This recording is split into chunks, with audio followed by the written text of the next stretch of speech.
This is Audible.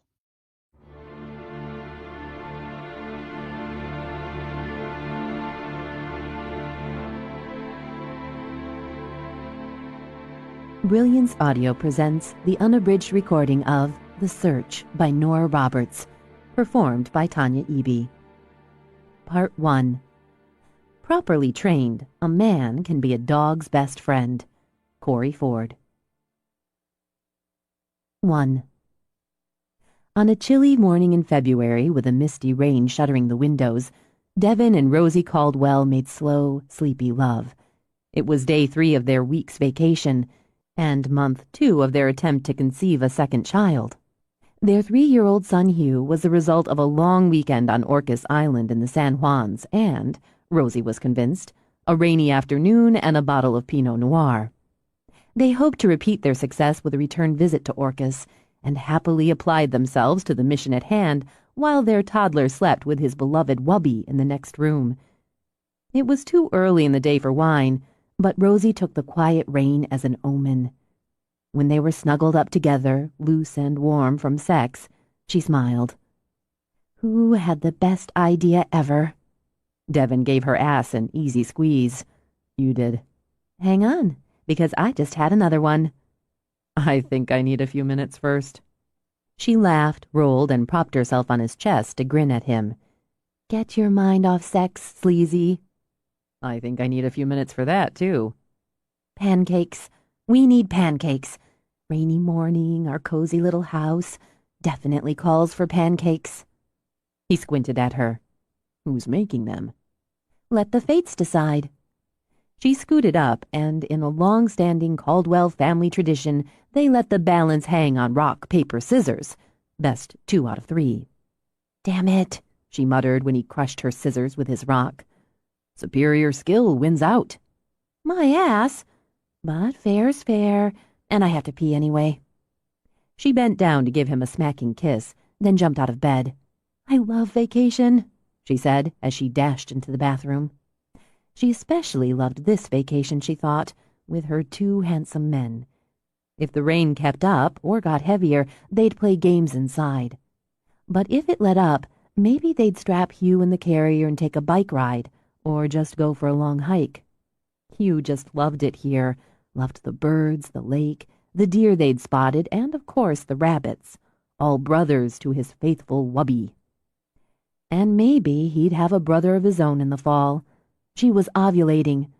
Not that she was obsessing about getting pregnant, but counting days wasn't obsessing, she thought, as she caught her sleep and sex-mussed hair back in a band.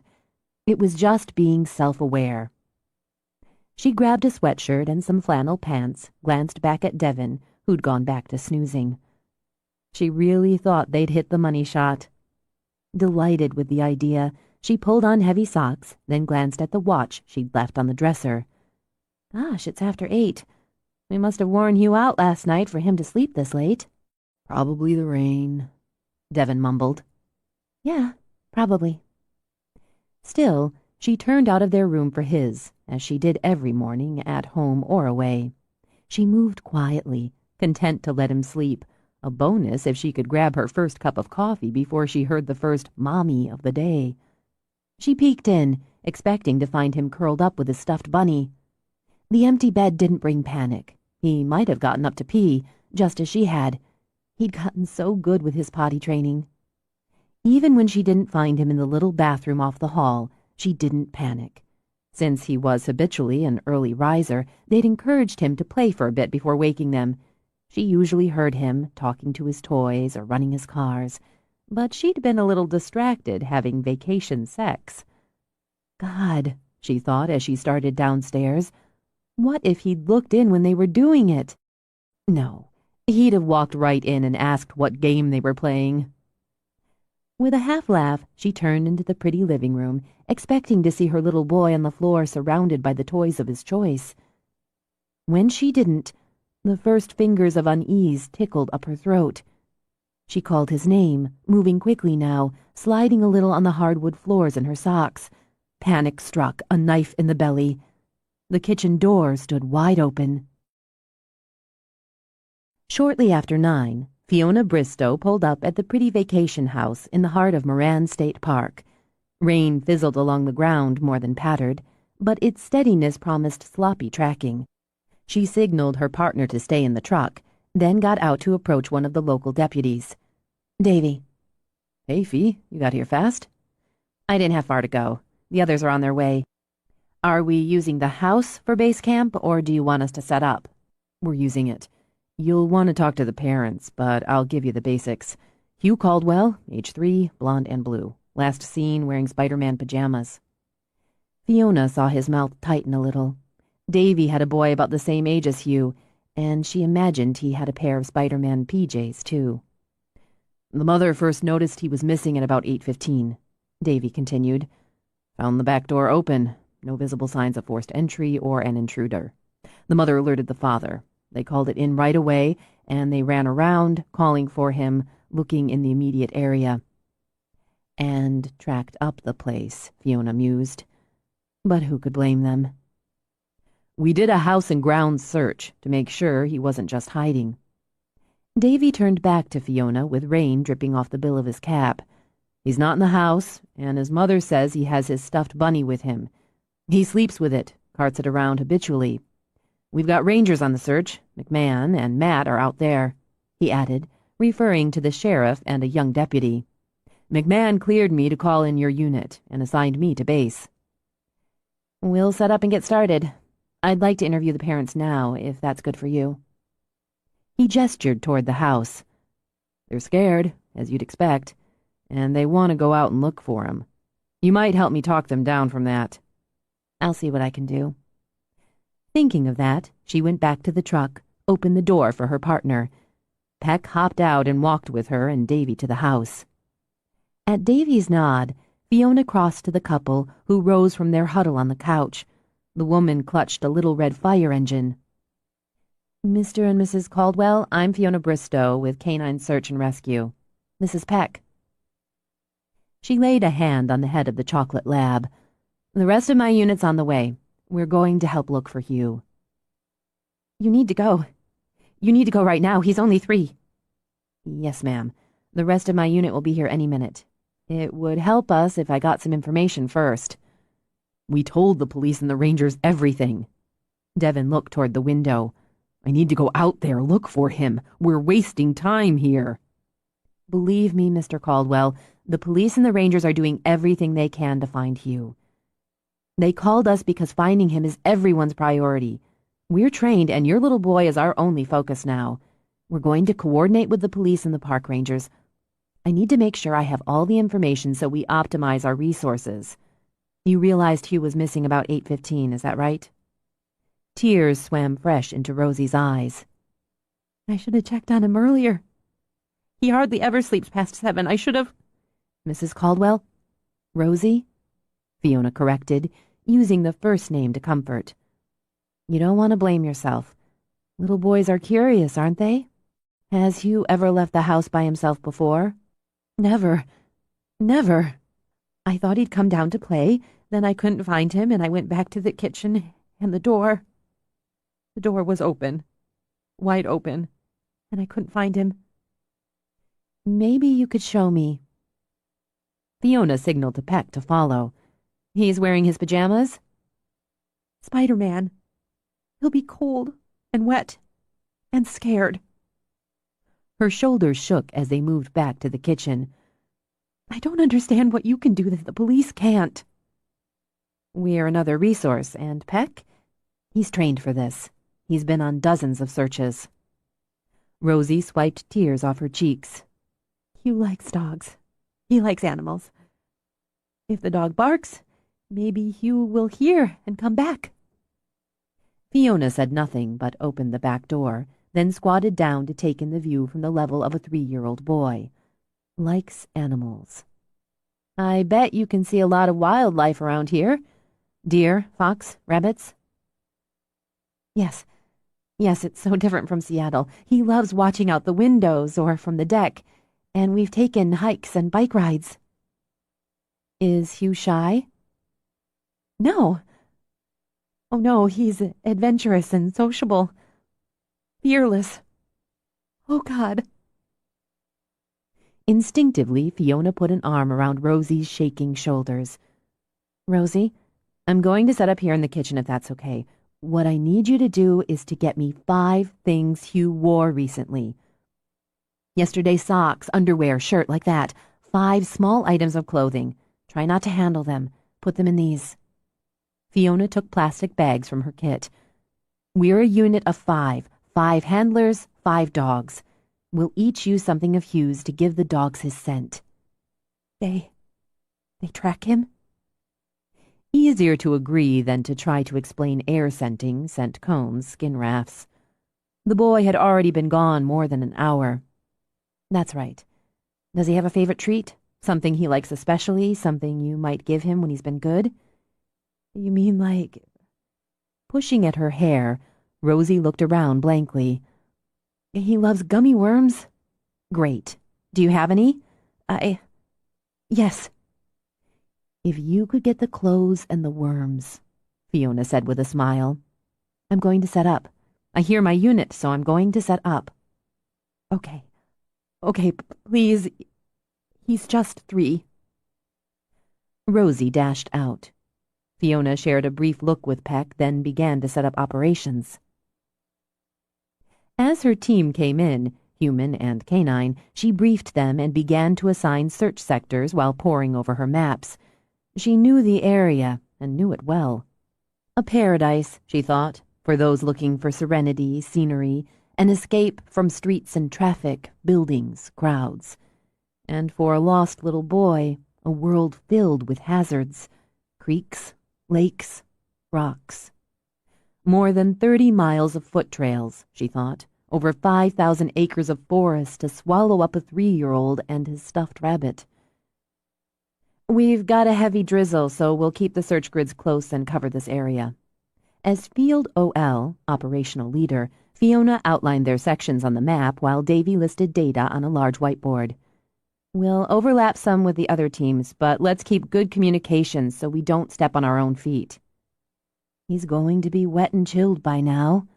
Meg Green, mother of 2 and recent grandmother, looked at her husband, Chuck. "Poor little guy." "And a kid that age? He's got no sense of direction. He'll wander anywhere." James Hutton frowned as he checked his radio. "He might tire out, just curl up and sleep." Lori Dyson nodded toward her German Shepherd Pip. "He might not hear the searchers calling for him, but our guys will sniff him out." "That's the plan. Everyone has their coordinates? Radios checked? Packs checked? Make sure you set your compass bearings. With my and emergency surgery, Davy's solo base OL, so we'll check in with him as we cover our sectors." She stopped as the Caldwells came back in. Rosie's chin wobbled. "I have what you asked for." "That's great." Fiona crossed to her, then laid her hands on the terrified mother's shoulders. "You hold good thoughts. Everyone out there has only one thing to do, one thing on their mind. Find Hugh and bring him home." She took the bags, passed them out to her unit. "Okay, let's go get him." With the others, she walked outside, hitched on her pack. Peck stood by her side, the slight quiver in his body the only sign he was anxious to get started. She and the others spread out to take their assigned sectors, and like the rest of her unit, she set her compass bearing. She opened the bag holding a little sock, offered it to Peck's nose. "This is Hugh. It's Hugh. Hugh's just a little boy, Peck. This is Hugh." He sniffed enthusiastically, a dog who knew his job. He glanced up at her, sniffed again, then looked deep into her eyes, body quivering as if to say, "Okay, I've got it. Let's move." "Find Hugh."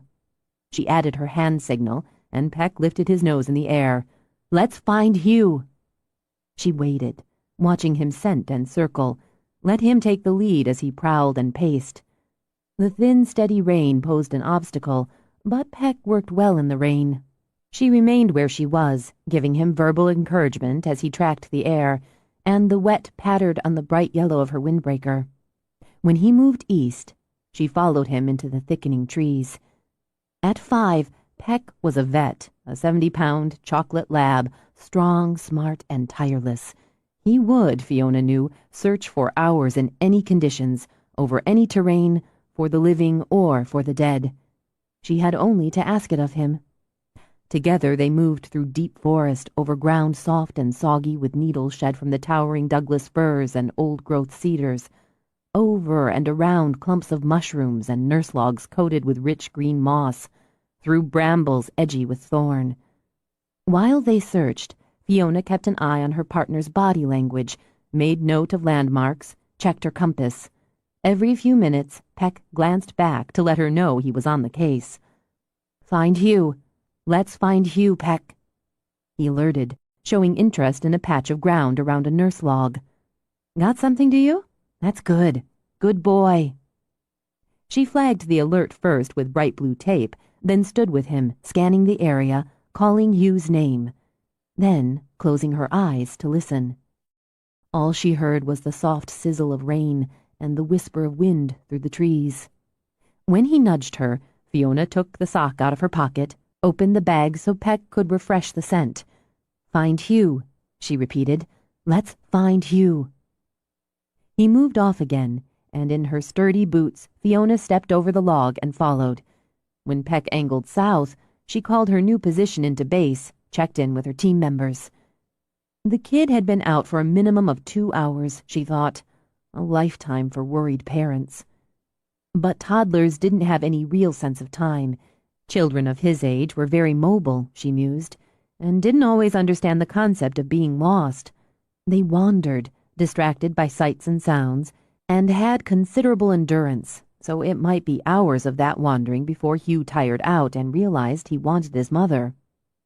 She watched a rabbit skitter away into the brush. Peck had too much dignity to do more than spare it a passing glance. But a little boy, Fiona thought, one who loved his wubby, who enjoyed animals, one his mother said was fascinated by the forest. Wouldn't he want to try to catch it, probably hoping to play with it? He'd try, wouldn't he, to follow it? City boy, she thought, enchanted with the woods, the wildlife, the other of it all. How could he resist? She understood it, the magic of it. She'd been a city girl once herself, charmed and hypnotized by the green shadows, the dance of light, the sheer vastness of trees and hills and sea. A child could so easily lose himself in the acres and acres of parkland. He's cold, she thought, hungry now and scared. He wants his mother. When the rain increased, they continued on, the tireless dog, the tall woman in rough pants and rougher boots. Her tail of pale red hair hung in a wet rope down her back, while lake-blue eyes searched the gloom. When Peck angled again, heading down a winding slope, she drew a picture in her mind.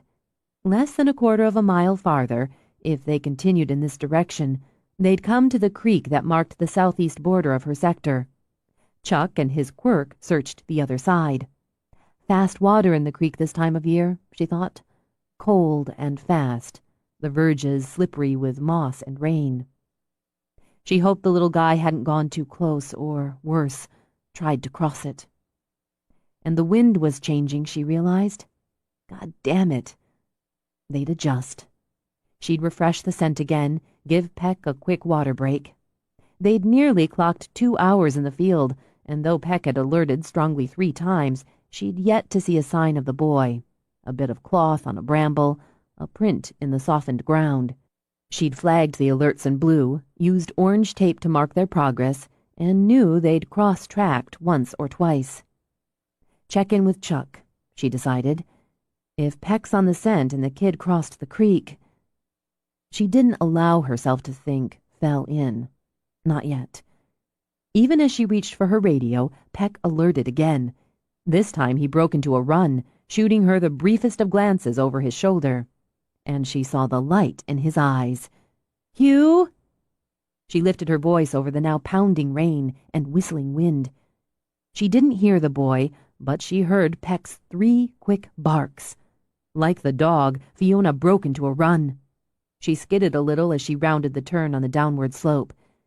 And she saw near the banks of the busy creek, a bit too near for her peace of mind, a very wet little boy sprawled on the ground with his arms full of dog. "Hey, Hugh, hi!" She crossed the distance quickly, squatted down, pulling off her pack as she went. "I'm Fiona, and this is Peck." Doggy. He wept it into Peck's fur. Doggy. "He's a good doggy. He's the best doggy ever." As Peck thumped his tail in agreement, Fiona pulled a space blanket out of her pack. "I'm going to wrap you up, and Wubby too. Is that Wubby?" Wubby fell down. "So I see. It's okay. We'll get you both warm, okay? Did you hurt yourself?" "Uh-oh." She said it cheerfully as she draped the blanket over his shoulders and saw the mud and blood on his feet. "Ouch, huh? We're going to fix you all up." His arm still around Peck, Hugh turned his cheek and sent Fiona a pitiful, bottom-lip wobbling look. "I want Mommy." "I bet you do. We're going to take you to Mommy, me and Peck. Here, look what Mommy sent you." She pulled out the little bag of gummy worms. "Bad boy," Hugh said, but he eyed the candy with interest while he clung to Peck. "Mommy's not mad. Daddy's not either. Here you go." She gave him the bag, pulled out her radio. When Hugh offered a worm to Peck, Peck gave Fiona a sidelong glance. "Can I, huh? Can I?" "Go ahead and say thank you." Peck took the candy delicately from the boy, gulped it down, then thanked him with a sloppy kiss that made Hugh giggle. With that sound warming her heart, Fiona contacted base. "We've got him, safe and sound. Tell Mom he's eating his gummy worms and we'll be on our way home." She winked at Hugh, who fed the filthy and wet stuffed rabbit, then popped the same candy into his own mouth. "He's got some minor cuts and scrapes. He's wet, but he's alert. Over." "Copy that. Good work, Fee. Do you need help?" "Over." "We've got it. Heading in. I'll keep you updated. Over and out." "Better wash those down," she suggested, and offered Hugh her canteen. "What's it?" "It's just water." "I like juice." "We'll make sure you get some when we get back. Drink a little, okay?" He did what he was told, sniffling. "I peed outside like Daddy showed me, not in my pants." She grinned at him and thought of Peck's strong alerts. "You did good. How about a piggyback ride?" As they had at the sight of the candy, his eyes brightened. "Okay." She wrapped the blanket securely around him, then turned so he could climb onto her back. "You call me Fee. If you need something, you just say, 'Fee, I need,' or 'I want.'" "Doggy." "He's coming too. He'll lead the way." From her crouch, she rubbed Peck, hugged him hard. "Good dog, Peck. Good dog. Return." With the pack slung over her shoulder and the boy on her back, the three of them began the hike out of the woods. "Did you open the door by yourself, Hugh?" "Bad boy," he murmured. Well, yeah, she thought, but who wasn't bad now and then? "What did you see out the window?" "Wubbies?" "Wubby said let's go see the wubbies." "Uh-huh. Smart kid," she thought. Blame it on the rabbit. Hugh began to chatter then, so fast and in the toddlerese that defeated her on every third word. But she got the gist. Mommy and Daddy sleeping, bunnies out the window. What could you do? Then, if she interpreted correctly, the house disappeared and he couldn't find it. Mommy didn't come when he called, and he was going to get a timeout. He hated timeouts. She got the picture because even saying timeout made him cry with his face pressed against her back. "Well, if you get one, I think Wubby needs one too." "Look, hey, you, look. It's Bambi and his mom." He lifted his head, still sniffling. Then tears were forgotten as he squealed at the sight of the fawn and doe. Then he sighed, laid his head on her shoulder when she boosted him up a bit. "I'm getting hungry." "I guess you are. You've had a really big adventure." She managed to dig a power bar out of her pack. It took less time to hike out than it had to search through, but by the time the trees began to thin, the boy weighed like a stone on her back. Revived, rested, fascinated with everything, Hugh talked nonstop. Amused, Fiona let him ramble and dreamed of a vat of coffee, an enormous burger, and a gallon bucket of fries. When she spotted the house through the trees, She dug out another gear and quickened her pace. They'd barely cleared the line when Rosie and Devin ran out of the house. Fiona crouched. Off you go, Hugh. Run to Mommy. She stayed down, slung her arm around Peck, whose entire body wagged with joy. Yeah, she murmured to him as Devin beat his wife by a couple lopes and snatched Hugh up. Then the three of them were twined together in a tangle of limbs and tears. Yeah, it's a good day.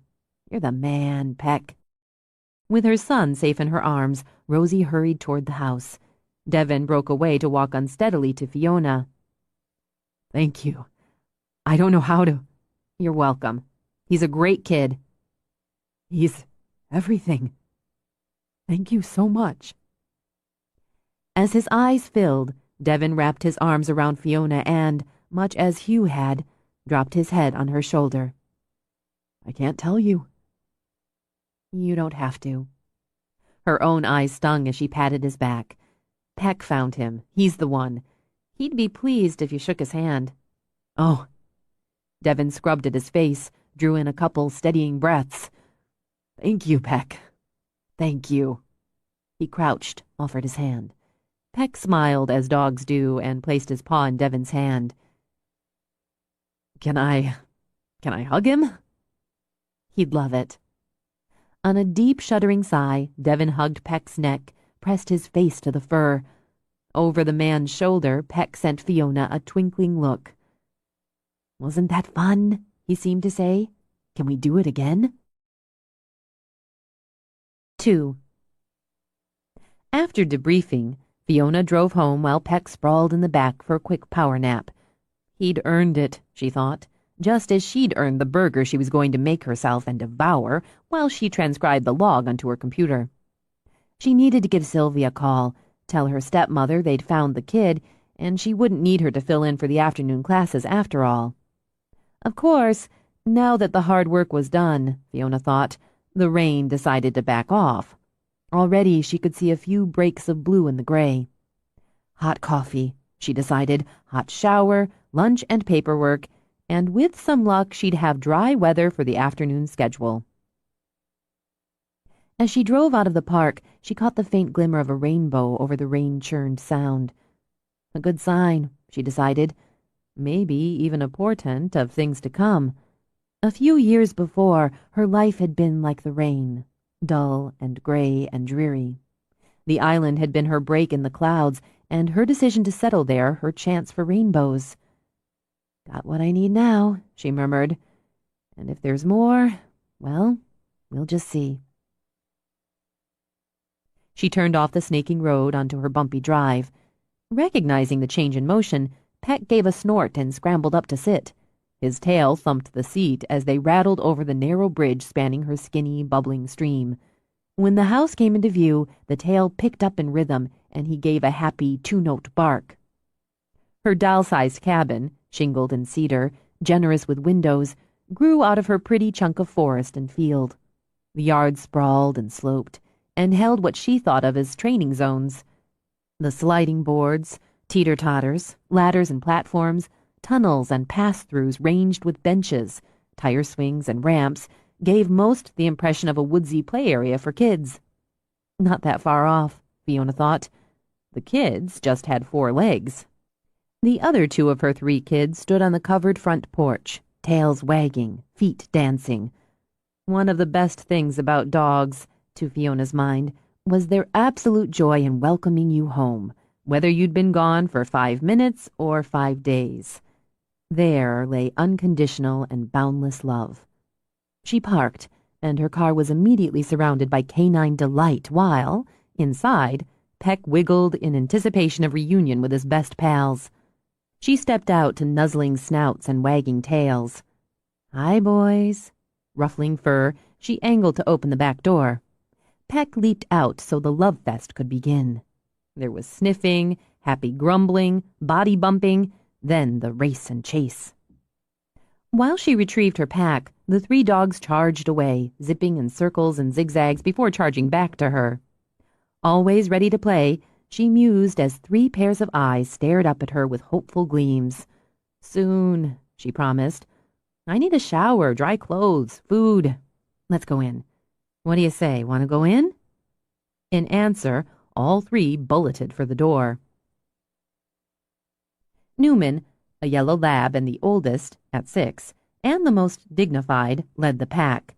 But then Bogart, the black lab and the baby at 3, had to stop long enough to grab up his rope. Surely someone wanted to play tug. They bounded in behind her, feet tapping on the wide-planked floor. Time, she thought, with a glance at her watch, but not a lot of it. She left her pack out as she had to replace the space blanket before she tucked it away. While the dogs rolled on the floor, she stirred up the fire she'd banked before leaving, added another log. She peeled off her wet jacket as she watched the flames catch. Dogs on the floor, a fire in the hearth, she thought, made the room cozy. It tempted her to just curl up on the love seat and catch her own power nap. No time, she reminded herself, and debated which she wanted more, dry clothes or food.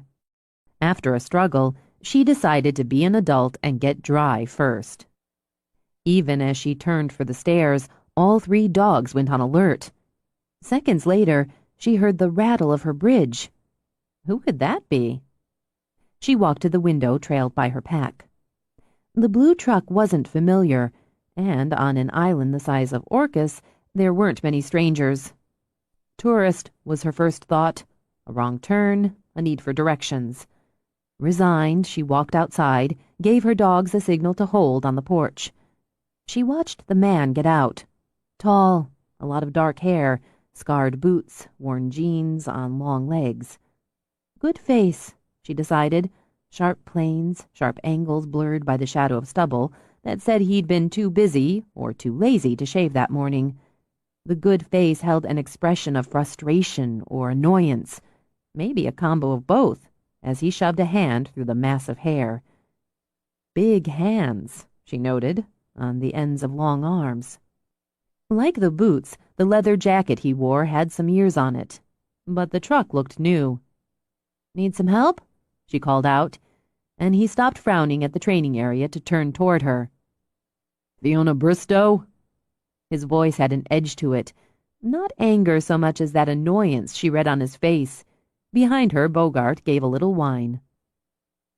"That's right." "Dog trainer?" "I am." She stepped off the porch as he started toward her, watched his gaze skim over her 3 guardians. "What can I do for you?" "Did you train those 3? "I did." His eyes, tawny, like warm, deeply steeped tea, shifted back to her. "Then you're hired." "Yay. For what?" He pointed at her dogs. "Dog trainer. Name your price." "Okay. Let's open the floor at $1 million. Will you take it in installments?" That made her smile. "We can negotiate. Let's start this way. Fiona Bristow," she said, and offered her hand. "Sorry. Simon Doyle." Working hands, she thought, as his, hard, calloused, took hers. Then the name clicked. "Sure, wood artist." "Mostly I build furniture." "Great stuff. I bought one of your bowls a few weeks ago. I can't seem to resist a nice bowl. My stepmother carries your work in her shop. Island Arts?" "Sylvia, yeah. She's great." He brushed off the compliment, the sale, the small talk. A man on a mission. "She's the one who told me to come talk to you. So, how much of the $1 million do you need up front?" "Where's the dog?" "In the truck." She looked past him, cocked her head. She saw the pup through the window now, a lab retriever mix, she judged, and currently very busy. "Your dog's eating your truck." "What?" He spun around. "Fuck!" As he made the dash, Fiona signaled her newly alerted dogs to stay and sauntered after him. The best way to get a gauge on the man, the dog, and their current dynamic was to watch how he handled the situation. "For God's sake!" He wrenched open the door. "God damn it, what's wrong with you?" The puppy, obviously unafraid, unrepentant, leaped into the man's arms and slathered his face with eager kisses. "Cut it out. Just stop." He held the puppy out at arm's length, where it wagged and wriggled and yipped in delight. "I just bought this truck. He ate the headrest. How could he eat the headrest in under 5 minutes? It takes about 10 seconds for a puppy to get bored. Bored puppies chew. Happy puppies chew. Sad puppies chew. Tell me about it, Simon said bitterly. I bought him a mountain of chew deals, but he goes for shoes, furniture, freaking rocks, and everything else, including my new truck. Here. He shoved the puppy at Fiona. Do something. She cradled the pup, who immediately bathed her face as if they were reunited lovers. She caught the faintest whiff of leather on his warm puppy breath. Aren't you cute? Are you a pretty boy? He's a monster. Simon snarled it. An escape artist who doesn't sleep. If I take my eye off him for 2 minutes, he eats something, or breaks something, or finds the most inappropriate place to relieve himself. I haven't had a minute's peace in 3 weeks. Mm-hmm. She snuggled the pup. What's his name? Simon shot a look at the dog that didn't speak of returning sloppy kisses. Jaws. Very appropriate. Well, let's see what he's made of. She crouched down with him, then signaled her dogs to release. As they trotted over, she set the puppy on the ground. Some puppies would cower, some would hide or run away, but others, like Jaws, were made of sterner stuff. He leaped at the dogs, yipping and wagging. He sniffed as they sniffed, quivered with glee, nipped at legs and tails. Brave little soldier, Fiona murmured. He has no fear. Make him afraid. She sighed, shook her head. Why did you get a dog? Because my mother gave him to me. Now I'm stuck with him. I like dogs, okay? I'll trade him for one of yours right now. You pick. She studied Simon's sharp-boned, stubbled face. Not getting much sleep, are you? The only way I get so much as an hour at a time is if I put him in the bed. He's already ripped every pillow I own to shreds. And he started on the mattress. You should try crate training him. I got a crate. He ate the crate. Or enough of it to get out. I think he must be able to flatten himself like a snake. I can't get any work done. I think maybe he's brain damaged. Or just psychotic. What he is a baby who needs a lot of playtime, love, patience, and discipline. She corrected as Jaws merrily humped Newman's leg. Why does he do that? He'll hump anything. If he's a baby, why does he think about humping everything? It's instinct, and an attempt to show dominance. He wants to be the big dog. Bogart, get the rope. Jesus, I don't want to hang him. Exactly, Simon said, as the black lab dashed for the porch and through the open door.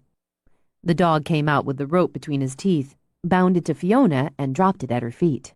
When she reached for it, he lowered on his front paws, shot his butt in the air, and wagged. Fiona shook the rope. Bogart bounded up, chomped down, and, snarling and pulling, engaged in a spirited tug-of-war. Jaws abandoned Newman, made a running leap for the rope, missed, fell on his back. He rolled, leaped again, little jaws snapping, tail a mad metronome. Want the rope, Jaws? Want the rope? Play. She lowered it so he could reach, and when his puppy teeth latched on, she released. Bogart's tug lifted the puppy off the ground, and he wiggled and clung like a furry fish on the line. Determined, she mused, and was pleased when Bogart dipped down so the pup hit the ground, then adjusted his pull for the smaller dog. Peck, Newman, get the balls. Get the balls. Like their pack-mate, Peck and Newman dashed off. They came back with yellow tennis balls, spat them at Fiona's feet. Newman, Peck, race. She heaved the balls in quick succession, so both dogs gave chase. Nice arm. Simon watched as the dogs retrieved, repeated the return. This time she made a kissing sound that had Jaws angling his head even while he pulled on the rope. She tossed the balls in the air a couple of times, studying his eye line. Race, she repeated. As the big dogs sprinted off, the puppy scrambled after them. He has a strong play instinct, and that's a good thing. You just need to channel it. He's had his vet visits. His shots? Up to date. Tell me you'll take him. I'll pay room and board. It doesn't work like that. As she spoke, she took the returned balls, threw them again. I take him, I take you.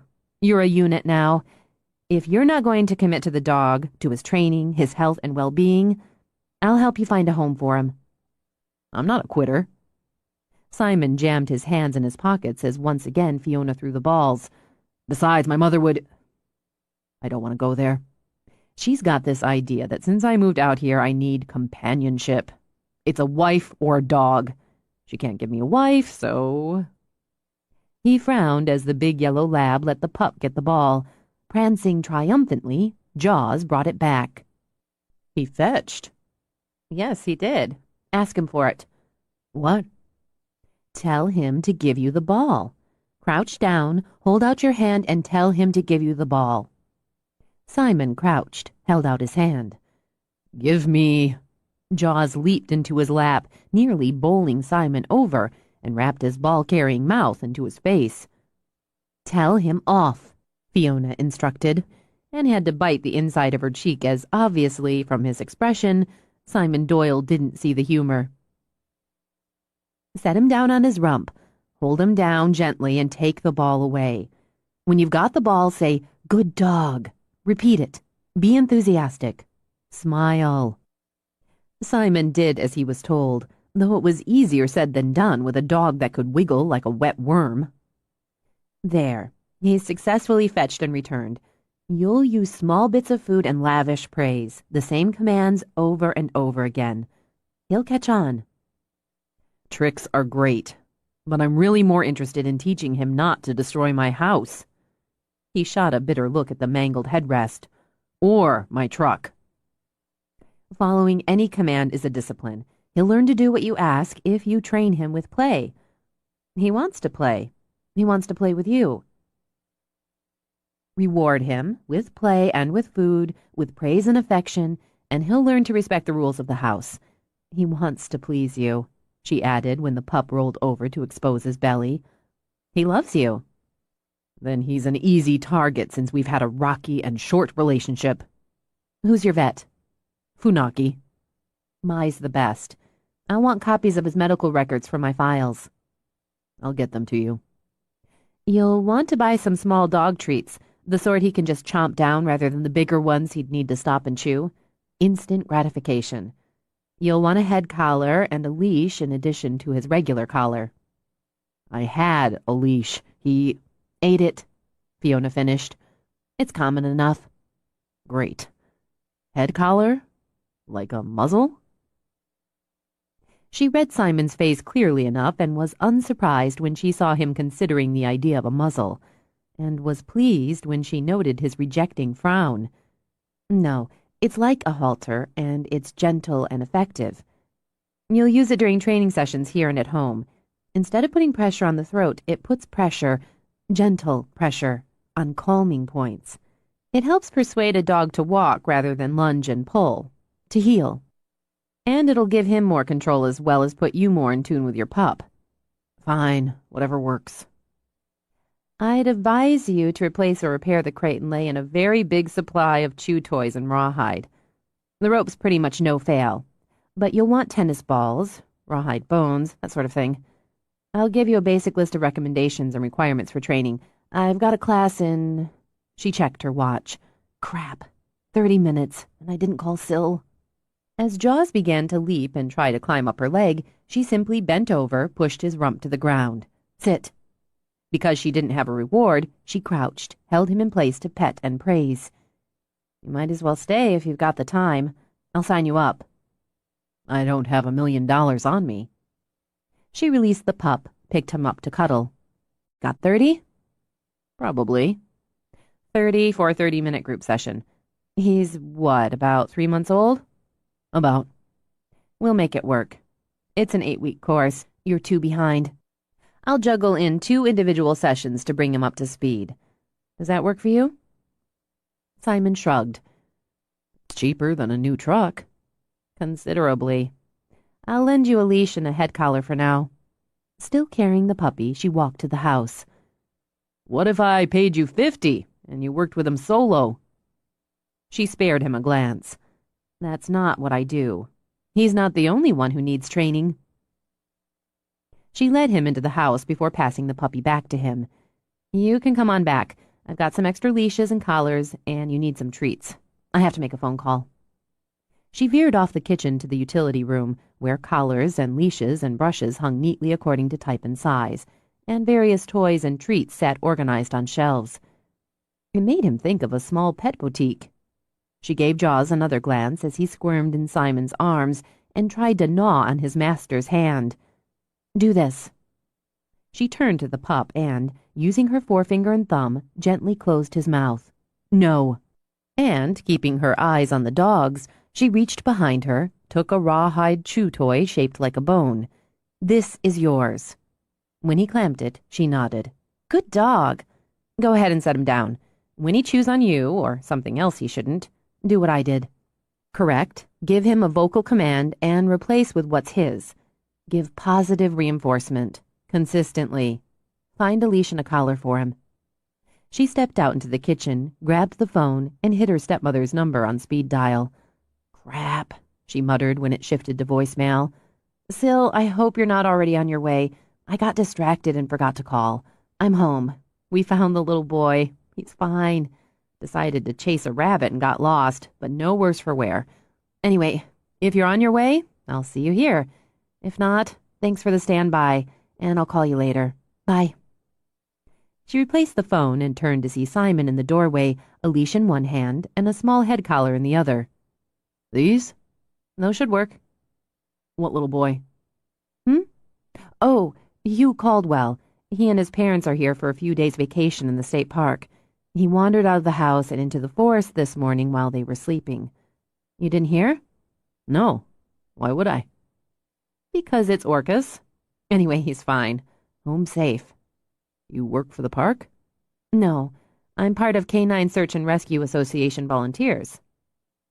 Simon gestured toward the 3 dogs, currently sprawled on the kitchen floor like corpses. Those? That's right. Trained and certified.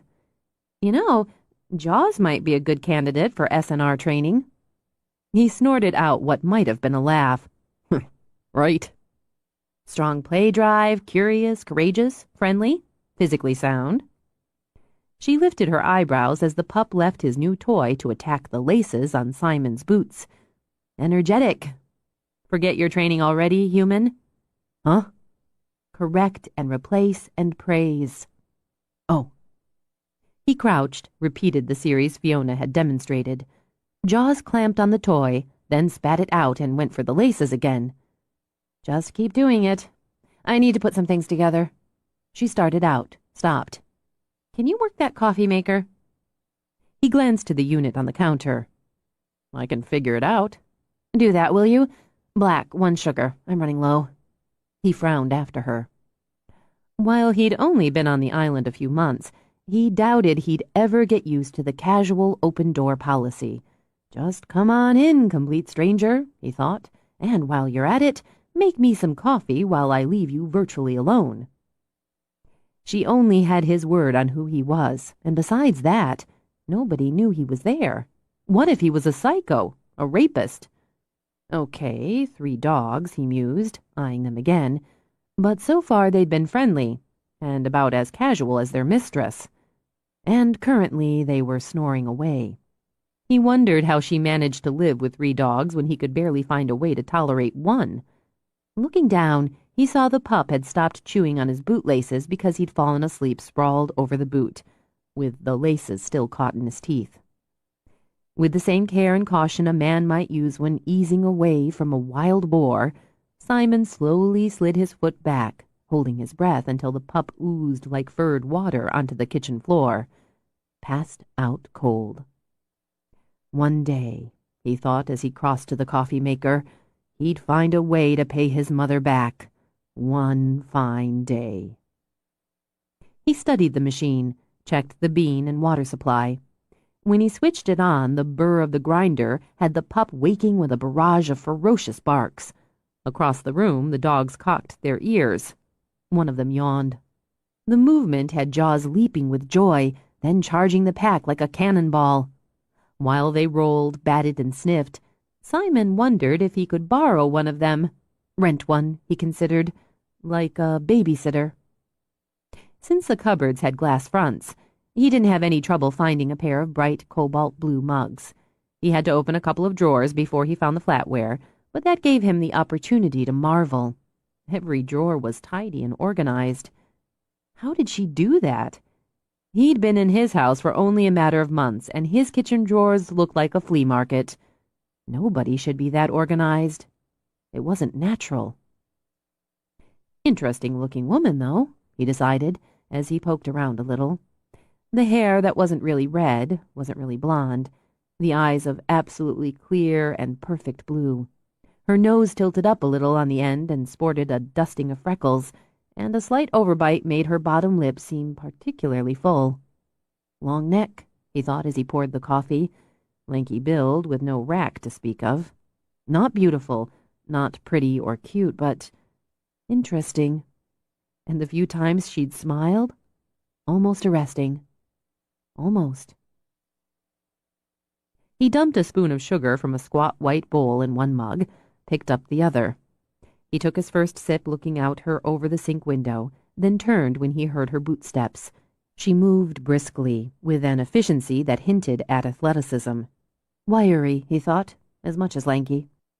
He saw her shift her gaze down, followed it, and saw Jaws circle and squat.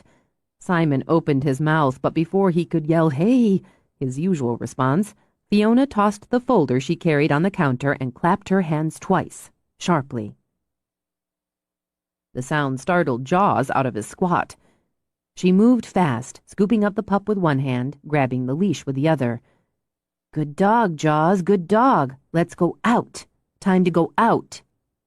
"Pantry, second shelf, canister with mini treats, grab a handful," she ordered Simon, and clipped the leash on the collar as she headed out the back door. The 3 dogs whooshed after her in a flurry of fur and paws. He found her gnome-sized pantry as scarily organized as the drawers. Dug out a handful of little dog cookies the size of his knuckle from a big glass jar. Hooking the mug handles in one hand, he walked outside. She still carried the dog, with her long legs eating up the short distance to the edge of trees that guarded the back of her property. By the time she put Jaws down, Simon caught up. "Stop." She stopped the pup from attacking the leash, rubbed his head. "Look at the big guys, Jaws. What are the big guys doing?" She turned him, walked a few steps. Obviously, the pup was more interested in the dogs, currently sniffing, lifting legs, sniffing, than the leash. He bounded after them. "I'm giving him some slack. Thanks." Fiona took the coffee, drank deep, sighed. "Praise Jesus." "Okay, you're going to want to pick a regular spot for your poop town. You don't want landmines all over your property, so you consistently take him where you want him to go. Then he'll just start going there. You're the one who has to be vigilant and consistent. He's just a baby, so that means you're going to have to take him out several times a day, as soon as he wakes up in the morning and before you go to bed at night, every time he eats." In his mind's eye, Simon saw his life becoming a revolving door swinging at the whims of the dog's elimination needs. "And when he does what he's supposed to do," Fiona continued, "be thrilled. Positive reinforcement. Lavish. He wants to please you, wants to be praised and rewarded. See there? The big guys are going, so he's not going to be outdone." Simon shook his head. "When I take him out, he spends an hour sniffing, rolling, and screwing around, then cuts loose 5 seconds after I take him back in." "Show him. You're a guy. Whip it out and pee." "Now?" She laughed. And yeah, he thought, almost arresting. "No, but in the privacy of your own.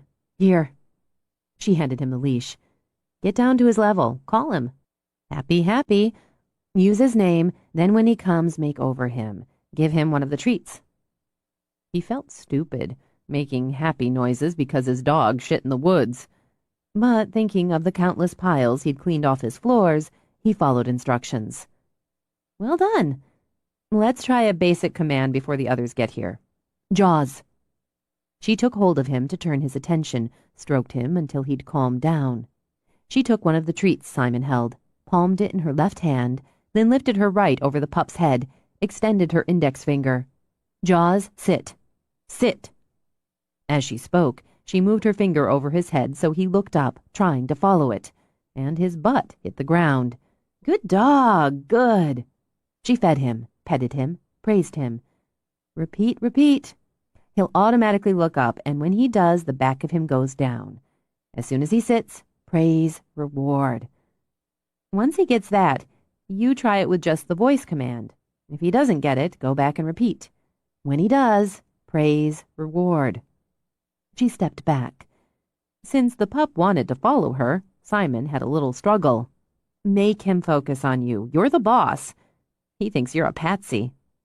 Annoyed, Simon shot her one cold stare. But he had to admit, when the pup's rump hit the ground, he felt a little spurt of pride and pleasure. He could see Fiona, standing hip-shot, arms folded. Judging him, Simon thought, as he went through the routine again and again. When her dogs wandered over to join her, sitting like 3 sphinxes, he felt ridiculous. Try it without the motion. Point. Use the voice command. Keep eye contact. Point. Use the command. Like that was going to work, Simon thought, but he pointed. Sit. And gaped when Jaws plopped his ass on the ground. He sat. You sat. Nice job. Nice work. As Jaws inhaled the little cookie, Simon grinned over at Fiona. Did you see that? I did. He's a good, smart dog. Hers went on alert. Time to get started. Your classmates are coming. How do you know? They know. She laid one hand on the closest dog's head. Here, let Newman smell you. What? She simply gestured, then took Simon's hand, held it down to Newman. Newman, this is Simon. This is Simon. Walk with Simon. Walk. I need to set a couple things up. Newman's going to walk with you while you practice leading Jaws on the leash. Stop off and get the head collar, then come on around. Newman'll give you a hand with him. When she and the other dogs dashed away, Jaws leaped to chase. Newman simply gave him a gentle body block.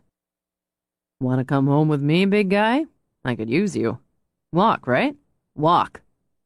In fits and starts, with the big lab running interference, Simon managed to lead, pull, and drag the puppy across the lawn. If the wiry, almost arresting dog trainer earned her fee, he thought, he might end up with a dog as appealing as Newman. Miracles happened. Occasionally. An hour later, exhausted, Simon sprawled on his own living room couch. Jaws scrabbled at his leg, whined. Jesus, don't you ever wind down? I feel like I've been to boot camp. He hefted the dog up and Jaws wiggled and licked and snuggled. Yeah, you did okay. We did okay. He scratched the pup's ears. In minutes, man and dog were sound asleep. 3. With a day loaded with classes, Fiona needed a jump start to the morning. Over sweetened black coffee, she debated the relative fuel ratios of Fruit Loops versus toaster strudels. Maybe a combination of both, she considered, as she'd missed out on that fat burger and mountain of fries the day before due to man and dog. Sexy man, sweet dog, she mused. But she'd ended up settling for frozen pizza at the end of a long day because she'd been too tired to think about actually cooking. Since she had another long day ahead of her, what was the harm in an extra boost of sugar? As she debated, she drank the coffee and watched her dogs play outside. She never got tired of watching them, and wasn't she lucky she could make a reasonable living in the company of dogs and do something important? She thought of a little boy, warm and safe, and a father weeping with relief with his arms around a very good dog. Now that very good dog pranced around the yard with a stick in his mouth, as proud of that find, or nearly, as he'd been with the kid. As she watched, all 3 dogs alerted, then raced around to the front of the house. Somebody had driven over her little bridge. Damn it, her day wasn't supposed to start for nearly an hour. She wanted her solo time, and her Fruit Loops / toaster strudel combo before she interacted with other humans. But when she walked to the front door, opened it, her mood took a bounce. She was always ready to interact with Sylvia. Sylvia hopped out of her snappy hybrid, a compact, energetic woman with rich brown waves bouncing. She wore knee-high boots with skinny little heels under a floaty skirt matched with a gorgeous plummy sweater that had, no doubt, come from her own stock. Huge silver triangles swayed at her ears as she stepped back so her cheerful Boston Terrier, Oreo, could jump out after her. The dogs immediately fell into an orgy of delighted welcome, sniff, lick, roll, run. Sylvia gracefully waded through them and shot Fiona one of her stunning smiles. "Morning, cutie. We're an hour early, I know, but I wanted some gossip time. Can you spare it?" "For you, I can." Fiona crouched as Oreo raced to give her a quick hello before dashing back to his playmates. "Come on back to the kitchen. You can have some tea while I grab breakfast." Sylvia's hello included a long, hard hug. It always did. Before, with her arm still looped around Fiona's waist, she walked into the house. "The news about you and Peck finding the little boy is all over the island. You did good." Peck was perfect, and the fact Hugh had to pee twice didn't hurt. Still, it's pretty amazing how much ground a 3-year-old in footy Spider-Man PJs can cover. He must have been so scared. More wet, cold, and tired, really. Fiona put the kettle on, gestured to the cupboard where she kept several options of herbal tea, with Sylvia in mind. "I'm really sorry I didn't call you right away to let you know." "Don't worry about it." Sylvia waved it off as she settled for cinnamon peach. "I was out and about anyway, checking out some pottery, and naturally left my phone in the car. I have to stop doing that." She turned, narrowed her eyes as Fiona took a box of Fruit Loops out of another cupboard. "You're not having that processed sugar for breakfast." "Fruit? As in Fruit Loops?" Smiling hopefully, Fiona shook the box. "There has to be fruit in here." "Sit down. I'm fixing you a decent breakfast." "Sil, this is fine." "It might be, on occasion, if you were 10. "Sit," she repeated, and, at home, opened Fiona's refrigerator. I can work with this. You'll have a nice egg white omelet on whole wheat toast." "I will." "And fill me in on the distraction. An interesting eyeful, isn't he?" "Adorable. And with some training, he'll be a wonderful companion." Sylvia shot Fiona an arched look as she pulled out a small bowl and a tiny container. "I meant Simon." "Maybe I did, too." "Ha! He's tremendously talented and well-mannered, if a little mysterious." "Which one are you talking about?" "Smarty." Expertly, Sylvia separated the eggs, sealing the yolks in the container before whipping the whites together with a little cheese and herbs. "He has a lovely house on East Sound, is meticulous in his craft, has gorgeous eyes, a strong back, a cute puppy, and he's single." "He sounds perfect for you. Go get him, Syl." "I might, if he wasn't 2 decades behind me." Sylvia poured the egg whites into the skillet she had heating and popped bread into the toaster as Fiona fixed the tea. "You go get him." "What would I do with him once I got him? Besides that," she added when Sylvia snorted, "men, like dogs, aren't just for the fun times. They're a full-out, long-term commitment." "You need the fun times so you can decide if you want the rest. You could try, I don't know, the wild and crazy concept of a date." "I've been known to date. I prefer group socialized events, but I occasionally date. And I occasionally indulge in those euphemistic fun times. And before you give another nudge, just let me say, pot, kettle. I married the love of my life and had 10 wonderful years with him. Sometimes I still feel cheated we didn't have more time." "I know." Fiona slipped over to rub a hand down Sylvia's back as they both thought of Fiona's father. "You made him so happy." "We made each other. I can't help wanting that for you." She slid the omelet onto the lightly browned toast on a plate. "Eat your breakfast."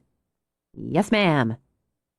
They sat across from each other at the tiny table, and Fiona took the first bite. God, this is good. And hardly took more time or effort than pouring colored sugar into a bowl. You're entirely too hard on the loops of fruit, but this is too good for me to argue. Well, while you're eating a decent breakfast, I'll tell you what I know about Simon Doyle. Sipping, Sylvia leaned back, crossed her legs. And don't bother trying to tell me you're not curious. Okay, I won't, because I am. A little curious. He's 33, originally from Spokane, though he lived the last several years in Seattle. Spokane and Seattle, night and day. Pretty much.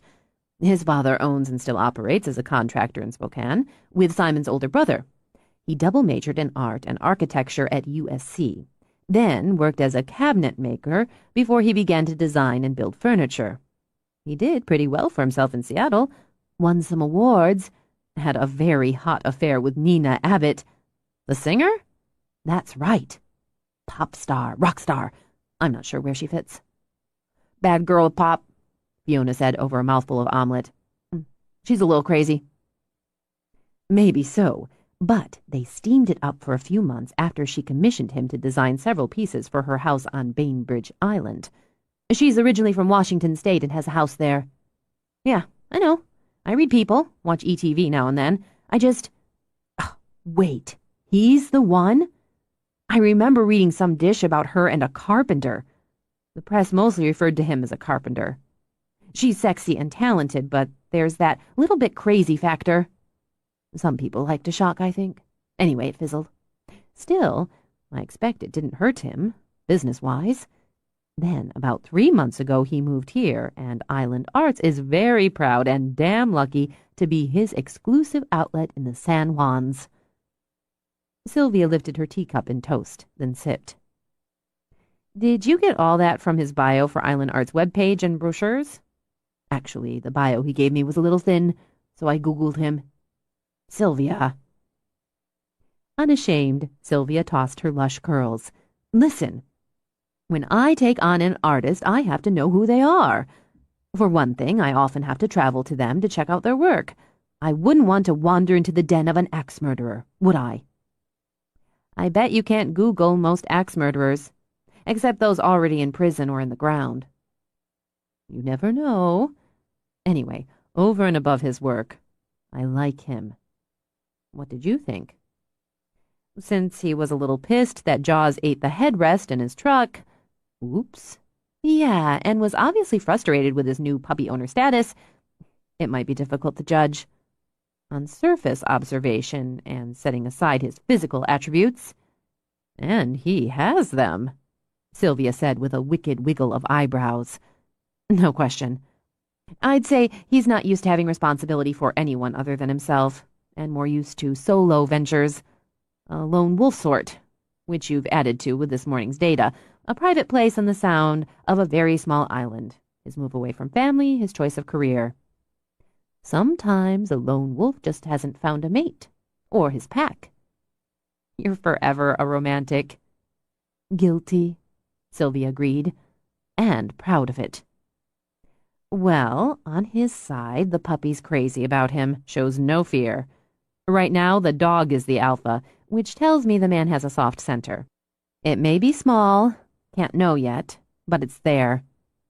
That's also illustrated by the fact that, while he's very frustrated and annoyed, he doesn't seem inclined to get rid of the dog, and when given logical options, he accepts. He signed Jaws up for kindergarten, and while I wouldn't say Simon appears to be happy or enthusiastic about it, he did seem determined.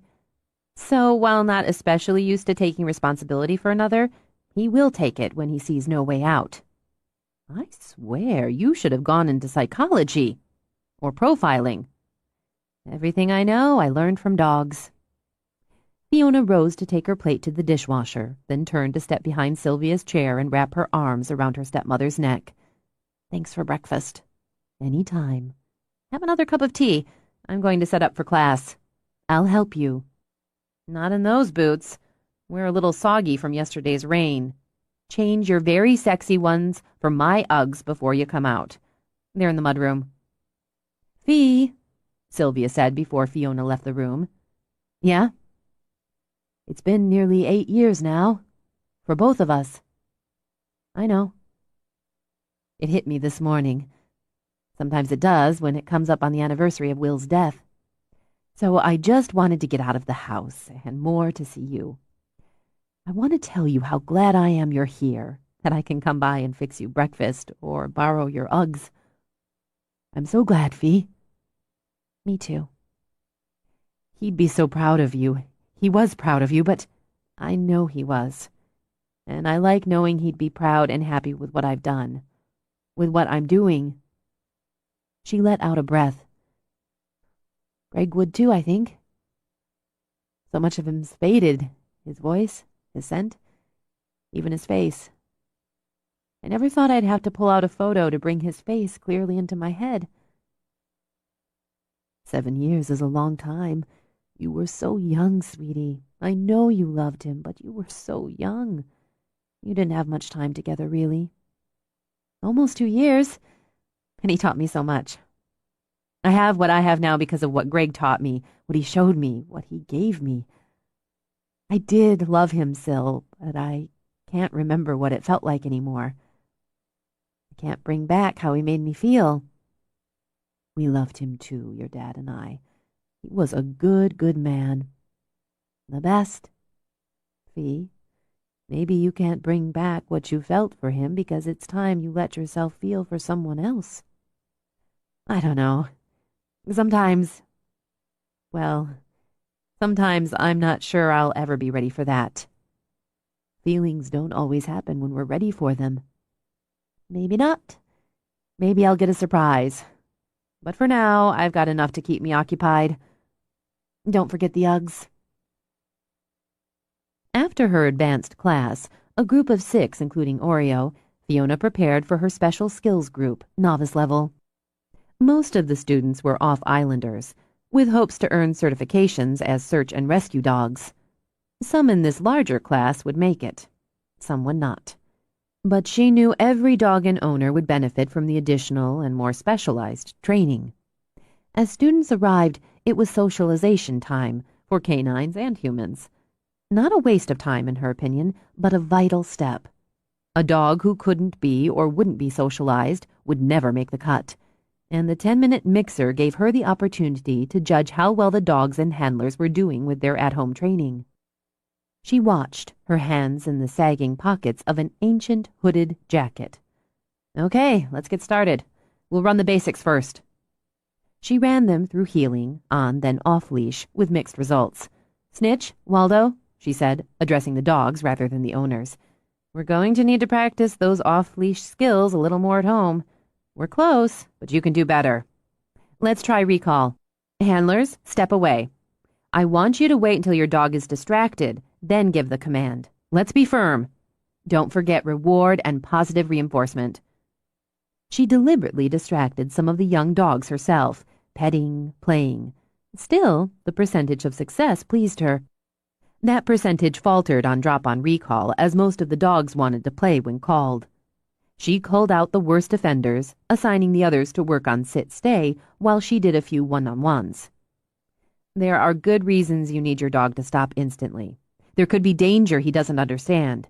In addition, that instant and complete response shows absolute trust.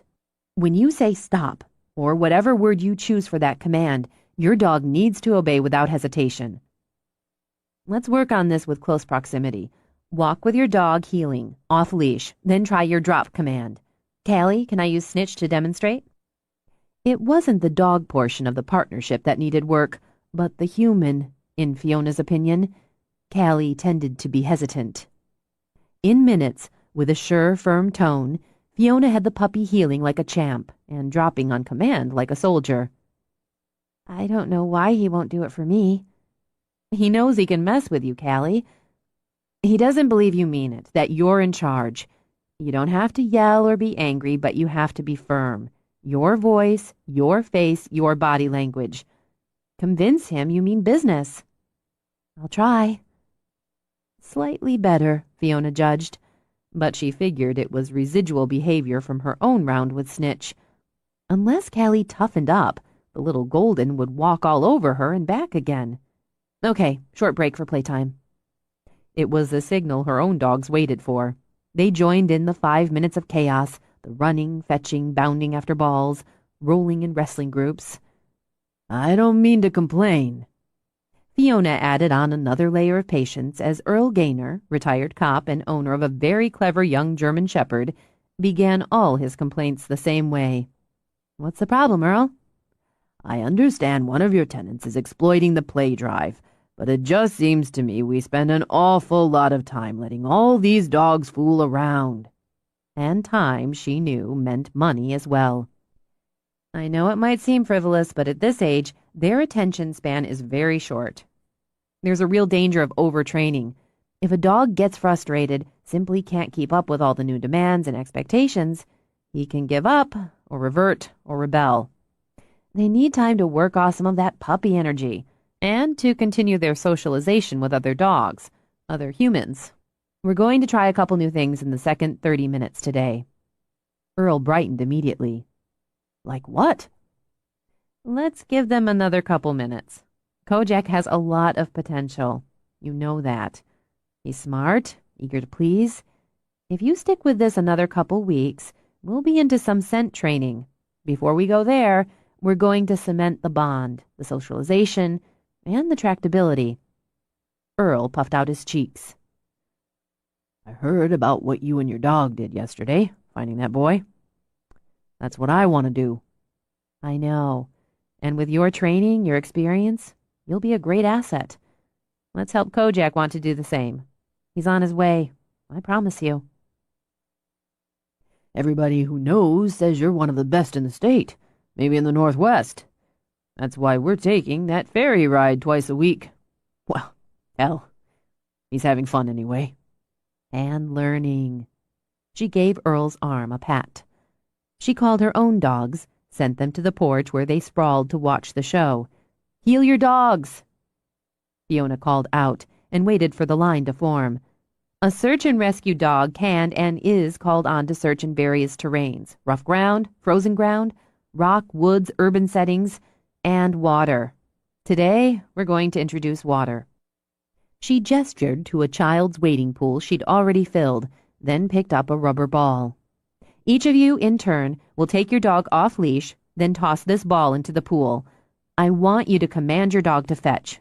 Don't worry, I have towels. Earl, why don't you and Kojak go first? Position about 10 feet away. Earl took the ball, got into position. He unleashed his dog, gave him a quick rub, showed him the ball. Get it, Kojak, he yelled as he tossed it. The dog took off like a bullet, made a leap and a splash. He came up with the ball in his mouth and a shocked look on his face that clearly translated into, to Fiona's mind, what the fuck? But he leaped out again, returned to Earl when his master snapped a finger. Show off, Fiona thought, but with a grin, and one that widened as Kojak shook ferociously and soaked his proud and praising owner. You see that? With water dripping from his face, Earl looked over at Fiona. He did it, first time out. He did great. And so did you, she thought.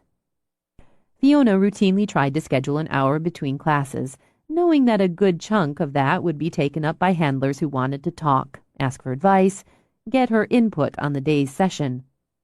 With what she had left, she might be able to squeeze in a quick lunch, play with her own dogs, return any calls that came in during a session. Since she had 40 minutes to herself when the last car bumped over her bridge, she tossed balls, played tug, before dashing inside to grab a couple handfuls of Cheez-Its, then snagged an apple so she didn't feel guilty. She ate while she checked and answered voice and email, made a few notes for the blog she updated 2 or 3 times a week. The blog, she knew, led people to her website, or vice versa. And that led some of them to her school.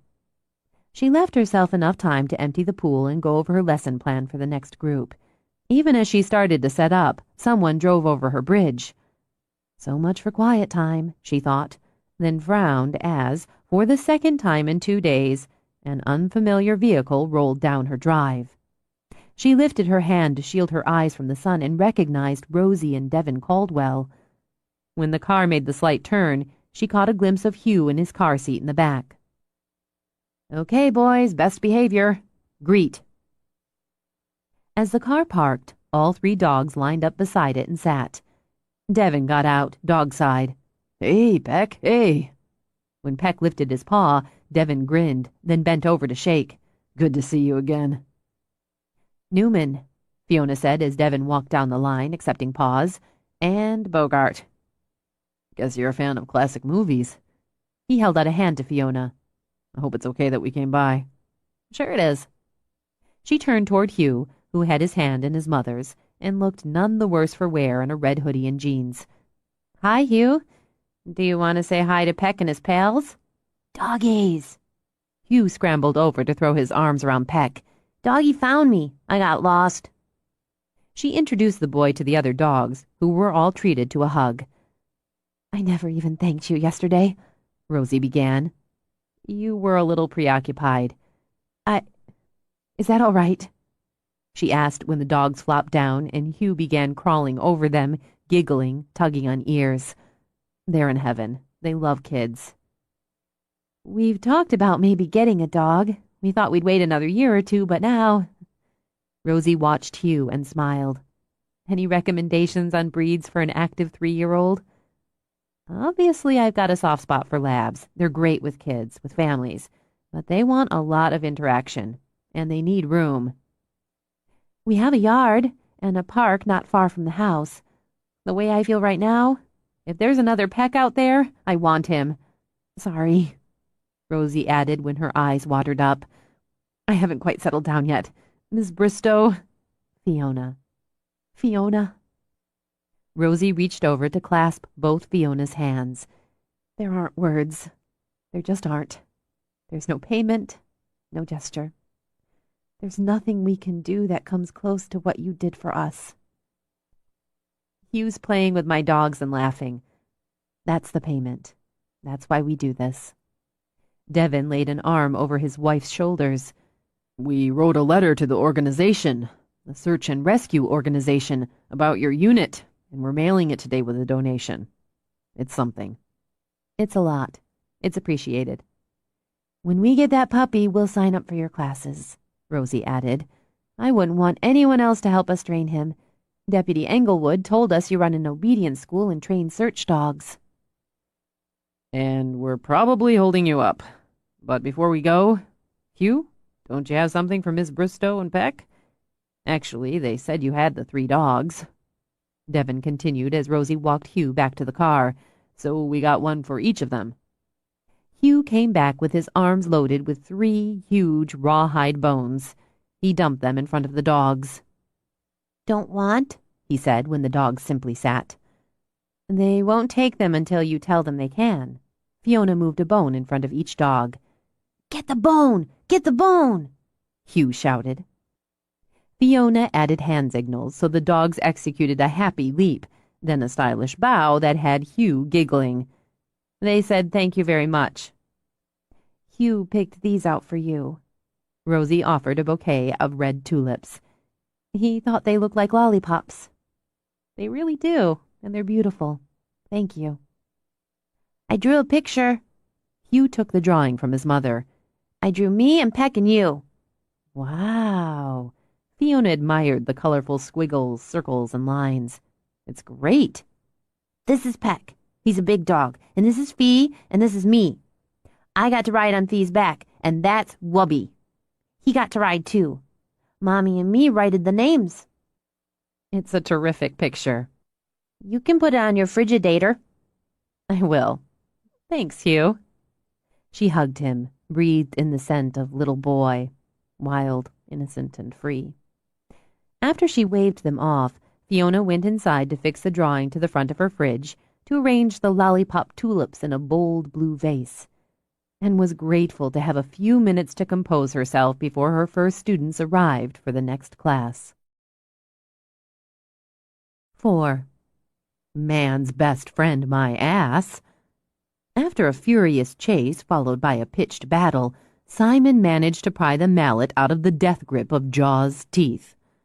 Holding the now slimed and mangled tool while the puppy bounced like a furry spring, Simon imagined giving the dog just one good whack on his bonehead. Not that he would, however tempting, but imagining it wasn't a crime.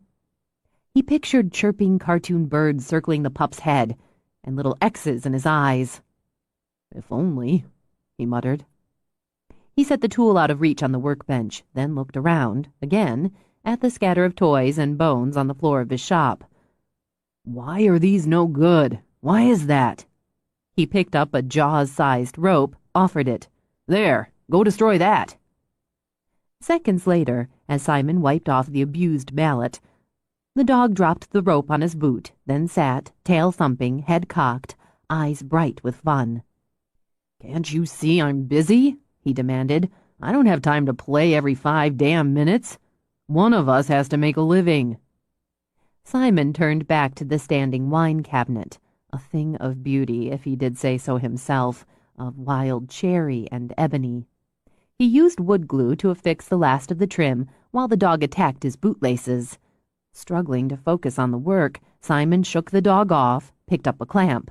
Shook, glued, shook, clamped. Jaws's growls and happy yips mixed with the U2 he'd chosen as shop music for the morning. He ran his fingers over the smooth, silky wood, nodded. When he walked over to check the seams on a pair of rockers, he dragged the dog with him through the sawdust. He supposed Jaws had conned him into playing after all. He worked for nearly 2 hours, alternately dragging the dog, chasing him down, ordering himself to stop and walk the dog out to what he'd dubbed Shitville. The break wasn't so bad, he decided. It gave him a chance to clear his mind, to take in the mild air and the bright sun. He never tired of watching the way the light, sun or moon, played over the sound that formed his narrow link between the island's saddlebags of land. He liked standing on his rise and listening to the subtle and steady music of the water below, or sitting for a while on the porch of his shop and contemplating the thick forest that closed him in as the sound opened him out. He'd moved to the island for a reason, after all. For the solitude, the quiet, the air, the abundance of scenery. Maybe, in some convoluted way, his mother had been right to foist a dog on him. It forced him to get outside, which was a big part of the purpose of relocating. Gave him a chance to look around, relax, get in tune with what moved around him. Air, water, trees, hills, rocks, all potential inspirations for a design. Colors, shapes, textures, curves, and angles. This little chunk of land, the woods and the water, the rocky slope, the chip and chatter of birds instead of cars and people, offered exactly what he'd been after. He decided he'd build himself a sturdy bench for the spot, something rustic and organic. Teak, he thought. Reclaimed, if he could find it, with arms wide enough to hold a beer. He turned back to his shop for paper to sketch ideas on and remembered the dog. He called, annoyed the pup wasn't sniffing around his feet as he seemed prone to do half the time, so he ended up tripping over the damn dog or stepping on him. He called again, then again. Cursing while a messy brew of annoyance, guilt, and panic stirred up in his belly, Simon began the hunt. He looked back in the shop to see if the dog had backtracked to wreak destruction around the building, in the brush and shrubs, while he called and whistled. He scanned the slope leading down to the water and the skinny lane leading from the house to the road. He looked under the shop porch, then hiked to the house to circle it. Check under the porches there. Not a sign. He was a dog, for God's sake, Simon told himself. He'd come back. He was a little dog, so how far could he go? Reassuring himself, he walked back to the shop where he'd last seen the damn troublemaker and started into the woods. Now, with his interlude of peace shattered, the play of light and shadow, the sigh of wind, the tangled briars all seemed ominous. Could a hawk or an owl snag a dog that size? He wondered. Once he'd thought he spotted a bald eagle, but... Sure, the pup was little, but he was solid. Stopping, he took a breath to reassure himself he wasn't panicked. Not in the least. Pissed off, that's what he was. Seriously pissed off at having to waste the time and energy hunting for a stupid puppy he'd imagined braining with a mallet. Christ. He bellowed the dog's name, and finally heard the answering yips. Yips, Simon determined. as the nerves banging in his gut settled down, that didn't sound remotely scared or remorseful, but full of wild joy. "God damn it," he muttered, but, determined to be cagey, tried for the same happy tone in his call. "Come on, Jaws, you little bastard. Here, boy, you demon from hell." He quickened his steps toward the sound of puppy pleasure until he heard the rustling in the brush. The pup emerged, filthy, and manfully dragging what appeared to be the decaying corpse of a very large bird. And he'd actually worried a very large bird would get the dog? What a joke. "Jesus Christ, put that thing down. I mean it." Jaws growled playfully, eyes alight, and dragged his find backward. "Here, now, come." Jaws responded by hauling the corpse over, sitting and offering it. "What the hell am I supposed to do with that?" Judging the timing, Simon grabbed the dog and booted what was left of the bird back into the brush. Jaws wiggled, struggling for freedom. "This isn't a game of Don't say the F word. On the other hand, fuck. He held the dog aloft. The stench was unspeakable. "What did you do, rolling it? For God's sake, why?" With no other choice, Simon tucked the odorous dog firmly under his arm and, breathing through his teeth, hiked back to the house. On the way back, he considered and dismissed hosing the dog off. No way a hosing would combat the smell, even if he could keep the dog still long enough. He considered a bath, wished he'd had a galvanized tub, and shackles. An indoor bath gave him visions of a flooded bathroom. On his porch, he managed to take off his boots while Jaws bathed his face in loving, death-smell kisses. He tossed his wallet on a table when he went inside and straight up to the shower. When he'd closed them both in, Simon stripped down to boxers, ignoring the dog while Jaws attacked jeans and shirt. Then he turned on the spray. "Deal with it," Simon suggested when Jaws bashed into the tile, then the glass door in a bid to escape. Teeth set, Simon picked up the soap. They were late. Fiona checked the time again, shrugged, and continued to fill a pot with pansies and trails of vinca. She'd simply have to train Simon to respect her schedule, but for the moment having the luxury of a bit of gardening satisfied her. Her dog snoozed nearby, and she had a rocking mix on her iPod. If her new students didn't show, she'd get the second planter done, then maybe take her boys for a little hide-and-seek in the woods. The day, sunny and mild, all blue skies and pretty breezes, was meant to be enjoyed. She studied her work, fluffed petals, then started the second pot. She spotted the truck. "That's Simon," she said when her dogs rose. "Simon and Jaws," and went back to her pansies.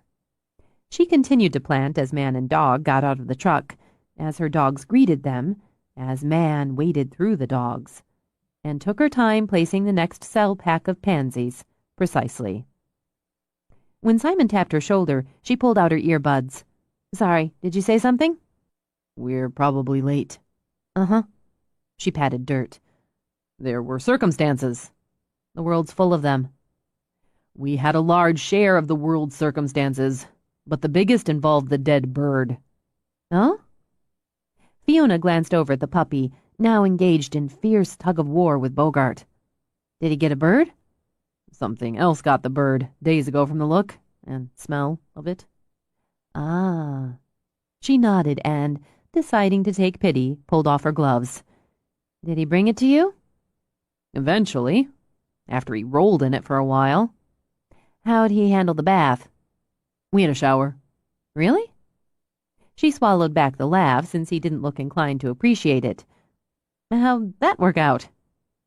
"After he stopped trying to butt his way through the shower door and eat the soap? Okay. Actually, he liked it. We may have found a shaky foothold of mutual ground." "It's a start. What did you do with the corpse?" "The bird?" He stared at her, wondering why the hell she'd care. "I kicked it back in the brush. I had my hands full with the dog." "You'd better bag it and dispose of it. Otherwise, he's going to find it again first chance he gets." "Great. Perfect." Smells are a dog's crack. He did what instinct told him to do. And the human, she decided, had done just as he should, except call and tell her he'd be late. Given the circumstances, I'll give you the full session. Did you do your homework? Yeah. Yes, he corrected when Fiona raised an eyebrow. He'll sit on command, almost every time. He'll come on command when he damn well feels like it.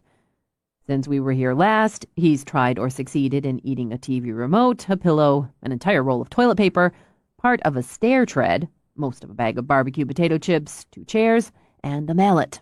And before you ask, yes, I corrected and replaced. He doesn't give a damn.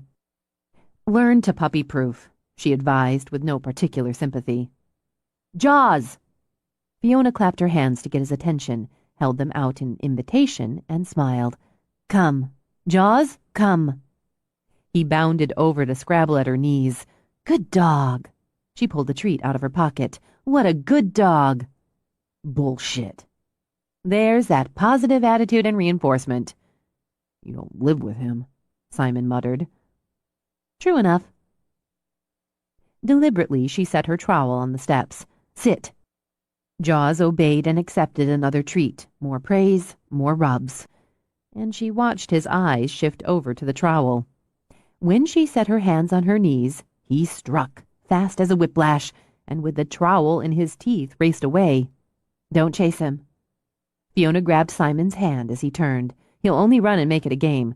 Bogart, bring me the rope. She sat where she was, the rope in her hand, and called Jaws. He raced forward, then away again.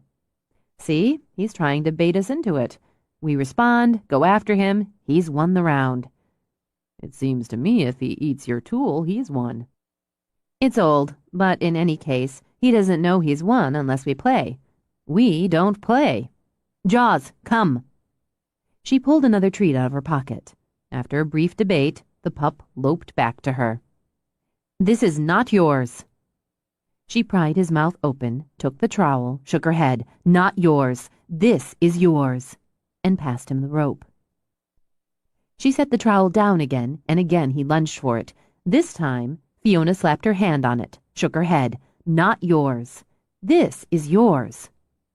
She repeated the process, endlessly patient, schooling Simon along the way. Try not to say no too often. You should reserve it for when you need or want him to stop instantly, when it's important. There, see, he's lost interest in the trowel. We won't play, but we'll play with the rope. Grab the other end, give him a little game of tug. Simon sat beside her, used the rope to pull the dog in, gave it slack, tugged side to side. Maybe I'm just not cut out for a dog. Willing to give some sympathy now, she patted Simon's knee. This from a man who takes showers with his puppy? It was necessary. It was clever, efficient, and inventive. And they both smelled of soap and sawdust, she realized. Very nice. He'll learn. You'll both learn. How about the housebreaking? Actually, that's working. Well, there you go. You've both learned how to handle that, and he sits on command. And wanders into the forest to roll in dead bird, eats my universal remote. Simon, you're such a Pollyanna. He sent her a narrow stare and only made her laugh. You're making progress. Work on training him to come every time you call. Every time. It's essential. We'll work on some leash training, then give him a refresher on coming. As she rose, she saw the cruiser heading down her lane. It's a good time to teach him not to run toward a car and not to jump on a visitor. Keep him controlled. Talk to him. She waved and waited for Davy to pull up and get out of the car. Hi, Davy. Fee. Hi, guys. How's it going? He bent to rub black, yellow, and brown fur. Sorry, Fee. I didn't know you had a lesson going. No problem. This is Simon Doyle and Jaws, Deputy Englewood. Right. You bought the Dobbs place a few months back. Nice to meet you. Davy nodded at Simon, then crouched to greet the puppy. Hey, little fella. I don't want to interrupt, he said as he scratched and rubbed the exuberant jaws. I can wait until you're done. It's okay. Simon, why don't you get the leash, do a little solo work on healing? I'll be right there. Is there a problem, Davy? She murmured when Simon walked to his truck. Why don't we take a little walk ourselves? Okay, now you're scaring me. Did something happen? Syl? Syl's fine, far as I know. But Davy put a hand on her shoulder, steered her into a walk toward the side of the house. We got some news today, and the sheriff thought, since we go back, I should come talk to you about it. About what? A woman went missing mid-January back in California. Sacramento area. Went out for a jog one morning and didn't come back. They found her about a week later in El Dorado National Forest. Shallow grave. An anonymous tip gave them the basic direction. She swallowed the flutter in her throat and said nothing. 10 days ago, another woman went out for a morning run in Eureka, California. Where did they find her? Trinity National Forest. The first woman, she was 19. The second was 20. College students, outgoing, athletic, single. Both had part-time jobs. The first worked as a bartender, the second in a bookstore. They both were taken down with a stun gun, then bound with nylon rope, gagged with duct tape. Both were strangled with a red scarf left on the body. She couldn't feel the flutters now, not when her body had gone numb. And tied in a bow. Yeah, and tied in a bow. Fiona pressed a hand to her heart, felt it pounding. Perry's in prison. He's still in prison. He's never getting out, Fee. He's locked up, locked down. It's a copycat. It's more than that. He reached out, gave her shoulders a rub. It's more than that, Fee. There are details the Perry investigation didn't release, like how Perry took a lock of hair from his victims and wrote a number on the back of their right hand. Already the numbness was wearing off. She wanted it back, wanted it to block this sickness roiling in her belly. He told someone, or one of the investigators did, someone in the crime lab or the medical examiner's office. Davy kept his eyes on hers, his hands on her shoulders. Has to be. They're going to track that down. Don't treat me like an idiot, Davy. Any of dozens of people could have passed that information on. It's been nearly 8 years since... I know. I'm sorry, Fee. I want you to know the cops are all over this. We wanted you to be informed, and it's likely the media's going to make the connection pretty quick. They might poke at you about it.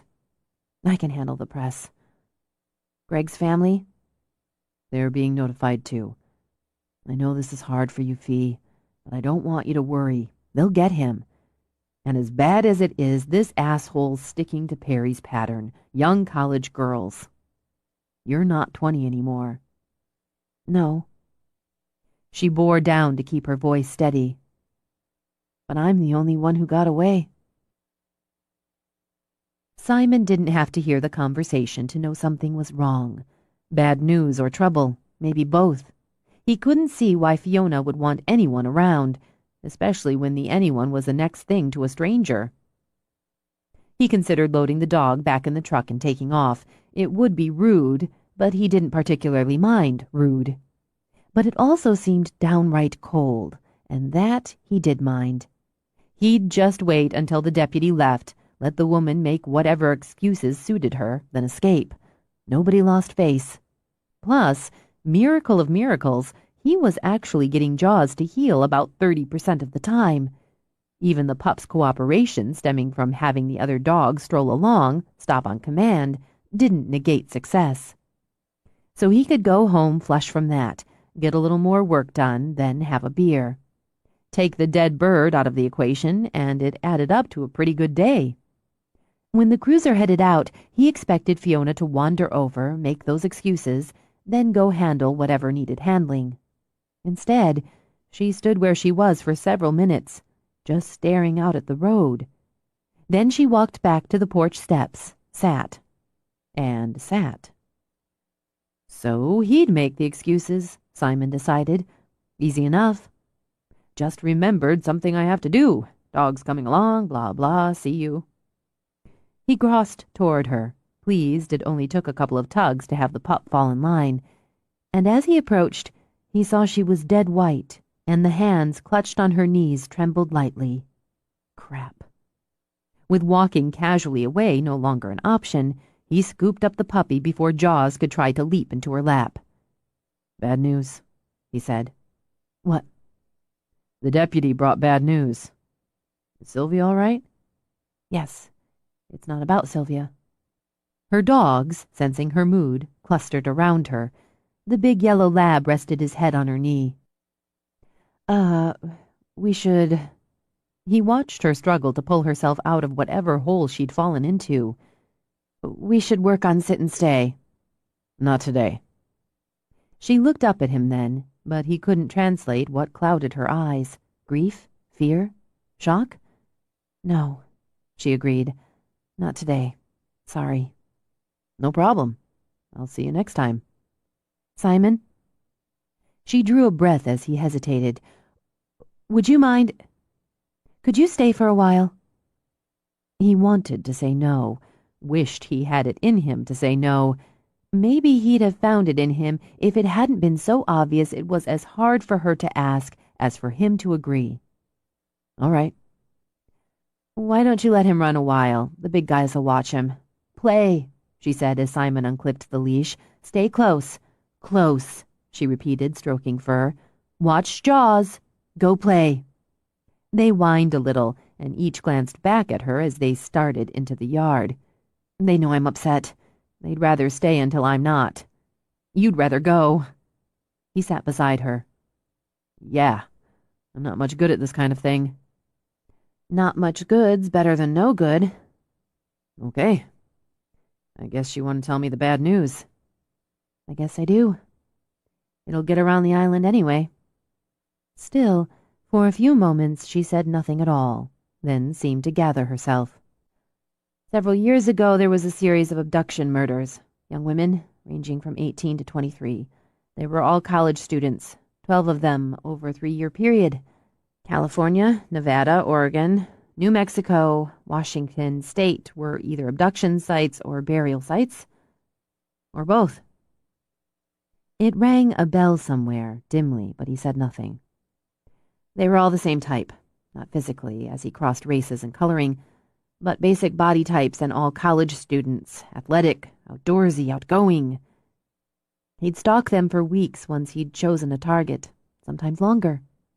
Meticulous, patient. He'd record their routines, habits, wardrobe, friends, family, schedules. He used a tape recorder and kept a notebook. All of them either jogged or hiked or biked routinely. Habitually.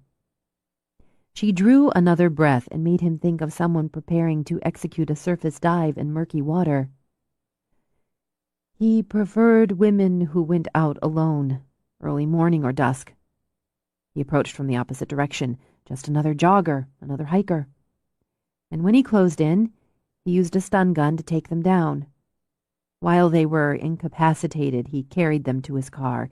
He had the trunk lined with plastic so there'd be no trace on the bodies, and no trace of them in the trunk. Thorough, Simon said, thinking out loud. Yes, very. She continued briskly, without inflection, like a woman giving a report she knew by rote. He bound them with nylon cord, gagged them with duct tape, then gave them a mild sedative to keep them under, keep them quiet. He'd drive to a national park. He'd already have the spot picked out. While the search went on for her, in the area she'd been abducted, he was hours away, forcing this groggy, terrified woman to walk through the dark, off the trail. Now her voice hitched, a quick tremble as she linked her fingers together in her lap and stared straight ahead. He dug the grave first. Not too deep. He wanted them to be found. He liked them to watch him dig, so he tied them to a tree. They couldn't beg, couldn't even ask him why, because he kept them gagged the entire time. He didn't rape them or torture them, physically, or beat them or mutilate them. He just took out the red scarf and, while they were bound and gagged, unable to defend themselves, strangled them. He tied it in a bow when he was finished, and buried them. The Red Scarf Killer, that's what the press called him, Simon commented. I remember this. They caught him after he shot some cop. Greg Norwood. The cop was Greg Norwood and his dog, his canine partner, Kong. The words throbbed in the air between them like an open wound. You knew him. Perry laid in wait for them. Greg had a nice little weekend place near Lake Sammamish. He liked to take Kong there, work on his training. Once a month, just the two of them. Boy bonding, he called it. She laid her hands on her knees, a casual gesture, but he saw the way her fingers dug in. He shot Greg first, and maybe that was his mistake. He put 2 bullets in Kong, but Kong kept coming. That's what they reconstructed, and that's what Perry said happened, trading confessions, information, details against the threat of the death penalty when he knew he'd lose the trial. Kong tore Perry up pretty good before he died. Perry was strong, and he managed to get back to his car. Even drove a few miles before he passed out, wrecked. Anyway, they got him. Greg, he was strong too. He lived 2 days. That was in September 12th. We were going to be married the following June. Useless words, Simon thought, but they had to be said. I'm sorry. Yeah, me too. He staked Greg out for months, maybe longer. Meticulous, patient. He killed him to pay me back. See, I was supposed to be his number 13, but I got away. She closed her eyes briefly. I want a drink. Do you want a drink? Yeah, sure. When she rose and went in, he debated going with her and decided maybe she needed a little time to pull it together. He remembered bits and pieces of the story, remembered now there'd been a girl who escaped and who gave the FBI a description of the man who abducted her. Years ago, he thought now, and tried to think what he'd been doing when the story had been hot. He just hadn't paid that much attention, he thought now. He'd been, about 25? He'd just moved to Seattle and had been trying to build a reputation, make a living. And his father had that cancer scare about that time. That had eclipsed everything else. She came out with a couple glasses of white wine. It's an Aussie Chardonnay. All I've got, apparently. It's fine. He took the glass, and they sat in silence, watching the heap of dogs who'd decided to take a nap. Do you want to tell me how you got away? Luck. On the heels of stupidity. I shouldn't have been out alone that morning on that jogging path. I should have known better. My uncle's a cop, and I was already seeing Greg, and they'd both made a point of telling me not to run without a partner. But I couldn't get one who'd keep up with me. Track star, she added with a ghost of a smile. You've got the legs for it. Yeah. Lucky me. I didn't listen to them. Perry hadn't crossed over to Washington at that point, and there hadn't been an abduction for months. You never think it's going to be you. You especially never think that when you're 20. I went out for my run. I like to go early, then hit the coffee shop. It was a crappy day, gloomy, rainy, but I loved running in the rain. This was early November, the year before Greg died. I had a second, just a second, when I saw him. So ordinary looking, so pleasant. But I had that click. I had a panic button on my keychain. I even reached for it, but it was too late. I felt that shock of pain. Then nothing works. She had to stop a moment, had to breathe. Nothing works, she repeated. Pain? Shock? Then numb? Useless. I felt sick when I came to in the trunk. It was dark, and I felt the movement, the sound of the tires on the road. Can't scream. Can't kick. Can hardly move. She stopped, breathed it out, took a slow sip of wine. I cried a while because he was going to kill me and I couldn't stop him. He was going to kill me because I wanted to take a morning run by myself. I thought about my family and Greg, my friends, my life. I stopped crying and got mad. I hadn't done anything to deserve this. She stopped again, drank again, while the breeze whispered through the pines. And I had to pee. That was humiliating, and as stupid as it is, the thought that I'd pee my pants before he killed me just revved me up. So I'm fighting that, sort of squirming around, and I felt the lump in my pocket. I had a hidden pocket in my jogging pants, one of those inside the back deals. Greg had given me this little Swiss Army knife. She reached in the pocket of her jeans, pulled it out. Tiny little knife, cute little scissors, mini nail file. A girl knife. She closed her hand around it. It saved my life. He'd taken my keys, the coffee money I had zipped in my jacket pocket, but he hadn't thought of the inner pocket in the pants. Couldn't know it was there, I guess. My hands were tied behind my back. I could just reach it. I think I was most scared then, when I managed to get the knife, when I started to think maybe there was a way out. Can I see it? When she offered it, Simon opened it, studied the knife in the bright afternoon sun. Half as long as his thumb, he thought. You cut through the nylon cord with this? Cut, sawed, hacked. It took me forever just to get it open, or it seemed like it, and a lifetime to saw through the rope. I had to cut through the one around my ankles because I couldn't loosen the knot. First, I was terrified he'd stop the car before I'd finished. Then I was terrified he'd never stop that fucking car. But he did. He did. And he got out whistling a tune. I'll never forget that sound. He thought of it. A girl trapped, terrified, very likely bloody where the cords had cut into her, and armed with a knife barely more lethal than a thumbtack. I put the duct tape back over my mouth. She said it so calmly now, so matter-of-factly, that he turned his head to stare at her. And I wound the rope around my ankles, put my hands behind my back, closed my eyes. When he opened the trunk, he kept right on whistling. He leaned in, tapped my cheek to bring me around, and I stuck that little knife in him. I'd hoped for the eye, but I missed and got him in the face. Still, it surprised him. Hurt him enough to give me a second. I rammed my fist into his face and swung my legs around and kicked. Not as hard as I wanted because the rope got tangled some, but hard enough to knock him back so I could get out. The shovel was right there, where he'd dropped it when I stabbed him. I grabbed it and I slammed it against his head a couple of times. I got his keys.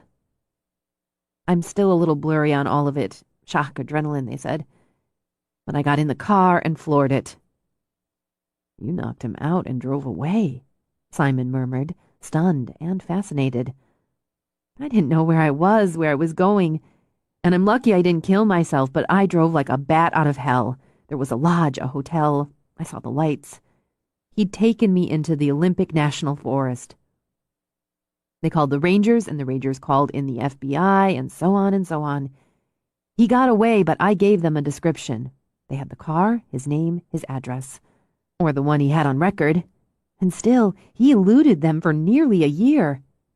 Until he shot Greg and Kong stopped him. Kong gave his life to stop him. She took the knife back, slipped it into her pocket. You seem like a fairly smart woman, Simon commented after a few moments. So you know that what you did saved other women. The bastard's put away, right? Multiple and consecutive life terms. They made the deal after I testified, after he realized he'd be convicted for Greg, for me, and he'd face the death penalty. Why'd they deal? For confessions on Greg, on me, on the other 12 victims, for the whereabouts of his notebooks, his tapes, for closure for the families of the murdered women, for answers, and the certainty he'd never get out. She nodded as if to a question in her head. I always thought it was the right thing to do. It gave me, strangely enough, relief to hear him go through all of it, step by step, and to know he'd pay for it, for all of it, for a very, very long time. I wanted to put it behind me, close the door. My father died just 9 weeks later, so suddenly, so unexpectedly, and the bottom dropped out again. She rubbed her hands over her face. Horrible times. I came out to stay with Syl for a few weeks, a couple months, I thought. But I realized I didn't want to go back. I needed to start over, and I wanted to start over here. So I did. And most of the time that door stays closed. What opened it today? Davy came to tell me someone is using Perry's pattern, including details that weren't released to the public. There have been 2 so far. In California. It started again. Questions circled in his head, but he didn't ask them. She was done, he thought. purged what she'd needed to purge for now. Rough on you. Brings it all back, makes it now instead of then. Again she closed her eyes and her whole body seemed to relax. Yes, exactly. God, maybe it's stupid, but it really helps to have someone say that, to have someone get that. So thanks. She laid a hand on his knee, a brief connection. I have to go in, make some calls. Okay. He handed her the glass. Thanks for the drink. You earned it. Simon walked over to pick up the puppy, who immediately started bathing his face as if they'd been parted for a decade. As he drove away, he glanced back to see Fiona going inside, closely followed by her dogs. 5. Fiona thought about dinner and had another glass of wine instead. Talking to Greg's parents tore off the scar tissue and opened the wound again. She knew the healthy option was to fix a meal, maybe take a long walk with the dogs, get out of the house, get out of herself. Instead, she shooed the dogs outside and indulged in a long session of brooding so wide and deep her hackles rose at the interruption of another visitor. Couldn't people just let her wallow? The chorus of happy barks translated to a friend. She wasn't surprised to see James and his Kobe exchanging greetings with her dogs. She leaned against the porch post, idly sipping her wine and watching him. In the floodlights she'd flipped on, his hair had a sheen. But then something about James always did. His skin, an indescribable shade she thought of as caramel dipped in gold dust, was a testament to his widely mixed heritage. His eyes, a bright shining green, often laughed out of a forest of lashes. He turned them on Fiona now, with a quick and easy smile as he shook a jumbo takeout bag. I brought provisions. She took another slow sip of wine. Davy talked to you. Seeing as he's married to my sister, he often does. He walked to her, bringing the scent of food, then just wrapped his free arm around her to bring her close. Swayed. I'm okay. I've just been holding the first meeting of my Pity Me Club. I want to join. I'll be president. I've already elected myself president. But since you brought provisions, you can be the second official member. Do we get badges? A secret handshake? He leaned back to press his lips to her forehead. Let's go inside and vote on it over burgers. I talked to Greg's mother, Fiona told him as she led the way. Hard. Brutal. So I've been sitting here drinking wine in the dark. Fair enough, but I'm calling times up on that. Got any Coke? Pepsi. Diet. Ugh, I'll take it. As much at home in her place as in his own, he got out plates, set a burger, loaded, on each, then divvied up the mountain of fries from an insulated box. She poured out the drinks after dumping the rest of the wine in her glass down the sink. We should have had sex before we got to be friends. He smiled, sat. I think we were 11 and 12 when you started coming on island to see your dad, so we were a little young for sex when we got to be friends.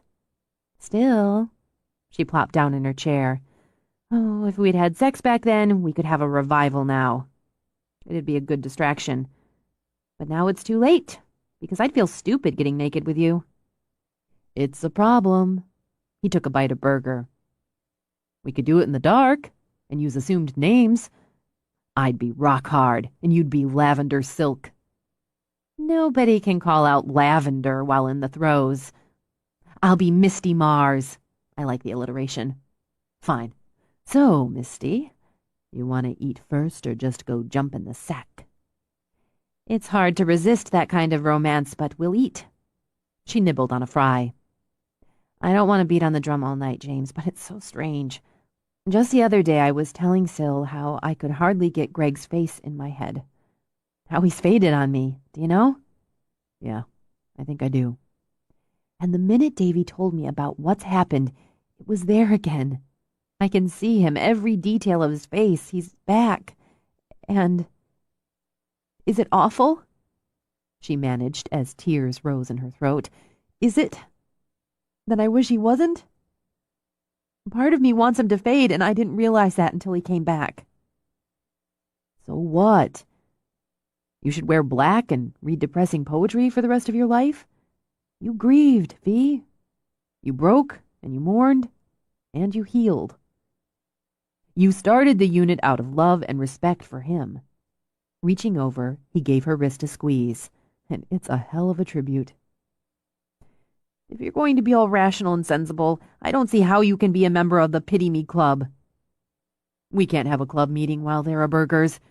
That requires really bad wine and stale crackers. Damn you, James! You screwed up a really good wallow. She sighed, ate her burger. Even the comfort of a friend, the familiarity of her dogs, and the nighttime routine didn't spare her from the bad dreams. She woke every hour, struggling out of the goop of a nightmare only to sink in again the next time she drifted off. The dogs, as restless as she, got up to pace or rearrange themselves. At 3 a.m., Bogart came to the side of the bed to offer her the rope as if a game of tug would set things right. At 4, Fiona gave it up. She let the dogs out, made coffee. She did a hard, sweaty workout, then settled down with paperwork. She balanced her checkbook, drafted upcoming newsletters for her classes and for the search and rescue subscribers. While the sky lightened, she updated her webpage and spent some time surfing various blogs because she couldn't drum up the enthusiasm to write her own. By the time her first class began, she'd been up for over 4 hours and wanted a nap. She loved her classes, Fiona reminded herself. She loved them for the work itself, the dogs, the social opportunity, the interaction. She loved being outside most of the day. But right then she wished she'd canceled the other 2 classes on the schedule. Not to wallow, she told herself, but just for some alone time, just to catch up on sleep, maybe read a book. Instead, she prepared for round 2, took a call from Sylvia, word traveled, and got through it. By the end of her workday, after she and the dogs had gathered and stowed all the toys and training tools, she realized she didn't want to be alone after all. The house was too quiet, the woods too full of shadows. She'd go into town, she decided, do some shopping, maybe drop by and see Sylvia. She could walk on the beach after. Fresh air, exercise, change of scene. She'd keep at it until she was too damn tired for dreams, bad or otherwise. She decided on Newman for company. As he leaped in the car, she turned to the other dogs. You know how it is. Everybody gets a chance for some one-on-one. We'll bring you something. Be good. When she got in, she gave Newman a sidelong glance. No smirking, she ordered. Stress eased as she drove, snaking along while the early evening sun dipped beams into the water. Fatigue lessened as she opened the windows wide and cranked up the radio while the wind tossed her hair. Let's sing. Always ready to oblige, Newman howled in harmony with Beyoncé. She intended to drive to East Sound, stock up on essentials, and treat herself to something she absolutely didn't need. But as she wound along between hill and water, by field and forest, she followed impulse and made the turn at the mailbox marked simply Doyle. Maybe he needed something from the village. She could be neighborly, save him a trip. It didn't have anything to do with wanting to see where and how he lived. Or hardly anything. She liked the way the trees screened and let the sunlight shimmer and shine on rock and tall grass, and she liked the house, she thought, as it came into view. The central double peaks, the tumbling lines that followed the slope of the land.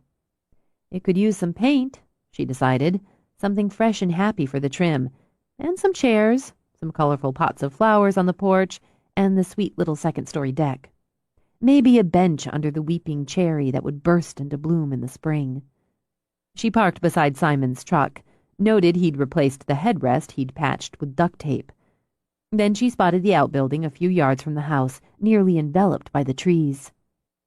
Long and low, it likely held as many square feet as her house, and offered a generous covered porch on the front, a scatter of tables, chairs, and what she took as parts of other pieces of furniture stood or leaned under the shade.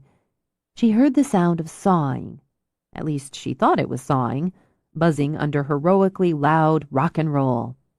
She got out, signaled Newman to join her. He scented the air, new place, new smells, as he fell into step with her. Great view, huh? She murmured, looking out over the Sound to the opposing shorelines and the little nubs of green on the water.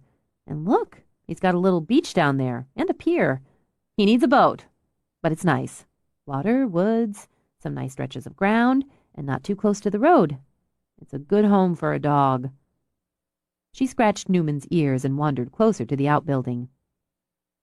She spotted him through the window, jeans, t-shirt, goggles, tool belt, and noted she'd been right about the saw. It was, she thought, one big, scary mother. He slid wood under its fast, toothy blade. Her stomach tightened a little at the thought of what it could do to fingers, and with that in mind, she moved carefully around to the door, standing out of range until the buzzing paused. Then she knocked, waved through the glass. When he only stood there, frowning at her, she opened the door. The pup lay on the floor, feet in the air as if he'd been electrocuted. "Hi!" She had to pitch to just under scream level to beat out the music. "I was on my way to the village and thought—" She trailed off as he pulled out earplugs. "Oh, well, no wonder it's so loud. Listen." She broke off again when he pulled a remote from a pocket of the tool belt, shut down the music. The silence roared like a tsunami, and woke the puppy.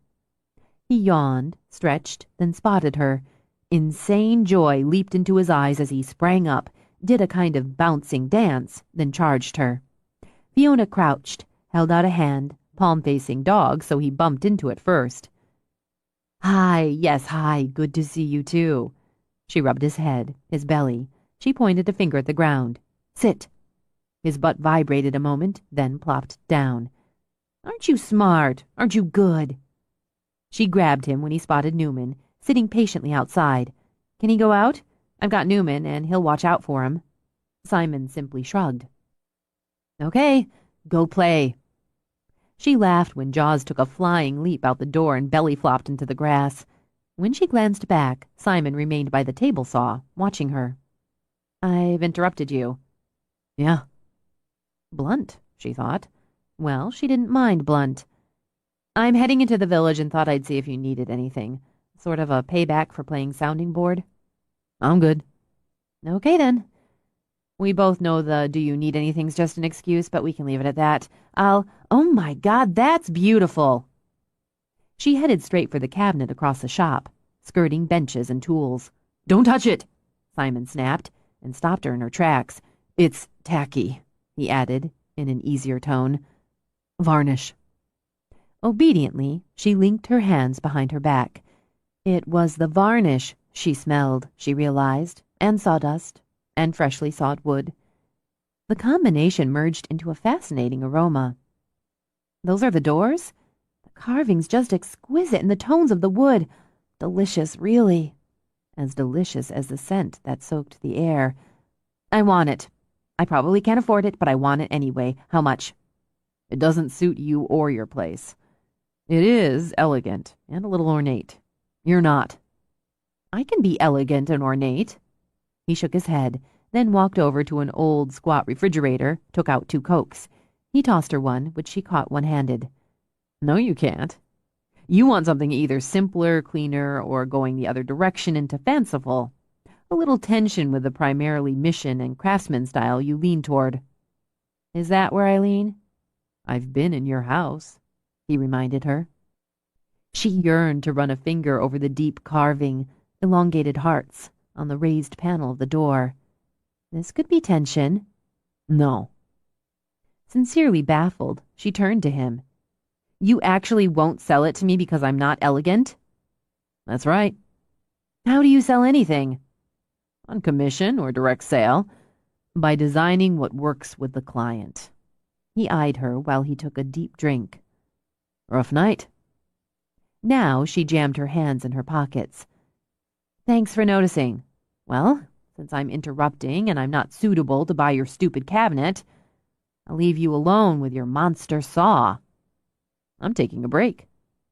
She drank, studying him as he studied her. "You know, given my line of work, really crappy manners such as yours don't bother me." "If you're thinking of training me like my dog, you should know I'm intractable." She only smiled. So, if the need anything in town was an excuse, are you hitting on me? She smiled again, wondered. She saw a lot of clamps and chisels, a skinnier saw, and a stationary drill thingy that looked as scary as the monster saw.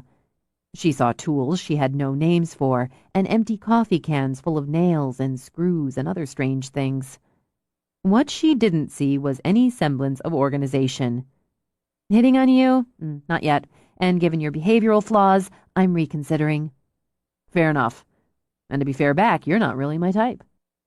She stopped examining a wonderful wide-armed rocker she coveted to send him a cool stare. Is that so? Yeah, it's so. Mostly I lean toward the arty, feminine type. Curvy's a bonus. Like Sylvia. Yeah. Or Nina Abbott. She couldn't help the smug smile when annoyance flicked briefly in his eyes. Or, was all he said. Thank God we got that cleared up before I gave my squishy, susceptible heart into your hands. Lucky break, but it's good to mix things up now and then. Try new things. Great. I'll let you know when I want to be mixed and tried. Meanwhile, I'll take my inelegant, art-starved, unfeminine, flat-chested self out of your way. You're not flat-chested. The laugh escaped before she knew it was there. God, you're a weird sucker. I'm going while I still have enough crumbs of ego left to sweep into a pile. She went to the door, called his dog. When the puppy raced to her, she petted and praised. Then she nudged his butt farther into the room, closed the door with him inside. She flicked one glance at Simon through the glass before striding to her truck, Newman faithfully at her side. He watched her through the window, the long, athletic stride, the easy grace. She'd looked lost when she came into the shop, hesitant, uncertain, tired. Not anymore, he thought as she hopped into her truck. Now she was brisk, distracted, and maybe a little pissed. Better. Maybe he was one weird sucker, but he'd worry less about her now. Satisfied, he replaced his earplugs, his goggles, turned on the music, and got back to work. Eyes bright, Sylvia leaned on the counter of her pretty little shop while Fiona debated earrings. He did not say that. He absolutely said that. Fiona held long pearl drops to one ear, funky colored glass balls to the other. I'm not elegant enough for his overrated cabinet. I can be elegant. She turned. See? Pearls. Very pretty, but the fused glass ones are really you. Yeah, but I could wear the pearls, if I wanted. After setting them back in the display, Fiona wandered over to a tall raku vase. There was always something new to see in Sylvia's place, a painting, a scarf, a table, a treasure trove of jewelry. She stopped by a bench with high, curved sides and skimmed her fingers over the wood. This is beautiful. It's one of Simon's. She resisted giving it a flick with her formerly admiring fingers. Figures. Then he said I wasn't his type, as if I'd asked. You are. I am. He even used you as an example, arty and female and built. Really? Sure, go ahead and look smug. Deliberately, obviously, Sylvia fluffed at her hair. It's hard not to. Well, feel free to follow up, Fiona added with a dismissive wave. It might be interesting, but I think I'll just stay smug. I'm sure he didn't mean to insult you. Oh, yes, he did. Tell you what, I'm closing in 10 minutes. We'll go have dinner and trash him. Better, men in general. That sounds like fun, but I need to get back. I really just came in to bitch. Jesus, Syl, it's been a crappy couple of days. Sylvia skirted the counter to give Fiona a bolstering hug. Why don't I come over and fix you some pasta while you take a nice long bath? Honestly, I think I'm going to open a can of soup, then go to bed. I didn't get much sleep last night. I worry about you, Fee. She gave Fiona's tail of hair a little tug. Why don't you come stay with me until they catch this maniac? You know I'm fine. Me and the boys. Besides, the maniac's not interested in me. But... She broke off when the door opened. Hi, Sylvia. Hi, Fiona. Jackie, how are you? Sylvia smiled at the pretty blonde who ran a local B&B.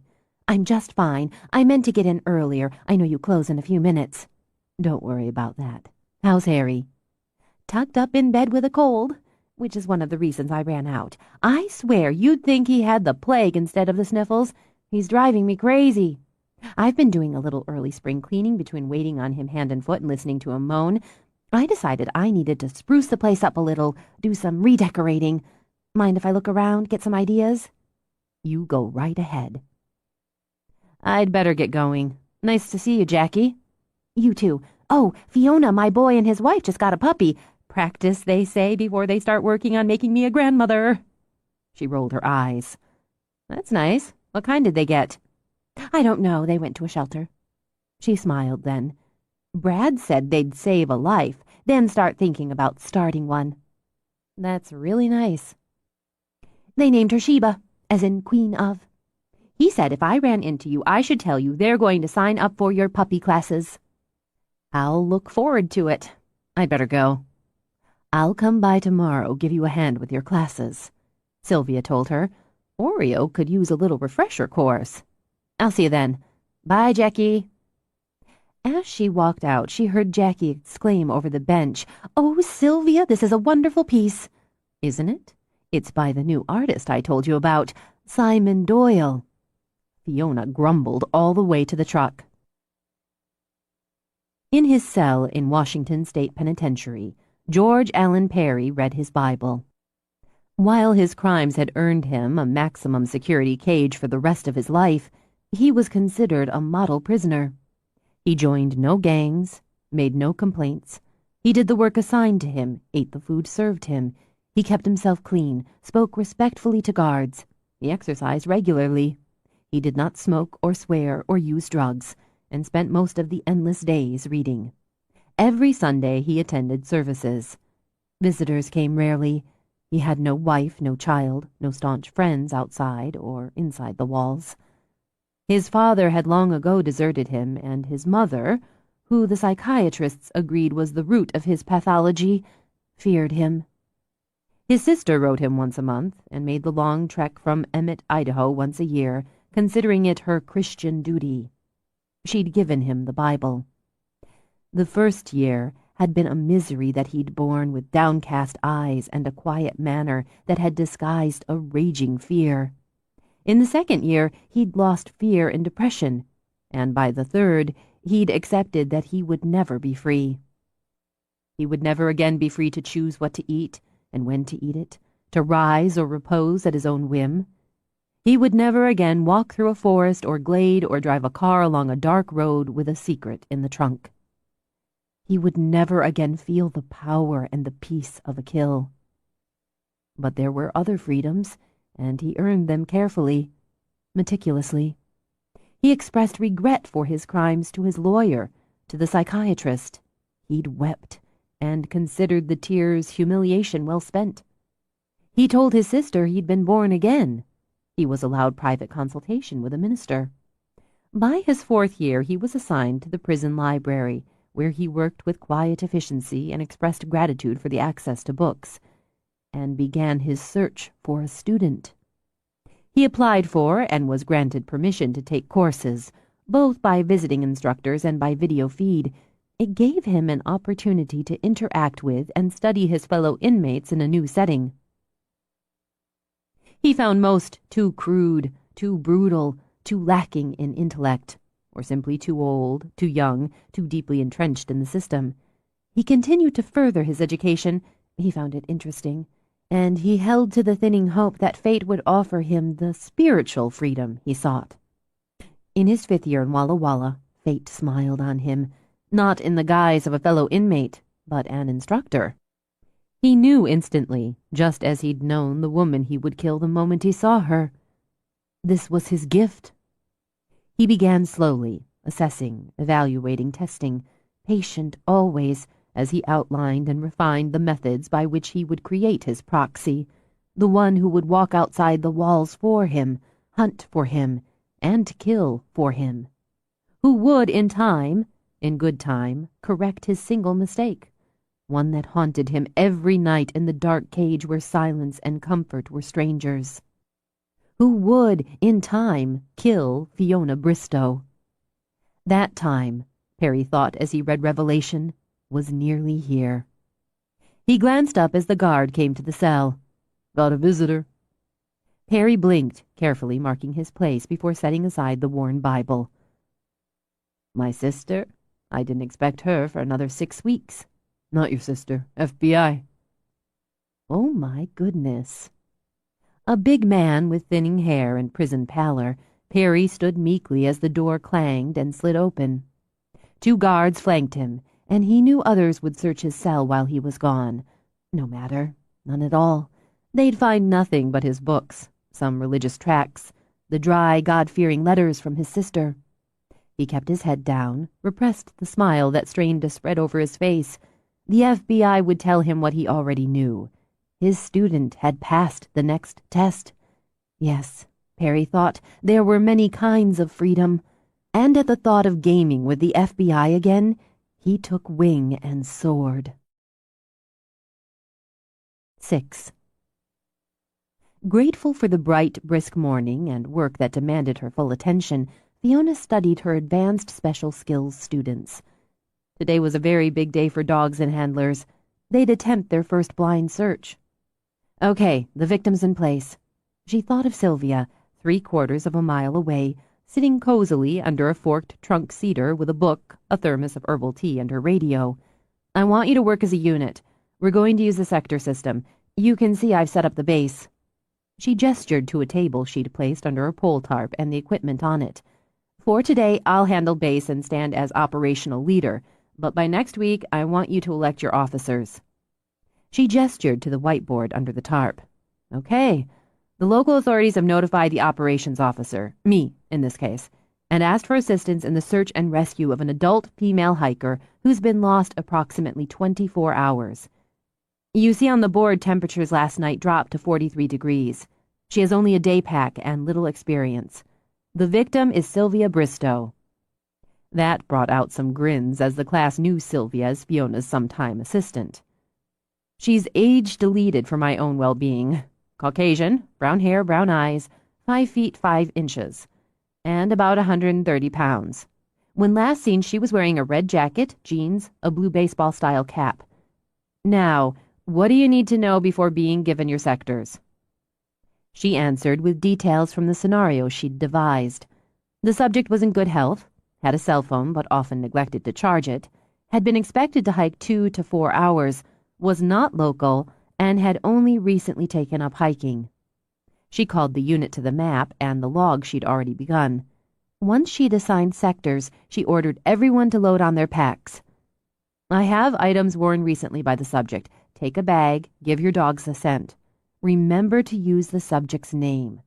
Refresh the scent whenever you think your dog may be confused, or if he or she becomes distracted or disinterested. Remember the boundaries of your sector. Use your compass. Check in by radio. Trust your dogs. Good luck." She felt their excitement and the nerves, as well as a sense of competition. Eventually, if they made it as a unit, the competition would shift into cooperation and trust. "When you get back, all dogs who didn't find our victim need a short find to keep up morale. Remember, it's not just your dogs being tested. You're honing your skills, too." She watched them spread out, separate, and nodded in approval at the way each gave his or her dog the scent, the command.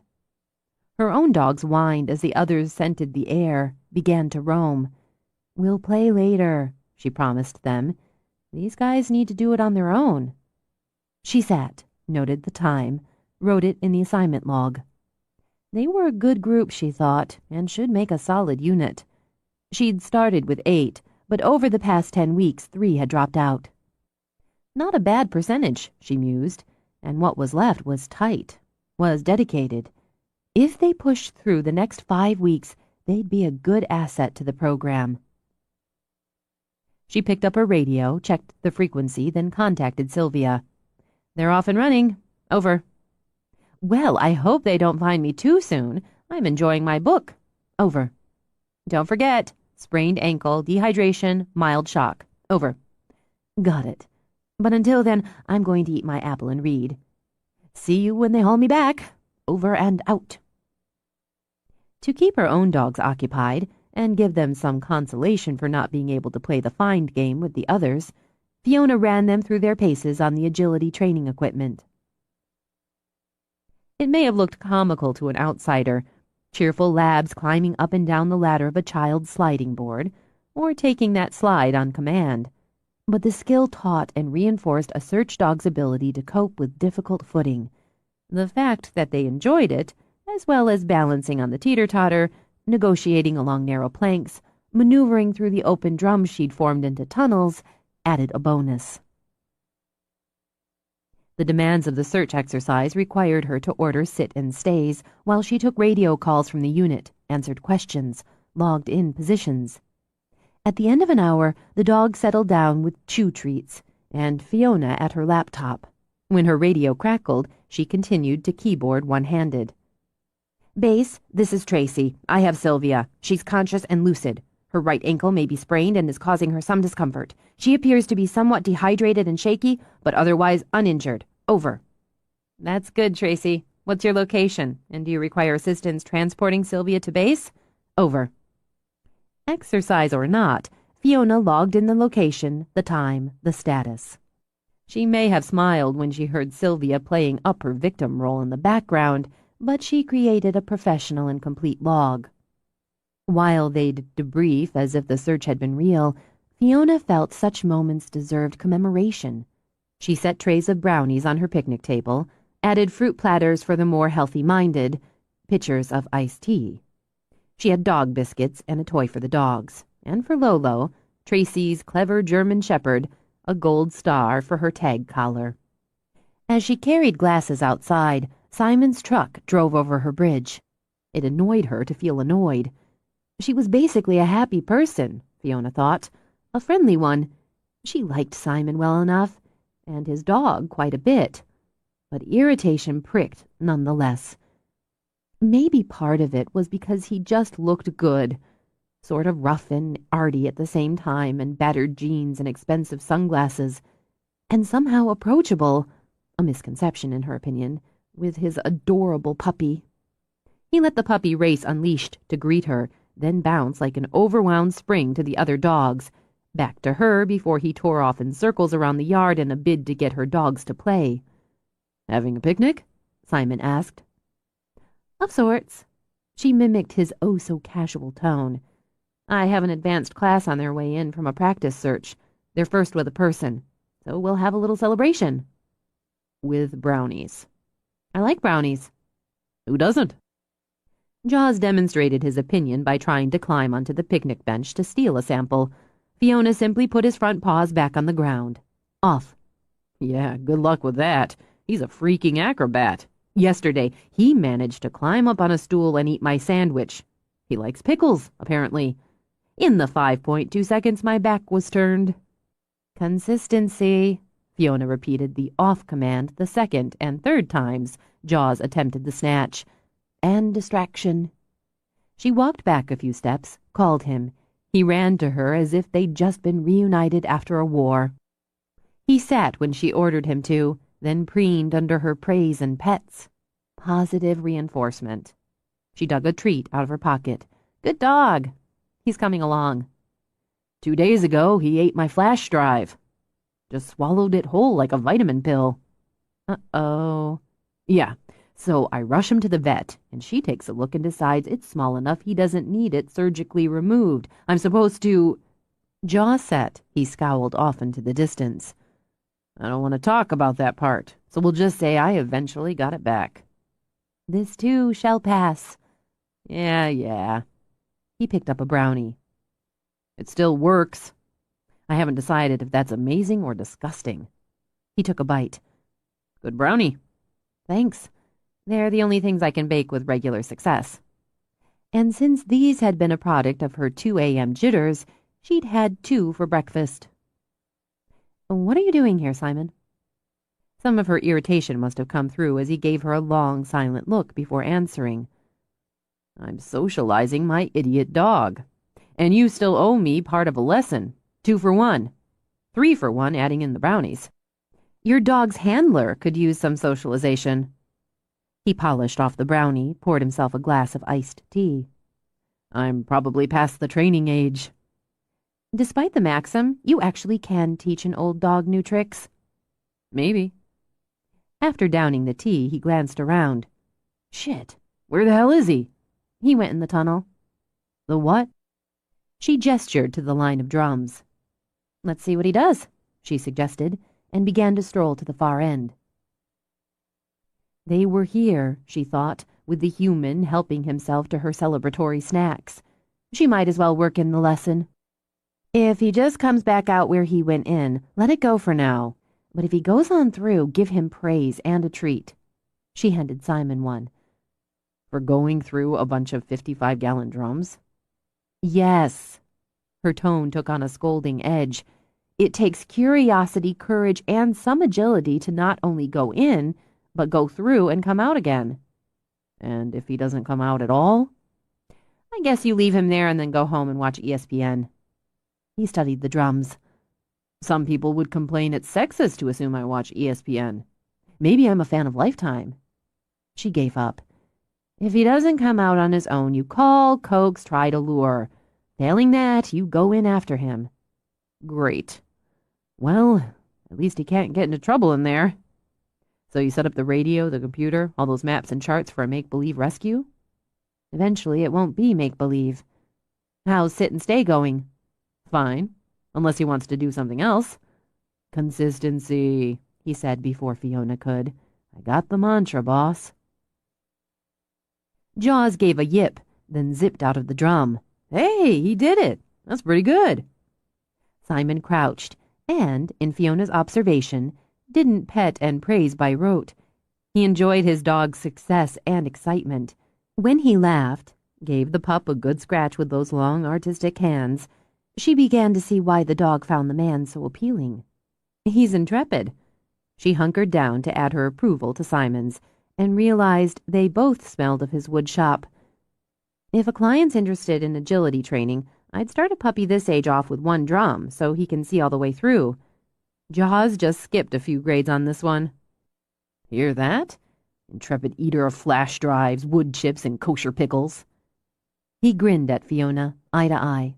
She saw fascinating flecks of bronze scattered on the tawny gold. As the look held, one beat, then two, Simon gave a considering, Forget it. She got to her feet. Let's see his sit and stay. My class should be back any minute. You're still bent about the cabinet. What cabinet? She asked with the sweetest of smiles. Uh-huh. Okay, sit and stay.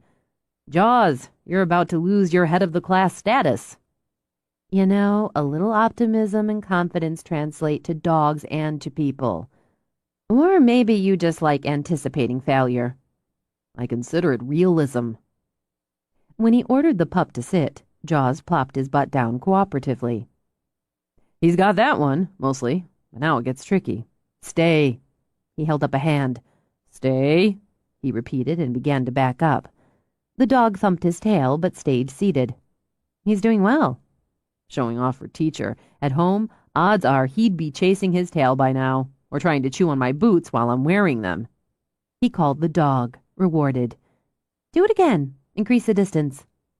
Simon took Jaws on the second round, stretching the space between them on the stay. Then, at Fiona's instructions, a third time until dog and man were a good 25 feet apart. Don't frown at the dog when he's doing what he's told. I'm not frowning. Let's call it your default expression. You're confusing him. Call him in. Jaws responded and took the last couple of feet on his belly before rolling over to expose it. You did good. You did fine. Show off, Simon muttered as he bent down to rub. He switched to submissive mode because he wasn't sure what you were after. You asked him for something, he gave it, and you stand there scowling at him. He gets an A. Fiona knelt down to stroke Jaws into delirium. You get a C-. Hey. My class is coming back. Hold him. Give him the stay command and keep him still for a few seconds. Then you can give him the release. Let him go greet. How? Sit and stay. holding him as he's going to want to run and see who's coming. As she spoke, she checked her watch for the log. Then give him the go. Use simple phrasing, something natural to you. Say, hi, go ahead, greet, whatever. Then let him loose. She rose, walked away to meet the first of her returning students. You wanted me to look bad, didn't you? You think I'm not on to you? Simon held the puppy in place while rubbing his ears. Not as dumb as you look, are you? Just wanted to impress the pretty girl. Okay, check it out, he said, and let Jaws race over to sniff and dance around the returning students. By the time he walked over, Fiona was listening to the handlers describe how their dogs had performed, noting down the area covered, the number of alerts. Simon pulled the leash out of his pocket. Why don't you let him hang out, play with the others a while? Fiona suggested. She glanced up from her log. You want him to get used to being around people, other dogs, ones he hasn't met before. A little socialization wouldn't hurt you either. Have another brownie. Maybe you can end the day on a higher grade. I'll take the brownie, but... He broke off as Sylvia limped out of the woods, leaning on a makeshift crutch, with a woman supporting her on one side and a man on the other while a pair of dogs pranced ahead. She's all right. Fiona laid a hand on his arm to stop him from crossing over to help. Make believe, remember? The exercise involved a lost woman with a minor injury. She plays it up. The class broke into applause. Sylvia took an exaggerated bow, then gestured grandly to the woman and dog beside her. That's Tracy and her Lolo. They found Syl in just under 75 minutes. Not bad. Not bad at all. Micah's the one helping her out with his Ringo. His positioning at the successful find was close enough for him to intersect with Tracy and assist in bringing Syl, with her fake sprained ankle, back to base. Besides, he's got a crush on her. On Syl? Like brownies, who doesn't? Not on Syl. Though she shook her head, Fiona found herself amused and a little proud at Simon's comment. On Tracy. They're both from the Bellingham area, like the rest of the unit. Excuse me. She closed the distance to give Tracy a handshake, then a hug, to fuss over the dogs. To laugh with Sylvia, he noted. She did have an appealing way, he supposed, if you liked the uber outgoing, the type who tended to touch or embrace in a kind of second nature, and looked good in jeans or work pants, sweatshirts, or sweaters. He couldn't think of a woman who fell into that subset ever attracting him before, not sexually in any case. The fact that she did presented an interesting puzzle. Maybe it was her eyes. They were so clear, so calm. He suspected they were just one of the reasons animals responded to her. You felt you could trust those eyes. He watched as she slung her arm around Tracy's shoulders. There was that just have to touch, just have to connect aspect of her, and led the woman over to, what would she call it, he wondered? Base? HQ? Anyway, it was a table under a pole tarp. Debriefing, he assumed, noting down whatever data needed to be noted down. It struck him as a little over the top for an exercise. Then he remembered she'd found a little boy in the very big woods, in a cold rain. Details mattered. Discipline and efficiency mattered. In any case, the brownies were excellent, and the interlude gave him a chance to flirt with Sylvia. How are you coping after your ordeal? He asked her. Sylvia laughed, poked him in the chest. I love when I get to play the lost woman. I get some exercise, wandering around, then either plopping in my spot or wandering some more. It depends on which victim behavior Fee wants to replicate. It's handy you came by. I was going to call you when I got home today. Yeah? To ask me on a date? You're so cute. I sold 2 of your pieces yesterday, the high-sided bench and the 5-drawer chest. I'll take more whenever you can get it to me. I finished a couple of things this morning, actually. A wine cabinet and a rocker. Ah, the famous wine cabinet. He shrugged, glanced back at Fiona. It's not her style, that's all. Sylvia smiled and nibbled on a strawberry. She has a lot of styles. You should ask her out to dinner. Why? Simon, if I thought that was a serious question, I'd be worried about you. She hooked her arm through his as Fiona addressed her class. Everyone did a solid job today, as individuals, as teams, and as a unit. Next class, we'll be working a different terrain with an unconscious victim. I want you to work your dogs 30 to 60 minutes, mixing in short 10-minute problems. Let's keep using someone your dog is familiar with.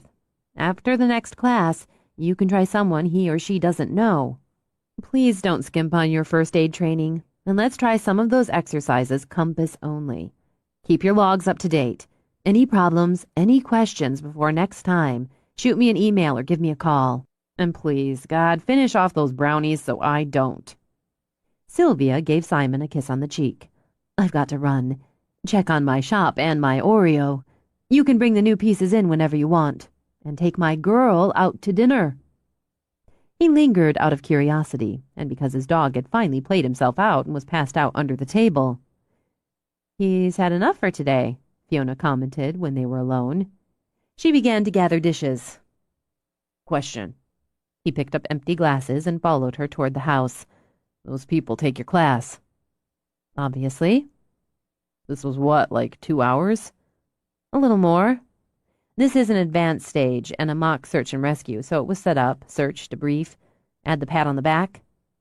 And between that, they've got to work with the dogs an hour here, an hour there, study first aid. Yes, one of them's an EMT, and they'll all need to be certified in CPR and basic field treatments. They'll also have to know how to read a topographical map, have a good working knowledge of climate, wind, foliage, wildlife. Both they and their dogs have to be in good physical shape. She set the dishes on the counter in the kitchen.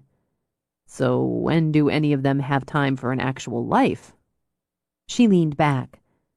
They have lives, jobs, families. They also have dedication.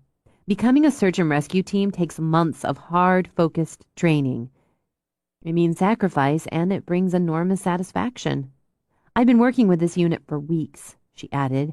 They have an almost 90% success rate on individual problems. Now we're working simultaneously. We'll be repeating this sort of training exercise over and over in all weather situations. Have you ever kicked anybody out? Yes, as a last resort, but yes. Most of the time, someone who isn't suited drops out before I have to. Are you interested? I don't think so. Well, it might cut into your lifetime addiction. Still, I wouldn't mind giving Jaws some of the early training. It'll help him be well-rounded, if nothing else. Once he heals, sits and stays, masters recall and drop-on recall, we can give him a little more. More than the obedience deal? Simon studied her, dubious. What's it cost? She angled her head. I might be open to the barter system on this one. Say, working on additional training and specialized skills for a wine cabinet. It doesn't suit you. Narrow-eyed, she pushed off the counter. You know, every time you say that, it just makes me want it more. I ought to know what suits me. You're just being stubborn. I am? She pointed the index fingers of both hands at him. You're the hard head here. What do you care who buys the cabinet? Aren't you building to sell? What do you care if a dog's crap at training? Don't you teach to get paid? It's not the same thing. Plus, it's usually the handler that's crap. Case in point, Mr. C-. I wasn't frowning. Hold that. Don't move. Don't change expression. I'm going to get a mirror. He grabbed her arm, but didn't quite swallow the laugh. Cut it out. Next class, I'll make sure I have a camera. A picture's worth 1,000 after all. She gave him a little shove. He gave her a little nudge, and behind him the dog growled low in his throat. Stop, Fiona ordered sharply, and the dog froze. Newman, friend. He thought you were hurting me. No, don't back off. Simon, she said to the dogs, we're playing. Simon's a friend. Put your arms around me. What? Oh, for God's sake, don't be so dainty.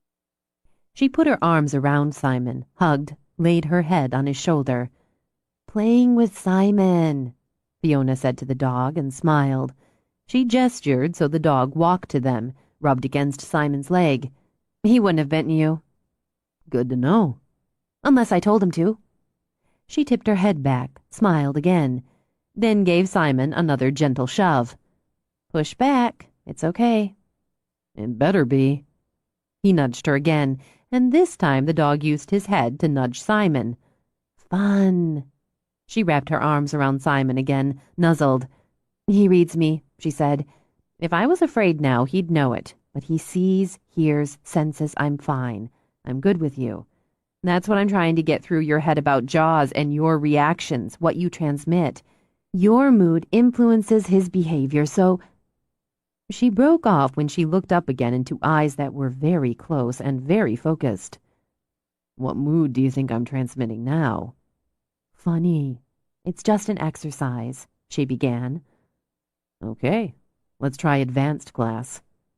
He closed his mouth over hers, very firm and just a little rough.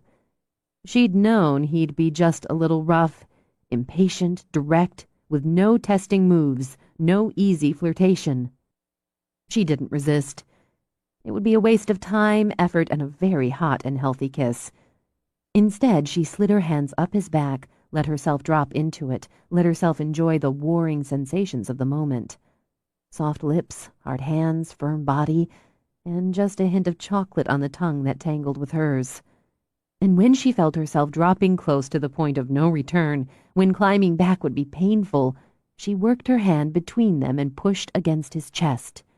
He didn't stop. Her heart went from flutter to pound, intractable, she thought, and wished she didn't find that quality in him quite so exciting. She pushed again, harder. He eased back, just a little, so their eyes met again. Grade that. Oh, you definitely aced it. Congratulations. But playtime's over. I have some lesson planning and things to get done, so... So I'll see you. Yes. Keep working on the basics. Throw sticks? Lots of sticks. Right. When he walked out, she blew out a breath, looked at Newman. Wow. His own fault, Simon thought as he loaded Jaws into the car. Or hers, he decided. It was really more her fault. Wrapping around him, rubbing in, smiling up. What the hell was a man supposed to do? He hadn't expected her to be so receptive, to just give, to just open until that subtle, almost quiet sexy peeled back a corner and showed him all the heat beneath. Now he wanted it. And her. He glanced at the dog, currently in bliss with his nose stuck out the 2-inch opening of the window. I should have just sold her the damn cabinet. He flipped the radio up to blast, but it didn't swing his mind away from Fiona. He decided to try his own exercise and began to design a wine cabinet suited to her, in his head. Maybe he'd build it, maybe he wouldn't. But it was a damn sure bet he'd end up going back to peel up another corner. A trip to the vet invariably included comedy and drama, and required persistence, stamina, and a flexible sense of humor. To simplify, Fiona always scheduled her 3 dogs together at the end of office hours. The system also gave her and the vet, her friend Mai Funaki, a chance to recover and unwind after the triple deed was done. At a scant 5'2", Mai appeared to be a delicate lotus blossom, a romantic anime character brought to life with ebony hair curved at her gilded cheeks and fringing flirtatiously above exotic onyx eyes. Her voice, a melodious song, calmed both animals and humans in the course of her work. Her pretty, long-fingered hands soothed and healed, and were as strong as a bricklayer's. She'd been known to drink a 200-pound man under the table, and could swear the air blue in 5 languages. Fiona adored her. In the exam room of her offices in her home just outside East Sound, Mai helped Fiona heft 75 pounds of trembling peck onto the table. The dog, who had once courageously negotiated smoldering rubble to locate victims after an earthquake in Oregon, who tirelessly searched for the lost, the fallen, and the dead through bitter winds, flooding rain, and scorching heat, feared the needle. You'd think I hammered spikes into his brain. Come on now, Peck. Mai stroked, even as she checked joints and fur and skin. Man up. Peck kept his head turned away, refusing to look at her. Instead, he stared accusingly into Fiona's eyes. She swore she could see tears forming. I think he was tortured by the Spanish Inquisition in another life. While Mai examined his ears, Peck visibly shuddered. At least he suffers in silence. Mai turned Peck's head toward her. He turned it away again. I've got this chihuahua I have to muzzle for any exam. He'd eat my face off if he could. She took the dog's head firmly to examine his eyes, his teeth. Big, healthy boy, she crooned. Big, handsome boy. Peck stared at a spot over her shoulder and shivered. Okay, Mai said to Fiona. You know the drill. Fiona took Peck's head in her hands. It's only going to take a second, she told him as Mai moved behind and out of eyeline. We can't have you getting sick, right? She talked, rubbed, smiled, as Mai pinched some skin and slid the needle in. Peck moaned like a dying man. There, all done. Mai walked back to Peck's head, held up her hands to show them empty of all tools of torture. Then she laid a treat on the table. He refused it. Could be poisoned, Fiona pointed out. Anything in this room is suspect. She signaled the dog down, and he couldn't jump off the table fast enough. Then he stood, facing the wall, ignoring both women. It's because I cut off his balls. He's never forgiven me. No, I really think it all comes down from Newman. He fears, so they all fear. Anyway, 2 down, 1 to go. The women stared at each other. We should have taken him first. The worst first. But I just couldn't face it. I bought a really nice bottle of Pinot. Okay, let's do this thing. They released Peck into the yard, where he could exchange horrors with Bogart and seek sympathy with Mai's one-eyed bulldog, Patch, and her 3-legged beagle hound mix, Chauncey. Together they approached Fiona's car, where Newman lay on the back seat, nose pressed tight in the corner, body limp as overcooked pasta. Heads or tails? Fiona asked. You take the head. God help us. He squirmed, tried to roll into a ball, leaped over the seats, then back again. He slithered like a snake in an attempt to wedge himself under the seat. Then, unable to escape, went limp again, forcing the 2 women to carry his dead dog weight into the examining room. Fuck me, Fee. Couldn't you raise palms? He could be a face-eating chihuahua. Please tell me you got his weight at home, because there's no way we're getting him on the scale. 82. It took a solid and sweaty 30 minutes as Newman resisted every second. You know, Fiona panted, using her own body to hold Newman's down, this dog would walk through fire for me. Through fire over broken glass while meteors rained out of the sky. But I can't get him to just hold the hell still for a routine exam. And he knew. The minute I called them to get in the car, he knew. How many times do I put them in the car for work, for play, for whatever? How does he know? I had to get the others in first. They're more easily fooled. Then drag him. It's humiliating, she said to Newman. For both of us. Thank all the gods. We're done. Mai didn't bother to offer the treat, as Newman would very likely spit it in her face. Cut him loose and let's open that wine. Mai's pretty bungalow sat with its back to the sea. Once it had been part of a farm, then the house had morphed into a B&B. When Mai and her husband moved to Orcas, he'd wanted to farm. Mai moved her Tacoma practice to the island, pleased to work at home, content with the slower lifestyle while her husband raised chickens, goats, berries, and field greens. It took less than 4 years for the bloom to wear off on the gentleman farmer, whose next brainstorm had been buying a bar and grill in Jamaica. Tim's moving to Maine, Mai said as they carried the wine out to the yard. He's going to be a lobsterman. Not kidding? Not. I have to say, he lasted longer than I expected with the bar. Even as they sat, dogs hurried over to vie for attention. Tails wagged, tongues licked. Sure, now we're pals. Mai passed out the biscuits she'd brought with her. They love you. And the treats aren't poison, except in the exam room. Yeah, all's forgiven. I'm sorry I couldn't run the base for the search on the little boy. I had that emergency surgery and I just couldn't postpone it. It's no problem. That's why we have alternates. They're a nice family. The kid's a champ. Yeah? Mai sighed. You know, it's probably, certainly, best that Tim and I put off having kids. Can you imagine? But my clock's ticking double time. I know I'm going to end up adopting another dog or cat or other mammal to compensate. You could adopt an actual human child. You'd be a great mom. I would, but I still have a tiny crack of a sliver of hope that I could start a family with a man, give the kid the full complement of parents, which means I have to actually date and have sex. And when I think of men, dating, and sex, I remember how horny I am. I'm considering naming my vibrator Stanley. Stanley? Stanley is kind and thinks only of my pleasure. I'm still winning our dry spell contest, I assume. 14 months? 9. But I don't think that one time really counts. It was lousy sex. Lousy sex is still sex. It may be a crap contest to win, but there are rules.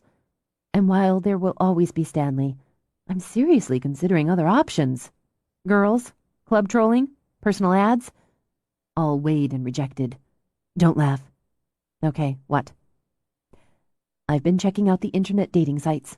I even have a profile and application ready to go. I just haven't hit send. Yet.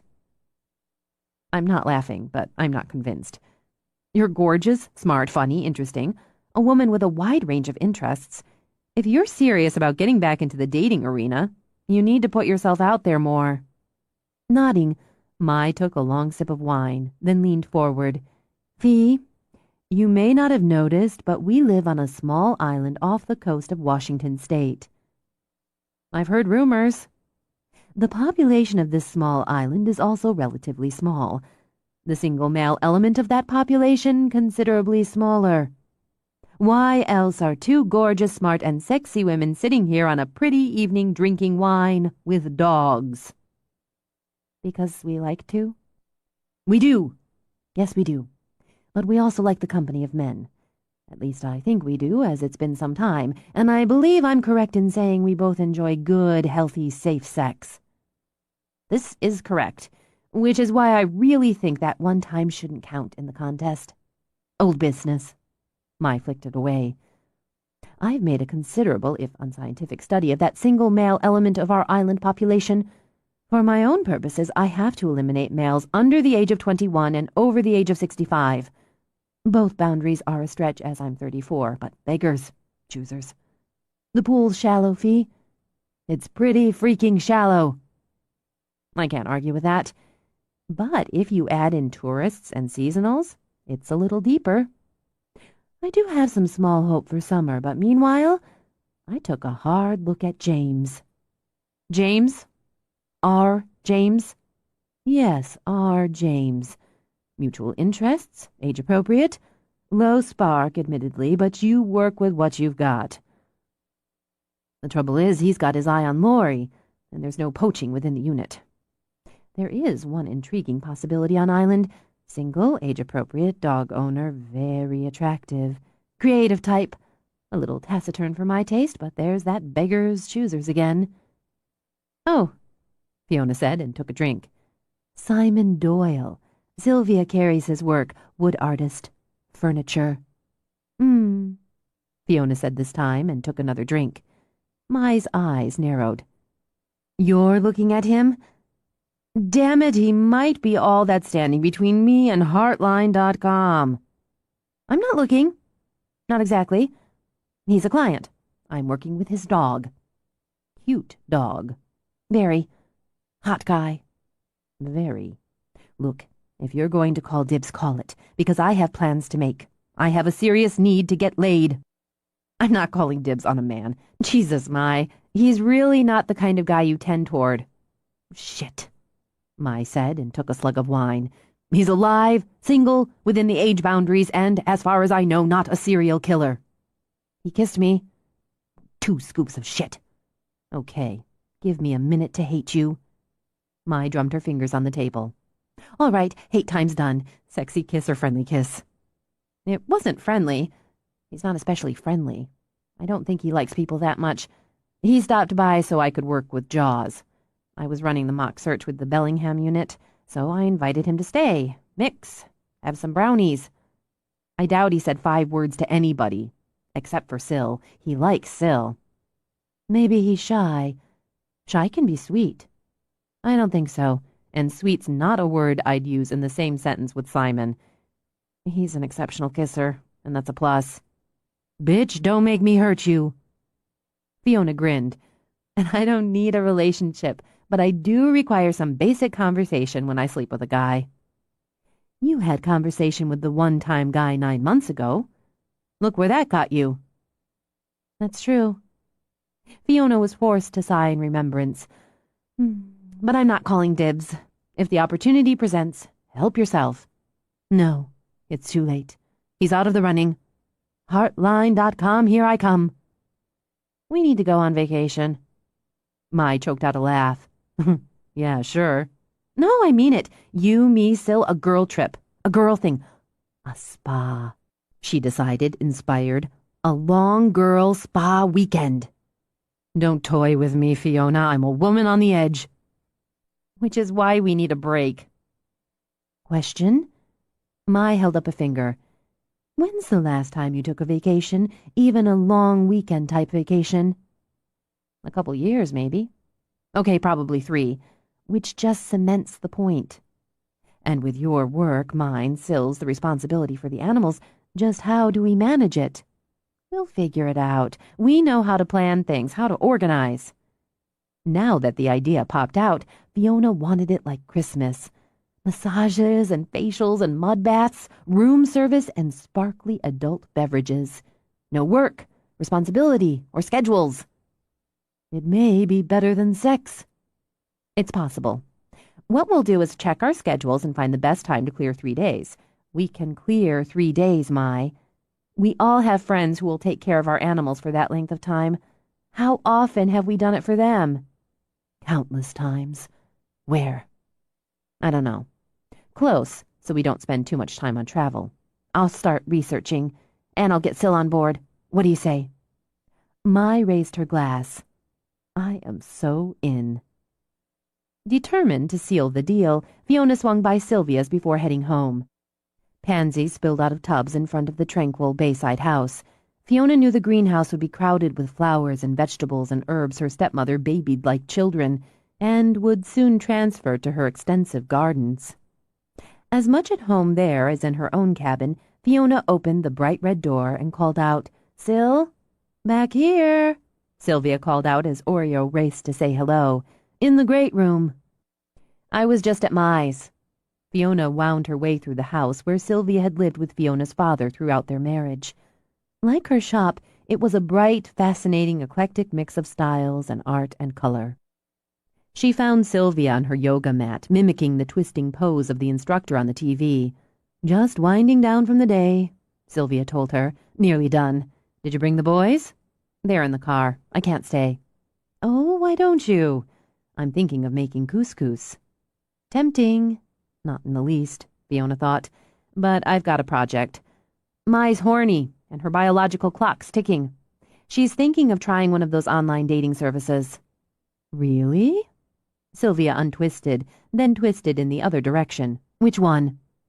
"I think she said Heartline.com. They're supposed to be pretty good." "I don't... Have you used that kind of thing?" "Not yet. Maybe never. But I've looked around." Sylvia lowered to the floor, folded. "Oh, huh. Well, anyway, what do you say the 3 of us take a long weekend and go to a spa?" "Gosh, let me think." Sylvia unfolded. "It'll take me 5 minutes to pack." "Really?" "I can do it in 4 if pressed." "Where are we going?" "I don't know yet. It's part of the project. I need to check the schedule, refine it with yours and Mai's, and find us a destination." "I've got that. One of my artists has a connection at a spa. Supposed to be fabulous. It's near Snoqualmie Falls." "Seriously?" "Mm-hmm." Sylvia lay back in corpse. "Tranquility Spa and Resort. I'll take care of it. But you might want to check out the website to make sure it's what you have in mind." "Do they have massages, room service, and a pool?" "I can pretty much guarantee that." "It's perfect." She did a quick dance in place. "God, this is going to be great." "Can't miss." "But what brought this on?" "I told you. Mai's hormones." "And?" Fiona walked to the window to look at the water. I really haven't been sleeping all that well since Davy told me about the murders. It's just there, on my mind. Keeping busy tamps it down. Then when I'm not, it's just there. A break would be good, I think. And a break with two of my favorite women, the best. Plus, I'm feeling conflicted about Simon since he kissed me. What? Sylvia's eyes popped open as she sat up. You tried to sneak that by me. When did he kiss you? The other day, after you and the others left. It was just an impulse of the moment and the circumstances. And yes, before you ask, it was very, very good. I suspected it would be. What happened next? He went home. Why? Probably because I told him to.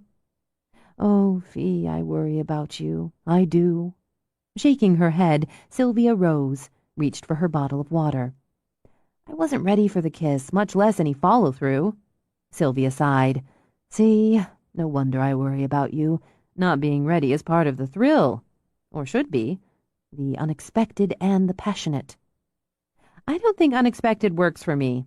At least not right now. Who knows? Maybe it will after a spa break. Clear your schedule and we're gone. I can work mine around yours and mine. You're the best. Fiona gave her a quick hug. I'm going to see what classes I can juggle. I'll email you and Mai. Wait, I'm going to get you some of this tea. It's all natural and it should help relax you, help you sleep. I want you to take a long bath, drink some tea, put on some quiet music, and give those meditation exercises I showed you a chance. She added as she got the tin out of a cupboard in the adjoining kitchen. Okay, promise. I'm already relaxed just thinking about the spa. She moved in for another hug. I love you. I love you back. She should have thought of it before, Fiona realized. An indulgent break with good friends was the perfect prescription for restlessness and stress. Then again, she rarely felt the need for a break as she considered her life on the island the best of all possible worlds. She had independence, reasonable financial security, a home and work she loved, the companionship of her dogs. What else was there? She remembered the hot, unexpected kiss in her kitchen and Simon's rough, proprietary hands on her. There was that, she admitted. At least now and again there was that.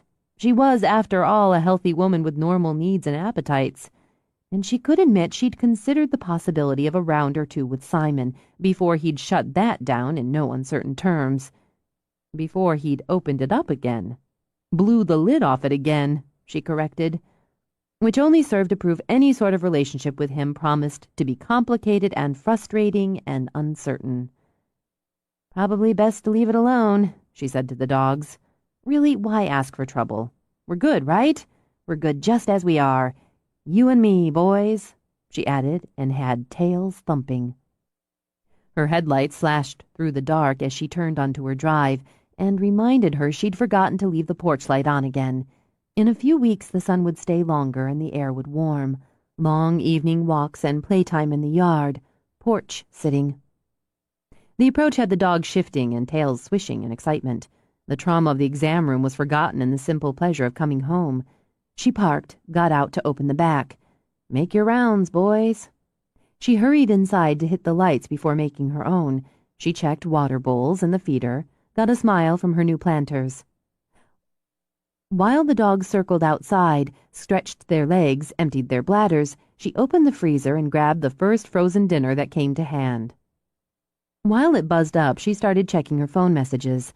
She'd set up her laptop, she decided, go over the schedule while she ate, find the best hole, check out the website Sylvia had recommended. Get the party started, she murmured. She took notes on her pad, saving or deleting messages as necessary. Ms. Bristow, this is Katie Starr. I'm a reporter with U.S. Report. I'm writing a story on the recent abduction murders of 2 women in California that seem to parallel those committed by George Allen Perry. As you were the only known victim to escape Perry, I'd like to speak with you. You can reach me at work, on my cell, or via email. My contacts are... Fiona hit delete. No way in hell. No reporters, no interviews, no TV cameras or mics pushed at her. Not again. Even as she took a breath, the next message came on. Miss Bristow, this is Katie Starr with U.S. Report, following up on my earlier call. I'm approaching deadline, and it's very important that I speak with you as soon as... Fiona hit delete again. "Screw you and your deadline," she murmured. She let the dogs in, comforted by their presence. Dinner, such as it was, didn't hold much appeal, but she ordered herself to sit down, to eat, to do exactly what she'd planned to do with her evening before the reporter flooded her mind with memories and worries. She booted up her laptop, poked at chicken pot pie. To boost her mood, she checked the resort's website first, and in moments was cruising on anticipatory bliss. Hot stone massages, paraffin wraps, champagne and caviar facials. She wanted them all. She wanted them now. She took the virtual tour, purring over the indoor pool, the post-treatment meditation rooms, the shops, the gardens, the lovely appointments in the guest rooms. That included, she thought, a 2-story, 3-bedroom villa. She closed one eye, glanced at the cost, winced. But split 3 ways, it would still sting like hellfire.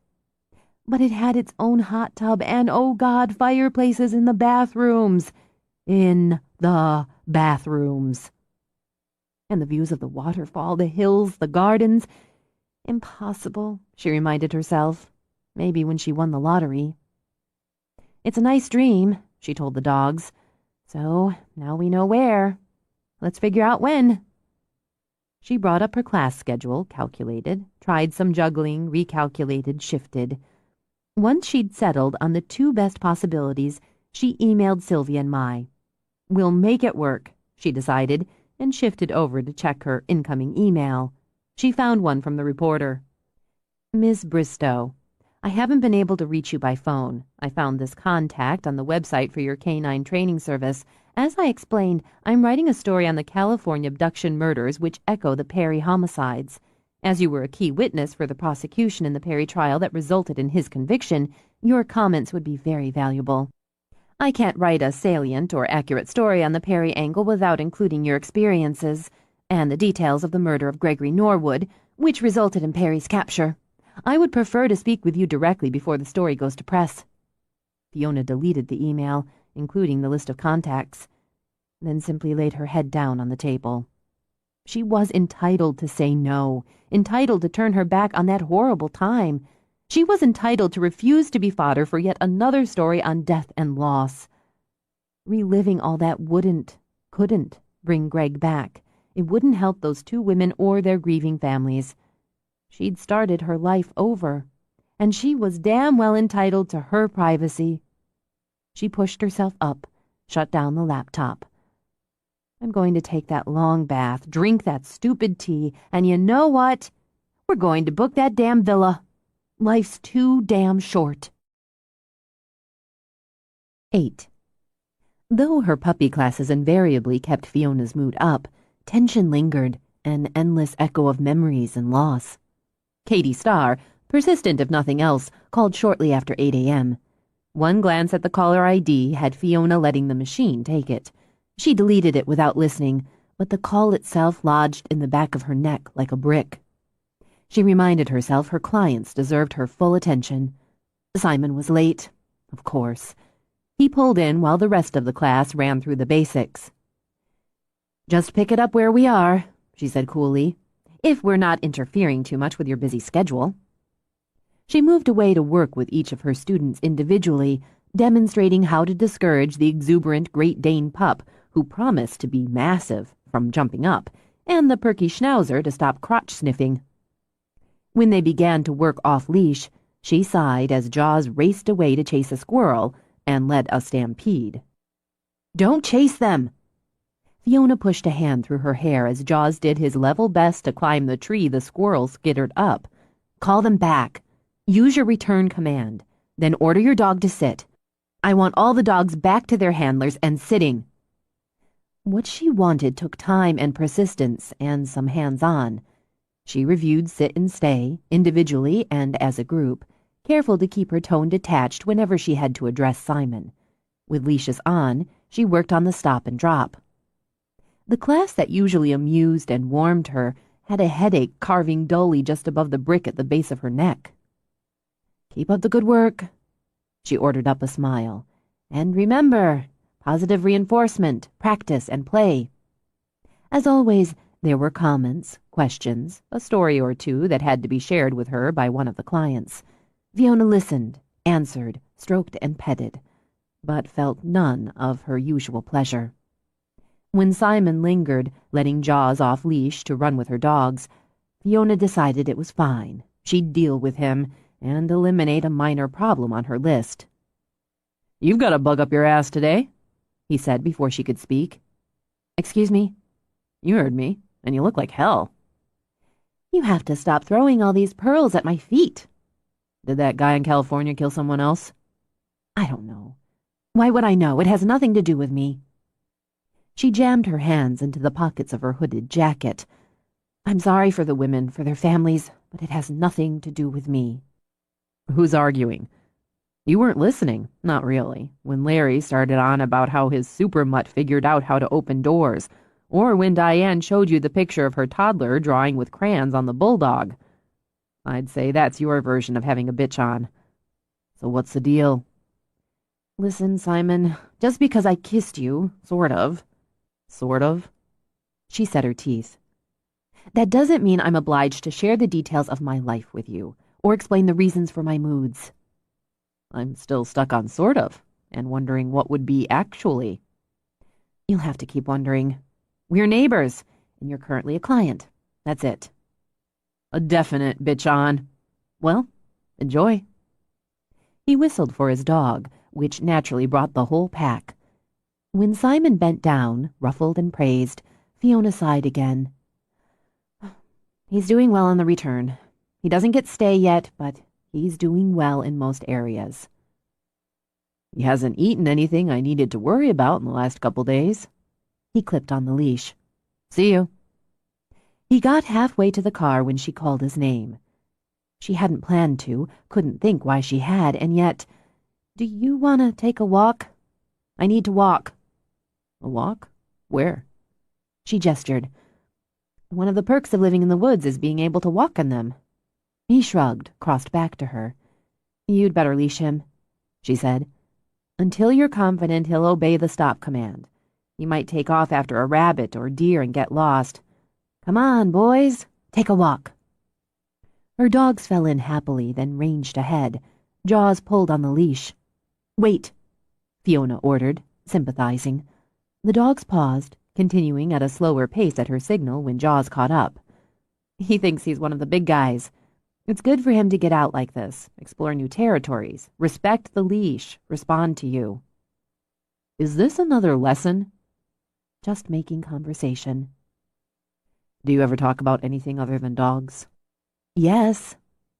Irritated, she hunched her shoulders, lapsed into momentary silence. "I can't think of anything right now. God, I wish spring would hurry up. There. That's other than. I can bitch about the weather. But it's a nice day, so it's hard to. Still, I wish it would get warmer faster. And I want the sun to stay out till 10. I want to plant a garden and chase the deer and rabbits out of it." "Why don't you just put up a fence?" "Then I don't have the entertainment value of chasing the deer and rabbits, do I? They're not afraid of the dogs, which is my own fault because I trained the boys not to chase. Oops. Dog talk. I love the way it smells in here." She took a deep breath of pine, grateful the headache had backed off a bit. "I love the way it looks, the lights, the shadows.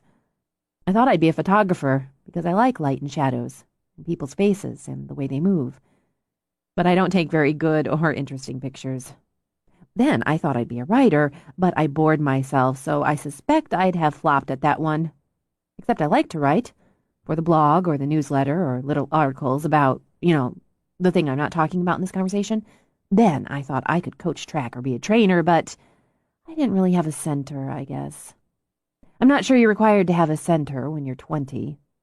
Why don't you say something?" "Mostly because you haven't shut up." She blew out a breath. "That's true. I'm babbling useless conversation because I don't want to think. And I realize I asked you to come so I wouldn't think or start brooding. I don't have a bitch on. I have a brood on, and it's entirely different." "Comes off the same to me." You're a hard ass, Simon. That shouldn't be appealing to me. They moved through a clearing where the trees soared overhead, beefy giants that sighed like the surf where their tops met sky. "Why Orcus?" she asked him. "Of all the places to live." "It's quiet. I like being near the water. Hold this." He shoved the leash into her hand and walked over to a large, twisted stump heaved half out of the needle-strewn ground. While she watched, he circled it, crouched, knocked on it. "Is this your property?" "Yeah. We haven't walked that far." "I want this." His eyes, the color of old gold in the luminous streams and dapples of light, shifted briefly to hers. "Can I have this?" "You want the stump?" "Yes. I'll pay for it if you want to be greedy." "How much? I'm going on a spa vacation." She walked closer, trying to see what he saw. "Pee somewhere else." He gave Jaws a nudge as the pup prepared to squat. $10. She pfft. "It's just sitting here. You're not using it. And I'm going to have to yank it out and haul it off. 20, but that's it." "Replace it. Plant a tree in the hole and we're good." "Done." "What'll you do with it?" "Something." She studied it, circled it as he had, but still only saw the twisted remains of a tree broken off in some long-ago storm. "I wish I could see like that. I wish I could look at a tree stump and see something creative." He glanced up again. "You looked at that dog and saw something." She smiled. "I think that was an actual nice thing to say. Now I guess I have to be sorry for being mean to you." "You have a strange scale, Fiona. Sort of kissed me when you were locked on like a clamp, being mean when you told me to mind my own business." "I yelled at you in my head." "Oh, well, now I'm crushed." "I can be mean, harsh and mean, and I can be okay with it. But it has to be justified. You just asked what was wrong. You can come back and get the stump anytime." "Next couple of days." He straightened, glanced around to orient himself. Then he looked at her. "You might as well spill it." "Let's keep walking." She held the leash, bringing Jaws to heel, letting him range, bringing him back while they wound through the trees, skirted the curve of a quiet creek. "This reporter's hounding me," she began, calling, emailing. "I haven't talked to her, just deleted all the messages." "What does she want?" "To talk to me about Perry, in connection with the 2 women in California. She's writing a story on it. That's her job, I get that. But it's not mine to talk to her, to feed that fire. The only victim who escaped? That's how she put it. I'm not a victim, and it just pisses me off to be called one. I had enough of that when it all happened." "Then keep deleting." "Sounds simple, and I will. But it's not simple." The headache was gone, she realized, but the anger and frustration that had caused it remained lodged like splinters, small, sharp, and nasty. "When it happened, the prosecution and the cops kept me away from the press as much as possible. They didn't want me giving interviews, and God knows I didn't want to give them. But a story like that, it's got juice, right? They kept calling, or talking to people who knew me, people who knew me, squeezing the juice." She paused, glanced at him again. "I guess you'd understand that from your relationship with Nina Abbott." "Relationship's a pretty word for it." "And now you like quiet islands." "One doesn't have much of a connection with the other, and this isn't my brood." None of her business, she thought. Well, he had a point. All right. After Greg, it started up again, then the trial. I don't want any part of what's happening now, so I'm angry all over again, and that makes me feel sick inside. Because 12 before me and Greg after me died, and I didn't. I barely had a scratch, but they say I'm a victim, or they say I'm a heroine. Neither's true. No, neither's true. You're a survivor, and that's harder. She stopped, stared at him. Why do you get it? That's the mystery. It's all over you. It's in your eyes, So calm, so clear. Maybe because they've already seen so much. You've got wounds. You live with them. That shouldn't be appealing to me. She might have smiled at the way he tossed her own words back at her, but they made her stomach flutter. What have we got here, Simon? Probably just some heat. Probably. I haven't had sex in almost 10 months. Okay, it's getting hotter. Now she laughed. God, you've actually made me feel better. But what I meant was I haven't had sex in 10 months, so waiting longer isn't such a big deal. We both live on island, have a connection with Sylvia. I like your dog, and right now I'm part of his team. I think I need to figure out if sleeping with you would just be a nice release or cause too many complications. It wouldn't be nice. Nice is cookies and milk. Confident. I do like confidence. Since I'm not going to have sex with you in the woods, especially since we've only got about 20 minutes before the sun sets, I think we're safe.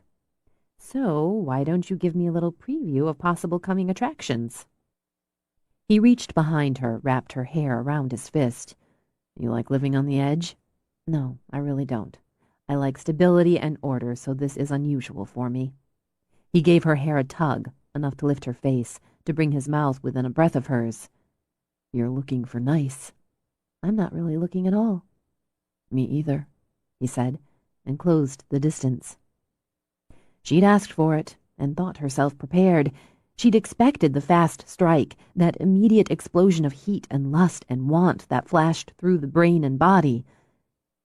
Instead, he came in easy, disarming her with a slow kiss, the sort that shimmered through the system just before it fogged the brain. She sighed into it, lifting her arms to link them around his neck as he tempted her to offer more. As she did, he pulled her deeper, gradually building that heat they both acknowledged, degree by degree, so when the strike came, she was defenseless. The world snapped off, the woods, the sky, the deepening shadows. All that was left was the wonder of mouth against mouth, body against body, and the flood wall of need rising in her. Even as he started to pull back, she dragged him back and dived again, dived deep. She frayed his control. That combination of yielding and demand tore at his resolve to set both tone and pace. She reached inside him somehow, opening doors he'd determined to keep locked until he was no longer sure who led the way. And when he intended to step back, regain some distance, she lured him back. Soft lips, lithe body, and a scent that was somehow both earthy and sweet. Like her taste, neither one thing nor the other, and utterly irresistible. He lost more ground than he gained before the pup began to bark, wild joy, and scrabble at his legs in an attempt to nudge through and join the fun. This time they stepped back together. Fiona laid a hand on Jaws's head. Sit, she ordered. Good dog. Not so calm now, Simon thought as he looked at her eyes. Not so clear. I can't think of a single sensible thing to say, she told him. She signaled for her dogs and handed Simon the pup's leash. We should start back. He's doing better on the leash. This is new territory for him, and there are a lot of fun distractions, but he's responding pretty well. Back in her safe zone, he thought, with dog talk. Curious how she'd handle it, he simply walked along in silence.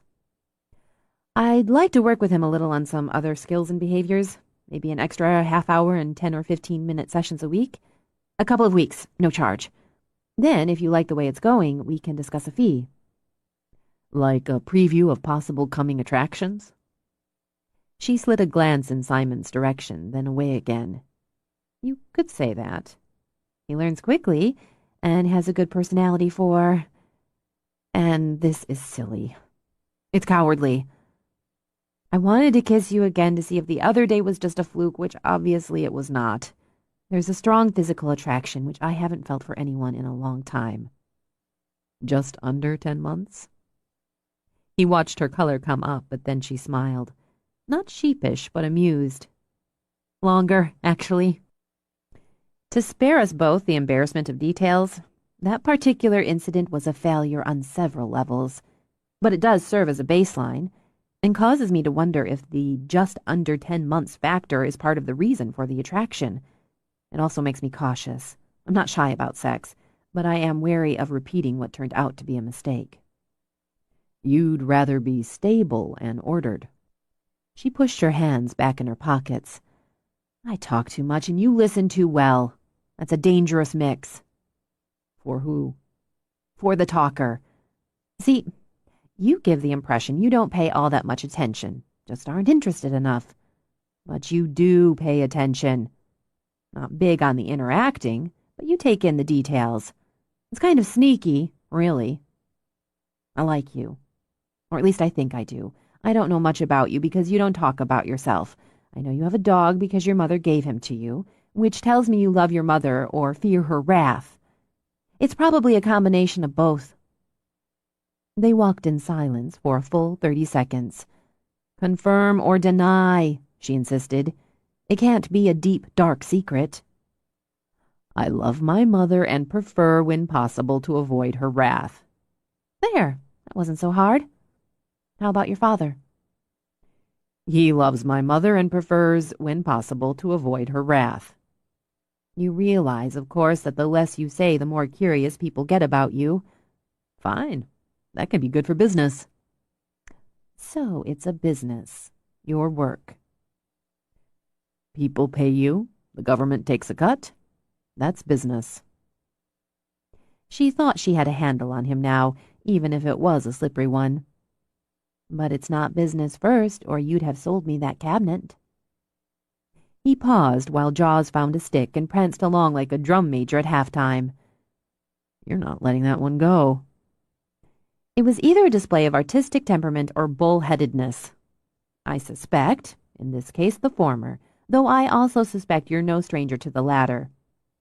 I'd still like to buy it, by the way. No. You could use a new rocker for your porch. The one you have is ugly. It's not ugly. It's serviceable. And it needs repainting. The left arm is warped. She opened her mouth to deny it, then realized she wasn't sure either way. Maybe. But to turn this back on you, Mr. Mysteriosa, it only proves you notice detail. I notice crappy workmanship and warped wood. I'll trade you a rocker for the lessons, with the caveat you bust that ugly warped chair up for kindling.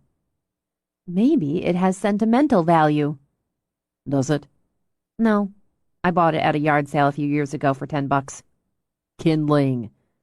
And you teach the dog something interesting. That's a deal. As they came out of the woods, she looked up at the sky. It's cooling off. I could probably use the kindling. A nice fire, a glass of wine. Of course, I won't be able to get the bottle out of a beautiful cabinet, but I'll live. I won't be inviting you in either. Do you think if I wanted to finish up what we started back there, I'd wait for an invitation? No, she said after a moment. I should find that arrogant and off-putting. I have no idea why I don't. Why don't you finish up what we started back there? He smiled at her. You'll be thinking about that, won't you? I like your house. Baffled, she turned to study it as he was. My house? It's small, a little fanciful, and right for the spot. You should think about adding a solarium on the south face. It'd add some interest to the architecture, opening up your kitchen and bringing more light in.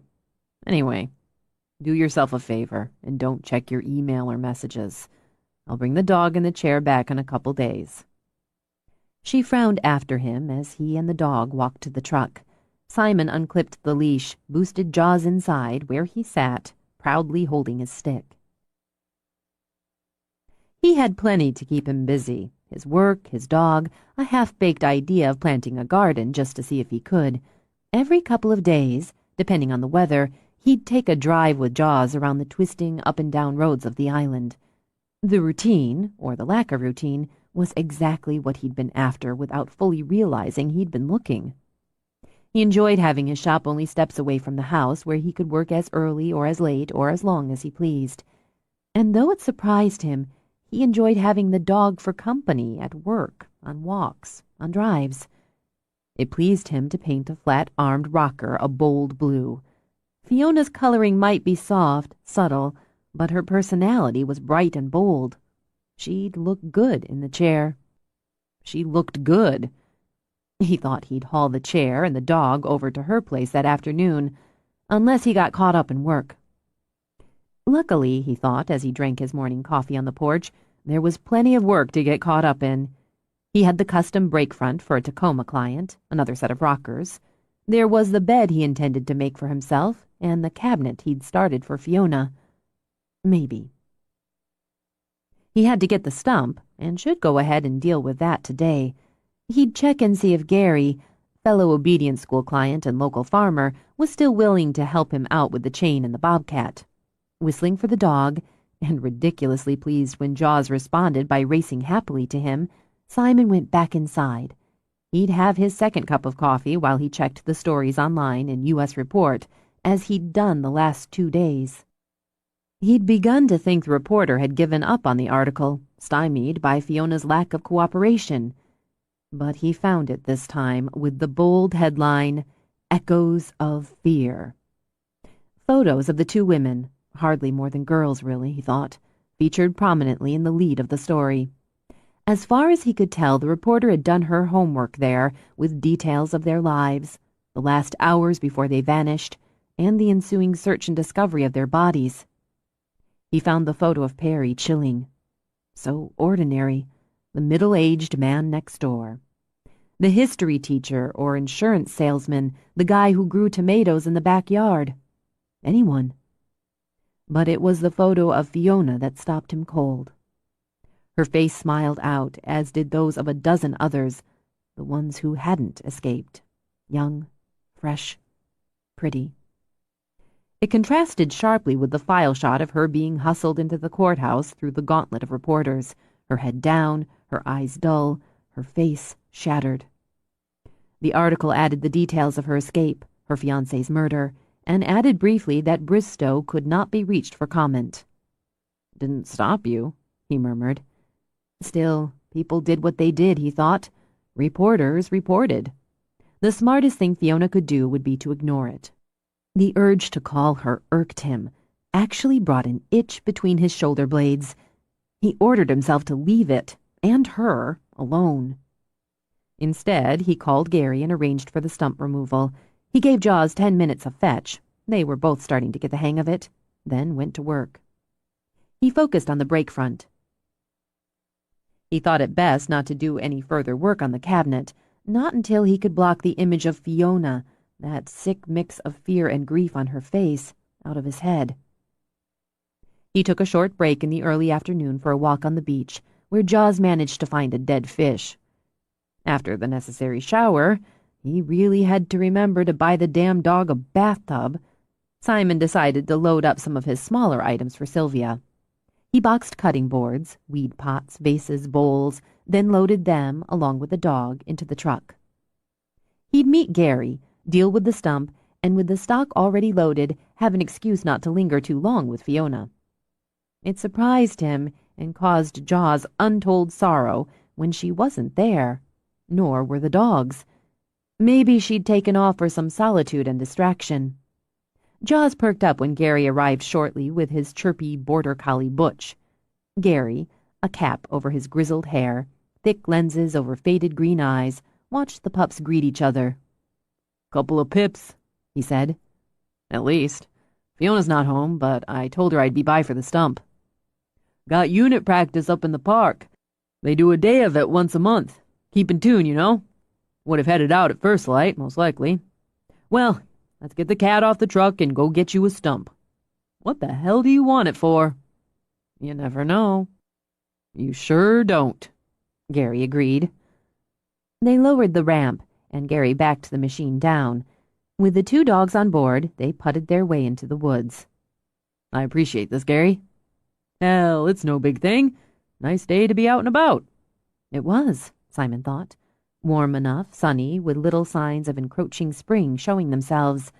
The dogs panted in desperate joy, and Gary smelled, lightly, of fertilizer.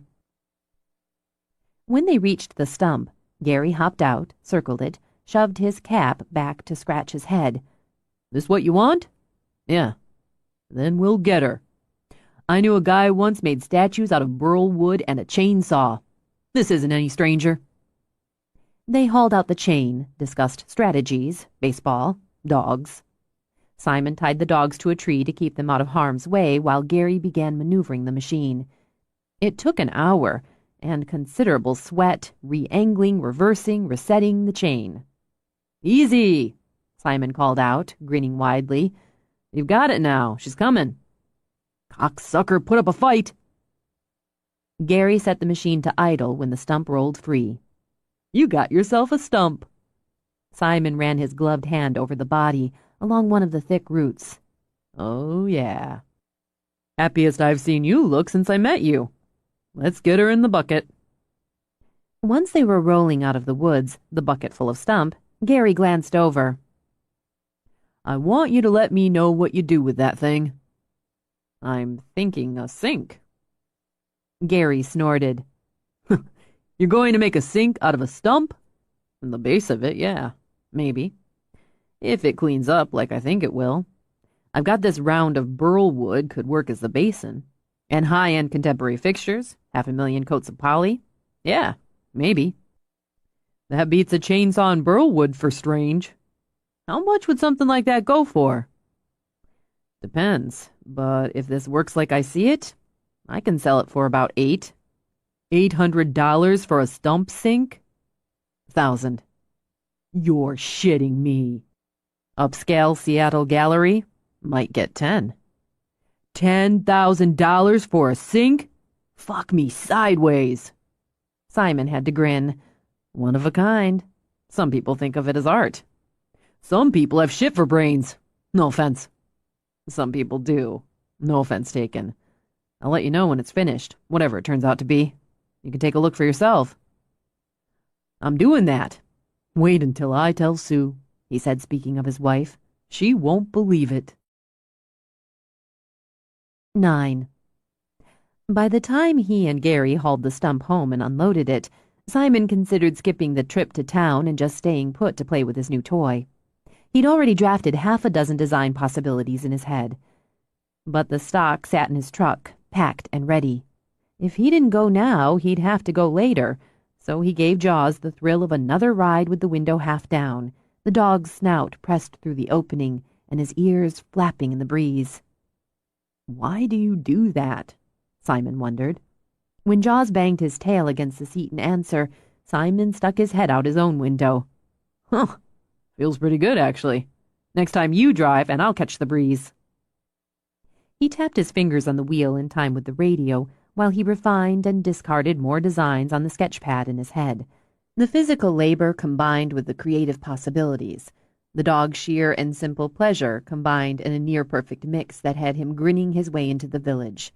He'd finish his errand, go home, study his material, measure, then take a walk on the beach to let the ideas stew. Top it off with some design work over a beer, maybe a pizza, and it was a damn good day. And that, he thought, was the answer to Fiona's question. Why Orcas? Water drew him.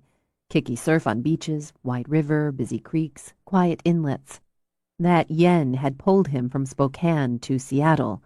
That, he mused, and the city itself, its style, its openness to art. The nightlife, the movement, he supposed, had appealed at that stage of his life, as Nina had, for a while. He'd had good years there, interesting, creative, successful years, but too many people. Too much movement and not enough space. He liked the idea of an island, self-contained, just a little apart and surrounded by water.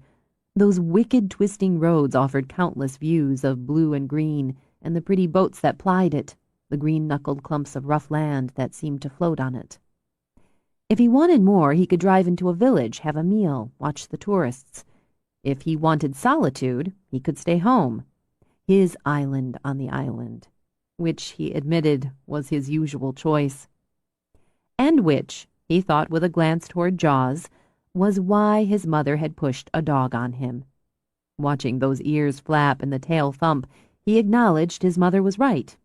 Again. He pulled in the back of Sylvia's shop and raised the windows, leaving a 3-inch crack. You stay here. Don't eat anything. At the last minute, he remembered distraction, reached over and took a chew toy from the glove box. Play with this, he ordered. When he carted in the first load, he caught the scent of home cooking, a little spicy, and spotted a crock pot on the shipping counter. He poked his head into the shop. Sylvia, pretty and bright in one of her colorful skirts, chatted up a customer while her clerk rang up sales for another. Business was good, he thought. Another plus for the day. He gave her a quick wave, started to back out. Simon, this is perfect timing. This is Simon Doyle, she told the customer. Simon, Susan's over from Bainbridge Island. She's interested in your wine cabinet. Sylvia gave him a blinding smile and a subtle, come over here, signal. This was the part he hated, but trapped, he stepped over. I was just telling Susan how lucky we are you moved to Orcas and let us display your work. Susan came over for the day with her sister. Also lucky for us. It's nice to meet you. Susan offered a hand sporting a perfect French manicure and a canary diamond. It's beautiful work. Thanks. He rubbed his hands on his jeans. Sorry, I've been working. I'm just dropping off some new pieces. Anything as impressive as this? Smaller pieces, actually. The sister wandered over, holding an earring up to each ear. Susan, which pair? Susan angled her head, tipped it side to side. Both. Dee, this is the man who made the bowl I'm buying for Cherry's birthday, and this cabinet I can't seem to walk away from. Simon Doyle. I love the bowl. Dee gave Simon's hand a hard, fast shake. But she saw it first. Sylvia said you might be persuaded to make another. Simon's just brought some new pieces in. Really? Dee glanced from Sylvia back to Simon. Any bowls? A couple, he began.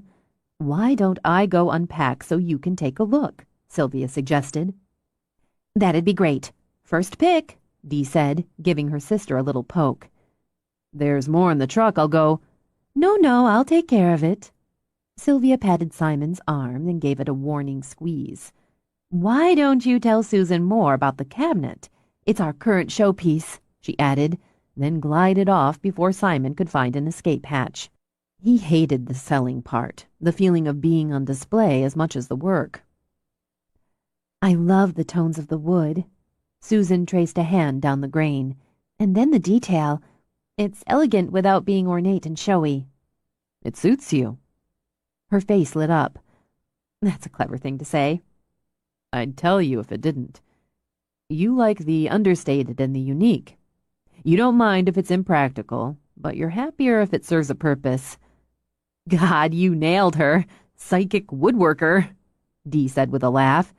You'd better buy it, Susan. It's karma. Maybe it is. Susan opened the doors again, slid open one of the drawers. Smooth as silk. I appreciate good work.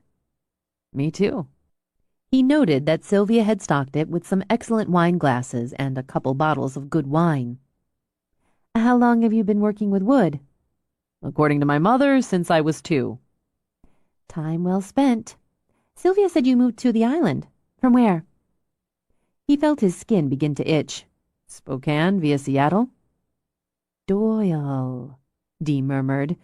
I think I read something about you and your work some time ago in the art section. Maybe. Susan tilted her head again, as she had when judging her sister's earring choices. Not much on self-promotion, are you? The work should speak for itself. I absolutely agree with that, and in this case it does.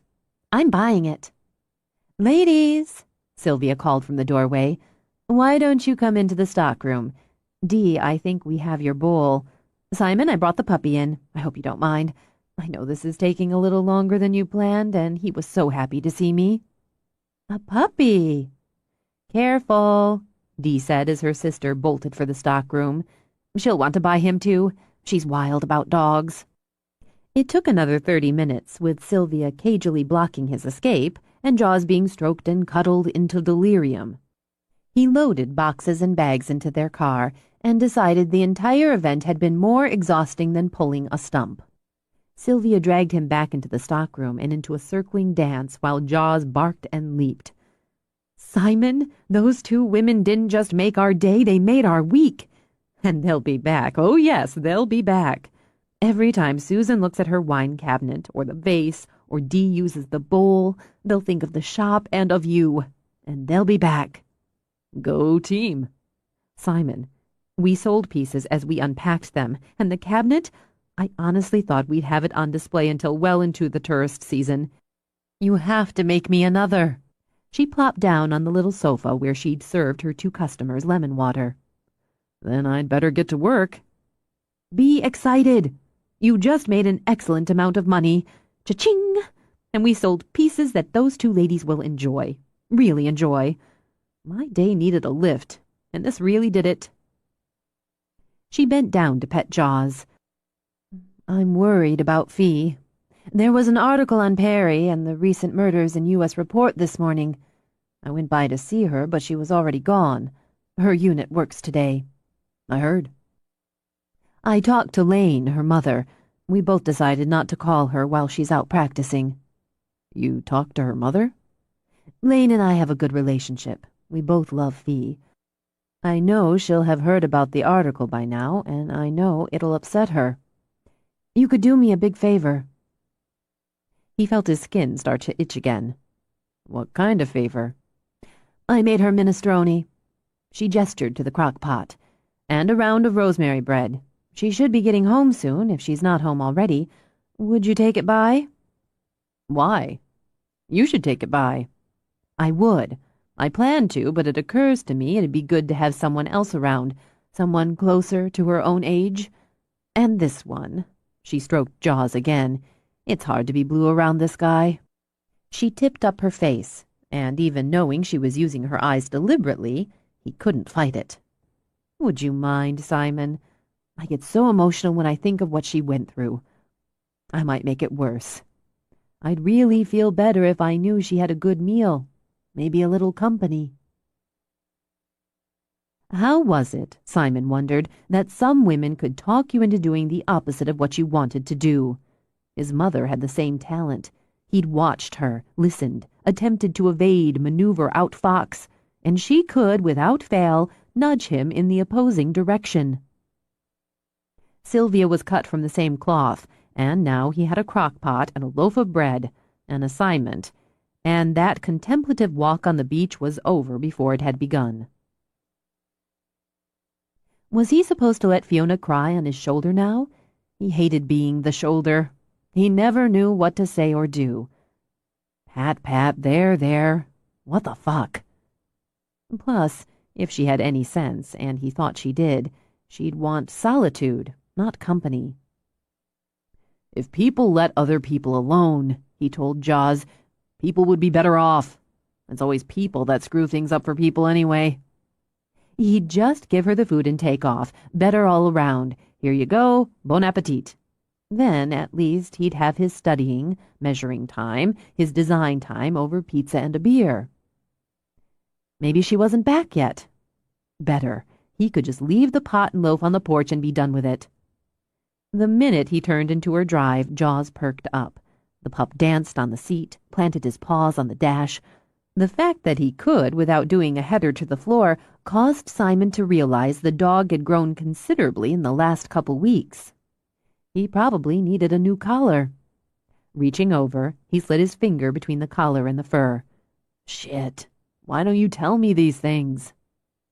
As he drove over the bridge, the pup's tail slashed, door seat, in a jubilant rhythm. Glad somebody's happy, Simon muttered. The truck sat in the drive. The dogs raced in the yard. We're not staying, he warned Jaws. In and out.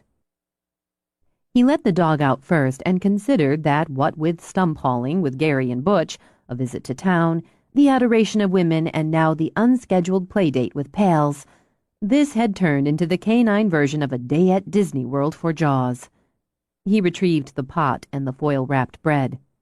Fiona stood in the doorway now, leaning casually on the jam, and to Simon's puzzled surprise, she was smiling. Hi, neighbor.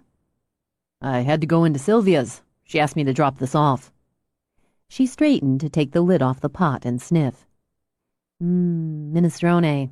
I'm very fond. Bring it on back. She moved aside to let him pass and left the door open, as she often did. The fire crackled, the whiff of soup spiced the air, and she smelled like the woods. I heard you got your stump. Is it out on the newswire? Grapevine's faster. I ran into Gary and Sue on my way home. They were heading to their son's for dinner. Just set it on the counter, thanks. I was going to have a beer, but Syl's minestrone requires a good red. Unless you'd rather beer. The plan to get in and out shifted, weighed by curiosity. The grapevine was fast, he thought. She had to know about the article. The red's good. She crossed to a long, narrow cupboard. She really could use a wine cabinet to select a bottle. So, a sink? What? The stump. She opened a drawer, pulled out a corkscrew without any rooting around. Gary said you're going to make a sink. A stump sink. It's going to be the talk of the island. Because not that much goes on here. I'll get your tree planted in a couple days. Works for me. He studied her face while she pulled the cork, saw no signs of distress, shed tears, anger. Maybe the grapevine had broken down after all. She poured the wine, plugged in the cord on the pot. Let's give it a few minutes, she said, and tapped her glass to his. So, a solarium. A what? You said I should think about a solarium, south side. Open the kitchen? How would it work? Ah, that wall. He gestured with his glass. Load-bearing, so you'd need support. Maybe a couple of beams, columns. Keep it open, but give it a sense of entry. Wall out, beams up. Take it out 10, 12 feet. Maybe pitch the roof. Skylights. A good generous window would give you a view into the woods. Maybe wide-planked floors. You'd have a room for a table if you wanted an alternate to eating in the kitchen. You make it sound simple. It'd be some work. Maybe I'll start saving my pennies. She took a sip of wine, then set the glass down to get a jar of olives out of the refrigerator. You know about the article. Apparently you do. She transferred olives from bottle to a shallow dish. James read it before we met up this morning and passed the word to the rest of the unit. They were all so worried about not bringing it up. Nobody could concentrate. So they finally told me and we got started on our work. Did you read it? No. This is my version of an appetizer, by the way. She shoved the olives toward him. No, I didn't read it, and I won't. No point. There's nothing I can do to change what happened before, and nothing I can do to change what's happening now. I knew it was coming. Now it has. Tomorrow it'll be yesterday. That's one way to look at it. Syl sent my favorite soup. She thought I'd be upset. I guess. Fiona picked up her wine again, pointed at him with her free hand. You know very well, as she'd have told you, and maneuvered you into coming by so I wouldn't be alone. The dogs rushed in then, a happy pack of fur. You're not alone anyway. True enough. She gave everyone a rub. You figured I'd be upset, and probably couldn't outmaneuver Syl. Does anybody? Not really. I am upset, but in a controllable way. I've already had 2 brooding days this month, so I'm not allowed another one. He found himself unwillingly fascinated. There's a limit? For me there is. And now I have soup and... She peeled back the foil. Rosemary bread. This is exceptional. I have a stepmother who'd take the time to make it for me, a neighbor who'd bring it by even though he'd rather not, and my dogs. I'm not allowed to brood. So we'll have dinner and conversation, but I'm not going to sleep with you after. Cock tease. She nearly choked on the wine. You did not just say that. Say what? She threw back her head and laughed. See, this is better than brooding. Let's eat. She ladled out bowls of soup, put the bread on a board, and poured some sort of dipping sauce into a dish.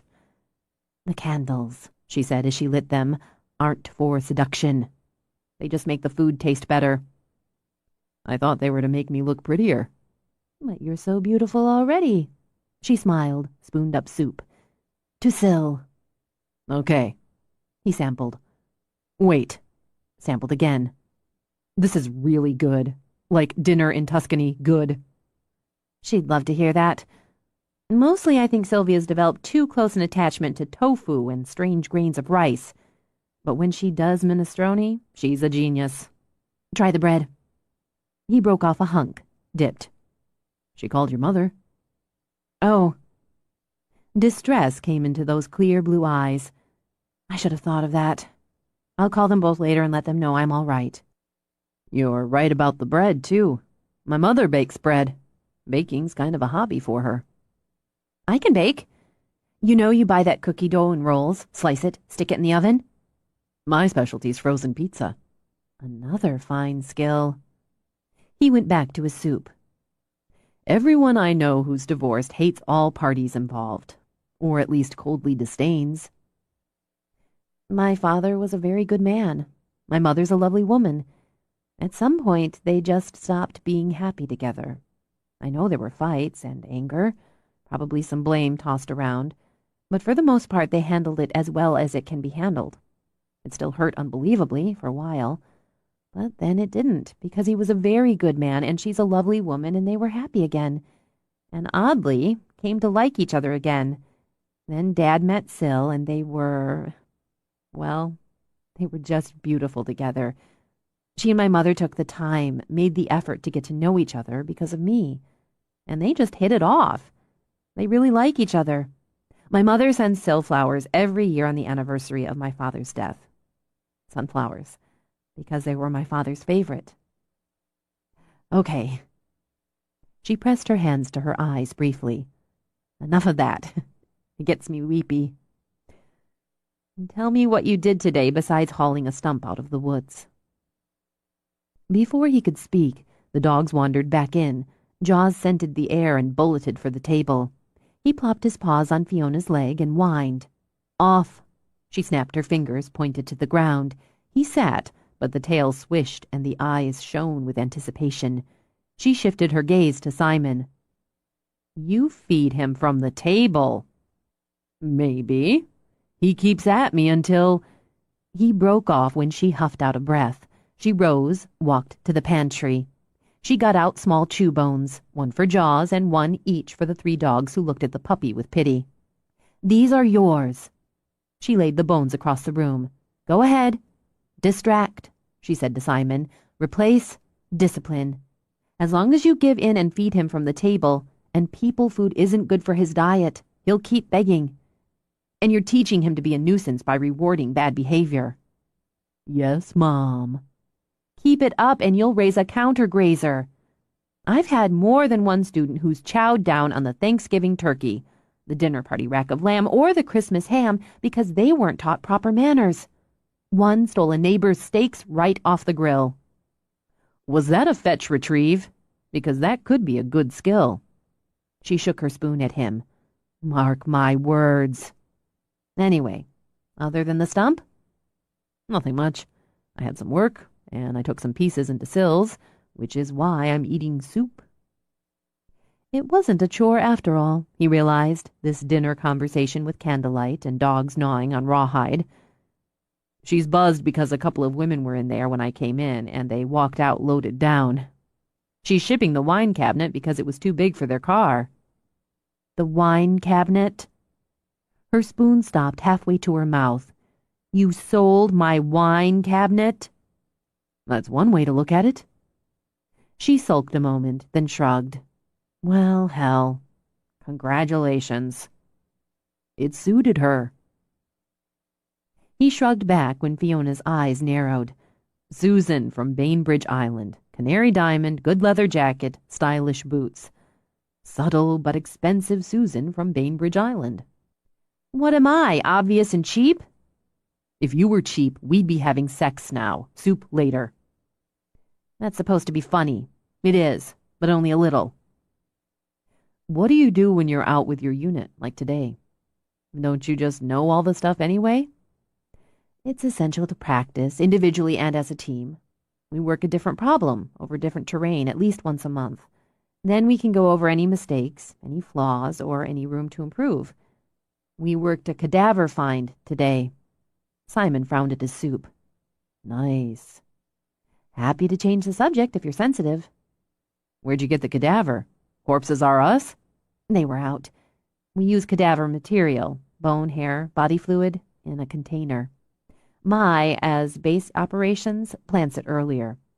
Then we set up just as we would for a real search, assign sectors, and so on.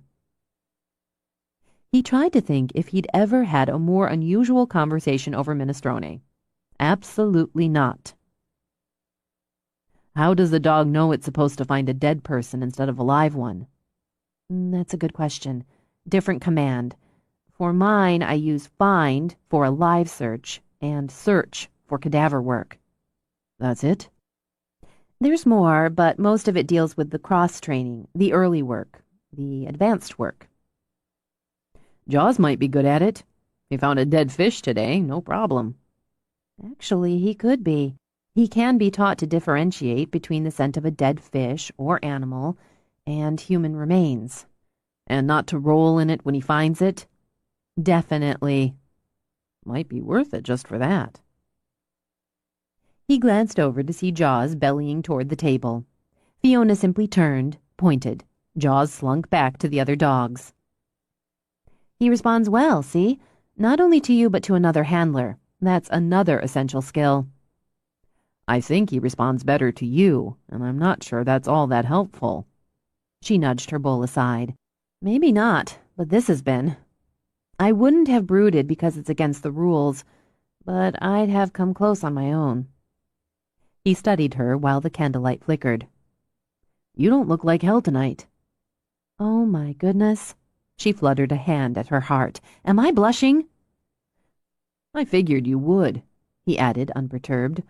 A full day out on maneuvers, or whatever they are. Unit training. Sure, and the fallout from the article. But you look good. Wow. From not looking like hell to looking good in one leap. What could be next? Your smile. I also figure you have to know it's your best feature, the most appealing, the sexiest thing about you. That's why you use it so often. Really? See, like right now. Still smiling, she rested her chin on her fist. I'm still not sleeping with you tonight. This wasn't a date. I may want you to take me on a date before we sleep together. I haven't decided. You haven't decided. That's right. It's one of the privileges of the female to decide these things. I don't make the rules, so I'm not going to sleep with you yet. Maybe I don't want to sleep with you. Because I'm not your type, she said with a nod. But I've already seduced you with my smile and softened you up with Sylvia's soup. I could lay you like linoleum. That's insulting and provocative. But I won't because I like you. You don't really like me that much. She laughed. I actually do. And I'm not altogether settled tonight, so it wouldn't be what it should be. But I'll take this. She rose to walk around the table and slid into his lap.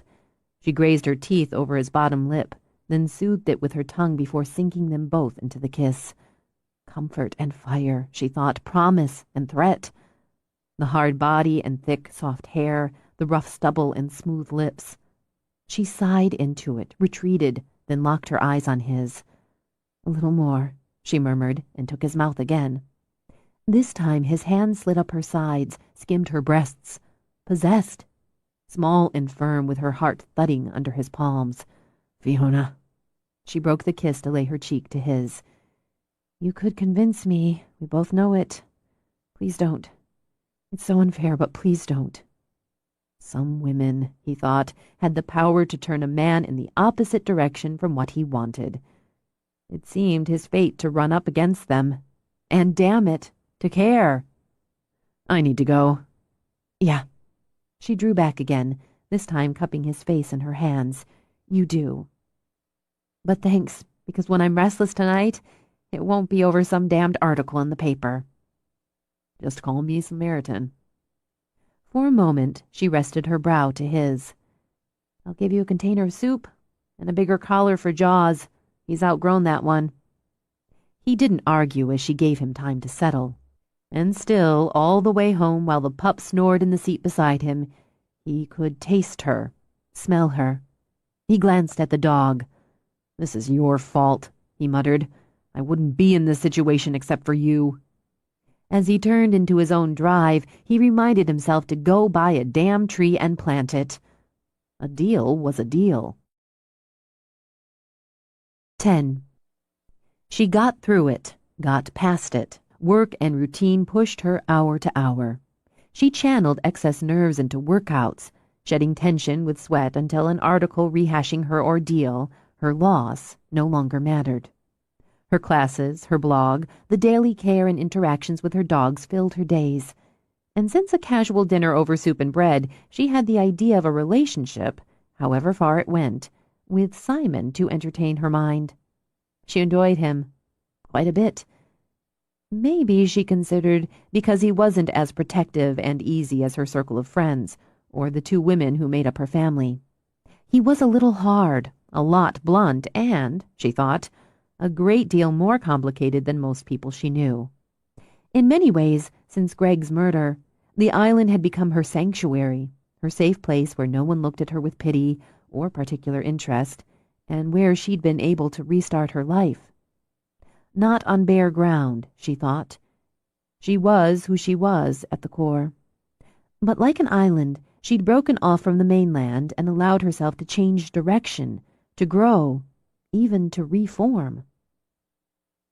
Not so many years before, she'd imagined herself raising a family, 3-kid plan, in a pretty suburb.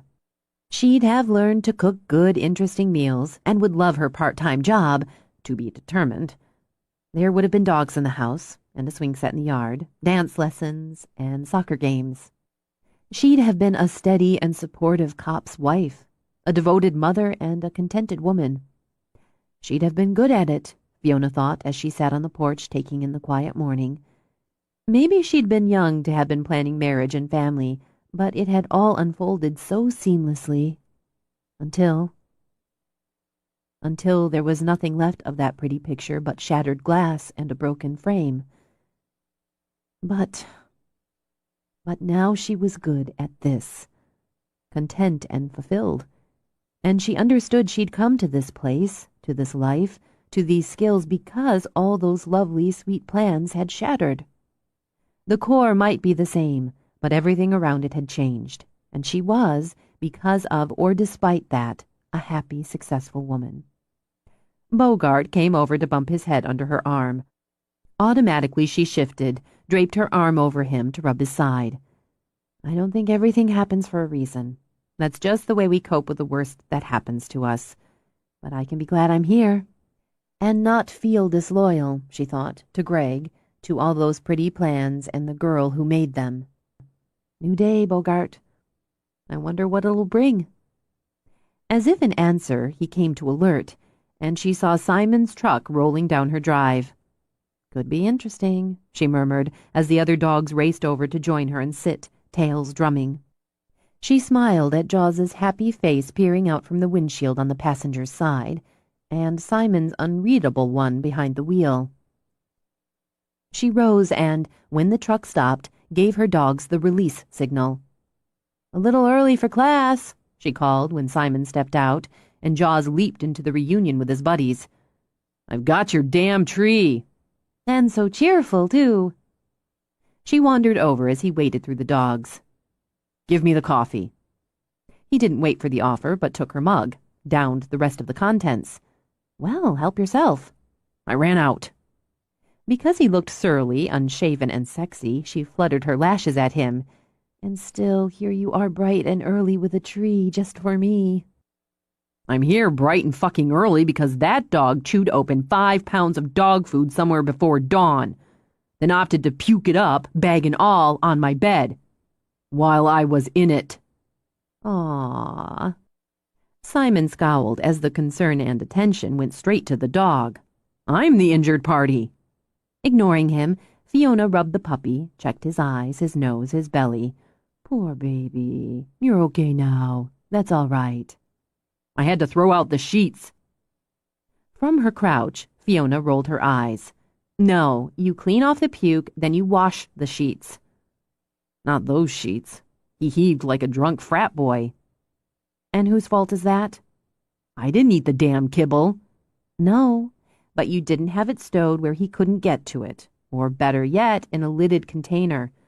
Plus, he's probably not ready to have free rein in the house. You should put up a baby gate. His scowl only deepened. I'm not putting up a baby gate. Then don't complain when he gets into something he shouldn't while you're sleeping or otherwise occupied. If I'm getting a lecture, I want more coffee. In the kitchen. Once he'd stomped out of earshot, she let the wheezing laugh escape. He's mad at you, isn't he? Yes, he's very mad. He'll get over it. Anyway, she gave Jaws a kiss on his cool, wet nose. It was his own fault.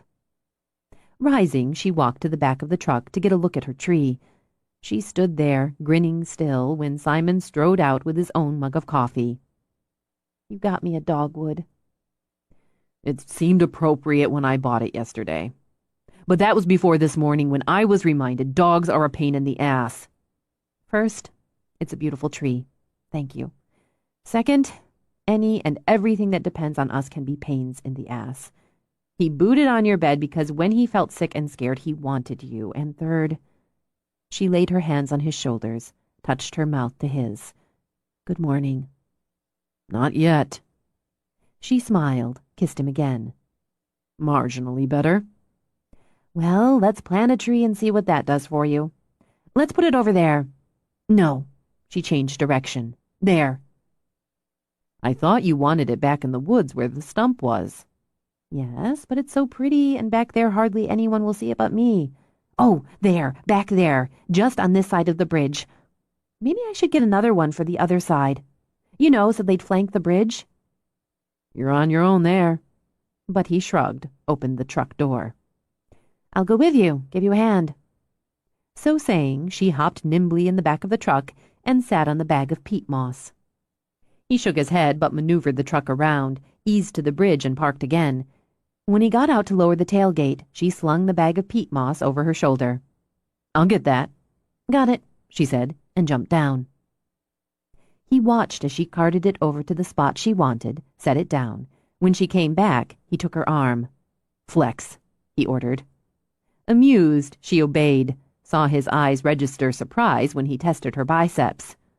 What do you do, bench press your dogs? Among other things. Plus, I have excellent protoplasm. I'll say. He climbed up to pull the tree to the tailgate. Get the tools, muscle girl. There should be an extra pair of work gloves in the glove box. The dog sniffed around, but soon lost interest. He said nothing when she hauled over the bag of soil he'd bought to mix with the peat. Still nothing when she walked back to the house, trailing the dogs. But he stopped digging to watch her walk back carrying 2 pails like some lean, muscled milkmaid. My hose won't reach this far, she told him, and he was gratified she was at least a little winded. If it needs more water, I can get it from the stream. She set the buckets down. The dogs immediately began to lap at the water. I don't know why I never thought to plant something pretty here before. I'll see it whenever I come home, go out from the porch, when I'm training. Them, she corrected, if I put one on the other side of the drive. Want me to dig a while? It was probably stupid to take that as a challenge to his manhood, but he couldn't help it. I've got it. Well, let me know. She walked off to play with the dogs. He'd never considered tough especially sexy, but despite the willowy frame, the soft coloring, the apparently bottomless patience, the woman had an underlayment of steel. Most of the women he'd been involved with hadn't lifted anything more challenging than an apple martini, and maybe a 5-pound free weight at a fancy health club. But this one? She shouldered a sack of dirt like a seasoned laborer. And damn if it wasn't sexy. And it made him wonder just what that body would look like, feel like, when he got her naked. Maybe he needed to push a little harder on that goal, he thought, and put his back into the digging. She came back when he cut open the bags of soil and peat to mix into the hole. Hold off on that a second and I'll do it. But I want to show you something first. She stepped beside Simon, then signaled Jaws, hand command only. He trotted right over and, when she pointed, sat. Good dog, good. She slipped him one of the treats she never seemed to be without. Stay. Go on and get down to his level, she told Simon. Do you want this tree planted or not? It'll only take a second. Stay, she repeated firmly when jaws bunched for a leap as Simon hunkered down. Stay. He's getting it. And we'll work on the sit and stay with distance. But I thought you'd like this. Hold out your hand. Say shake. Simon slid a cynical glance up at her. No way. Just give it a try. Right. He held out a hand. Shake. Jaws lifted a paw, plopped it into Simon's palm. Son of a bitch. He laughed, and the dog forgot himself in pride and pleasure to rear up and lap at Simon's face. That's pretty good. That's pretty damn good, you dumbass. Fiona smiled down as man and dog congratulated each other. Do it again, Simon demanded. Sit. Okay? Shake. Nice. He stroked the pup's ears, looked up at Fiona. How'd you teach him that so fast? God, they looked adorable together, she realized. The tawny-eyed man with his morning stubble, the young dog who was growing into his feet. He wants to learn, to please.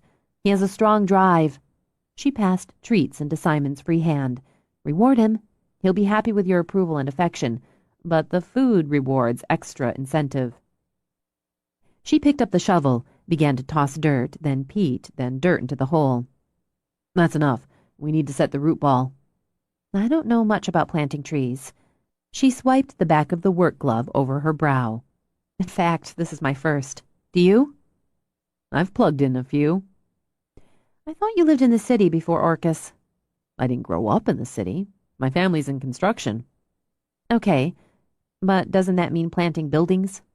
His lips quirked. You could say. But my dad's policy was to buy a tree or a shrub for any new house he built. So I plugged in a few. That's nice.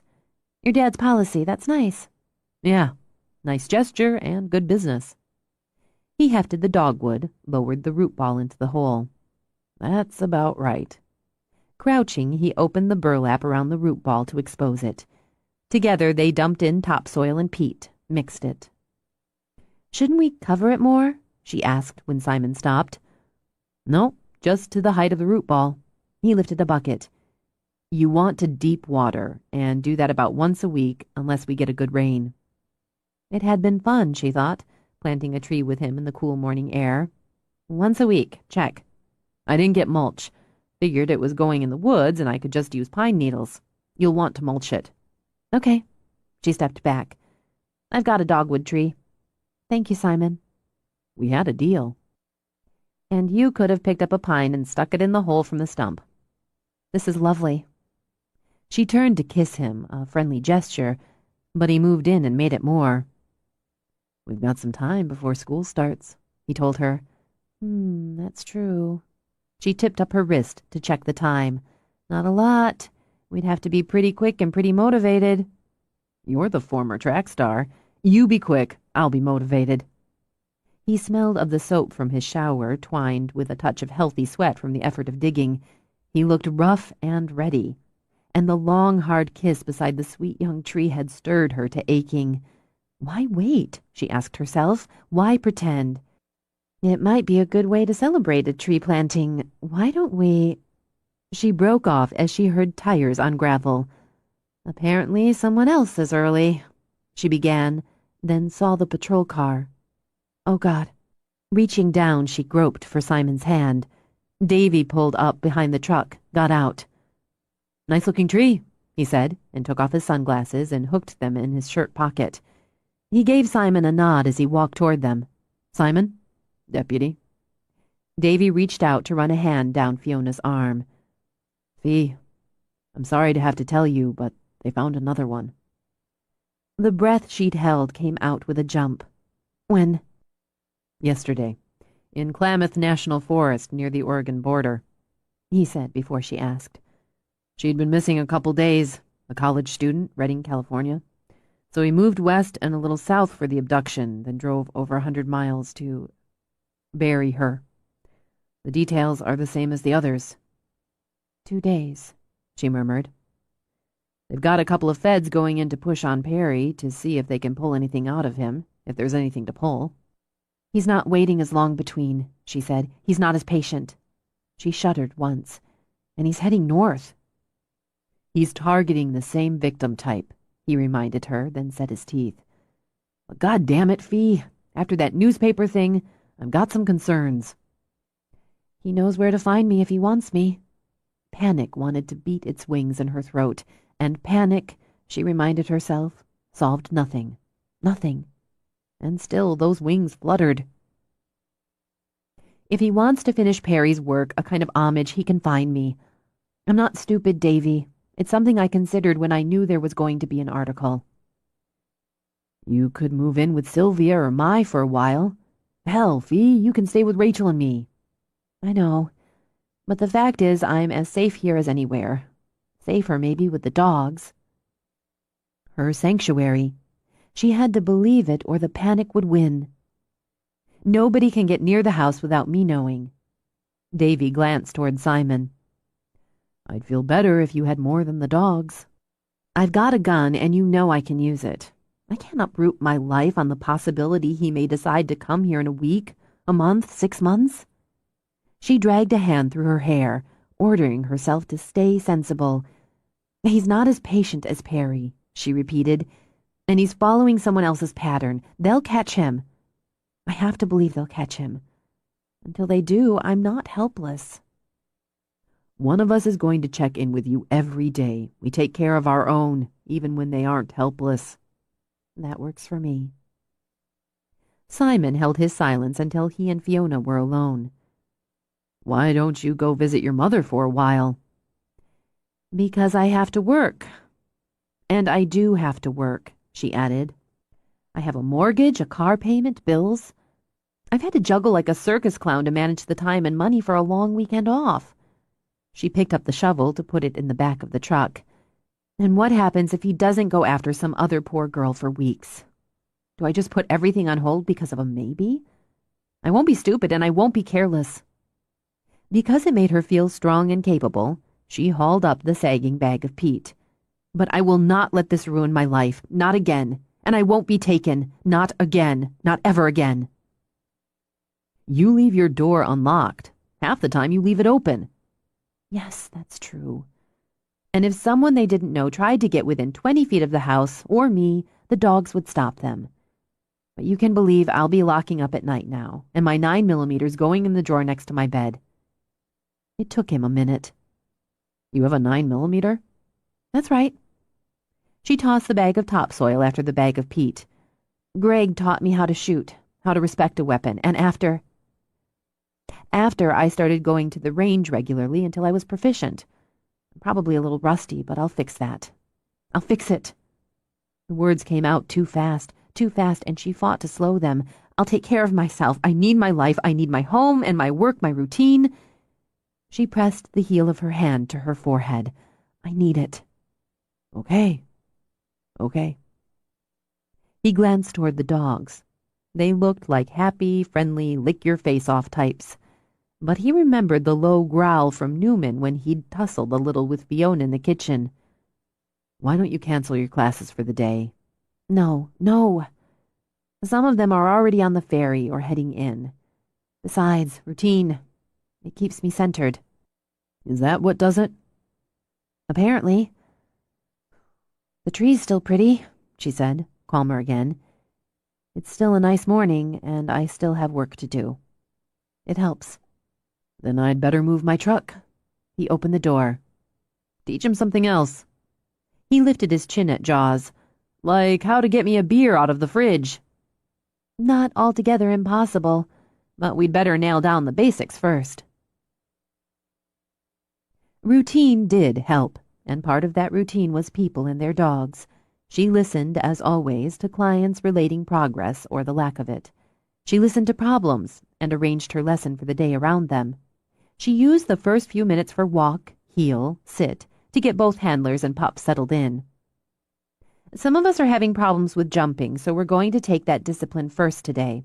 Puppies jump on us because it's fun and because they want our attention, and they're so cute we give in to them, even encourage it, rewarding bad manners, and behavior that won't be so cute in bigger dogs as they grow. Annie, Why don't you tell us what happened the other day?" Annie from San Juan Island gave her collie Mix an apologetic glance.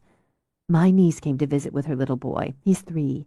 Casey was so happy to see them, she ran over and jumped on Rory. She knocked him down and he hit his head. He wasn't really hurt, but he could have been, and it scared him. She didn't mean it." "Of course not. Casey's a friendly, happy dog, energetic. I imagine most of us have had something like this happen. Or at least scratched legs, dirtied pants, shredded hose."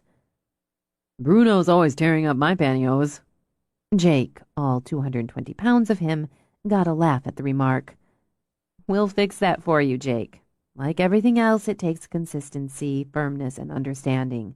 Do not reward your dog when it jumps. No attention, no smiles, no petting. I find the best command is generally off. Using the down command can confuse them, as we want to use this to get them to lie down.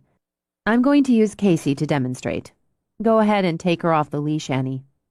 She called the dog, who raced over and, as Fiona expected, rose up on her hind legs to jump. Fiona stepped forward, countering the balance. Off. Casey's feet hit the ground. "Good dog, good girl." Fiona offered a treat and a rub. Obviously, it's going to take more than once, but the dog will learn. The instinct is to step back when a dog jumps to take their weight, but by stepping forward, the dog can't get its balance. You use the step and the command both firm, and when your dog has all 4 feet on the ground again, not before, you offer praise and reward.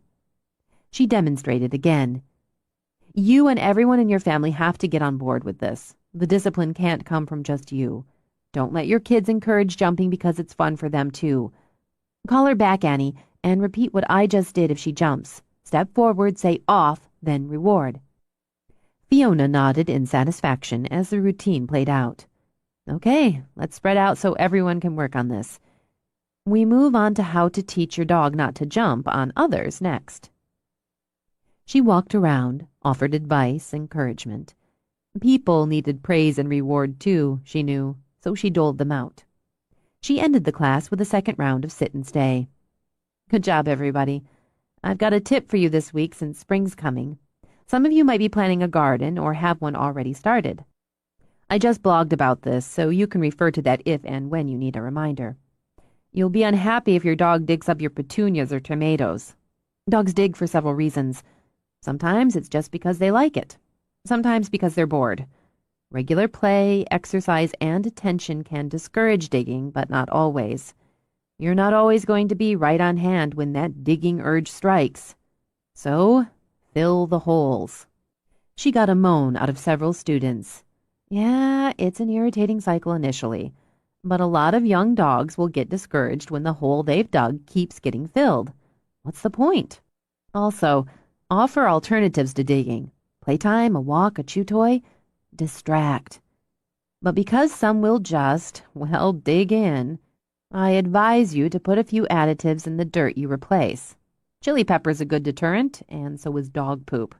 Seriously, sometimes a dog digs to find a cool spot. If you have enough room, you might designate some shady spot in the yard for him to dig and clear and hang out in when it's hot.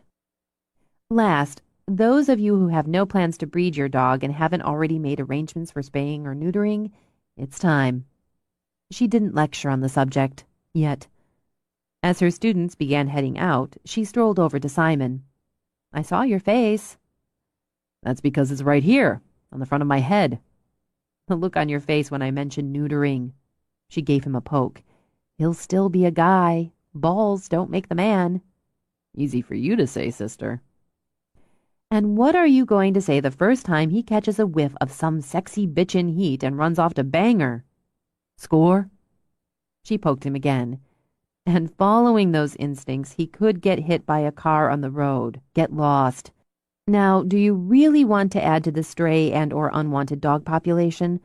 The number of dogs put to sleep every year just so yours keeps his balls and scores? He's more into dead fish than sex. For now. Responsibly neutering him will help his behavior. Odds are he'll be somewhat calmer. Most eunuchs are. You force me to give you literature. She picked up the ball Peck dropped at her feet, winged it. then watched the car cruise down her drive. They timed it. Who? I expect Davy let some people know about what happened. That's Meg and Chuck Green from my unit. First class is over, and I don't have another today until this afternoon. So here they are to see if I need company. She seemed touched rather than annoyed, and Simon took it as his cue to go. I've got to take off. Oh, don't be rude. Wait 2 minutes so I can introduce you. You didn't bring Quirk and Xena, Fiona called out. We're having a people day, Meg called back. They got out of opposite sides of the car, met in front of the hood, and joined hands before they crossed over. Stopping, Simon noted, to greet the dogs. Who's this handsome boy? Simon watched as Meg, a breezy-looking woman he pegged as late 40s, stepped into Jaws's excited leap. It worked, he had to admit. They'd have to practice. That's Jaws. Meg and Chuck Green, this is Simon Doyle. Jaws is human. Simon. Meg stuck out a hand, then grasped Simon's and both of hers. I bought a set of your stacked tables from Sylvia. I love them. I've been hoping to run into you. Meg and Chuck live over in Deer Harbor. Chuck's a retired cop, and Meg's one of our lawyers. Simon was here when Davy came by, Fiona added. And I'm fine. We needed to check the cabin, Meg told her. We've got somebody coming in over the weekend. Uh-huh. She didn't buy that for a minute. Meg and Chuck have a pretty cabin in Moran State Park they rent out. Since we were so close, we just came by to see if we could talk you into meeting us for lunch. We thought we'd grab an early one at the Rosario. Meg, and we're entitled to look after you. Thanks, but I'm going to stick close to home today. You can pass that on to the next shift. Where's your cell phone? Chuck asked her. Inside. I want you to start carrying it with you. The tap he gave her nose spoke of affection and authority. I don't think you've got a thing to worry about, but use that common sense you've got so much of. Carry your phone. All right. Are you spending any nights here? Chuck asked Simon. Chuck? I'm not talking to you, he said to Fiona. Not yet. Wouldn't hurt. You do custom work, don't you? Are you talking about sex or wood? There was a beat of silence before Chuck roared out his big laugh, then slapped Simon on the back. Maybe we'll talk sex over a beer sometime. On the wood, Meg's been after a new china cabinet. Can't find anything that suits her. This one's too big, this one's too small, the other one's not the right wood.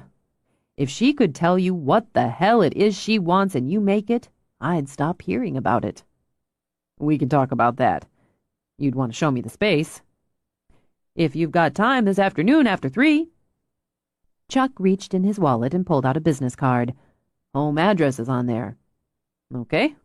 More like 4. That'll work. Well, come on, Meg. Let's get this party started. You?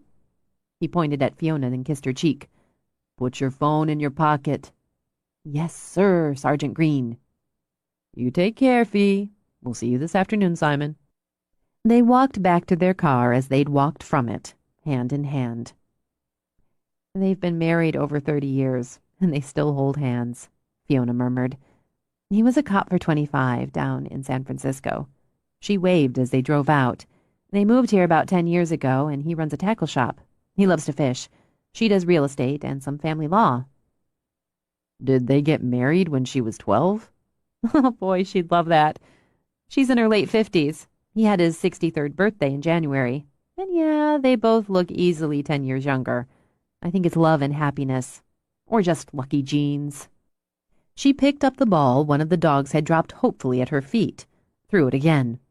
I'm telling you because I always want to know about people, so I tend to give backgrounds, but also because it might help you with the design. She tilted her head, since you're so strict about it. Anyway, Chuck figures everybody can find every place on the island. I can give you directions. I'll find it. All right. I've got to go clean my house, do some laundry and other exciting domestic chores before my afternoon session. I'll see you later then. He called the dog, headed for his truck. He didn't kiss her goodbye, Fiona thought, and sighed a little, thinking of the Greens holding hands. He boosted the dog in, hesitated, then shut the truck door and strode back to her. He gripped her shoulders, drew her up and into a kiss that was hard and brief and satisfyingly hot. Put your phone in your pocket. When he went back to the truck, drove off without another word, she smiled after him. Part 2. The great pleasure of a dog is that you may make a fool of yourself with him, and not only will he not scold you, but he will make a fool of himself, too. Samuel Butler. 11. 2 days later, Fiona started her day with a call on a missing elderly man who'd wandered out of his daughter's home on San Juan Island. She alerted her unit, checked her pack, added the necessary maps, and, choosing Newman, was on her way to Deer Harbor in Chuck's boat. With Chuck at the helm, she briefed the unit while they carved through the passage. The subject is Walter Dietz, 84. He has early onset Alzheimer's and lives with his daughter and her family on Trout Lake. They don't know what time he left the house. The last time anyone saw him was before he went to bed at about 10 last night. There's a lot of wooded area around the lake, James put in. Do we have any information on what he's wearing? Lori rubbed Pip's head. It's pretty chilly out. Not yet. I'll talk to the family when we get there. Mai, you'll be working with Sheriff Tyson. Yeah, we've worked with him before. Is this the first time he's wandered off? Don't know yet. We'll get all that. The search began just after 6, and the family notified the authorities by 6:30, so they've been searching for about 90 minutes. Mai nodded. Tyson doesn't waste time. I remember from before. They've got a couple of volunteers picking us up, driving us to the location. By the time they got to the lake, the sun had burned away the mist. Tyson, brisk and efficient, greeted them. Thanks for the quick response. Dr. Funaki, right? Your base? Yes. Sale, show Dr. Funaki where she can set up. The son-in-law and his boy are out on the search. I've got the daughter inside. He got dressed, brown pants, blue shirt, red cotton jacket, navy Adidas sneaker size 10. She says he's wandered once or twice but hasn't gone far. He gets confused. Is he on any meds? Fiona asked him. I had her make a list for you. Physically, he's in good shape. He's a nice guy. Used to be sharp as a tack.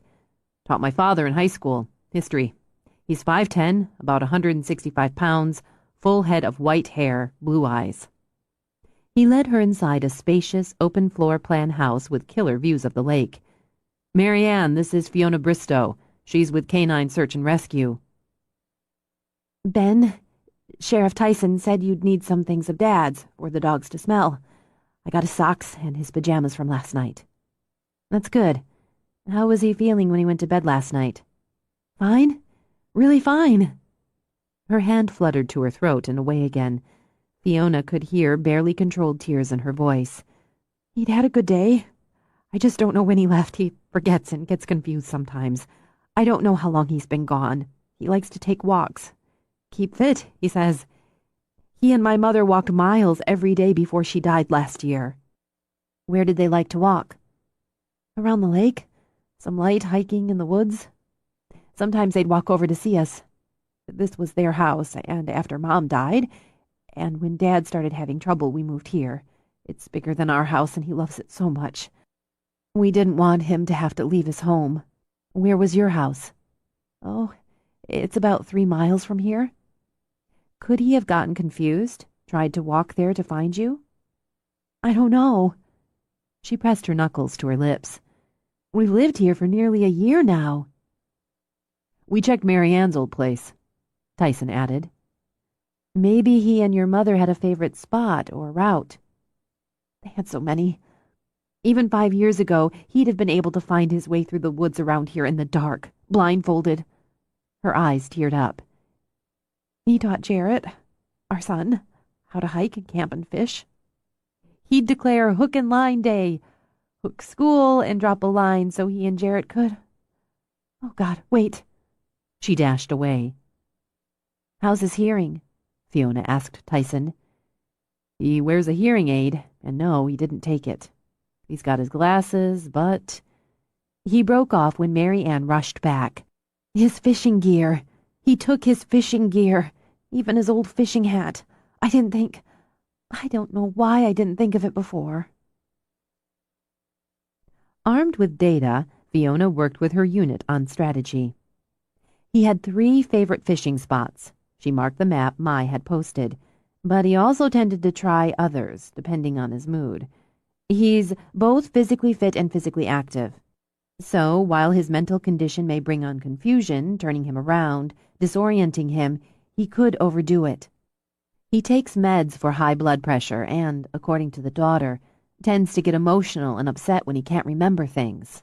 And he's starting to have some trouble with his balance. He needs a hearing aid and isn't wearing it. The problem, as Fiona saw it, as she assigned sectors, was that Walter might not, as small kids and the elderly tended to, take the paths of least resistance.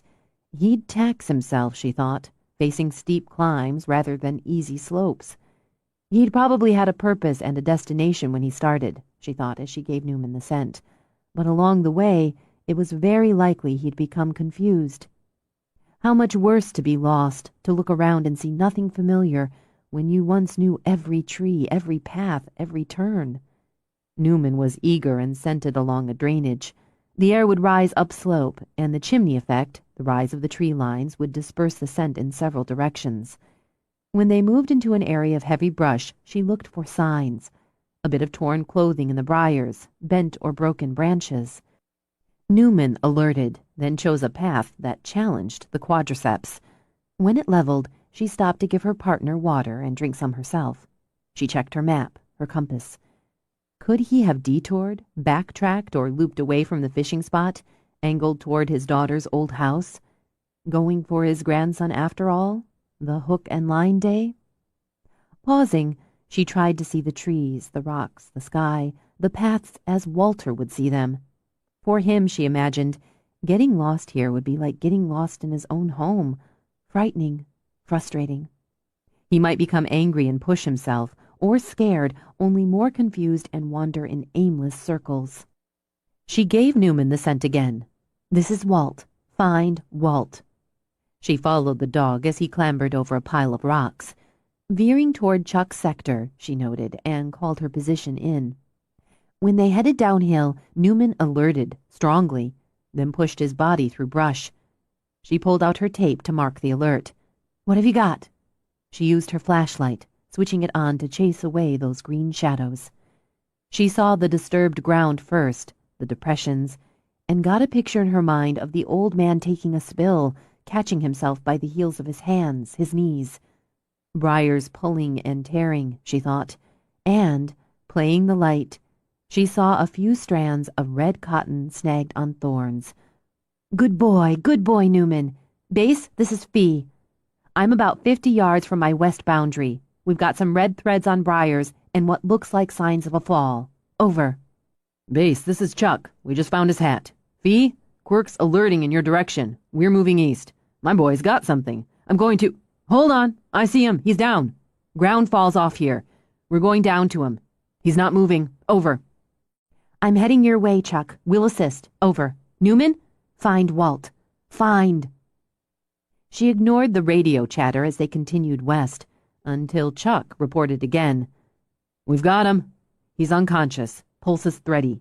He's got a head wound, a lot of scratches. Face, hands. He's got a gash on his leg, too. We're going to need some assistance getting him out. Over. Copy that, Mai said. Help's on the way. Tired but fortified with the hot dog she'd grabbed in Deer Harbor, Fiona turned toward home. They'd done their job, she thought, and well. Now she had to hope Walter's physical stamina would hold the line against his injuries. We did what we could, right? She reached over and gave Newman a pat. It's all you can do. You need a bath after all that. She trailed off, stopped the car. A second dogwood stood pretty as a picture across from the first. And both, she noted, were tidily mulched. Uh-oh, she said as her heart sighed. Direct hit. Peck and Bogart, thrilled to see her, raced to her car, back to the house as if to say, come on home. Instead, she followed impulse, got out and opened the back. Let's go for a ride. They didn't have to be asked twice. While her dogs greeted one another, and the stay-at-homes explored all the fascinating scents Newman brought back from the search, She turned her car around. On the porch of his shop, Simon sanded the table. The warm day, the sweet air had tempted him outside. With the care and precision of a surgeon, he smoothed the sleek walnut legs. He'd leave this one natural, he decided, and play up that beautiful grain with clear varnish. If somebody wanted uniform, they'd have to buy something else. "Don't even think about it," he ordered as Jaws tried to belly up for the sandblock Simon used for larger areas. "Not now," he said, when the dog bumped his arm with his nose. "Later." Jaws scrambled off the porch to choose a stick from the piles of other sticks, balls, chew toys, and assorted rocks he'd dumped together in the past 90 minutes. Simon stopped long enough to shake his head. "When I'm finished." The dog wagged his tail, danced in place with a stick clamped in his jaw. "That's not going to work." Jaws sat, lifted a paw, tilted his head. "Still not going to work," Simon muttered, but he felt himself weakening. Maybe he could take a break, throw the damn stick. The problem was, if he threw it once, the dog would want him to throw it 500,000 times. But it was kind of cool he'd actually figured out that if he brought it back and dropped it, he got to chase it again. Okay, but I'm only giving you 10 minutes, then... Hey! Annoyed, after he'd decided to play, he watched Jaws race away. Seconds later, Fiona's car made the curve toward the house. When she got out, Simon cursed under his breath as Jaws bunched to jump. Hadn't they been working on that for 2 damn days? She countered, had him sit, then accepted the stick he offered, hurled it like a javelin. When she opened the back of her car, it became dog mania. Simon went back to sanding. If nothing else, maybe she'd keep his dog out of his hair until he finished the job. By the time she'd made it to the porch, Jaws had mined his pile for 3 more sticks. "Treasure trove," she said. "He's been trying to con me by dumping stuff there." She bent down, chose a bright yellow tennis ball, then threw it high and long. More mania. "You brought me another tree." "Since you decided to plant the first one where you did, it skewed the balance. It bothered me." "And you mulched them." "No point in going to the trouble to plant something if you don't do it right." "Thank you, Simon," she said primly. He spared her a glance, noted her eyes, laughed. "You're welcome, Fiona." "I'd have given you a hand if I'd been home." "You were out early." She waited, but he didn't ask. "We had a search and rescue on San Juan." He paused, gave her his attention. "How'd it go?" "We found him. An elderly man with early onset Alzheimer's. He'd wandered out, took his fishing gear. It looks like he got confused. Maybe he had a little visit to the past in his head and just headed out to one of his fishing holes. More confusion and, from the tracking, he got turned around and tried to hike to his daughter's old house to get his grandson. They live with him now. He did a lot of circling, backtracking, walked miles, we think. Wore himself out, then he took a bad fall." "How bad?" "Gashed his head and leg, concussion, hairline fracture on his left ankle, and a bunch of bruises, lacerations, dehydration, shock." "Is he going to make it?" "He's got a strong constitution, so they're hopeful, but boy, he took a beating." "So you're glad you found him, satisfied the unit did the job, and concerned you might have been too late anyway." She picked up another stick. "That looks like it's going to be a nice table. Why don't I thank you for the tree by playing with your dog while you finish?" He passed the sandblock from hand to hand as he studied her. "Did you come over to play with my dog?" "I came over to thank you. And since Syl took my morning classes and I don't have my last class of the day until 5:30, I decided to thank you now, in person." "What time is it?" She arched her eyebrows, glanced at her watch. 3:15. "That'll work." He tossed the sandpaper down, then stepped off the porch to take her arm and pull her toward the house. "Are we going somewhere?" "You know damn well." "Some might attempt at least a little warming up before—" He swung her around, crushed his mouth to hers while his hand streaked down to mold her ass. "You're right, that'll work. I want to say I'm not normally this easy, but—" "Don't care." This time his hand streaked under her jacket, her shirt, up her bare back. Me either. Outside. I'm not doing this outside with all these dogs around. No. She choked out a laugh, struggled to stay on her feet as they groped each other. I'm telling the dogs to stay outside. Good thinking. He dragged her onto the back deck, through the door. He yanked off her jacket, shoved her against the wall. As desperation spiked, she dragged at his shirt. Wait. No. No, I mean, I know you're happy to see me, but I really think that's an actual hammer pressing into my... Oh, God. He pulled back, glanced down. Shit. Sorry. And unstrapped his tool belt, dumped it on the floor. Just let me... She shoved his unbuttoned work shirt aside, then pulled up the t-shirt he wore beneath. Oh, she said as she pushed her hands up his chest. Too long, she managed when his mouth clamped on the side of her neck. Need to hurry. Okay. With that, he tore her shirt open, popping buttons into the air. She should have been shocked, possibly annoyed. It had been a decent shirt. But the sound of ripping cloth, followed by the rough hands on her breasts, shot her within a hairbreadth of the edge. She shuddered, grinding against him, urgent sounds humming in her throat as she fumbled with his zipper. He tugged hers down, one quick, impatient motion, then slid his hand in, down, over. He watched her face, watched those calm eyes glaze like blue glass as she erupted against him. Then he took her mouth again and drove her until she went limp. No, you don't, he murmured when she started to slide down the wall. The simplest solution was to toss her over his shoulder and find the handiest flat surface. He dumped her on the dining room table, shoved debris aside. Whatever crashed and shattered could be replaced. Because he wanted her naked, he pulled off her boots. Your belt, undo it. What? Oh. Like a shock victim, she stared at the ceiling while she unhooked her belt. Am I on the table? He pulled her pants down her legs by the hems. Am I naked on the table? Not quite yet, but close enough. He wanted his hands on every inch that was, every inch that wasn't. He dealt with his own boots, pants, then climbed on to straddle her. Handy, he decided when he noted the front hook of her bra. He flipped it, then simply lowered to devour. Oh, God. She arched, her hands fisting on the table before she dug her fingers into his back. Thank God. Don't stop. Just don't stop. He used his teeth, and she thought she'd go mad. Too much, this tidal wave of needs and pleasures and demands, and yet her body consumed them, starved for more. She heard cloth ripping again and realized he'd torn her panties away. She was being ravished, she thought as she gasped for air, and the little kernel of shock only added to the wild thrill. She tried to say his name to slow things down, just enough to breathe or to give back, but he shoved her knees back and drove into her, hard as steel, fast as lightning, and she could only cry out and ride the storm.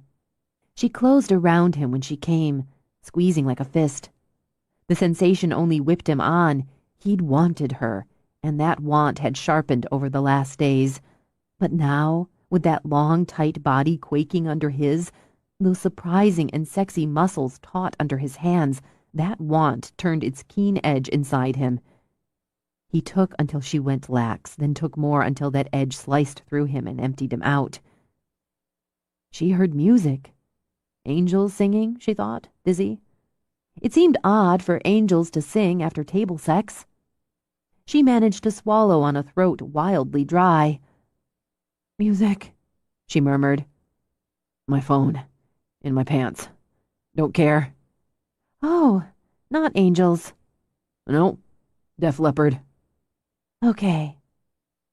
She managed to find the energy to lift her hand, stroke it down his back. Once again, I have to say thank you, Simon. No problem. She let out a rusty laugh. That's good, because I don't think I did much of the work. Am I complaining?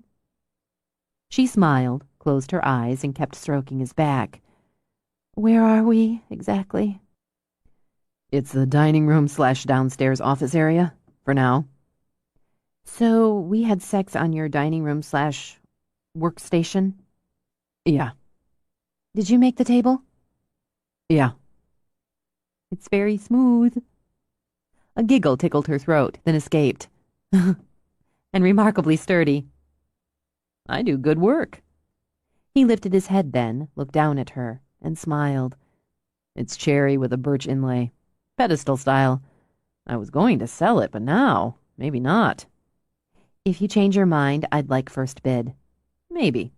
Obviously, it suits you. She touched a hand to his cheek. Can I get some water? I feel like I climbed Mount Constitution without a bottle. Sure. She lifted her eyebrows when he rolled off the table and strode, naked, out of the room. She was pretty comfortable with her own body, but she couldn't see herself walking around her house naked. Still, he looked damn good doing it. She sat up, took a breath, started to stretch with a huge smile on her face, then stopped in shock. They'd just had crazed sex on the dining room table in front of open, uncurtained windows. She could see the dogs romping, his drive, her own car. Anyone could have driven up, hiked up from the beach, out of the woods. When he walked back in with a bottle of water already uncapped and half empty, she pointed. Windows. Yeah. Table, windows, ceiling, floor. Here. He passed her the bottle. I started it. You can finish it off. But windows, daylight, open. It's a little late to get shy now. I didn't realize. She took a long drink, then another. It's probably for the best, but next time, if you're interested in next times. I'm not done with you yet. That's a very Simon way to put it. She took another, slower drink. Next time, I think we should try for a little more privacy. You were in a hurry. I have no argument. He smiled at her again. You make a hell of a centerpiece. All I need is a picture of you sitting there in the middle of a table, your hair catching just the right amount of sun, all messy around your face, and those long legs drawn up right below those very pretty breasts. I could get a freaking fortune for that table. No dice. I'll give you 30%. She laughed, but wasn't entirely sure he was joking. And still no. I wish I didn't have to, but I need to get dressed and go. He took her hand, turned her wrist to check the time. We've still got an hour. During which I have to get home, clean up. Dogs are very sensitive to scent. Got it. They'll smell the sex. In delicate terms, yes, so I need a shower. I also need a shirt. You ripped mine. You were in a hurry. She laughed, and despite the uncurtained windows, was tempted to leap up and do a happy dance on the table. But I still need to borrow a shirt. Okay. When he walked out naked again, she shook her head. After sliding off the table, she pulled on her pants, her bra. Just as casually, he walked in and tossed her the shirt she'd recently yanked off him. Thanks.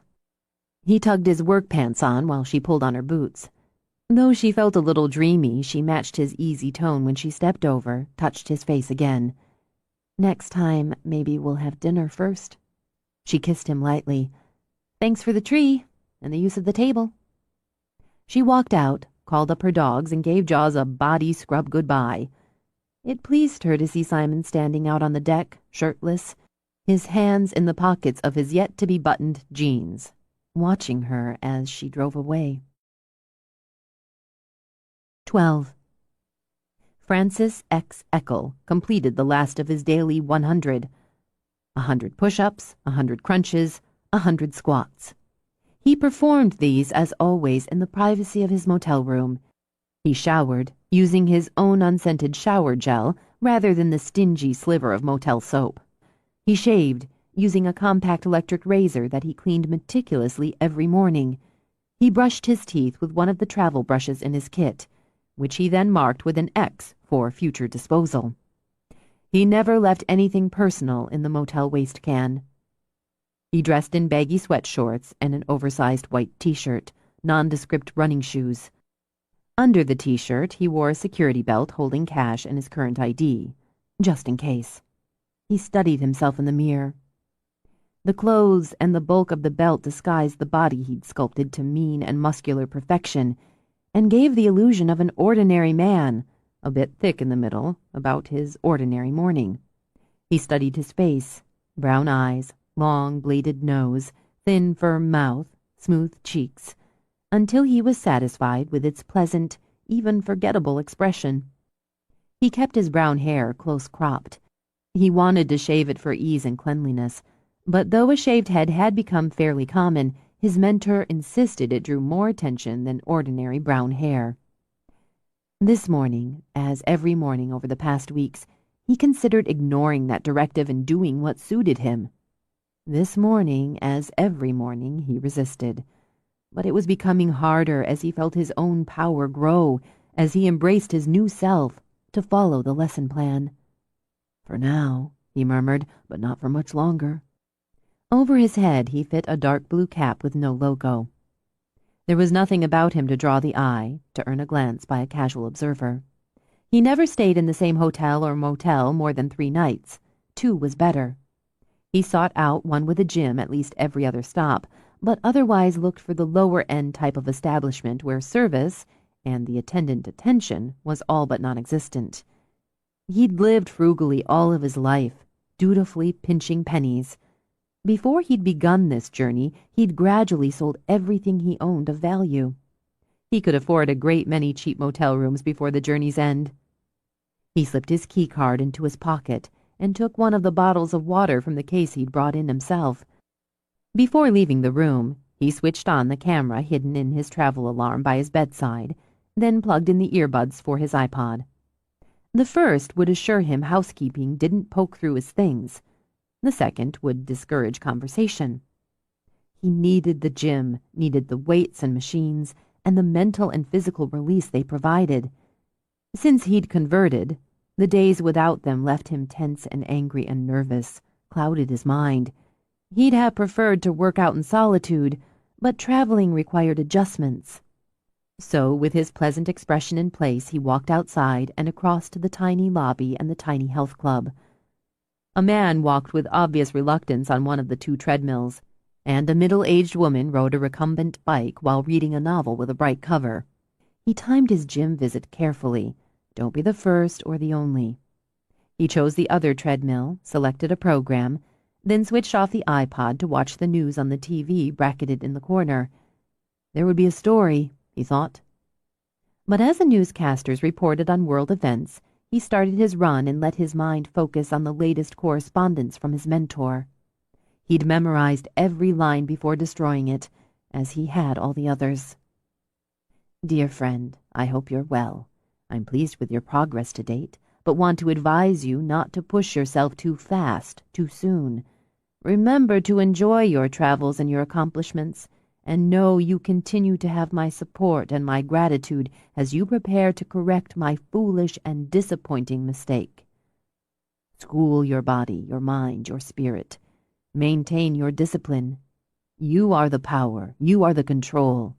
Use both wisely, and you will amass more fame, more fear, more success than any who have come before you. I look forward to hearing from you, and know that I am with you in every step of your journey. Your guide." Fate had taken him to that prison, Eckel thought, where George Allen Perry had unlocked the cell he'd been trapped in all of his life.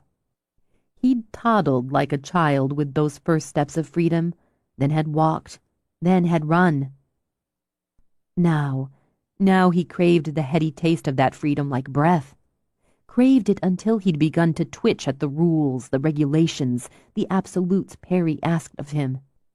He was no longer the soft, awkward boy desperate for approval and hounded by bullies, no longer the child passed from hand to hand because of a selfish whore of a mother, no longer the pimply, overweight teen ignored or laughed at by girls.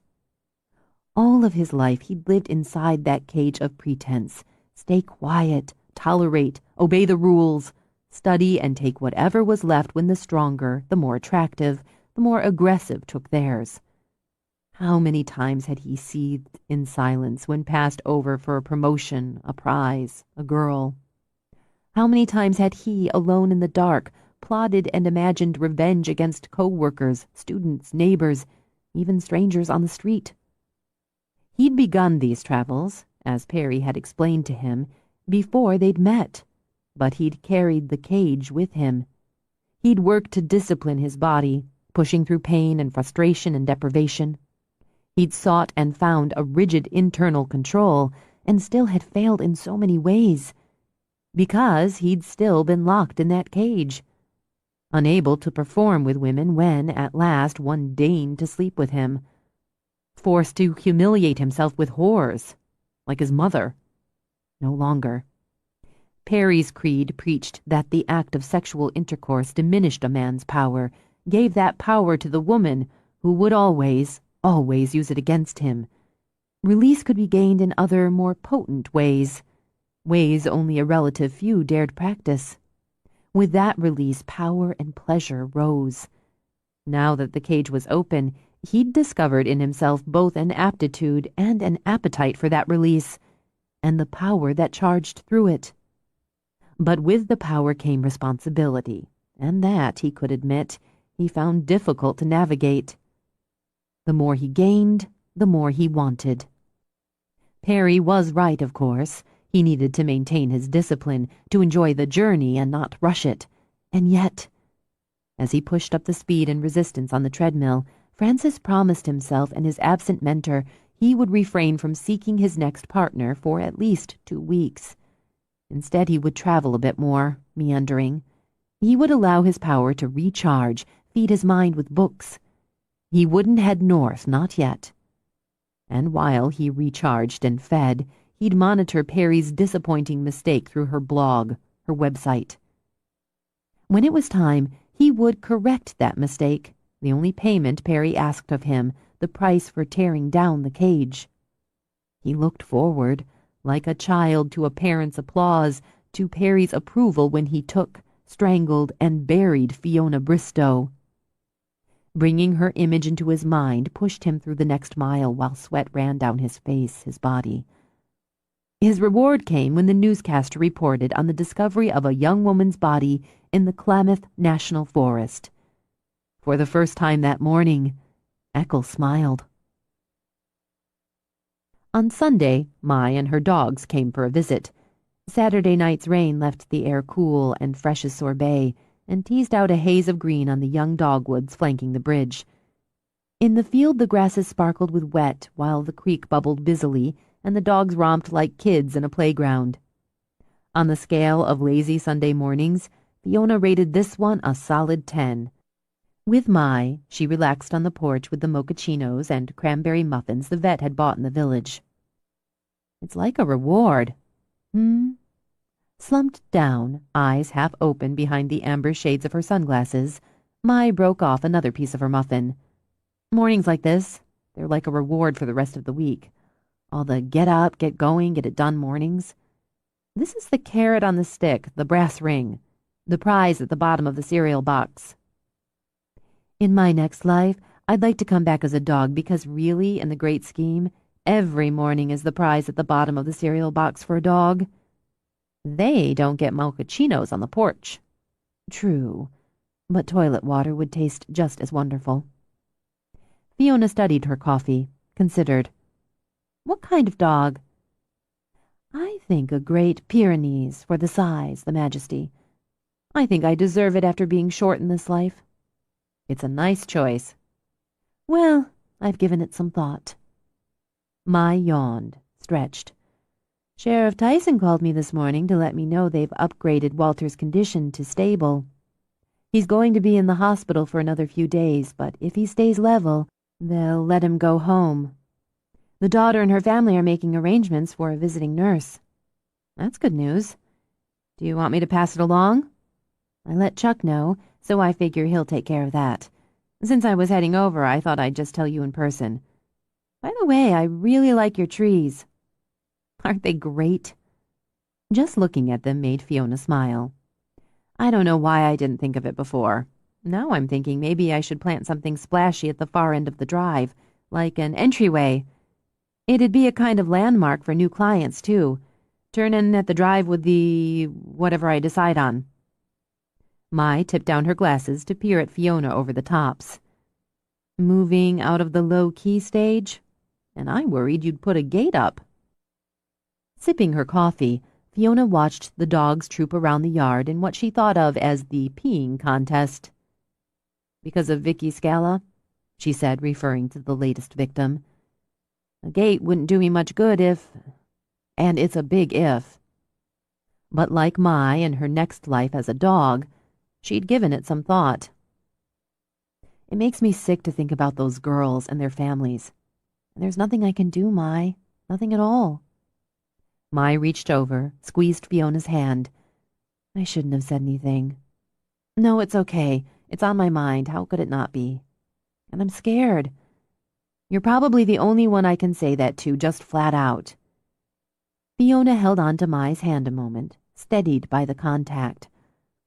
I'm scared because there's nothing I can do. I'm scared because it took them years to catch Perry, and I don't know how I'll cope if the pattern repeats. If I said that to Syl or my mother, they'd turn themselves inside out with worry." "Okay." Tone brisk, Mai shifted to face Fiona. "I think you'd be stupid not to be scared, and why the hell would you be stupid?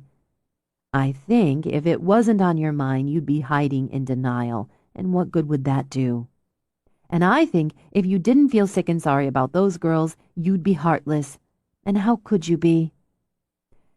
"And there," Fiona said on a wave of relief, "is why I could say it to you."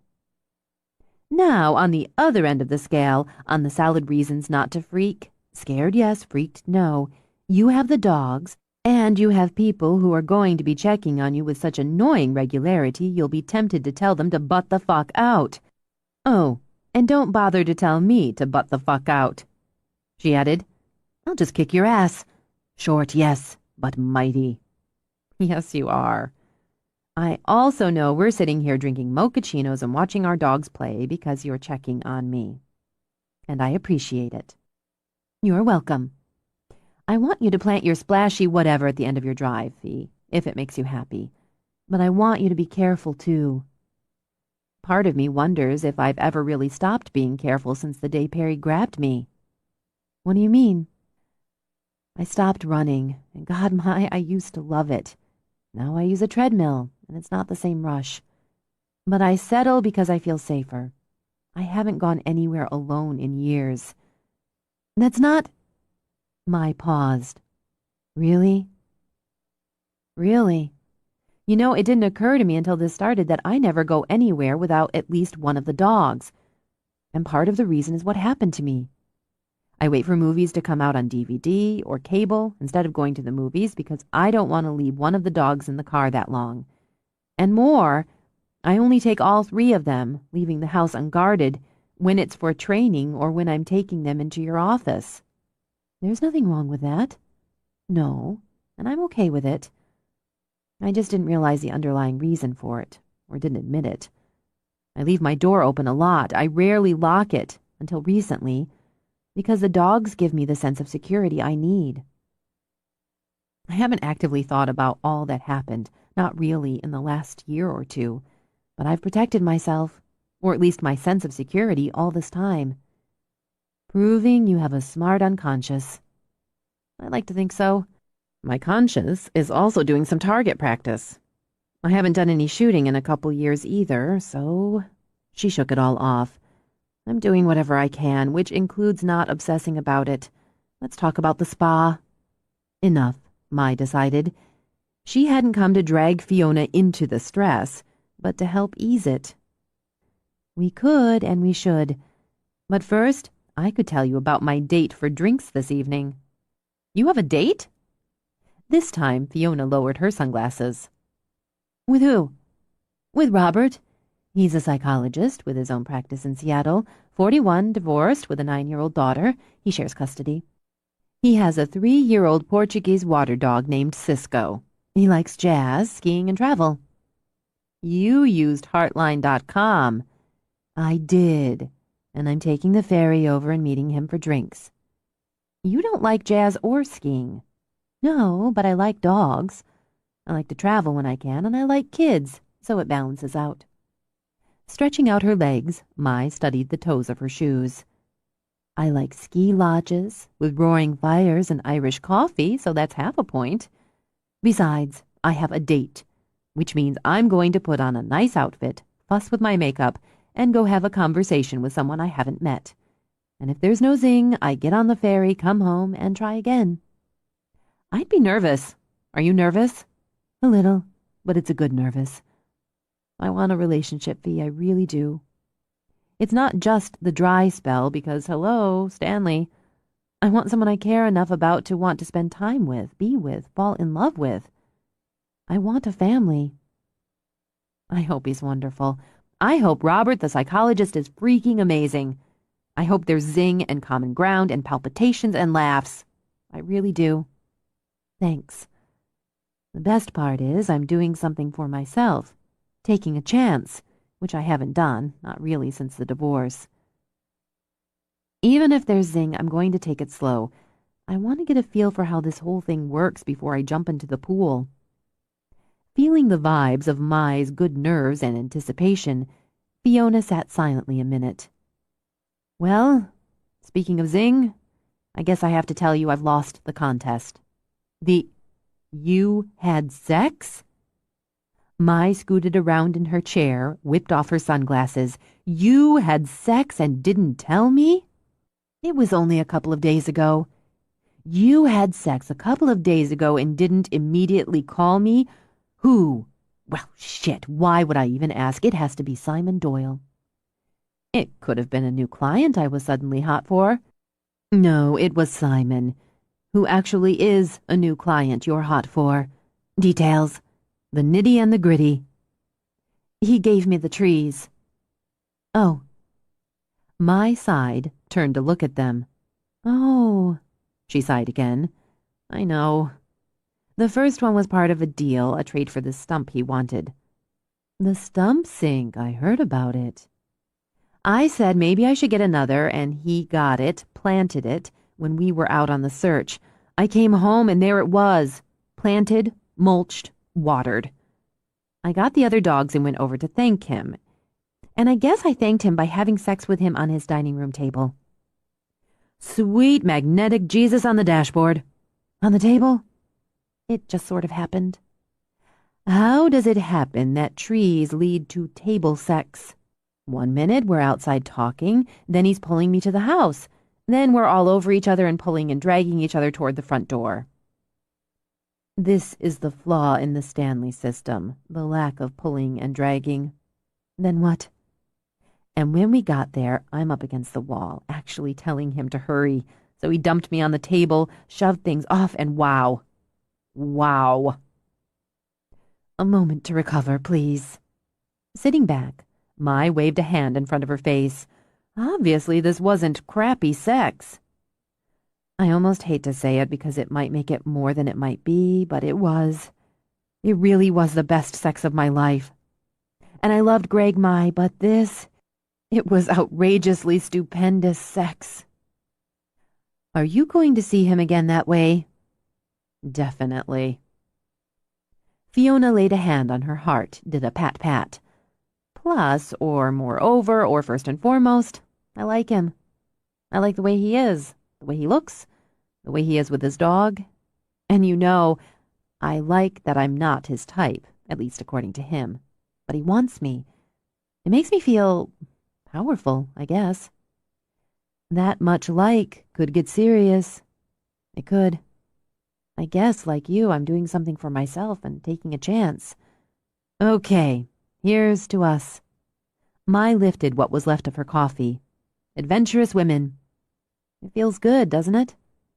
Seeing as you had sex on the dining room table, it probably feels better to you.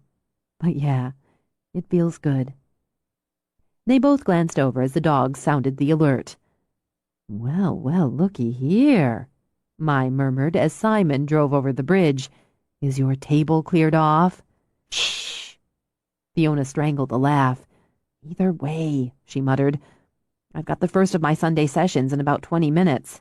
Just enough time to cut it out. She watched Simon get out and Jaws leap after him. Jaws raced for her dogs, then stopped to sniff and wag at and around Mai's. No aggression, she commented. No shyness. He's a damn happy dog. Simon walked over, held out a collar. The one I borrowed before? Dr. Funaki. My, nice to see you, Simon, and with such good timing, as I have to go. But first, Jaws, come here. Here, Jaws. The pup reacted with joy, bulleting over and onto the porch. Mai held her hand out, palm first, as he bunched to leap. He shivered, so obviously dying for just one jump, but stayed down. What a good dog! She stroked, rubbed, smiled up at Simon. He reacts well to a group, is cheerfully friendly, and he's learning his manners. You've got a winner here. He's stealing my shoes. The chewing stage can be a problem. No, he's not chewing them anymore. He just steals them and hides them. I found my boot in the bathtub this morning. He's found a new game. Mai ruffled his ears while the other dogs came up to bump and squeeze in for attention. Your shoes carry your scent, obviously. He's attracted to and comforted by your scent, and he's playing with you. Aren't you clever? She gave Jaws a kiss on the nose, then rose. It's time to think about neutering. What are you two, a tag team? Read the literature I gave you. We'll talk soon, she said to Fiona. Oh, cleavage or legs? Legs. Save the girls for round 2. That's what I thought. Bye, Simon. Come on, babies. Let's go for a ride. You won't ask, Fiona said as she waved Mai and her dogs off, so I'll just tell you, she has a date, a first date, and was asking which asset to highlight. Okay. Men don't have to worry about that particular area of dating ritual. Sure we do. If it's cleavage, we still have to look you in the face and pretend not to notice. You've got a point. Since he stood on the steps, she laid her hands on his shoulders, leaned in for an easy kiss. So, I've got a class in a few minutes. Did you time this visit to check up on me? I returned the collar. So you did. If you want, you can stay for the class. It might be good for Jaws to interact with another set of dogs. It's a small group, and we're going to work on some basic search skills. I'd like to see how he does. We've got nothing else going on? Teach him something else. Now? I need a distraction. I've been thinking about getting you naked since I got you naked. So teach him something else. She slid her hands up, brushed them over his cheeks. You know, that's oddly romantic. Romance? I'll pick a couple wildflowers next time I think about getting you naked. And this isn't distracting me, so... Where the hell is he? Simon scanned the porch, turned. Ah, shit. Fiona grabbed his arm as he braced to run. No, wait, he's fine. She studied Jaws as he climbed up the ladder of the sliding board after Bogart. He wants to play with the big guys. If you run or call out, you'll break his focus and balance. Jaws climbed to the top, tail waving like a flag, but unlike Bogart, who pranced his way down the short slide, he slipped at the top, belly flopped, then did a slow header into the soft ground below. Not bad, Fiona declared as Simon snorted out a laugh. Get your treats. She walked over, calling out praise and approval in a cheerful voice. Let's try it again. Want to try it again? Climb, she said, adding a hand signal. He does well on the ladder, she said as Simon joined her. And that's generally the most difficult. It's open and it's vertical. He's agile, and he's watched the other dogs do it. He's figured out how to go up. So, there we are. Good boy. She took a treat from Simon, rewarded the dog when he reached the top. You just need to give him a little help figuring out how to walk down, keep his footing. Walk. That's it. Good balance. Good job. She rewarded him again at the bottom. You do it with him, so... What? She demanded when she looked up to find him staring at her. You're not beautiful. There you go again, Mr. Romance. You're not, but you grab hold. I haven't figured out why. Let me know when you do. Take him up and down. And I'm doing this because... He's learning how to navigate unstable footing. It gives him confidence, enhances his agility, and he likes it. She stepped back, watched the two of them play the game a few times. Not beautiful, she thought.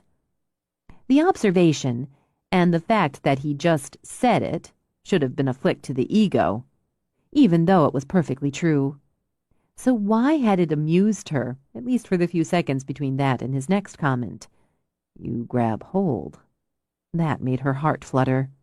The man incited the oddest reactions in her. I want him, Fiona said when Jaws all but swaggered down the slide. You've got your pronouns confused. Me. You want me. I admire your ego, but I meant him. Well, you can't have him. I'm getting used to him, and besides, my mother would be seriously pissed if I gave him away. I want him for the program. I want to train him for S&R. Simon shook his head. I've read your website, your blog.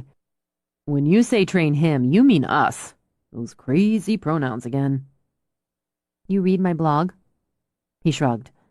I've skimmed it. She smiled. But you have no interest in S&R? You have to drop everything when a call comes in, right? That's pretty much right. I don't want to drop everything or whatever. That's fair enough. She took a little band out of her pocket, bound her hair back with a couple of quick twists. I could train him as an alternate. Just him. He responds to me, obviously. And any S&R dog needs to respond to other handlers. There are times one of our dogs is unable, sick, maybe, injured. You have 3. Yes, because, well, I want 3. And yes, because if someone else's dog is unable, one of mine can go as backup. I've been doing this for years now, Simon, and your dog would be good. He'd be very good. I'm not giving you the pitch to join the unit, just to train your dog. On my own time. If nothing else, you'll end up with a dog with superior skills and training. How much time? Ideally, I'd like to work with him a little every day, but at least 5 days a week. I can do it at your place and stay out of your way while you're working. Some of what I teach him you'll want to follow up on. Maybe. We can see how it goes. Simon glanced over to where Jaws was engaged in one of his favorite activities, chasing his own tail. It's your time. Yeah, it is. Client's coming, she announced. You can sit this one out if you want. I can work with him solo. I'm here, anyway. It was interesting, Simon decided, and semi-distracting. Fiona called it the runaway game, and it involved a lot of running, dogs and people, in the field across her bridge. The class worked in pairs, or with Fiona as a partner, one dog at a time. I don't get the point, he said when Jaws was up. He's going to see where I'm going. He'd have to be an idiot not to find me. It teaches him to find you on command and to use his scenting skill. That's why we're running against the wind, so our scent goes toward the dog. Anyway, he's going to find me. You need to get him excited. He looked down at the dog, whose tail chopped the air like a Ginsu knife. He gets excited if somebody glances in his direction. Which is to his advantage. Talk to him. Be excited. Tell him to watch me when I run away. Watch me. Then the minute I drop down behind the bush, tell him to find and release him. Keep telling him to find me. If he gets confused, give him a chance to catch my scent. If it doesn't work the first time, I'll call him, give him an audio clue. You need to hold him, keep him with you while I get his attention, and run. Ready? He finger-combed his breeze-ruffled hair out of his face. It's not brain surgery. She gave Jaws a rub, let him lick and sniff at her before she straightened. Hey, Jaws, hey! She clapped her hands. I'm going to run. Watch me, Jaws, watch me run. Tell him to watch me, use my name. She took off at a dash. She hadn't exaggerated, Simon noted. She was fast. And he'd been wrong. When she moved, she was beautiful. Watch Fee. Where the hell's she going, huh? Watch her. Jesus, she's like an antelope. Watch Fee. She dropped down, out of sight, behind a bush. Find her. Go find Fee. The pup tore across the field, expressing his excitement with a couple happy barks. Not as fast as the woman, Simon thought, but... Then he felt a quick surge of surprise and pride as Jaws homed straight in. A couple of the other dogs had needed the hider to call out, and one had required the visual clue of the hider waving a hand beside the bush. But not Jaws. Across the field, he could hear Fiona laughing and praising, even as his temporary classmates applauded. Not half bad, Simon thought. Not bad at all. She ran back with the dog happily chasing her. We do it again right away. Praise first, reward, then we go again. He aced it, Simon murmured when the class was over. 3 times in a row, different hiding spots. He's got the knack. You can work with him at home with objects. Use something he likes, that he knows the name of, or work to teach him the name. Show it to him, then make him sit, stay, and go hide it. Easy places at first. Go back, tell him to find. If he can't find it, guide him to it. You want success. Maybe I should tell him to find my tennis shoe. I don't know where the hell he put it. He looked at her, a long, thorough look that had her raising her eyebrows. You run like the fucking wind, Fiona. You should have seen me run the 400-meter hurdles in college. That was amazing. Probably because you have legs up to your ears. Did you wear one of those skinny little uniforms? Aerodynamic? I did. Very flattering. I bet. How long before the next class? 45 minutes. Long enough. He began to back her toward the house. She kept her eyes on his, and he saw the laugh in them, a sparkle on the serene blue. No, would you like to, or I can't resist you? No. He clamped her waist, lifted her up the porch steps. If I said I'm not in the mood? I'd be disappointed, and you'd be lying. You're right about the lying, so... She pulled the door open, tugged him inside. But when she backed toward the steps, he shifted directions. Couch is closer. It was also softer than the dining room table, at least until they rolled off and hit the floor. And it was, Fiona thought when she lay beside him trying to regain her breath and the path to coherent thought, every bit as exciting. Eventually we might make it to a bed. He trailed very lightly, a fingertip over her breast. Cancel the class and we'll go up now. It's a shame I'm a responsible woman, and one who barely has time to take a shower. Oh, yeah, the obligatory shower. I could use one. Doubling up would only lead to shower sex. Damn straight. Which, while fun, I have no time for. Besides, you and Jaws can't do the next class. It risks overtraining. But you could... She broke off when the dogs announced visitors. Oh, hell! Oh, shit! Scrambling, she grabbed her shirt, her pants, bundled them in front of her as she hunched toward the window. It's James. And oh God, Lori, it's James and Lori and I'm naked in the living room on a Sunday afternoon. She glanced back. And you're naked on the floor. She looked so sexily flustered, a little wild in the eye and pink from her toes to her hairline. Delicious, he thought. He could have lapped her up like ice cream. I like it here. No, get up. She waved her hands, dropped her shirt, grabbed it again. Up! Get something on. Go tell them I'll be out in 5 minutes. Because you're taking an after-sex shower? Just get your pants on. Still hunched, she sprinted for the stairs. Grinning, she looked even more interesting running naked. He tugged on his pants, tossed on his shirt, and, grabbing his socks and boots, strolled out onto the porch. James and Lori stopped greeting the dogs. James's eyes narrowed. Lori flushed. She'll be out in a couple minutes. Simon sat to put on his socks and boots. Jaws instantly made a lunge for a boot. Simon swung it out of reach, said, Cut it out. Nice-looking dog. How's his training coming? It's coming. We just took in a class. James's eyes stayed narrowed. Is that what you just did? Simon laced up his boot, smiled coolly. Among other things. Is that a problem for you? Lori patted frantically at James's arm. We just dropped by to see if Fiona wanted to grab some dinner after her classes. You could join us. Thanks, but I've got to get on. See you around. He walked to his truck. Jaws danced in place, obviously torn, then ran after Simon, leaped into the cab of the truck. I don't know about this, James muttered. It's not our business, exactly. It's the middle of the afternoon, practically. It's daylight. Prude. Lori elbowed him and laughed. I'm not a prude, but... People make love in the daylight, James. Plus, I like knowing he's around, spending time with her. Didn't you say we should come by just to check on her? Yeah, but we're her friends. I think Fee and Simon are pretty friendly. Just a wild guess. I'm sorry if you're jealous, but I'm not.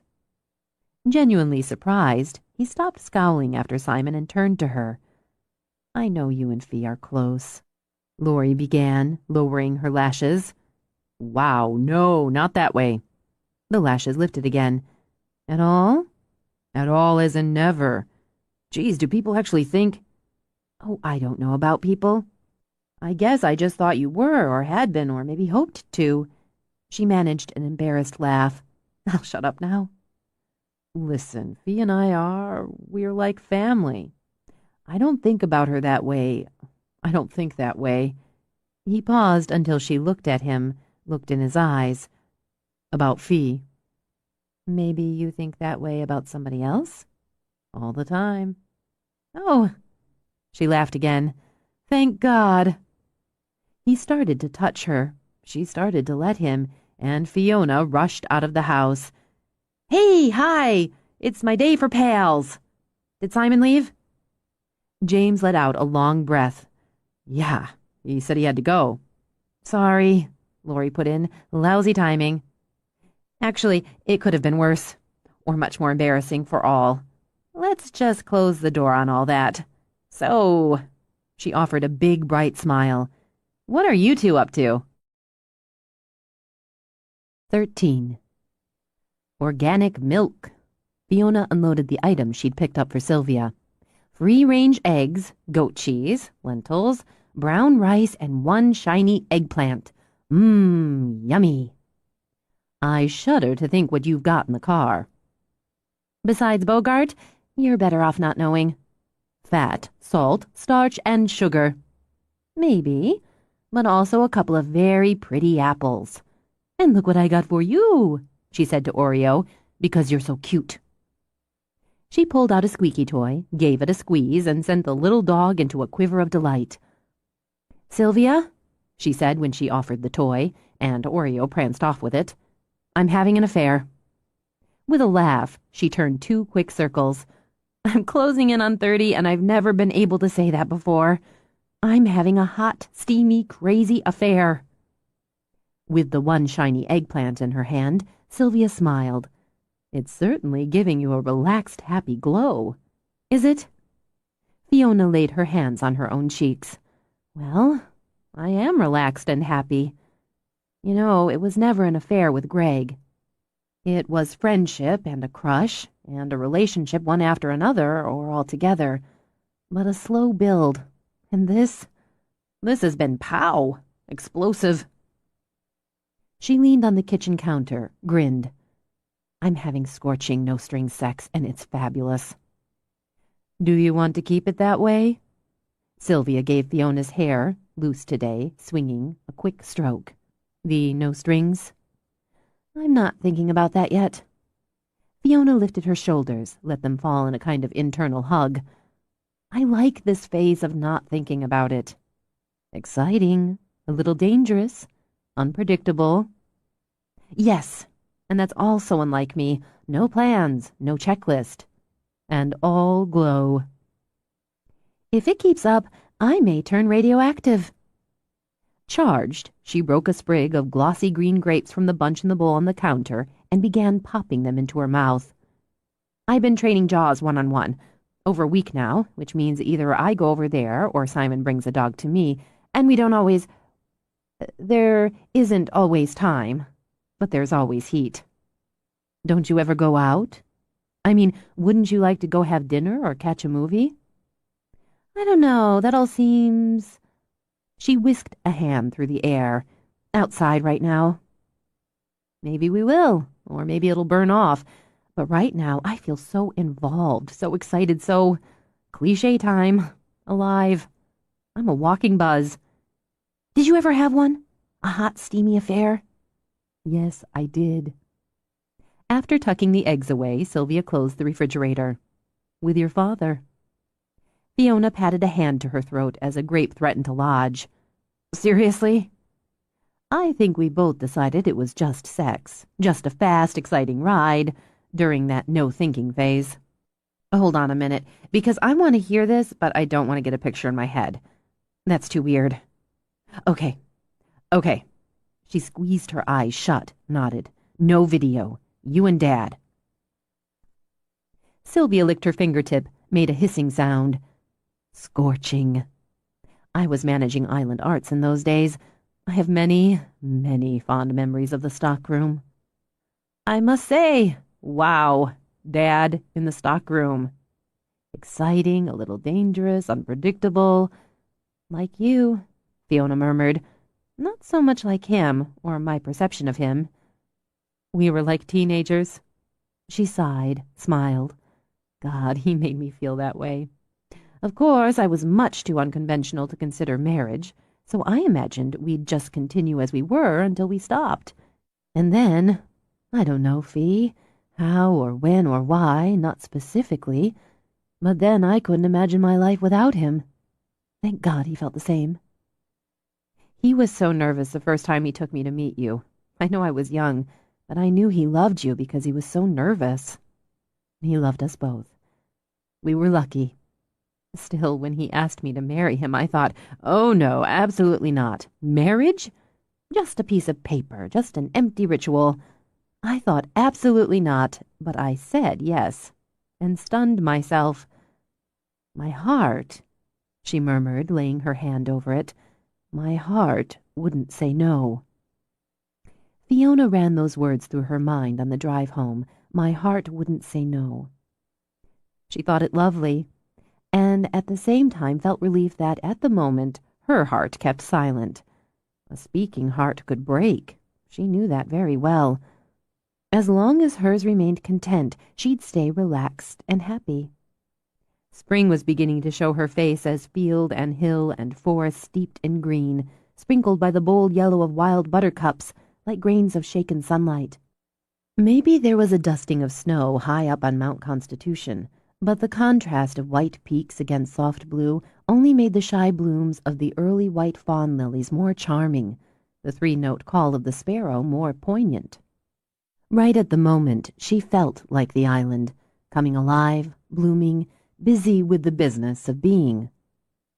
Classes and clients and work on her blog packed her days, while her unit and training added the spice of satisfaction. Her own 3 dogs gave her love, entertainment, security. Her very hot neighbor kept her excited and aware, and had a dog she believed she could mold into a solid, even superior search and rescue dog. The police didn't have any news, not that they were sharing in any case, on the 3 murdered women, but there'd been no more abductions reported in 2 weeks. As she rounded a curve, she caught sight of the iridescent blur of a hummingbird zipping along a clump of red-flowering currant.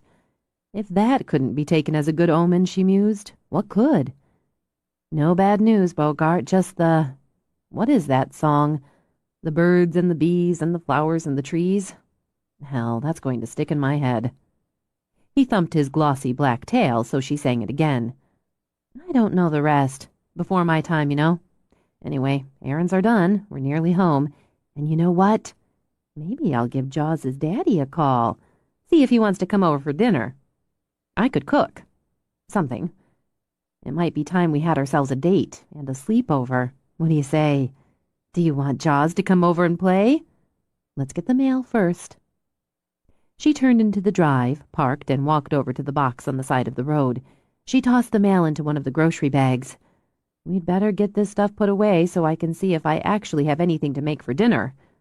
The sort you make when somebody comes over. As she carried bags inside, she wished she'd had the idea earlier. Then she could have picked up something, put together an actual adult menu. I could go back, she mused, stowing frozen dinners, cans, pick up a couple of steaks. You know what? She tossed the mail on the table, put away the cloth bags Sylvia had given her for grocery runs. I could just call the pizza place and sweet-talk them into a delivery. Considering the options, she picked up the mail. Bill. Oh, and surprise! Bill. She lifted the padded mailing bag. Not a bill.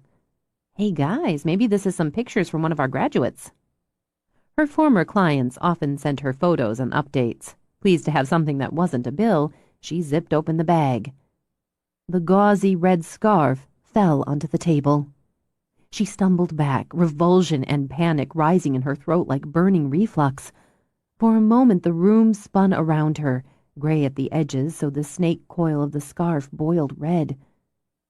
Pain crashed into her chest, blocking her breath until the gray swam with white dots. She groped behind her, clamped one white-knuckled hand on the counter as her legs liquefied.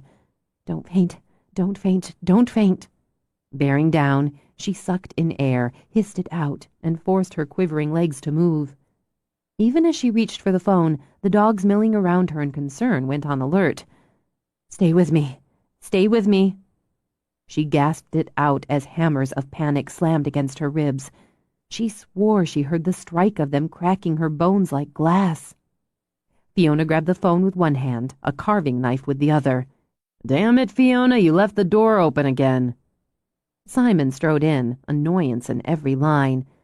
Faced with a woman, pale as wax, holding a very large knife and guarded by 3 dogs who all growled a low warning, he stopped short.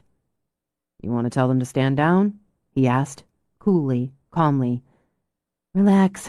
Relax, boys. Friend. Simon's a friend. Say hi to Simon. Jaws galloped in with a rope, ready to play. Simon walked to the back door, opened it. Everybody out. Go on out. Go outside. Go play. Still watching her, Simon closed the door behind the rush of bodies. Put down the knife. She managed another breath. I can't seem to let go of it. Look at me, he ordered. Look at me. His eyes on hers, Simon put a hand on her wrist and used the other to release the vise of her fingers on the handle of the knife. He shot it back into the slot on the cutting board. What happened? She lifted a hand, pointed at the table. Saying nothing, he walked to the table, stared down at the scarf, the open bag. Finish calling the cops, he told her, then turned when she didn't speak, didn't move. He took the phone. Speed dial 1. Sheriff's office, sorry. I need to just... She slid down, sat on the floor, and dropped her head between her knees. His voice was a vague buzz under the thunder of her heart in her ears. She hadn't fainted, she reminded herself. She'd armed herself. She'd been ready. But now all she wanted to do was come apart. Here, drink. Simon took her hand, wrapped it around a glass of water. Drink it, Fiona. Crouching, he guided the glass to her lips, watching her steadily. Your hands are hot. No, yours are cold. Drink the water. Can't swallow. Yes, you can. Drink the water. He nudged it on her, sip by slow sip. Davy's on his way. Okay. Tell me. I saw a hummingbird, and I stopped to get the mail. It was in the mail. I picked up the mail, brought it in with the groceries. I thought it might be pictures of one of my dogs, students. I get them sometimes, but... He rose, took the bag by the corner with 2 fingers, flipped it over. It's postmarked Lakeview, Oregon. There's no return address. I didn't look. I just opened it, right before you came in. Right before. I couldn't have walked in and scared you if you hadn't left your door open. You're right. The knot at the base of her throat wouldn't loosen. The water wouldn't wash it away, so she focused on Simon's face, the rich tea color of his eyes. That was careless. Comes from being relaxed and happy. Stupid. She pushed to her feet, set the glass on the counter. But I had the dogs. I had a weapon. If it hadn't been you, if it had been... He'd have a hard time getting by the dogs. Odds are he wouldn't.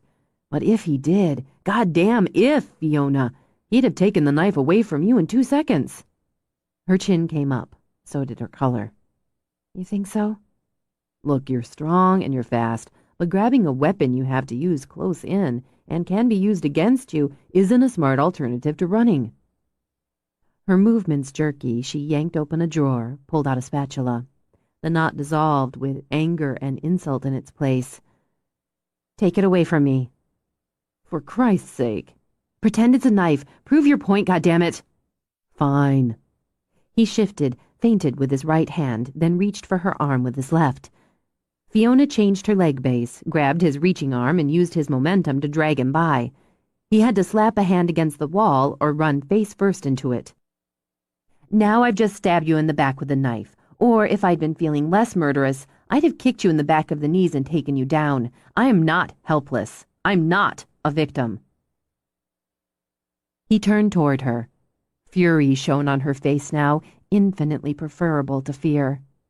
Nice move. That's right. She nodded sharply. That's goddamn right. Do you want to see another? Maybe the one where I kick your balls up against the back of your teeth, then beat you into a coma when you're on the ground writhing in pain. We can skip that one. Being scared doesn't make me weak. Being scared means I'll do anything and everything I have to do to defend myself. She heaved the spatula into the sink. Couldn't you show some compassion, some understanding instead of jumping down my throat? You're not sitting on the floor shaking anymore, and I'm feeling less inclined to punch my fist through the wall. And that's your method? I haven't been in a situation like this before, but apparently, yes, that's my method. He took the spatula out of the sink, shoved it back in the drawer. But if you want the strong male to blubbering female, we can go with that. God, you pissed me off. Which is, she said after a righteous breath, exactly the goal. Well, bullseye for you. It makes me crazy. She pushed her hands over her face back into her hair. What? Seeing you like that? Have you ever seen yourself when you're seriously scared? Seriously sad? You lose every drop of color in your face. I've never seen anybody still breathing get that white, and it makes me crazy. She dropped her hands again. You're damn good at leashing the crazy. Yeah, I am. We can talk about that some other time. Don't think. He broke off, shoved his own hands in his pockets. Don't think you don't matter. You do. I just haven't. Now see, he said with raw frustration. The minute I stop pissing you off, you start crying. I'm not crying. She blinked desperately at the tears welling in her eyes. And what's wrong with crying? I'm entitled. I'm entitled to a jag of major proportions. So be a man, damn it. Grow a pair and suck it up. Crap. He yanked her against him, chained his arms around her. She felt the sob flood her throat. Then he eased her back, skimmed his fingers down her cheek, laid his lips on her brow. The tenderness shocked her eyes dry, killed the sob before it released. Instead, she let out a long, shuddering sigh and leaned on him. I don't know how to take care of people, he muttered. I'm barely able to take care of a damn dog. You're wrong about that, she thought. So wrong about that. You're doing okay, she managed. I'm okay. Still, she jolted when the dogs barked the alert. That'll be Davy. I'll go let him in. He stroked his hand down her hair once, twice. Sit down or something. Sit down or something, Fiona thought as Simon walked out. Then she took his advice and made herself sit at the kitchen table. Simon walked out into the porch. She's inside, back in the kitchen. What? She'll fill you in. I need about 20 minutes, and I need to know you'll be here that long. All right. Simon headed to his truck, ordered Jaws to stay, then drove away. Calmer, Fiona thought. She was much calmer when Davy came in. I haven't touched it since I opened it, she began. I don't guess that's going to matter. She looked over his shoulder, frowned. Where's Simon? He had something to do. Oh. The pressure on her chest returned, just for a moment. Fine. It was in the mail. It's got an Oregon postmark. He sat first, took her hands. Just took her hands. Oh, God, Davy, I'm scared senseless. We're going to look out for you, Fee. If you want it, we'll have somebody parked outside the house 24 hours a day until they catch this bastard. I don't think I'm ready for that. Yet. It could come to it. Have you gotten any unusual calls? Any hang-ups? Anything troubling on your website or blog? No, this is the first thing. And I know it might not be from him. It's probably not. It's from some vicious person who read that damn article, got my address. That's just as likely. Maybe it is. He released her hands, took out 2 evidence bags. I'm going to take these in. We'll do what we can. There's a federal task force on this now, and we'll probably need to turn these over to them. Fee, it's likely they're going to send someone out to talk to you. I'm okay with that. Wouldn't be the first time, she thought bitterly. I'm good with that. We'll be reaching out to the police in Lakeview. I know this is hard for you, but maybe it's a break. We might get prints or DNA off the stamp, something from the handwriting, or we'll trace the scarf. Investigations, routines, procedures. How was it all happening again? What about Perry? He might have paid somebody to send it to me. I'm going to see what I can find out, but I have to think they've talked to Perry. They'd monitor his contacts, his visitors, his mail. We're not really in the loop, Fee, but after this, the sheriff's going to push that. Maybe this was just some asshole's idea of a nasty joke, but everybody's going to take it seriously. I can bunk on the couch. He would, she thought, for as long as she needed. You've got a family. I have the dogs. He leaned back. Do you have anything cold to drink? She cocked her head. Because you're thirsty or because you don't want to leave me alone? He gave her a hard stare. You can't spare a cold drink for a hard-working civil servant? She got up, opened the fridge. You're lucky I just hit the market. I have Coke, OJ, bottled water, and V8 Splash. Beer, too, but as you're a hard-working civil servant on duty, I'll take the Coke. Ice and lemon? Just hand over the can, Fee. Why don't we take it out on the porch? Take advantage of the weather. She got out a second can. I'm all right on my own, Davy. I'm scared, she added as they walked toward the front door, that I feel safer and more secure in my own place than I would anywhere else. I'm carrying my cell phone in my pocket. I've done some practicing with my gun, and believe I'll do more before dark. And you'll be happy to know that when Simon walked in while I was having my freak-out, the dogs warned him back until I released them. All good, Fee. I'd just be happier if you had somebody staying with you. Why don't you call James? The fact that she considered doing just that told her she was shakier than she'd realized. I don't know. Maybe. The dogs alerted when they reached the door. Davy nudged her to the side, opened it himself, and nodded when Simon drove back up. I guess I'll get going. She'd been tag-teamed, she realized. What about the cold drink and taking advantage of the weather? I'm taking the drink with me. He gave her arm a reassuring squeeze before walking out to meet Simon. Fiona waited where she stood while the two of them had a brief conversation. Davy got in his car, and Simon slung a small knapsack over his shoulder. I thought you went home. I did. I had to take care of a couple things and get some stuff. I need some of my stuff since I'm staying overnight. You're staying over tonight? Yeah. He took the can of Coke from her, downed some. If you've got a problem with that, too damn bad. Her insides softened as another woman's might if a man read her a love sonnet. I guess you'll expect sex and a hot meal? Yeah, but you can pick the order. He handed her back the Coke. I'm a lousy cook. Luckily you're good in bed. Or wherever. He shrugged. Don't you have any frozen pizza? Still scared, she realized, but she didn't feel like crying anymore, didn't have to fight off trembling anymore. I do, but I also have a menu from Mamma Mia's.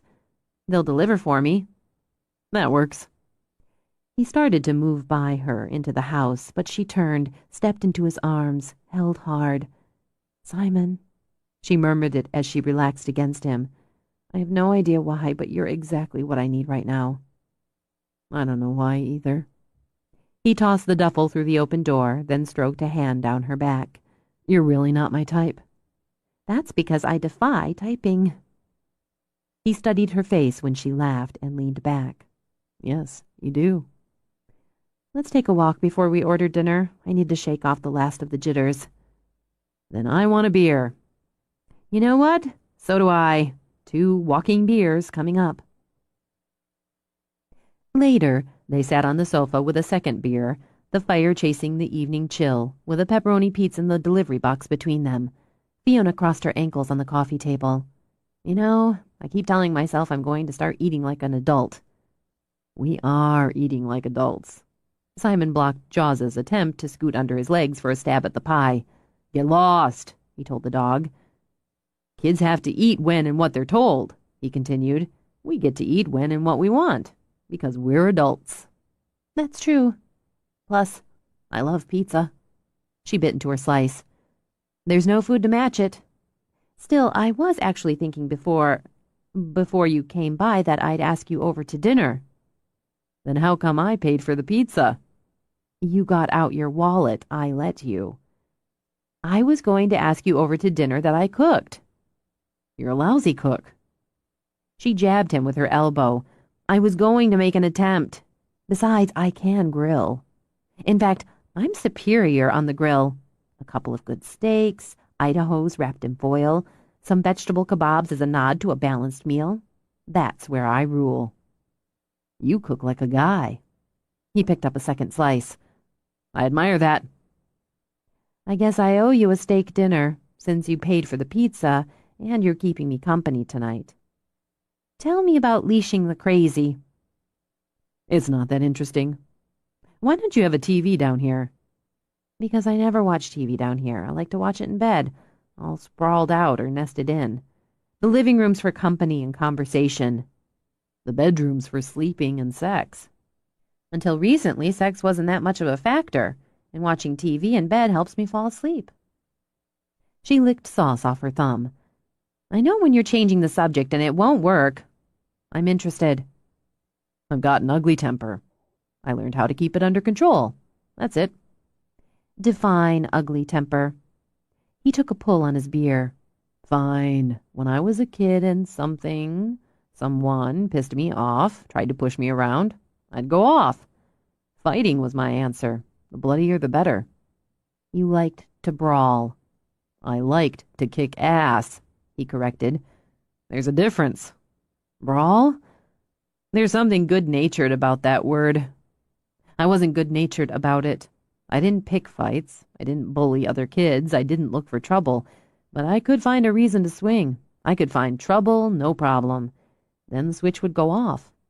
He turned the beer around, idly read the label. Seeing red? That can be literal. And I'd wade in, and when I waded in, it was to do damage. She could imagine him wading in, his build, those big hard hands, the hard line of heat she caught in his eye now and then. Did you ever hurt anyone seriously? I could have. Probably would have eventually. I got hauled down to the office and school more times than I can count. I never did.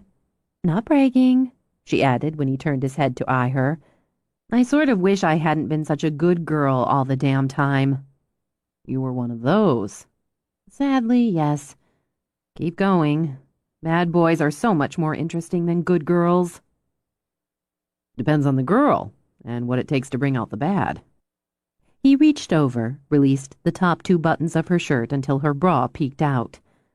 There you go, pizza slut. Anyway, he continued when she laughed, I got in some trouble, but I never started the fight, and there were always people around to back me up on that. My parents tried different things to channel it, sports, lectures, even counseling. The thing was, I got decent grades, didn't smart-mouth teachers. What changed? Junior year in high school. I had a rep, and there are always going to be the type who need to challenge the rep. New guy comes along, tough guy, he goes after me, I take him down. Just like that? No. It was vicious on both sides. We hurt each other. I hurt him more. A couple weeks later, he and 2 of his buddies jumped me. I was with a girl, making out in the park. 2 of them held me while he took his shots. She's screaming for them to stop, screaming for help, and he's laughing and beating me until I don't even feel it anymore. At some point, I blacked out. Oh my God, Simon. When I came to, they had her on the ground, holding her down. She's crying, begging. I don't know if they'd have raped her. I don't know if they'd have gone that far. but they didn't get the chance. I went crazy, and I don't remember any of it. I don't remember getting up off the ground and going after them. I beat 2 of them unconscious. The 3rd ran off. I don't remember any of it," he repeated, as if it still troubled him. "But I remember coming out of it, out of that red zone, and hearing the girl I was half in love with, crying and screaming and begging me to stop. I remember the look on her face when I pulled in enough to see her. I'd scared her as much as the ones who jumped me and nearly raped her." Then she was a wimp, in Fiona's opinion. Instead of screaming and crying, she should have run for help. "How badly were you hurt?" "Enough for a couple days in the hospital. 2 of the 3 who came at me spent longer. I woke up in the hospital, a world of hurt. I saw my parents sitting together across the room. My mother was crying. You had to practically cut her arm off with a hatchet to make my mother cry. The tears were just running down her face." That, Fiona saw clearly, troubled him more than the memory lapse. That had been the mark that had turned his path, his mother's tears. "And I thought, that's enough. It's enough. I leashed the crazy." "Just like that?" "No, but eventually. Once you learn how to walk away the first time, or realize the one baiting you was an idiot, it gets easier." So, she thought, that's where the control had its roots. What about the girl? "I never made it past second base with her after all. She broke it off," he added when Fiona said nothing. "I couldn't blame her." "I can. She should have found a big stick and helped you instead of crying. She should have grabbed some rocks and started throwing them. She should have kissed your goddamn feet for saving her from being mauled and raped." He smiled. "She wasn't the type." "You have faulty taste in types." "Maybe. Up till now, anyway." She smiled, leaned over the takeout box to kiss him, and flipped open another button on her shirt. "Since I'm tonight's pizza slut, I say we take the rest of this upstairs, where it'll be handy if we want some after." "I'm a fan of cold pizza." "I've never understood people who aren't." She rose, held out a hand for his.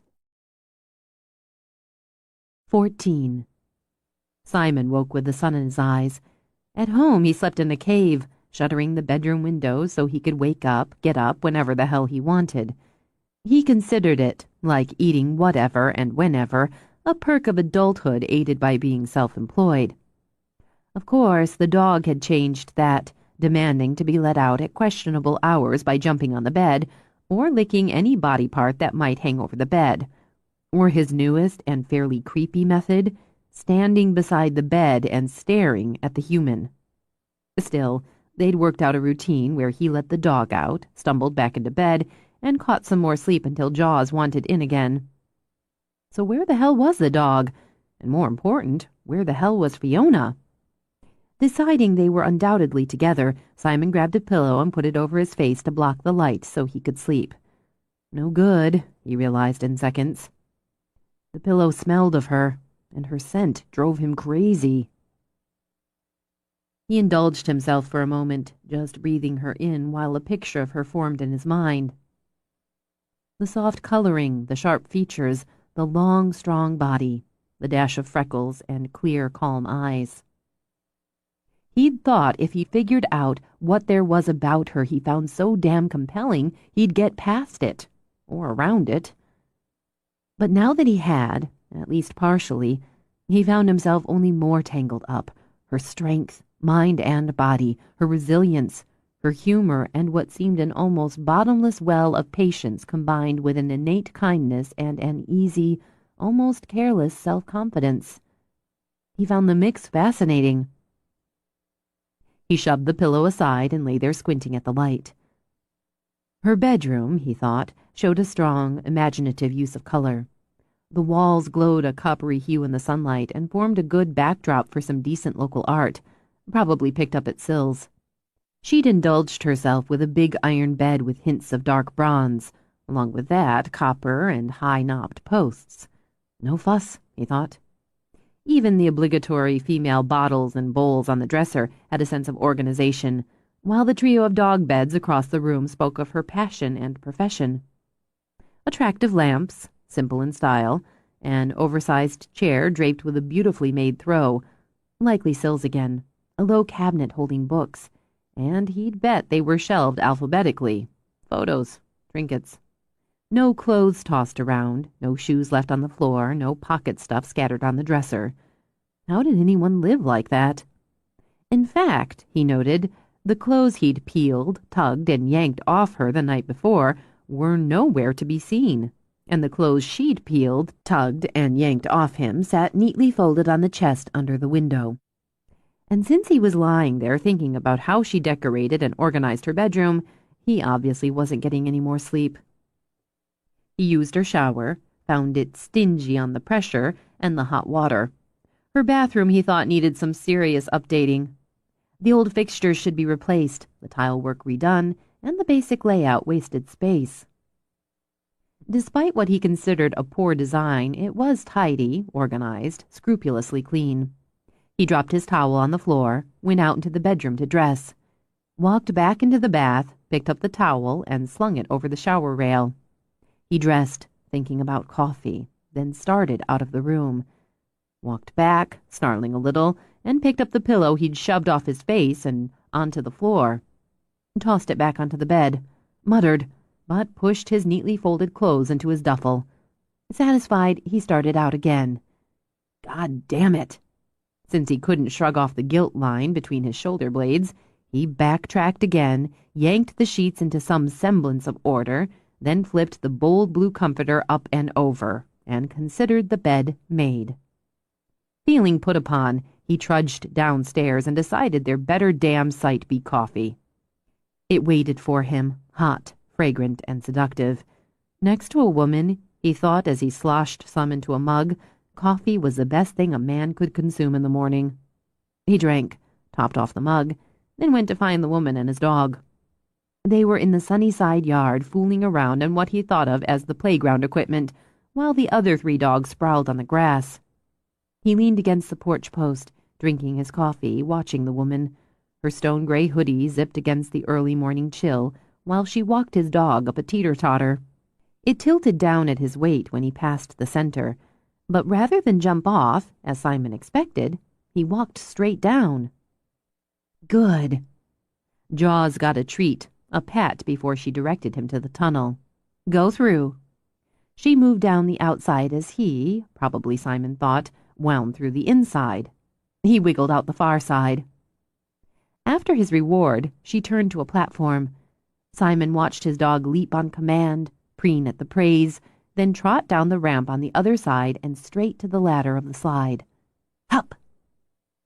Without hesitation, he climbed up, navigated the slide down. Amazed, Simon started over as Fiona turned Jaws to a lower platform.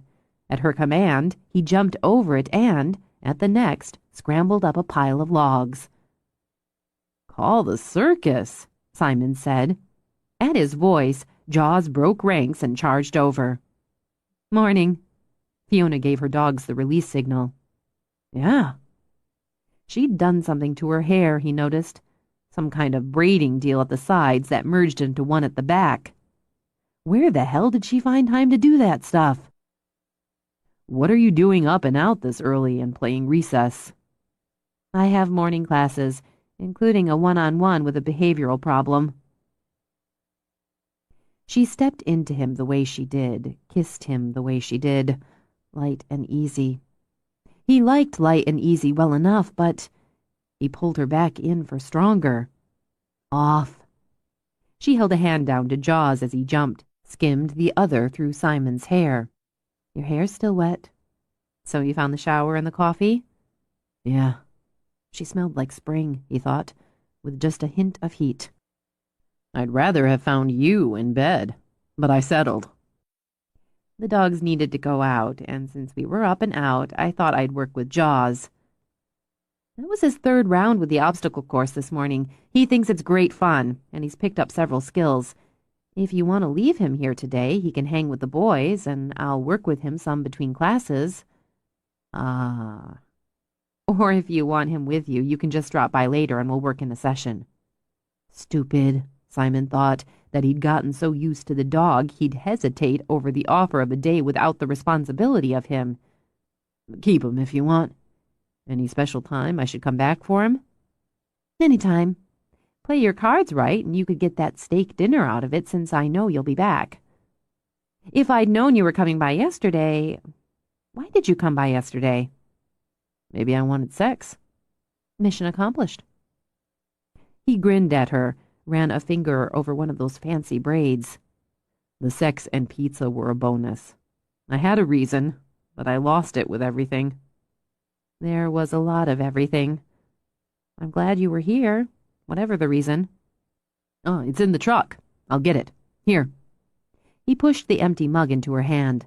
What's in the truck? The reason.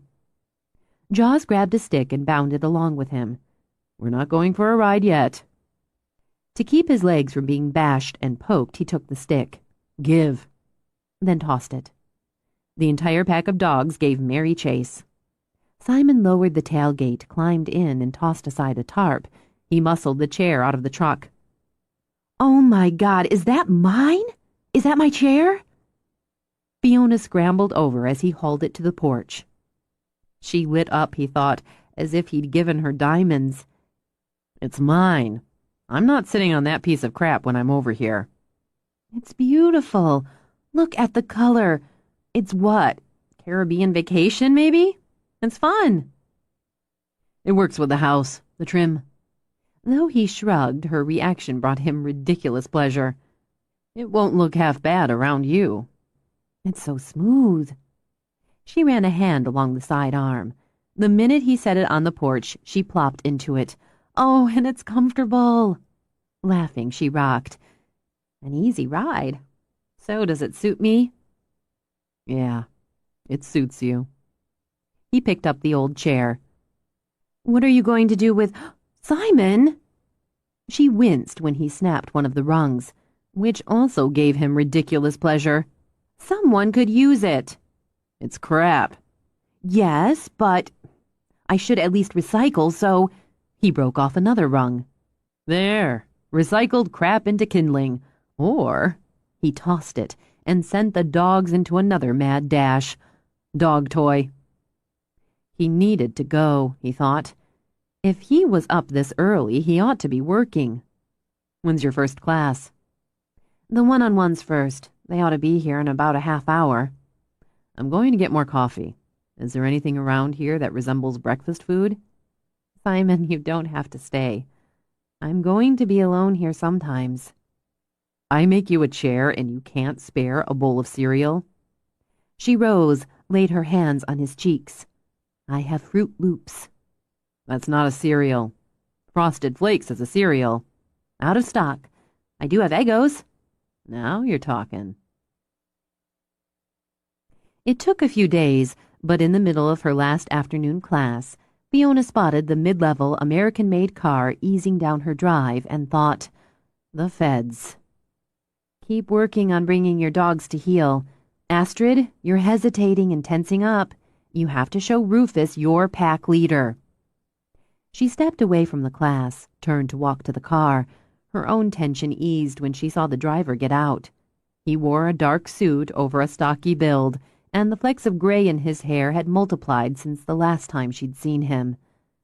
Special Agent Tawny. Fiona held out both hands. I'm so glad it's you. Sorry it has to be anybody, but it's good to see you. My partner, Special Agent Aaron Mance. The woman wore a suit as well, trim over a compact build. Her hair fell in a sleek blonde tail, leaving her strong, serious face unframed. Miss Bristow? If you could wait, I have about another 15 minutes to go. And, no offense, but I'd rather not announce to my clients that the FBI's on the premises. No problem, Tawny told her. We'll have a seat on the porch, watch the show. I'll wrap it up as soon as I can. Mance stood where she was for a moment. She looked pretty happy to see you. Not our usual reception. I was with her after she escaped from Perry. She felt comfortable with me, so I was on her during the trial. Mance studied the terrain, the house, the setup from behind dark glasses. And here you are again. Yeah, here I am again. Perry's in this, Aaron. There's not a doubt in my mind. If there's one person in this world he hasn't forgotten, it's Fiona Bristow." Mance watched, cool-eyed, as Fiona supervised owners and dogs. "Is that what you're going to tell her?" "Let's hope I don't have to." He walked to the porch and, a gentleman to the core, sat on the toy chest to leave the rocker for his partner. "She's pretty isolated out here," Mance began, then reared back, hands out, when Bogart bopped up to say hello. "Stay back. Go away." Tawny patted his knee, inviting Bogart over. "Good dog. What's the problem, Aaron?" "I don't like dogs." They'd only been partners a few months and were still learning each other's quirks and rhythms. "What's not to like?" "Dog breath, shedding, big, sharp teeth." Bogart's tail whapped her legs as Tawny rubbed him. Mance got to her feet, moved out of range. Peck sauntered up, glanced at Mance, got the message. He bumped his nose on Tawny's knee. "These must be your dogs. You read her file, didn't you?" he asked Mance. "They're S&R dogs. She has 3. Trains them, too. She started her own unit out here." "You sound like a proud daddy." He glanced up, cocking his eyebrows at the edge of sarcasm. "I find her a tough, admirable young woman, one who has helped us put a monster in a cell by standing up in court, hanging in, even after her fiancé was murdered." Sorry. The dogs make me nervous, and being nervous makes me bitchy. I read Greg Norwood's file, too. He was a good cop. Came off solid. A little old for her, don't you think?" "I'd say that was up to them." "Proud and protective daddy." "Is that you being nervous and bitchy?" "Just me observing." "Jesus, here comes another one." She moved over another foot as Newman trotted onto the porch. By the time Fiona finished class, her 3 dogs were sprawled happily at Tawny's feet, and his partner stood rigidly at the far end of the porch. "Sorry to keep you waiting. Did you make friends with the boys?" "I did. Agent Mance doesn't like dogs." "Oh, sorry. I'd have kept them off the porch. Why don't we go inside? They'll stay out." "Stay out," she repeated, and opened the front door. "You're not fenced," Mance observed. "Aren't you worried they'll run off?" "They're trained not to go past certain boundaries without me. Please sit down. Why don't I make some coffee?" "I'm nervous," she said before Tawny could respond. Even though I was expecting someone, and I'm glad it's you. I'll make some coffee and settle down." "Coffee'd be good." "Is it still coffee regular?" He smiled. "It still is." "Agent Mance?" "Same for me, thanks." "I'll be just a minute." "Nice place," Mance commented when she was alone with her partner. "Tidy, quiet, if you like quiet. I'd go nuts." "Deb and I are talking about getting a quiet place in the country when we retire." Mance glanced back at him. They hadn't been partners long, but she knew enough. "You'd go nuts." "Yeah. She thinks we could take up birding." "Does that mean watching them or shooting them?" "Watching them. Jesus, Aaron, why would I go out and shoot birds?" "Why would you watch them?" He sat a moment. "Damned if I know." When Fiona came back, she carried 3 mugs on a tray. "I've got these cookies Sylvia baked, which means they're disguised health food, so I can't promise anything." "How is Sylvia?" Tawny asked. "She's great. Her shop's doing really well, and it keeps her busy. She helps me out here, taking classes if I get called out on a search. She's huge into organic gardening, heads up a monthly book club, and she's making noises about starting yoga classes. Teaching them, I mean. I'm rambling. Still nervous." "You have a nice place here. You're happy?"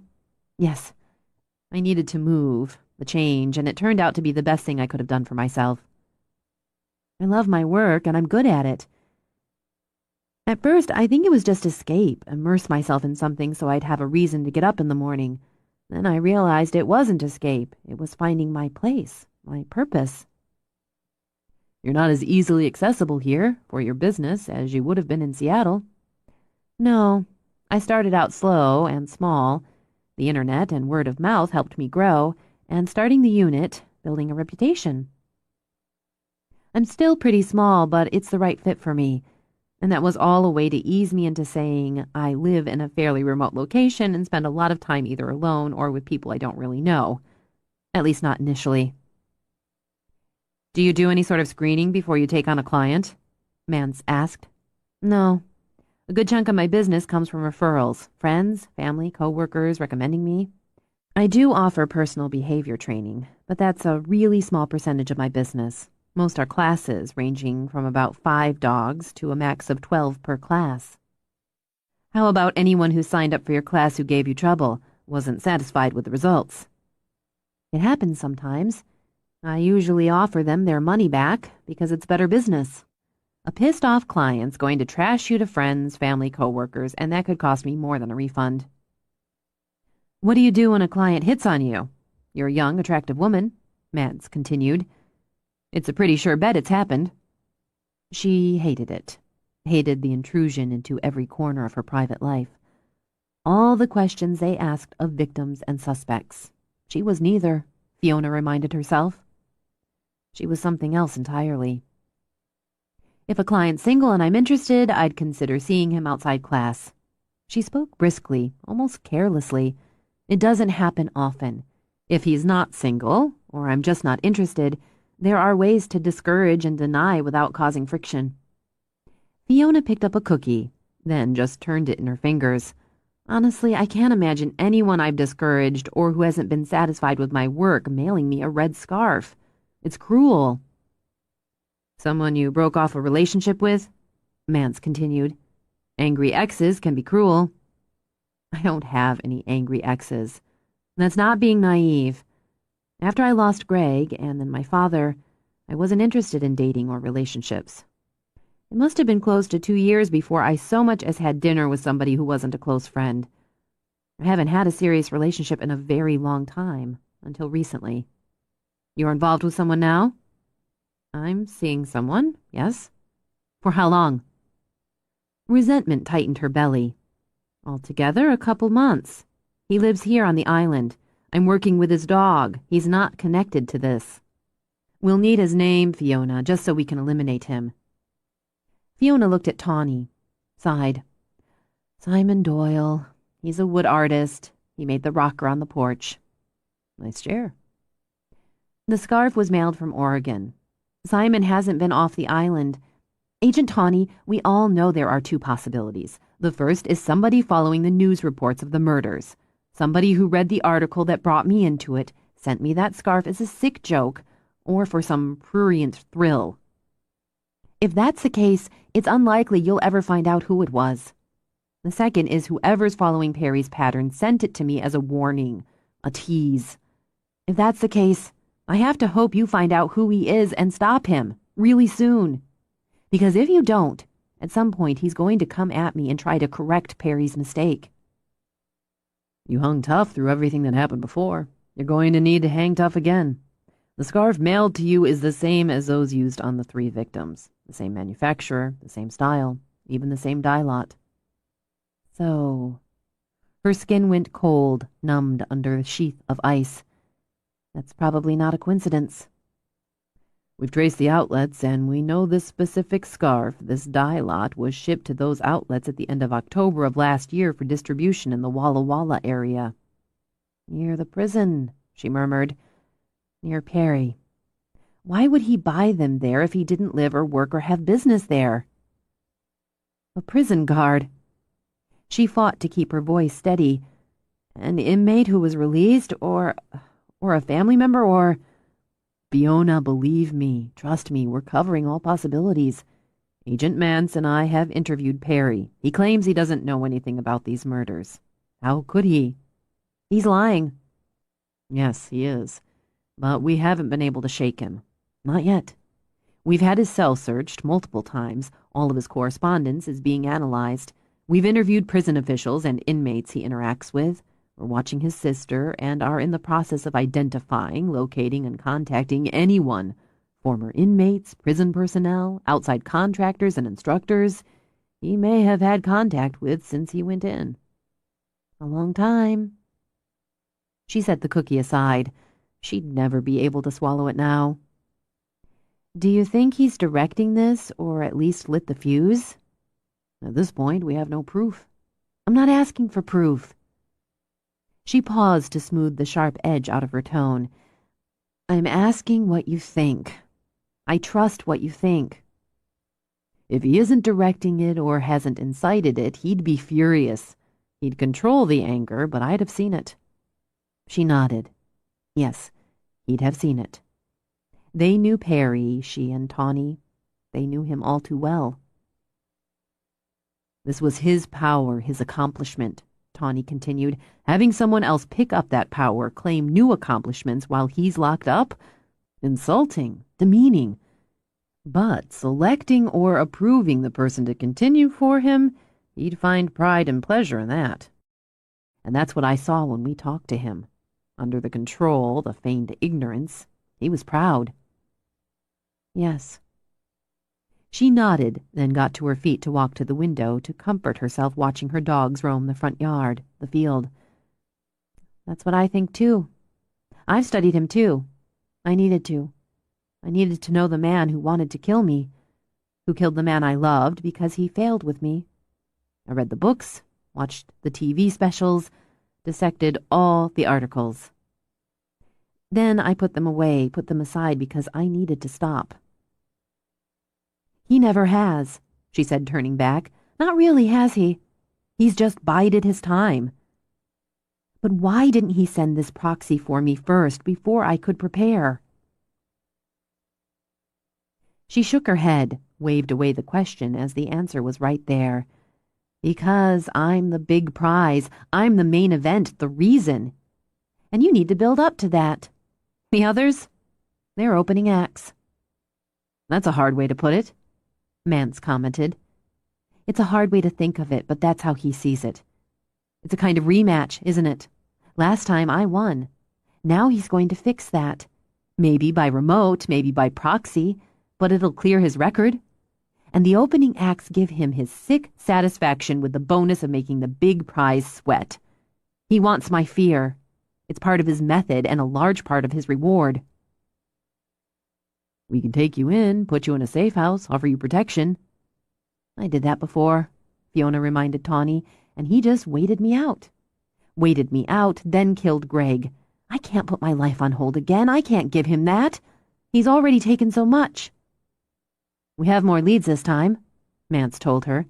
He's not as careful, not as smart as Perry. Sending you the scarf was stupid. It's taunting. Buying them in multiples from one area, another mistake. We'll find him. I believe you will, and I hope it's soon, before someone else dies. But I can't hide until you do.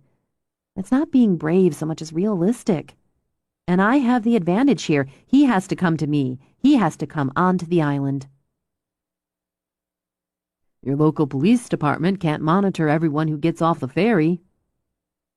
No, but if he does manage to get this far, he's not going to come up against a 20-year-old girl. At the very least, you should take more precautions, Mance advised. You should have better locks installed. You should think about an alarm system. I have 3 of them. I'm not being glib, she added. The dogs are always with me, and between the police and my friends, I'm being checked on several times a day. Simon's staying here at night. I'm actually going away next week for a couple of days with a friend and my stepmother. I have a friend staying here with his dog to watch mine and the house. You mentioned that on your blog. She smiled at Tawny. You read my blog? I keep up with you, Fiona. You said you were taking a quick mental health trip with girlfriends and intended to relax and pamper yourself. Spa, Mance said. Yeah. You didn't say where you were going specifically. No, because everyone and anyone can read a blog. I'll talk about it after if it seems interesting. But most of what I write about is dog-related. I'm not careless, Agent Tawny. No, you're not. Still, I'd like the information, where you'll be, the exact dates, how you'll get there. Okay. When his phone signaled, he held up a finger. Why don't you give them to Agent Mance, he suggested, and walked out onto the porch to take the call. We're driving up to Snoqualmie Falls next Tuesday, Fiona told her. Tranquility Spa and Resort. We're coming back Friday. Nice. Yeah, it will be. It's our version of a long weekend, as actual weekends are busiest for all of us. I'm going with Sylvie and a friend, Mai Funaki, our vet." Mance noted down the information, then glanced over as Tawny stepped back in. "We need to go." Fiona got to her feet even as Mance did. "They found another." "No. A 21-year-old woman's been reported missing. She left her off-campus housing at about 6 this morning, on foot, on her way to the university's fitness center. She never got there." "Where?" Fiona demanded. "Where was she taken?" "Medford, Oregon." "Just a little closer," she murmured. "I hope she's strong. I hope she finds a way." "I'm going to stay in touch, Fiona." Tawny pulled out a card. "You can reach me any time. My home number's on the back for you." "Thanks." She walked out with them, stood with her arms folded over her chest against her thudding heart, and the dog sitting at her feet as they drove away. "Good luck," she murmured. Then she went inside to get her gun. 15. Simon carved the scrolled detail into the header for the custom china cabinet while the fray blasted out of the radio. Meg Green, a woman who knew exactly what she wanted, except when she changed her mind, had asked to adjust the design 4 times before he hit the mark for her. To ensure she didn't adjust it again, he'd put aside other work to focus on the cabinet. It was a big, beautiful bastard, Simon thought, and would be the showpiece of Meg's dining room.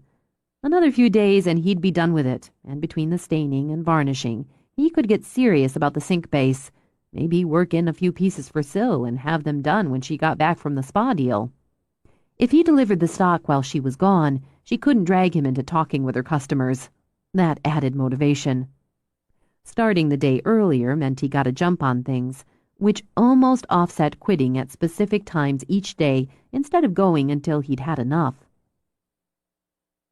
Stopping, even though he might be on a solid roll, went against the grain, but knowing Fiona would be alone if he didn't would only screw with his concentration anyway. But the arrangements had benefits, and not just the sex. He liked hearing her talk and listening to the stories she told him about her day. He didn't know why she relaxed him, but she did, most of the time. Then there was the dog. He still chased his tail like a maniac and stole footwear and the occasional tool if he could get to it. But he was so damn happy and a hell of a lot smarter than Simon had given him credit for. He'd gotten used to having the dog curled up under the workbench snoozing or running around outside, and the sucker could field a ball like Derek Jeter. Simon stood back, studied the work. Somehow he'd gotten himself a dog and a woman, neither of which he'd particularly wanted, and now he couldn't imagine his days or his nights without them. He'd gotten more done than he'd expected, and glanced at the clock he'd hung on the wall.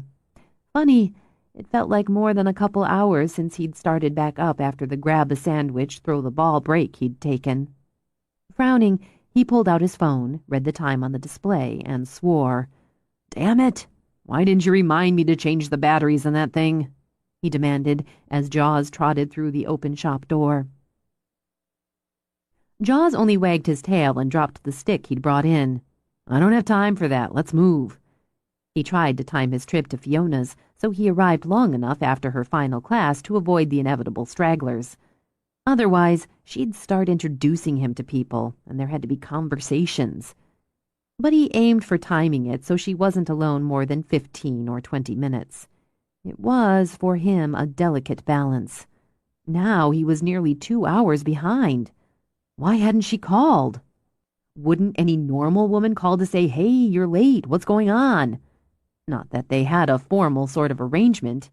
He said, "See you later" every day, left, then he came back. Nice and easy, no big deal.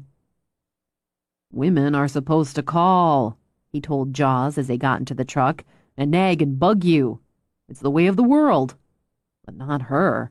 There's never any, 'Are you going to be here for dinner?' or 'Can you pick up some milk?' or 'Are you ever going to take out that trash?'" He shook his head. "Maybe she's lulling me into complacency, stringing me along until I'm more hooked than I already am. Except she's not, which is one of the reasons I'm hooked. And I'm already taking out the trash because it's just what you do." The dog wasn't listening, Simon noted, because he had his head out the window, so he might as well save his breath. No reason to feel guilty because he was a couple hours later than usual, he told himself. He had his work, she had hers. Besides, he thought as he turned into her drive, if she'd called, he wouldn't be later than usual. Maybe she hadn't been able to call. His stomach knotted. If something had happened to her... He heard the gunshots as he drove across the bridge where dogwoods bloomed snowy white. He floored it, then fishtailed to a stop even as Fiona's dogs charged around the side of the house. Gunshots ripped through the fear that buzzed in his head as he leaped out of the truck. He left the door swinging open as he ran toward them. When they stopped abruptly, he heard his own heart roaring in his ears. He pulled in the breath to shout her name and saw her. Not lying on the ground bleeding, but standing, coolly, competently shoving another clip into the gun she held. Jesus Christ! The anger flew through him, stampeding out the fear. Even as she started to turn, he grabbed her arm, spun her around. "What the hell are you doing?" "Careful, it's loaded." She lowered the gun, pointing it toward the ground. "I know it's loaded. I heard you blasting away like Annie fucking Oakley. You scared the hell out of me." "Let go. Earplugs," she said. "I can barely hear you." When he released her arm, she pulled them out. "I told you I had a gun, and I told you I'd be practicing. There's no point getting pissed off that I am." "I'm pissed off about the 5 years you shaved off my life. I had plans for them." "Look, I'm sorry. I didn't think to send out a notification I'd be getting in some target practice." Her movements as testy as her tone, she shoved the gun into the holster on her belt, then stalked over to set up a variety of cans and plastic water bottles she'd obviously killed before his arrival. "We can argue about that, seeing as you knew I'd be coming by and might have a strong reaction to gunfire." "I don't know anything. You just show up." "If you have a problem with that, you should have said so." "I don't." She pushed her hands through her hair. "I don't," she repeated. "Go ahead and take the dogs inside if you want. I won't be much longer." "What crawled up your ass? I know your face, so don't tell me about not getting pissed when you're already there." "It's got nothing to do with you. You should take Jaws inside. My dogs are used to the sound of gunshots. He's not." "Then we'll see how he deals." "Fine." She took out the gun, shifted into the stance he'd seen cops use on TV and in movies. As she fired away, Jaws moved closer to his side, leaning against him, but cocked his head and watched, as Simon did, the cans and bottles fly. "Nice shooting, Tex." She didn't smile, but walked over to set up fresh targets. Behind her, a few big leaf maples, boughs heavy with clusters of blossoms, shimmered in the sunlight. It made, to his mind, an odd contrast of violence and peace. "Do you want to shoot?" "What for?" "Have you ever shot a gun?" "Why would I?" "There are a lot of reasons. Hunting, sport, curiosity, defense." "I don't hunt. My idea of sport is more in line with baseball or boxing. I've never been especially curious, and I'd rather use my fists." "Let me see it." She put the safety on, unloaded it, then offered it to him. "Not as heavy as I figured." "It's a Beretta. It's a fairly light and very lethal semi-automatic. It'll fire 15 rounds. "Okay, show me." She loaded it, unloaded it again, showed him the safety. "It's double action, so it'll fire whether the hammer's cocked or not. The recoil's pretty minor, but it's got a little kick. You want to stand with your feet about shoulder distance apart. Distribute your weight. Both arms out, elbows locked, with your left hand cupped under your gun hand for stability. You lean your upper body toward the target." It was an instructor's voice, he realized, but not her instructor's voice. That was bright and charming and enthusiastic. This instructor was flat and cool. "And you remember all that when bullets fly?" "Maybe not. And maybe one-handed or a different stance would suit the situation better, but this is the best, I think, for target shooting. And like with anything, practice enough and it becomes instinctual. Tuck your head down to line up the sight with the target. Try the 2-liter bottle. He fired. Missed. A little more square, and with your feet pointed at the target. Aim a little lower on the bottle. This time he caught a piece of it. Okay, I wounded the empty Diet Pepsi. Do I get praise and reward? She did smile, a little this time, but there wasn't any light in it. You learn fast, and I have beer. Try it a couple more times. He thought he got the hang of it, and confirmed the hang of it didn't particularly appeal to him. It's loud. He put the safety on, unloaded it as she'd shown him. And now you have a bunch of dead recyclables in your yard. I don't think shooting cans and bottles comes close to shooting flesh and blood. Could you actually aim this at a person and pull the trigger? Yes. I was stun-gunned, drugged, tied up, gagged, locked in the trunk of a car by a man who wanted to kill me, just for the pleasure it gave him. Those calm blue eyes fired like her pistol. If I'd had a gun, I'd have used it then. If anyone tries to do that to me again, I'd use it now, without a second's hesitation. A part of him regretted she'd given him exactly the answer he'd needed to hear. He handed the Beretta back to her. Let's hope you never have to find out if you're right. Fiona holstered the gun and picked up a bag and began to gather up the spent cartridges. I'd rather not have to prove it, but I feel better. That's something, then. I'm sorry I scared you. I didn't think about you driving up and hearing gunshots. She leaned down, gave Jaws a body scrub. You handled that, didn't you? Big noises don't scare you. Search and rescue dogs need to tolerate loud noises without spooking. I'll get you that beer after I pick up the targets. Odd, he thought. He'd learned her moods. Odd and a little uncomfortable. Got any wine? Sure. I'll get the bodies. You can pour out some wine and maybe use your sexy voice to score us a delivery. I feel like spaghetti. I don't have a sexy voice. Sure you do. He took the bag, walked across her makeshift range. By the time he'd finished, she was sitting on the back deck, 2 glasses of red on the little table. It'll be about 45 minutes. They're backed up some. I can wait. He sat, picked up his wine. I guess you could use a couple decent chairs back here, too. I'm sorry. I need a minute. She wrapped her arms around the nearest dog, pressed her face into fur, and wept. Simon Rose went inside and brought out a short trail of paper towels. I was okay when I was doing something. She kept her arms around Peck. I shouldn't have stopped. Tell me where you put the gun, and I'll get it so you can shoot more soup cans. She shook her head and, on a long breath, lifted it. No, I think I'm done. God, I hate that. Thanks, she murmured when he pressed the paper towels into her hand. That makes 2 of us. So what set you off? The FBI was here. Special Agent Don Tawney. He's the one from the Perry investigation. He really helped me through all of that, so it was easier going through all this again with him. He has a new partner. She's striking, sort of like the TV version of FBI. She doesn't like dogs.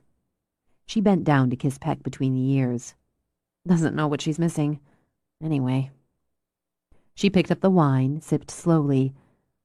It stirs up the ghosts, but I was ready for that. I traced the scarf, the one he sent me. It's a match for the ones used on the 3 victims.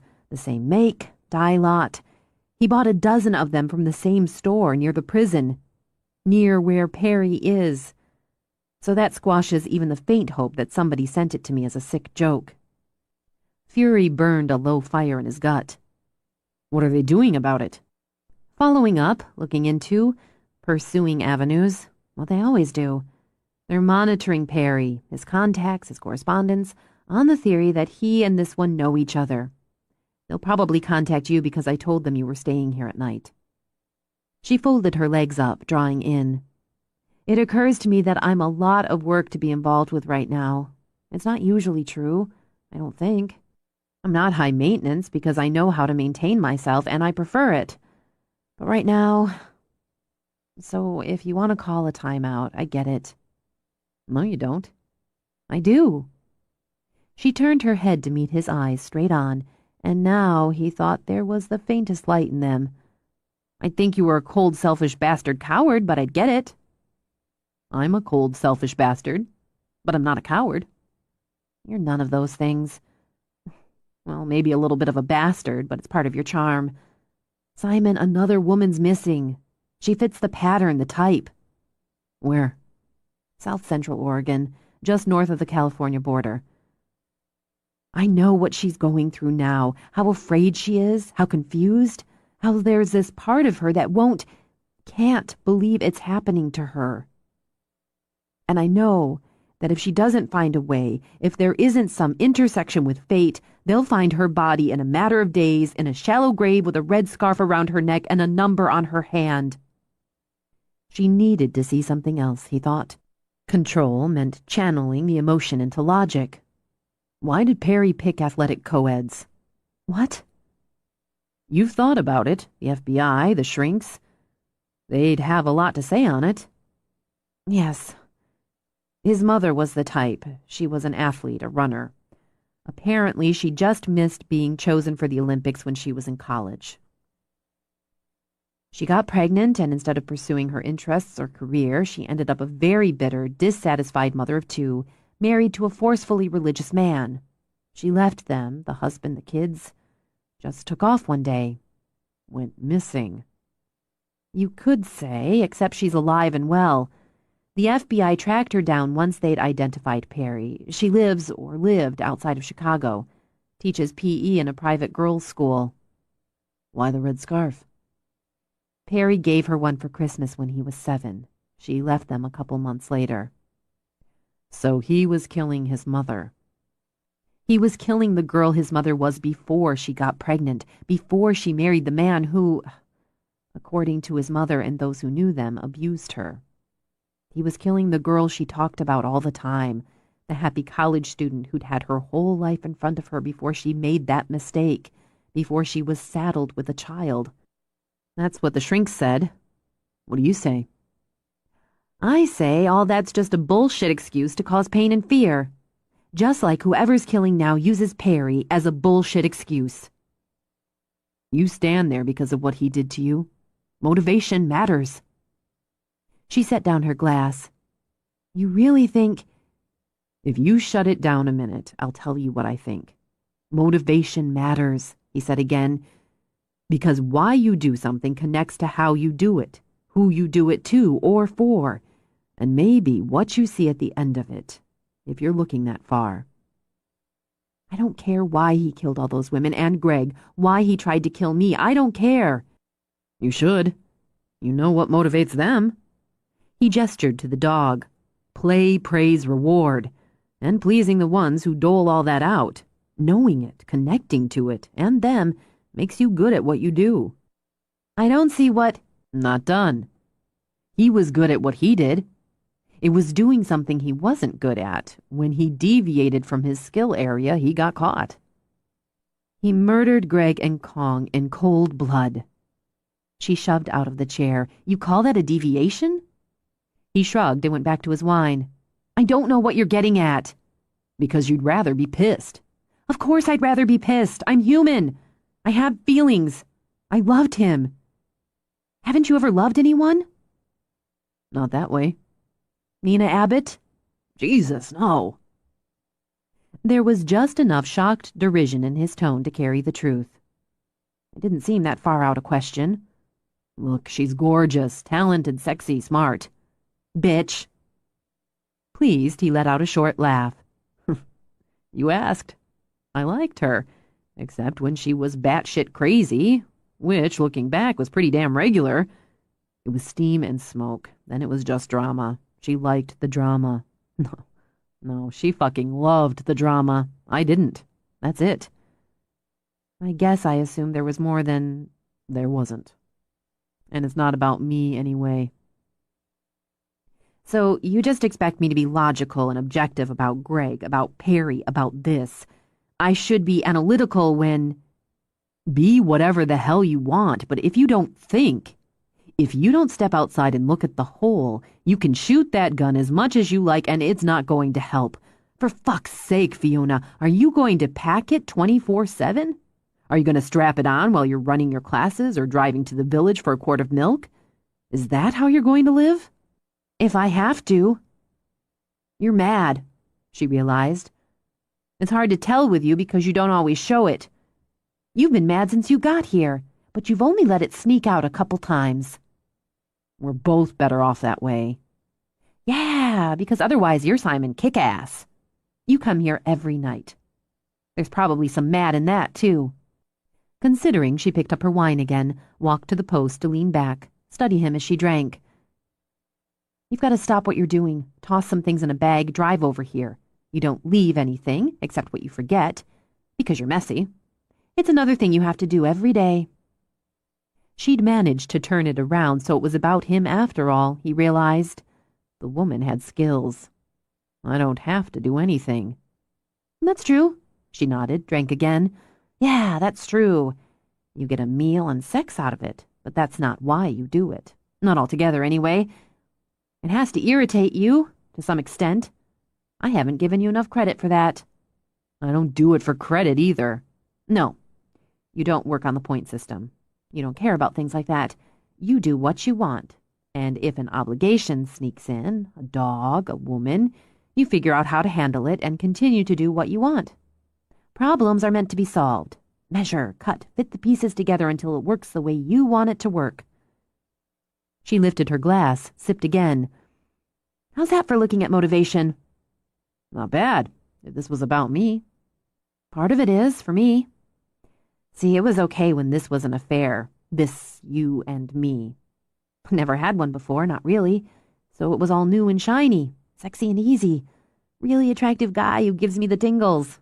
Enough in common, and enough not, to make it interesting. I like the way he is, and maybe partly because he's so different from my usual. I think it's the same with him about me. But that changes without me realizing it, or at least without me admitting it. Affair becomes relationship. She sipped again, let out a little sigh. That's what we have here, Simon. We're in a relationship whether either of us wanted it or were ready for it. And as stupid as it is, as useless and wrong as it is, part of me feels disloyal to Greg. So I'd rather be pissed. I'd rather not admit I'm not having an affair with you, a no-problem, casual little fling I can walk away from any time. She watched the dogs scramble off the porch like runners at the starting gun, then bound around the side of the house. I guess you're going to have to remeasure and refit. That's dinner. We should even side. It's cooling off. She walked into the house, leaving him wondering how the hell the conversation had flipped on him. In the kitchen, Fiona gave the pasta a quick buzz in the microwave. By the time Simon came in, she'd dumped the spaghetti in a bowl, set the garlic bread on a small plate, and brought the wine to the table. When she turned with dinner plates in her hands, he took her by the shoulders. I've got some say in what this is. Okay, what is it? I'll let you know when I figure it out. She waited another moment. Are you figuring it out now? No. Then we should eat before I have to heat it up again.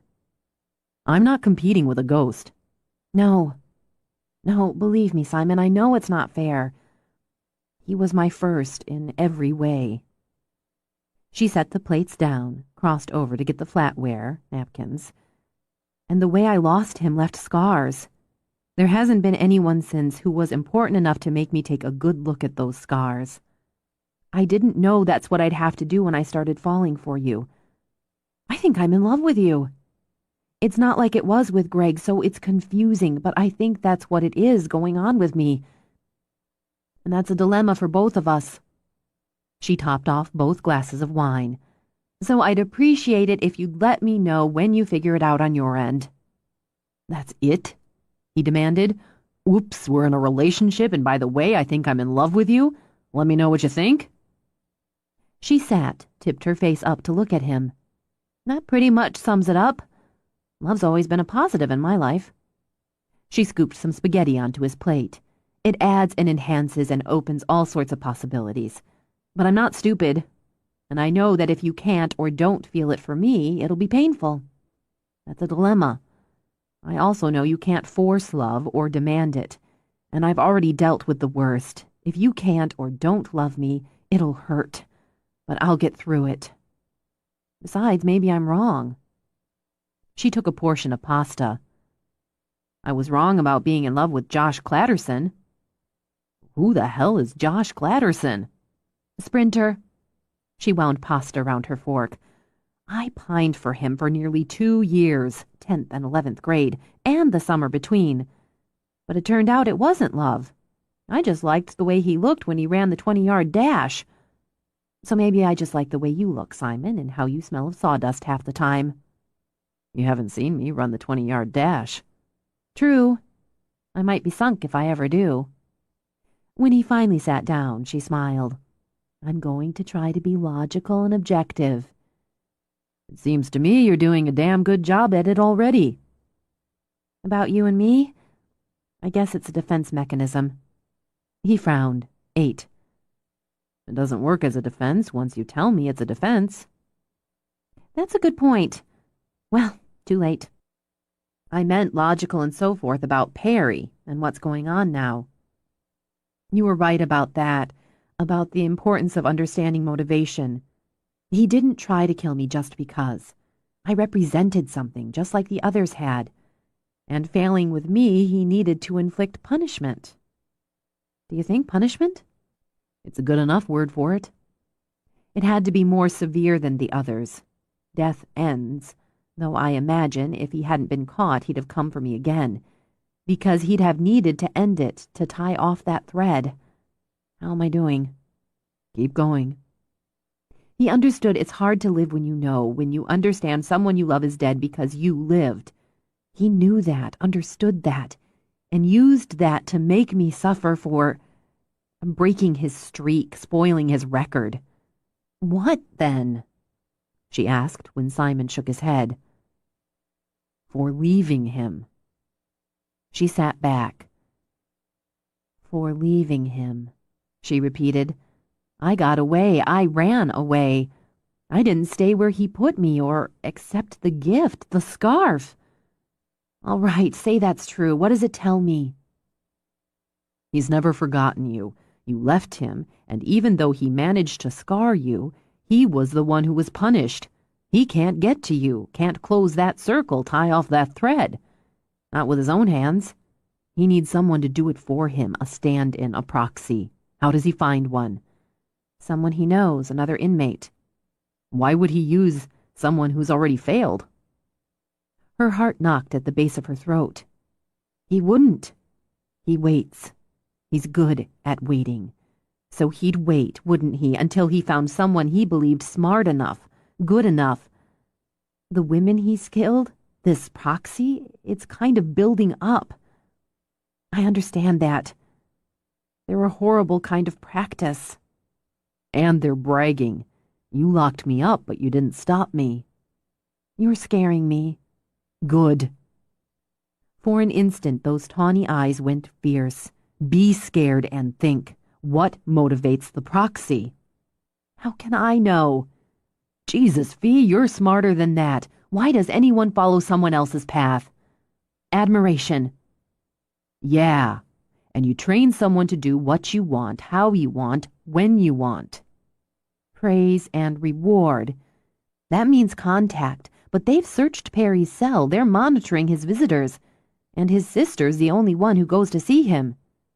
And nobody ever smuggles anything into prison or out? Did Perry ever send a scarf before he abducted a woman? No. So this guy's deviated. Sometimes you follow another person's path because you want to impress them or outdo them. It has to be someone he met more than once. Someone he was able to evaluate and trust and speak to privately. A lawyer, a shrink, a counselor, a guard.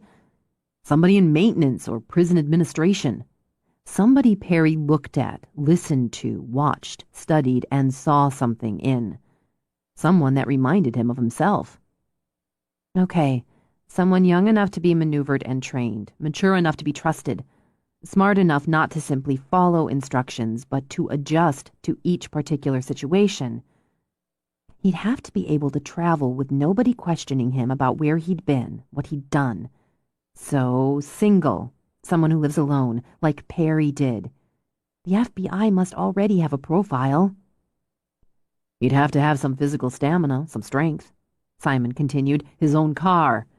Probably something nondescript. He'd need enough money to carry him along. Food, gas, hotels. And some knowledge of the areas where he abducts them and where he takes them. Maps, time to scope it all out. But under it, doesn't there have to be more? The reason why. Admiring Perry? Nobody could unless they were like him. What made this person like that? It'll be a woman, or women. He's not killing Perry's mother. My guess would be she's his proxy. It made sense, though she didn't know what good it did her. Maybe the fact that it made sense was enough. She had a theory about what she was facing, or who. She supposed it helped that Simon pushed her to think. No promises that nothing would happen to her to protect her from all harm. She wouldn't have believed those claims, she thought as she tried to soak out the tension with a hot bath. Maybe she'd have been comforted by them, but she wouldn't have believed them. He didn't make promises, not Simon. In fact, he was very careful not to, she decided. All those casual see-you-laters rather than just saying he'd be back. Then again, a man who didn't make promises didn't break them. Greg had made promises, and kept them when he could. It occurred to her now that she'd never worried about Greg or wondered or doubted. He'd been her sweetheart before the abduction, and he'd been her rock after. And he was gone. It was time, maybe long past time, to fully accept that. Wrapped in a towel, she stepped into the bedroom as Simon came in from the hall. "The dogs want it out," he told her. He crossed over, flicked his fingers over the hair she'd bundled on top of her head. "That's a new look for you." "I didn't want it to get wet." She reached up to pull out pins, but he brushed her hand aside. "I'll do it.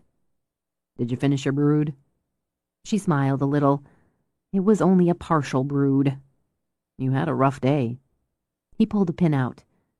"It's done now." "Not quite." He drew out another pin. "Scent is the thing, right? How you find someone? I've got yours inside me. I could find you whether I wanted to or not, whether you wanted me to or not.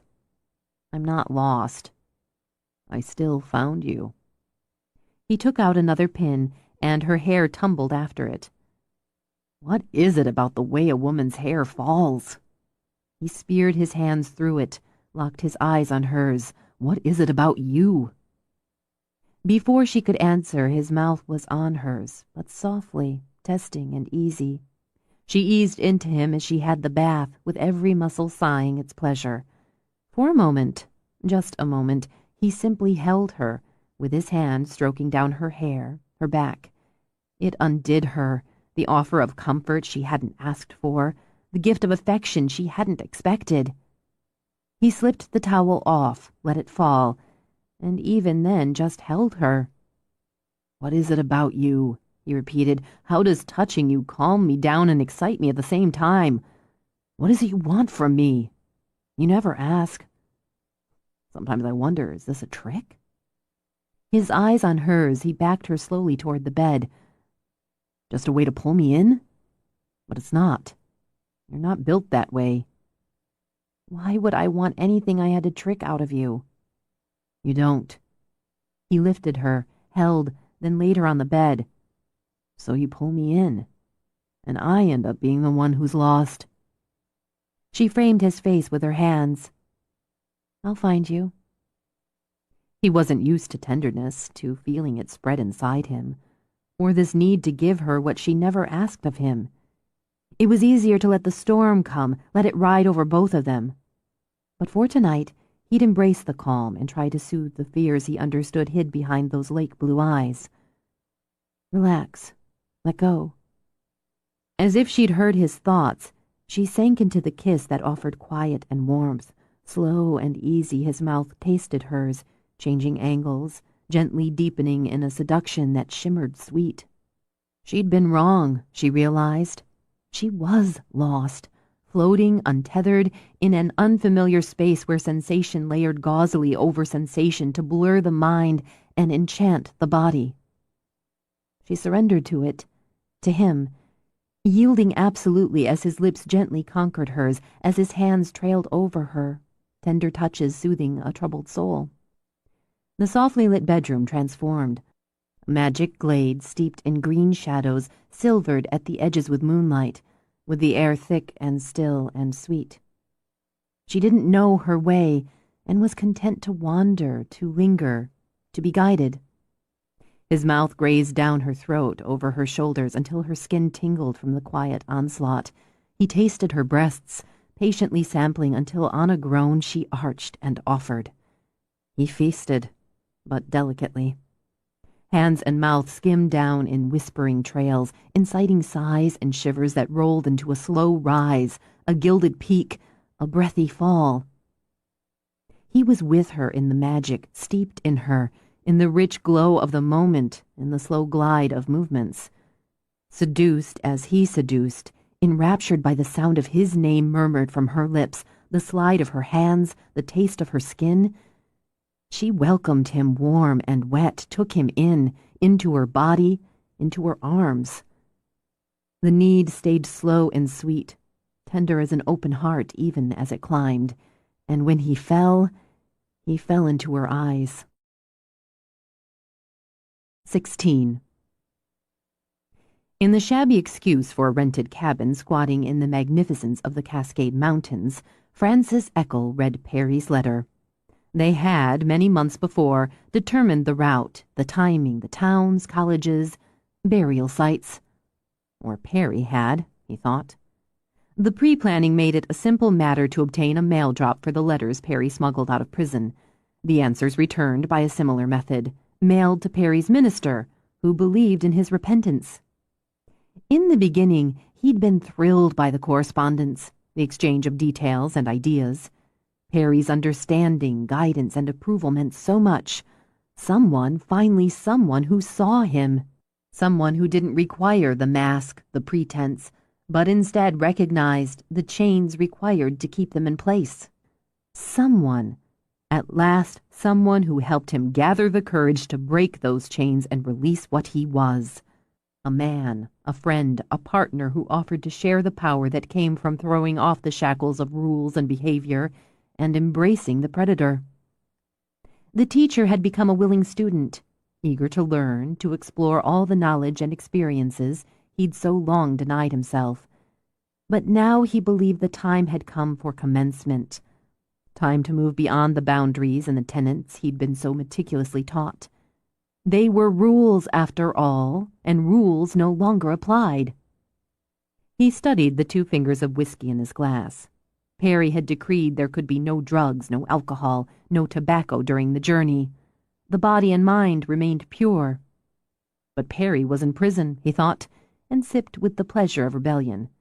The journey no longer belonged to him.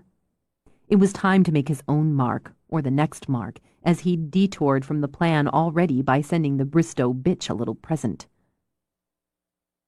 He wished he could have seen her face when she opened the mailer. He wished he could have smelled her fear. But that would come soon enough. He detoured as well by renting the cabin, an expense dearer than a dingy motel room, but he felt it earned the cost with its privacy. He needed privacy for the next detour from his mentor's carefully drawn route. Perry had given him a new life, a new freedom, and he would honor that by finishing what his mentor hadn't and killing Fiona. But there was much to be done in the meantime, and it was time to test himself, to celebrate himself. He took another sip of whiskey. He'd save the rest until after. He moved quietly through the room into the bathroom where he removed his clothes, admired his body. He'd removed all the hair from it the night before and enjoyed the smooth, sleek skin, the muscles he'd rigorously toned. Perry was right about strength and discipline. He stroked himself. Pleased anticipation hardened him before sliding on a condom. He didn't plan to rape, but plans could change. But in any case, protection was key, he thought as he drew on leather gloves. Time to let himself go, to explore new ground. He stepped into the bedroom, switched on a low light, and studied the pretty girl tied to the bed. He wished he could rip off the duct tape over her mouth, hear her screams, her pleas, her gasps of pain. but sounds carried, so he'd have to content himself with imagining them. In any case, her eyes begged him. Her eyes screamed. He'd let the drug wear off so she'd be aware, so she'd struggle, so her fear would perfume the air. He smiled, pleased to see she'd abraded her wrists and ankles fighting the cords. The plastic under her crackled as she cringed and writhed. "I haven't introduced myself," he said. "My name is Francis Xavier Eckel. For years I taught useless cunts like you who forgot me 5 minutes after walking out of my class. No one saw me because I hid myself. But as you see..." He spread his arms as tears spilled out of her eyes. "I stopped hiding. Do you see me? Nod your head like a good girl." When she nodded, he stepped to the side of the bed. "I'm going to hurt you." He felt the heat spread in his belly as she struggled, as her wild pleas piped against the tape. "You want to know why? Why me, you're thinking. Why not you? What makes you so special? Nothing." He got on the bed, straddled her, considered the rape dispassionately as she tried to kick, to turn, and rejected it, at least for the moment. "But you're going to be special. I'm going to make you famous. You'll be on TV, in the newspapers, all over the internet. You can thank me later." Balling his gloved hands, he used his fists. Fiona hesitated and backtracked. Her bag was packed and in the car. She'd made arrangements for everything. She'd left lists, long lists, she admitted, carefully detailed. She'd devised Plan Bs for a number of items, Plan Cs for a few. Still, she went over everything in her head again, looking for anything she'd left out, miscalculated, needed to cover more fully. "Go away," Simon ordered. "I've still got a few minutes. I think maybe I should get the hell out of here." To solve the matter, he took her arm and steered her through the house. "If one of the dogs gets sick or injured, I have the name and number of the vet who's covering for I have your number. Hotel, cell, my cell, Sylvia's cell. So does James. We have everything. In triplicate. Between us, I think we can handle anything short of nuclear holocaust or alien invasion." "I know, but..." "Shut up. Go away. If I'm hauling 4 dogs home with me this morning, I need to get started." "I really appreciate it, Simon. I know it's a lot. James will pick my guys up..." "After work. It's on the list. With the time, his cell phone, his house phone. I think all that's missing is what he'll be wearing. Beat it. I'm finally going to have 3 days without having to listen to you." "You'll miss me." "No, I won't." She laughed, then she crouched down to pet the dogs, to hug them. "You'll miss me, won't you, boys? Poor things having to spend the day with King Granky." "It's okay. James will save you later. Be good. Be good boys." She straightened. "Okay, I'm going." "Thank Christ." "And thank you for letting them hang out with Jaws during the day." She gave him a quick buss on the cheek, opened the car door. He spun her around, yanked her into a long, hard kiss. "Maybe I'll miss you a little, if a stray thought of you happens to cross my mind." He brushed her hair behind her ears. "Have a good time." Then he grabbed her hand. "Really, have a good time." "I will. We will." She got in the car, then leaned her head out the window. "Don't forget to..." He used the palm of his hand to push her head back in. Okay, bye."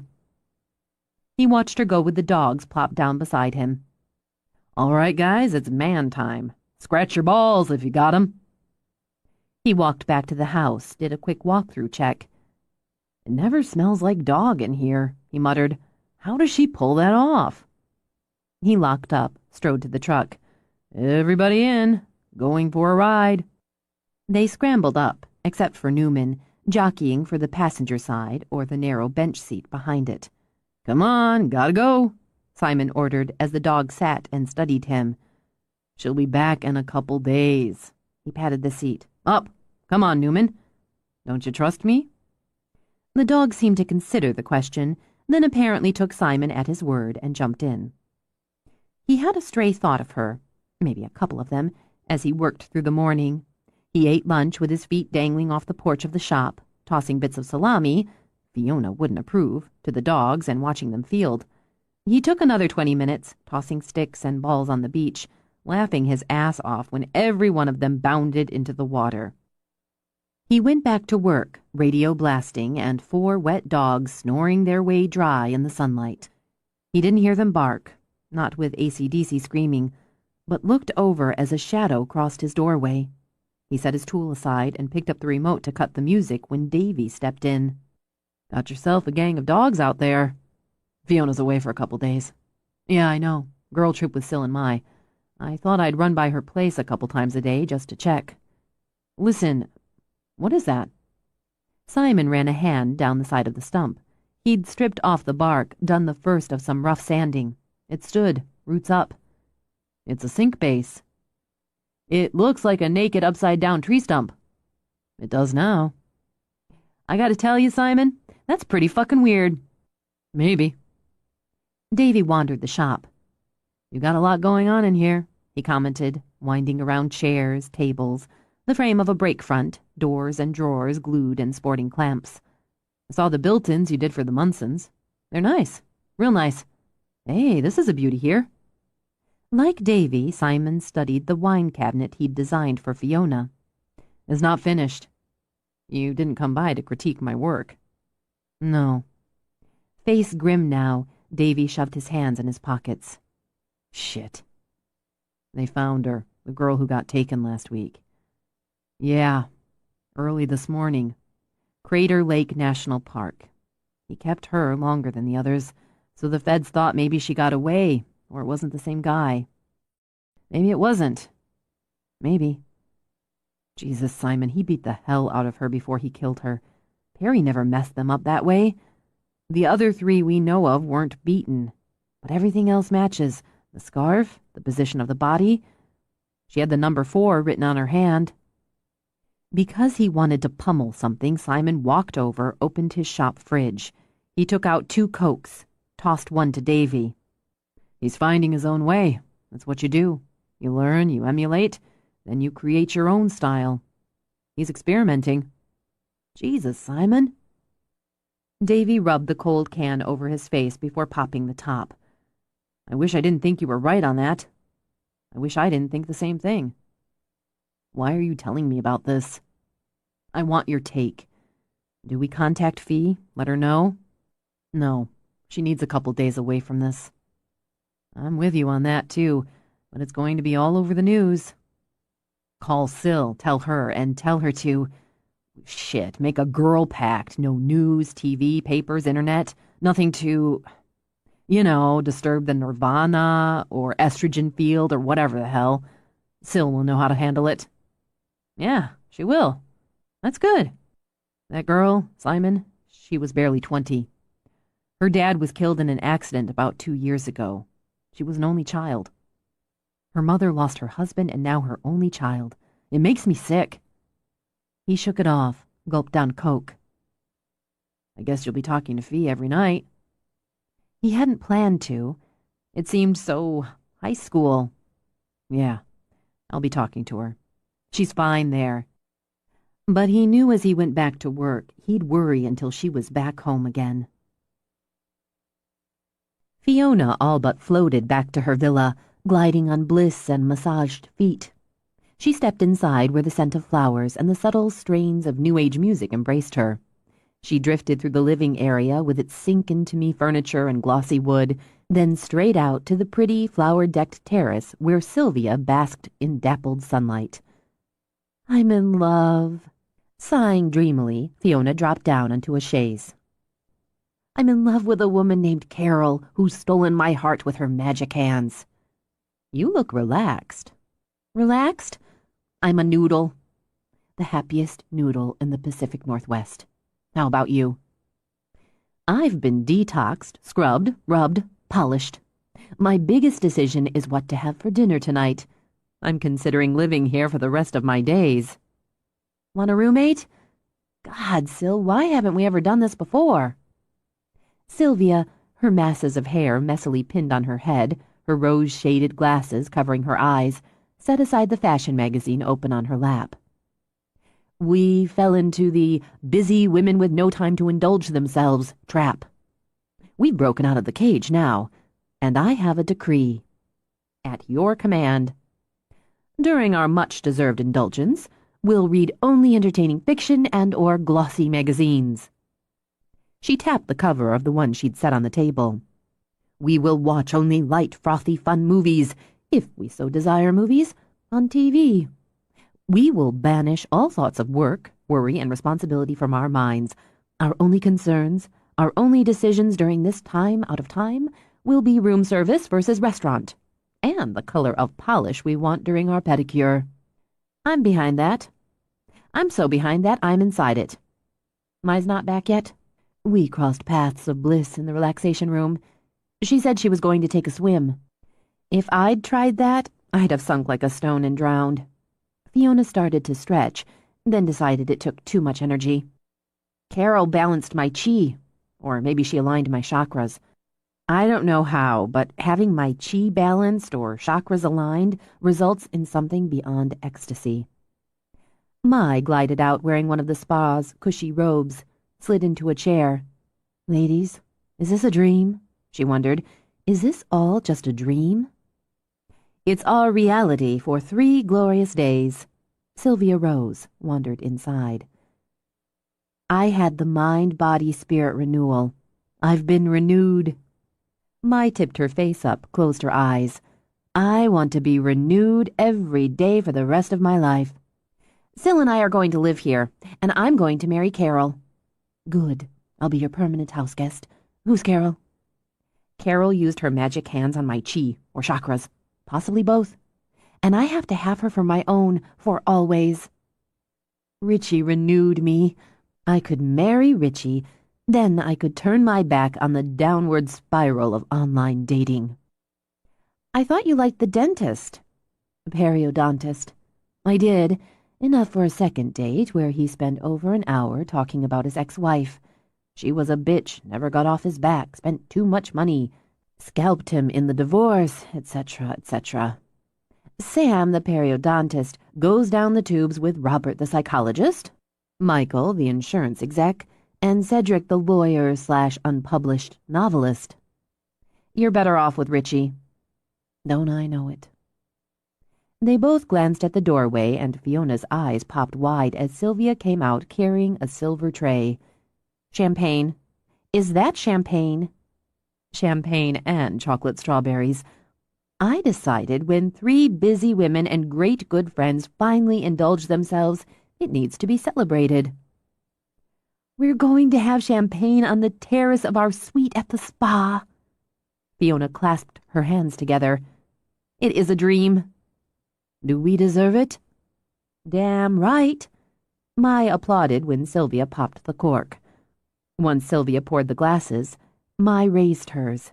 To us, she said, and nobody else. With a laugh, Fiona clinked. That absolutely works for me. She took the first sip. Oh yeah. Syl, this was inspired. It's like the glitter on top of the shine. We need to make a pact. We do this every spring. Come here, get renewed, balanced, drink champagne, and be girls. Mai held up her glass again. I'm in. Fiona tapped glasses, grinned while Sylvia did the same. I don't even know what time it is. I can't think of the last time I didn't know or had to think about my schedule. I actually had one outlined for here. What time to get up to hit the gym, what classes to take, how long I'd have to take a swim or use a steam room before treatment. She mimed tearing a page from a book and tossing it away. There's no room for organized fee here. Spa fee does what she likes when she likes. I bet spa fee's up before 7 and trotting down to the gym. That may be. Fiona nodded at Mai, but spa fee won't be on a schedule. And it's all because of the amazing Carol. 5 minutes on the table, and I stopped wondering how the dogs were doing with Simon, how Simon was doing with the dogs, how the rest of the unit would handle it if they got a call while we are here. What the police are... No, she decided. I'm not even mentioning that one. Everything just blurred into a quiet ecstasy, which I'm going to perpetuate now by having more champagne. They all had more. How's the dating going, Mai? Sylvia asked. I was telling Fee about the thumbs down on the periodontist. Ex-wife obsessed, she explained. Never good.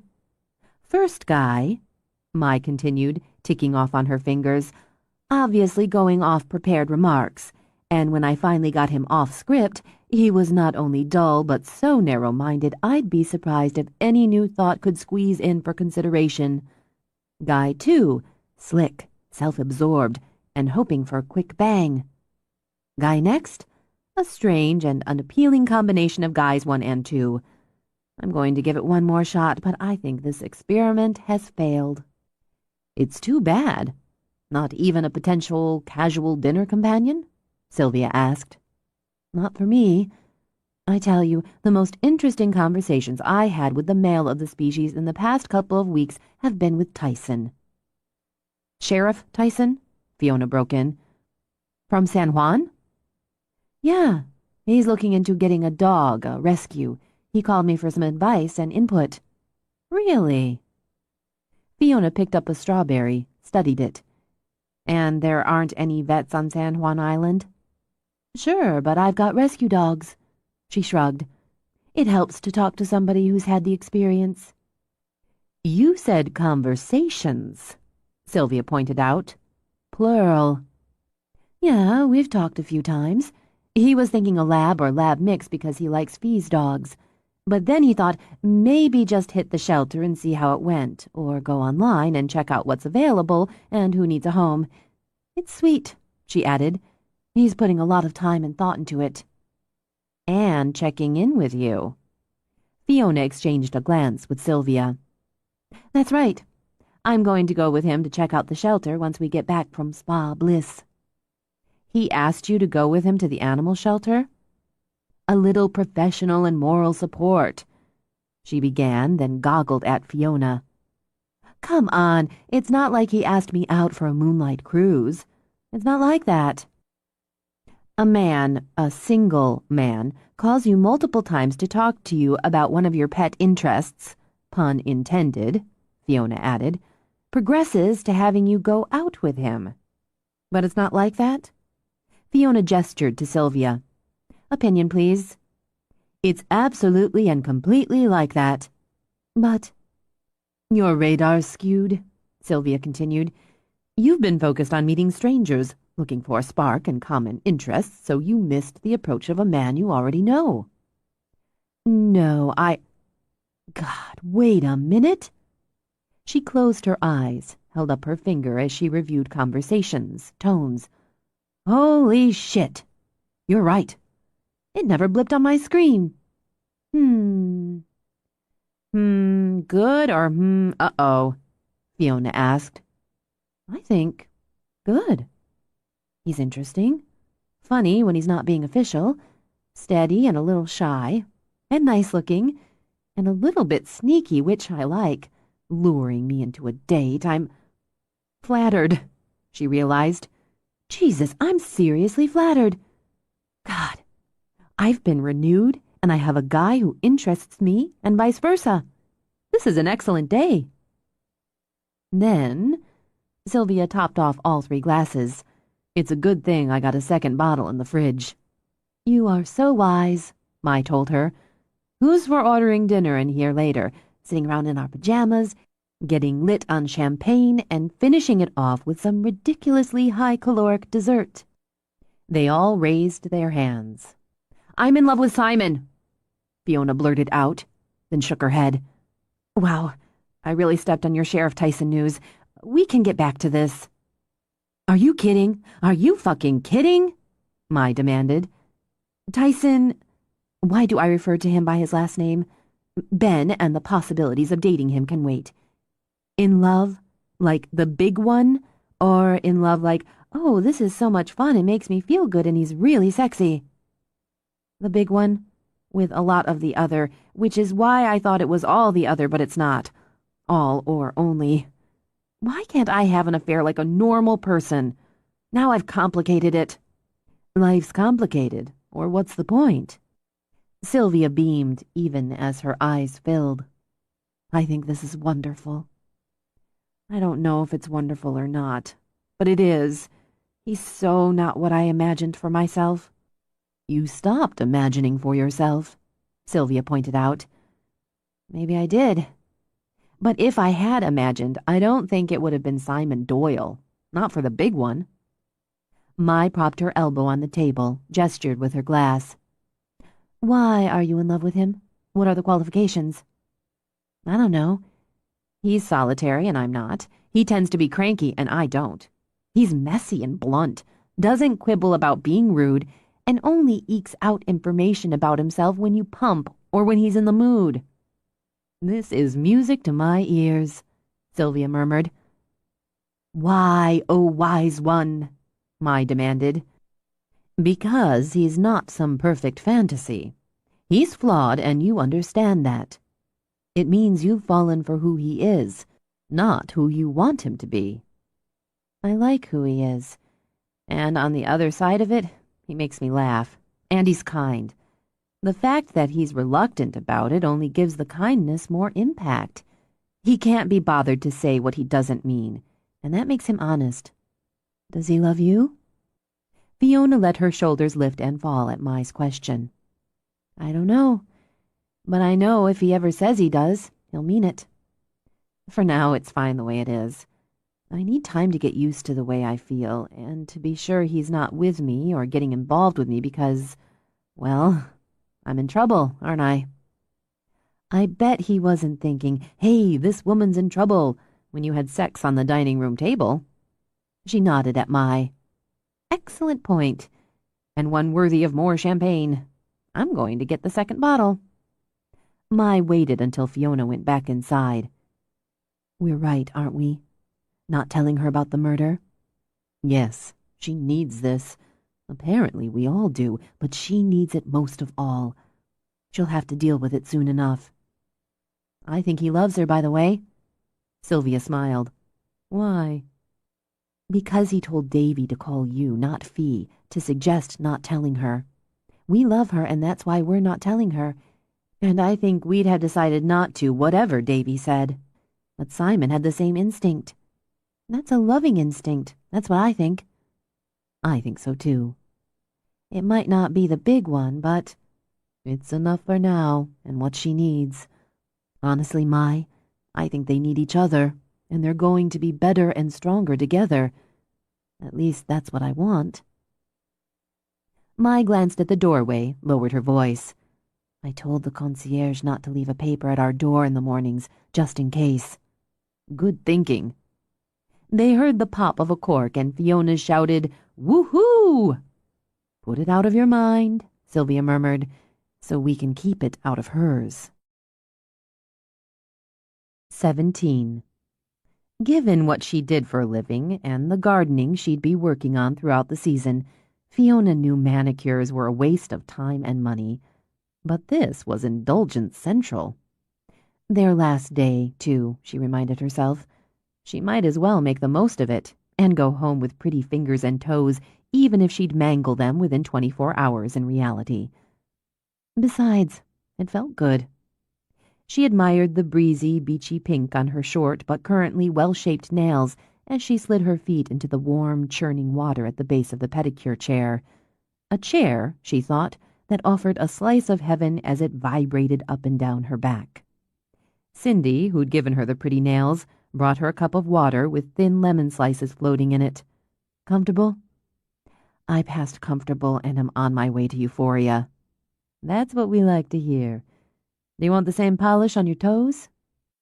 You know, let's go crazy on the toes. The purple passion. Fun.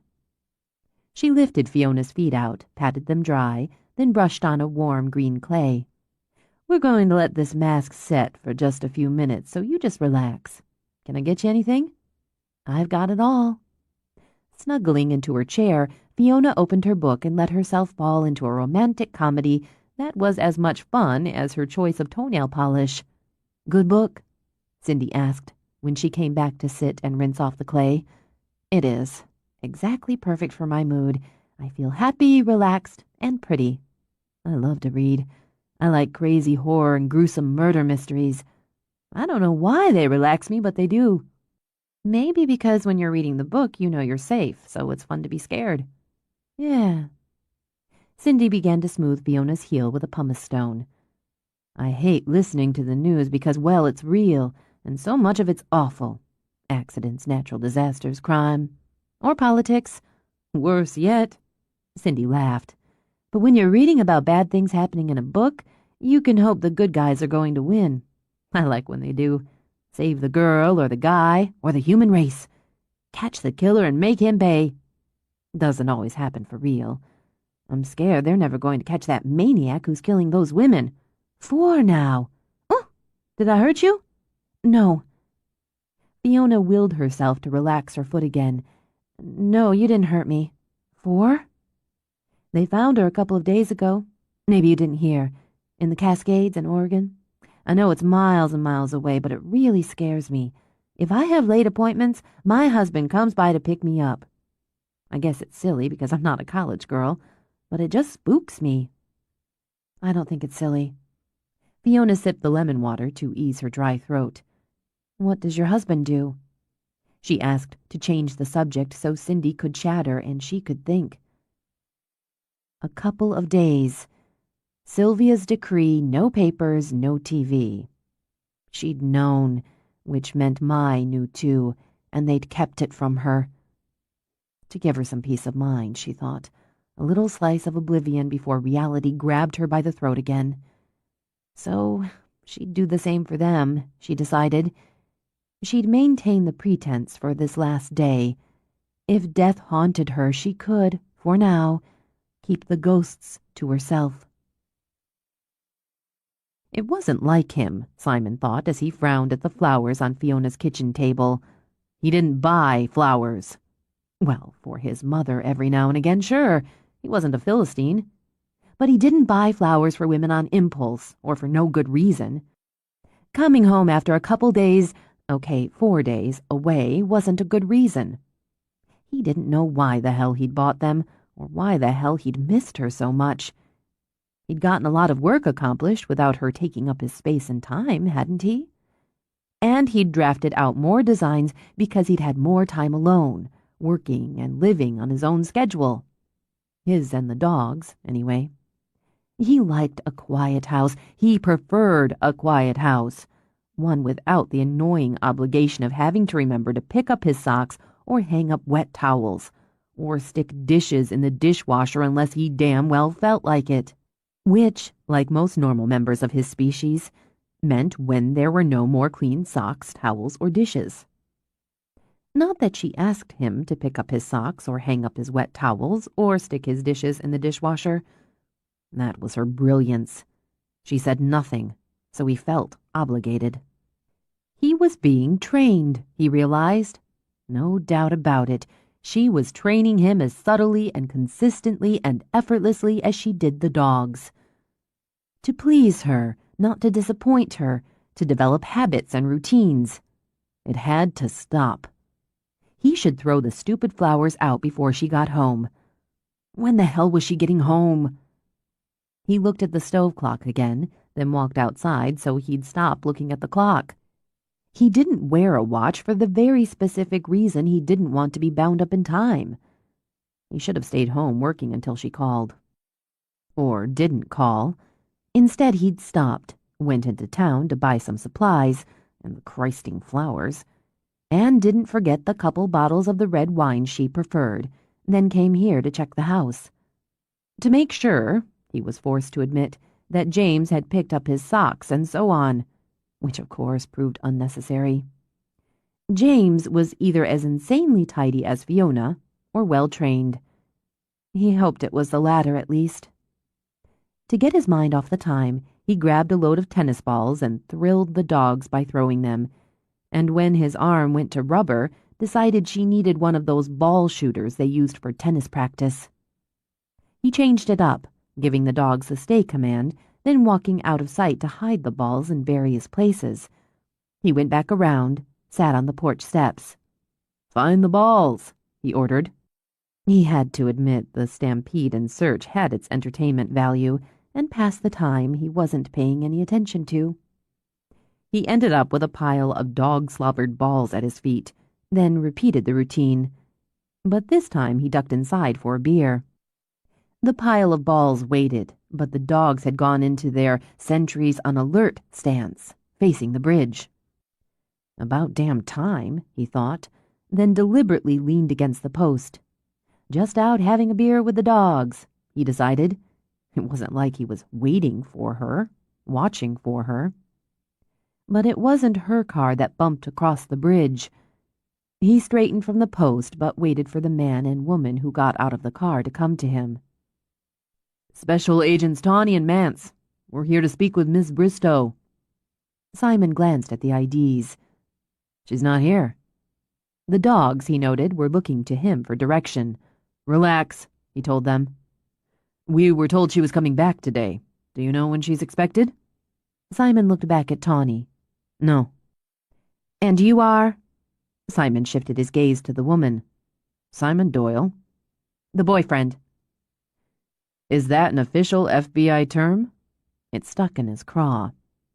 "I'm helping look out for the dogs while she's gone." "I thought she had 3 dogs." "The one sniffing your shoes is mine." "Then would you mind telling him to stop it?" "Jaws, back off." "Fiona told me you were the agent in the Perry case," he said to Tawny.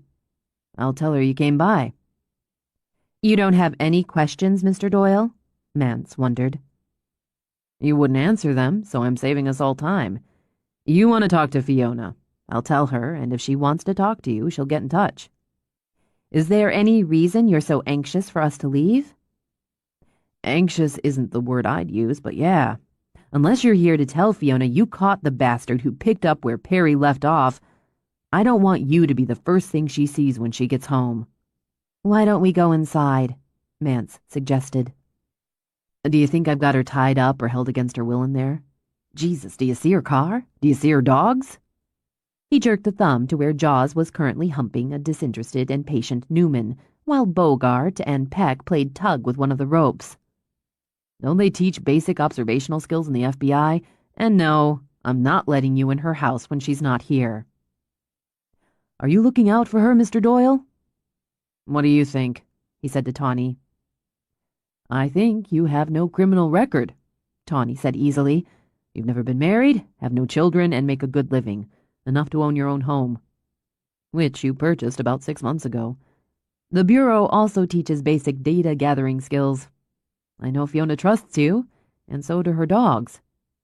If I find out that trust is misplaced, you'll find out what else the Bureau teaches." "Fair enough." He hesitated, then went with instinct.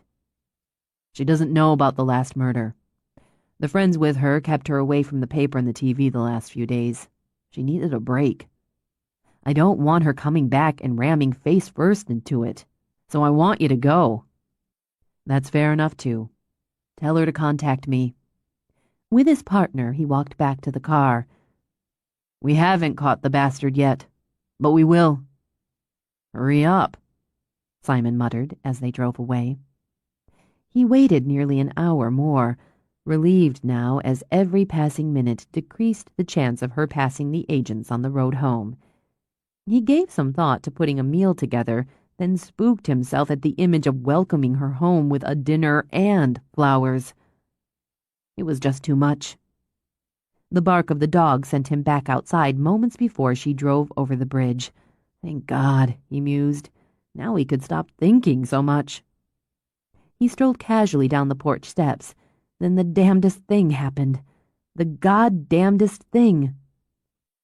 When she stepped out of the car, when he saw her standing in the fading sunlight, the fragile blooms of the dogwoods behind her, his heart actually leaped.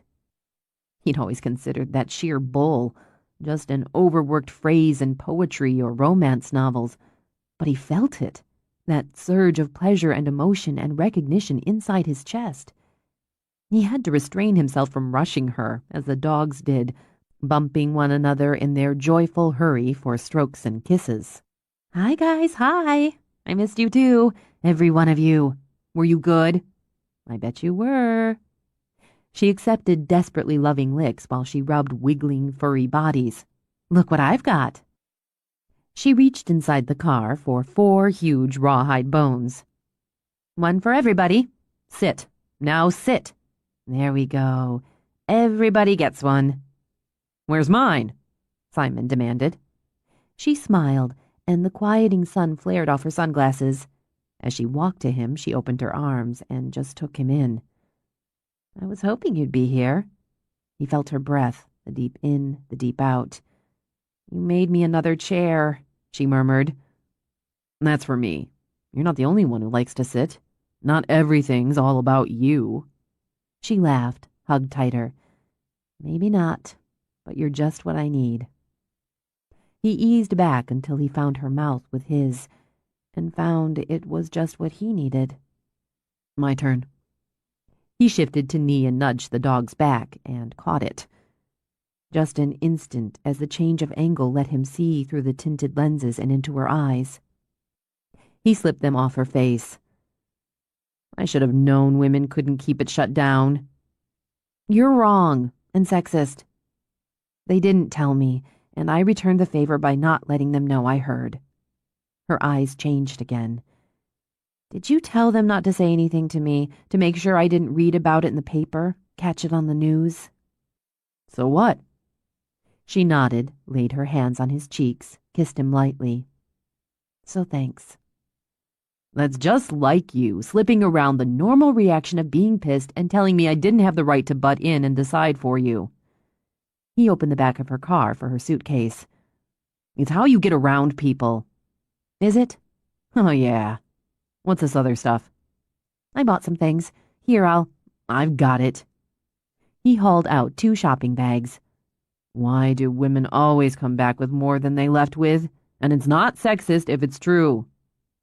"Because we embrace and enjoy life. Keep it up and you won't get your present." She led the way in, and he dumped all the bags by the base of her steps. "I'll take them up later." "How did you find out?" She took off her shoes, pointed at her toes. "Your purple toenails told you?"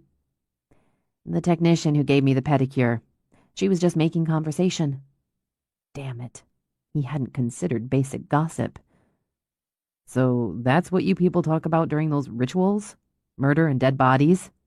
"Let's put it in the category of current events. And let's go back, get some wine. I'd really like a glass of wine." She saw the flowers when she stepped into the kitchen.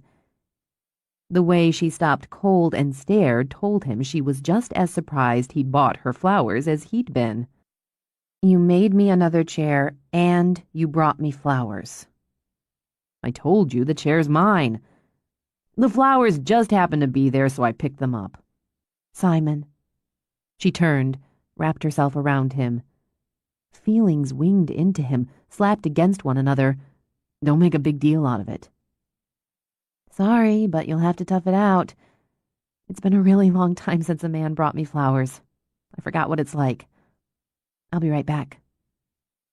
The dogs followed her out. Afraid, he assumed she'd leave again. He got out a bottle of wine, pulled the cork. She came back with a small box as he poured her a glass. "From me and the dogs. Consider it a thank you for helping out with them."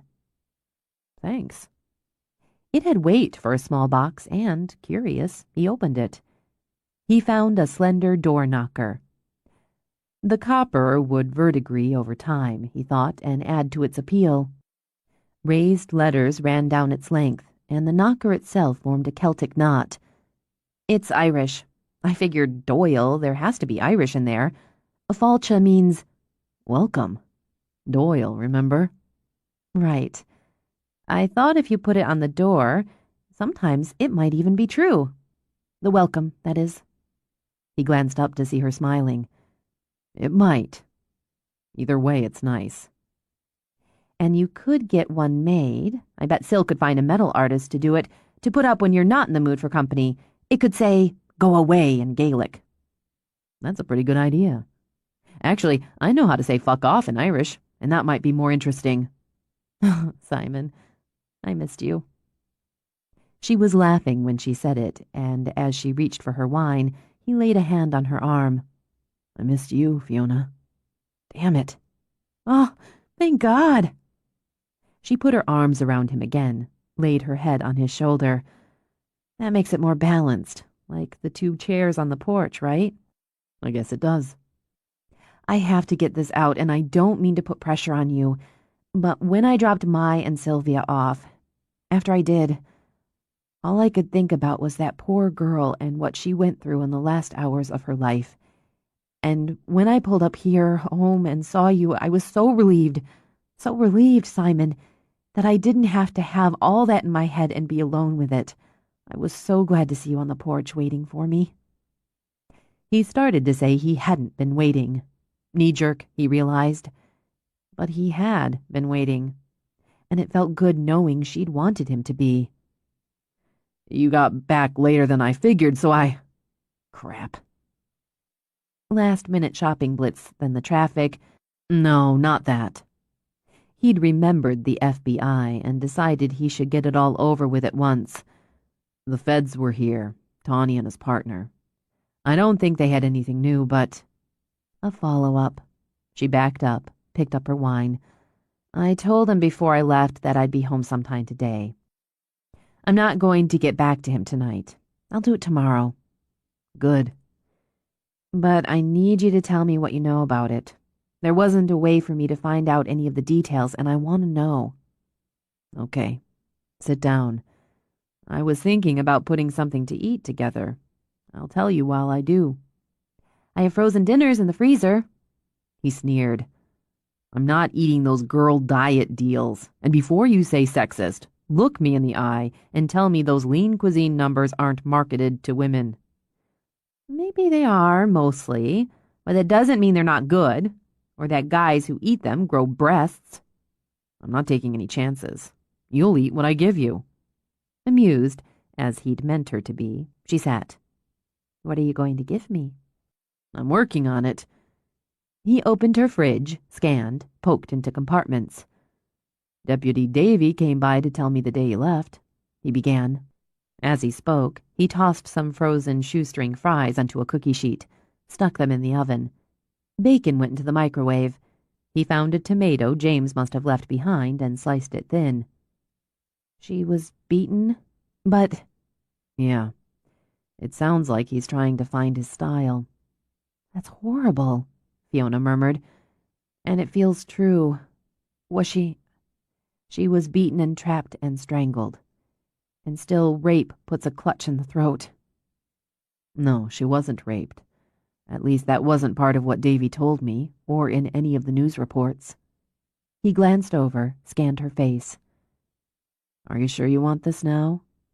Yes. I need to know what might be coming. Simon kept his back to her, ordered himself calm as he layered cheese, bacon, tomatoes between slices of bread. He deviated with the beating and with keeping her longer. Otherwise, it sounds as if he followed pattern. Who was she? You know, Fiona said quietly, you'd have made it a point to know. When Simon slid the sandwiches onto the frying pan, the butter he'd spread on the outside sizzled. She was a student. She wanted to pursue a career in physical education and nutrition. She taught yoga classes and did some personal training work. She was 20, outgoing and athletic, according to the reports. She was an only child. Her mother's a widow. God. She covered her face with her hands for a moment, then scrubbed hard and dropped them. It can always get worse. She fits the body type. Tall, slender, long legs, toned. He flipped the sandwiches. If there's any more, the press doesn't have it. Did he mark her? Roman numeral 4. You're wondering what number he plans to put on you. I want you to hear me, Fiona, and to understand I don't say what I don't mean. I already understand that. She waited, watched as he slid the sandwiches onto plates, shook the fries from the pan beside them. He pulled out a jar of pickles, tossed a couple onto each plate, and considered it done. He put a plate in front of her. He won't mark you. He won't be able to give you a number any more than Perry could. If the cops don't stop him first, then we'll stop him. And that's it. She said nothing for a moment, but rose to get a knife, to retrieve the wine. She topped off the glasses, then cut her sandwich into 2 neat triangles before offering the knife. No thanks. She picked up her wine, sipped, set it down. All right, she said, meeting his eyes. All right. She lifted half of her sandwich, took a bite, and smiled. It's good. A Doyle staple. She took another bite and brushed his leg under the table with her sexy purple toes. It's good to be home. You know, one of the things I have in those shopping bags is this incredible honey almond scrub they use at the spa. After dinner, and after I give the dog some more play and attention, we could take a shower. I'll exfoliate you.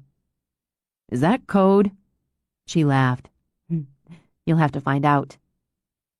Do you know why I don't cut my sandwiches into triangles? Why?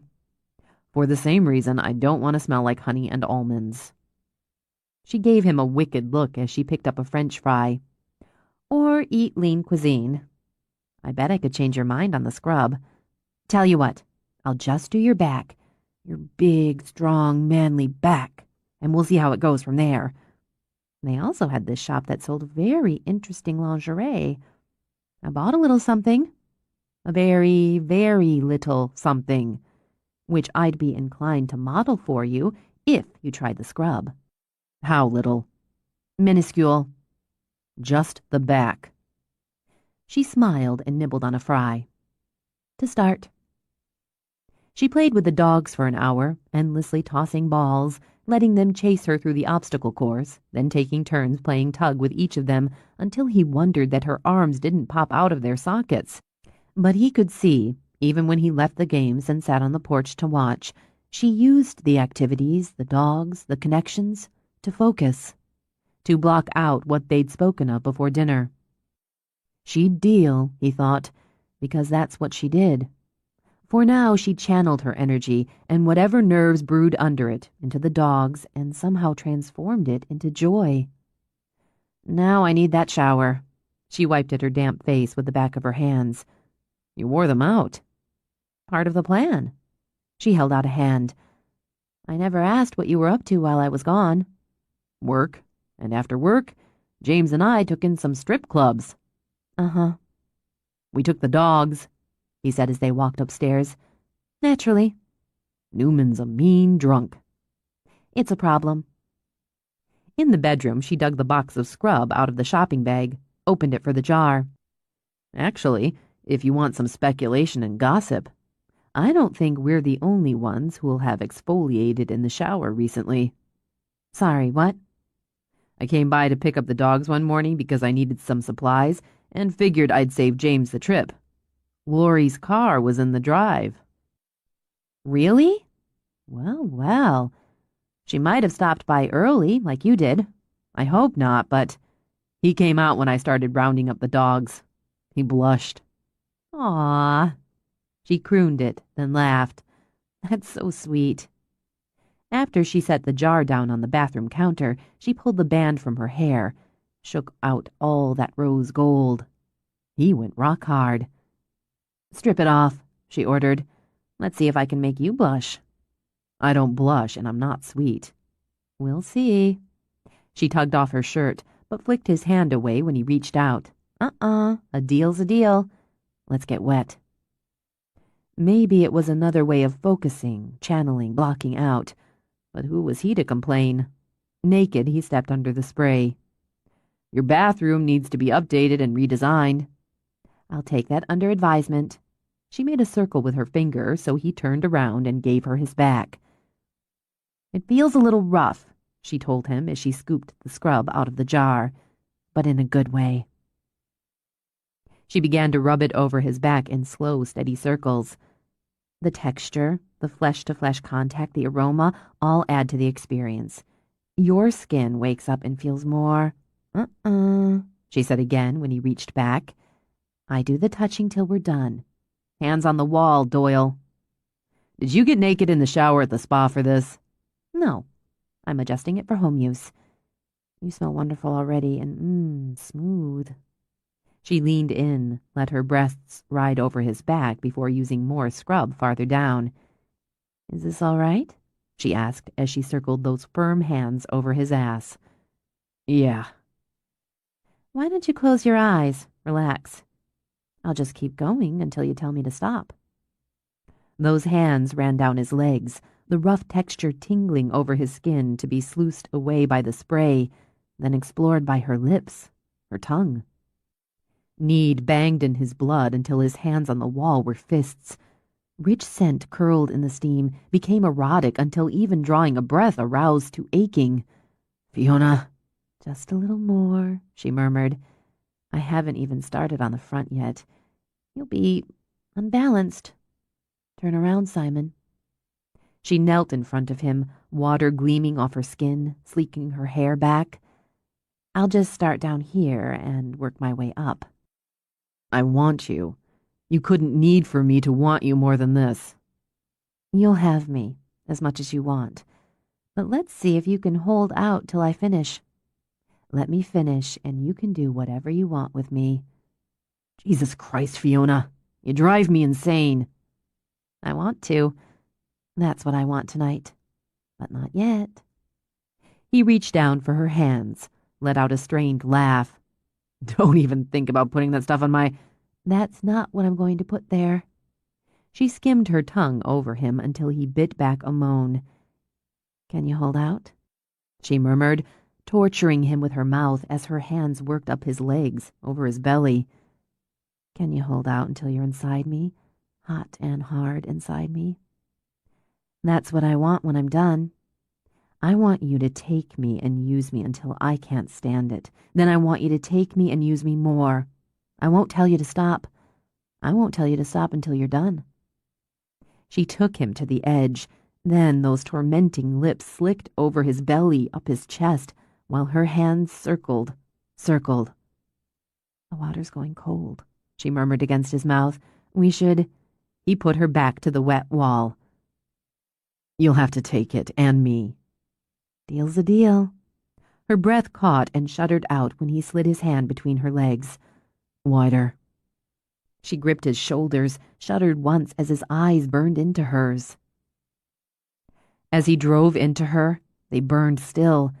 He took her, ruthlessly, so that her cries echoed with the slap of wet flesh, the sizzle of cold water.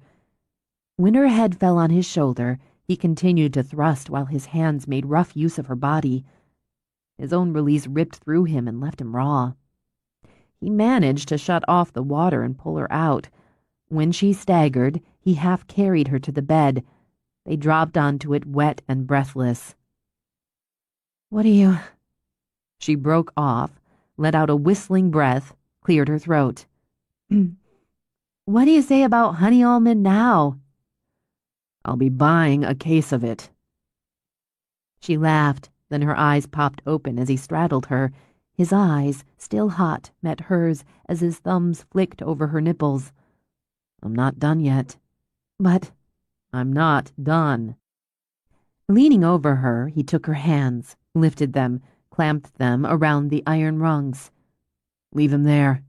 You're going to need something to hold on to." "Simon." "What I want as much as I want," he reminded her, and slid down, lifted her hips. "Until I'm finished." The breath trembled between her lips now, but she nodded. "Yes."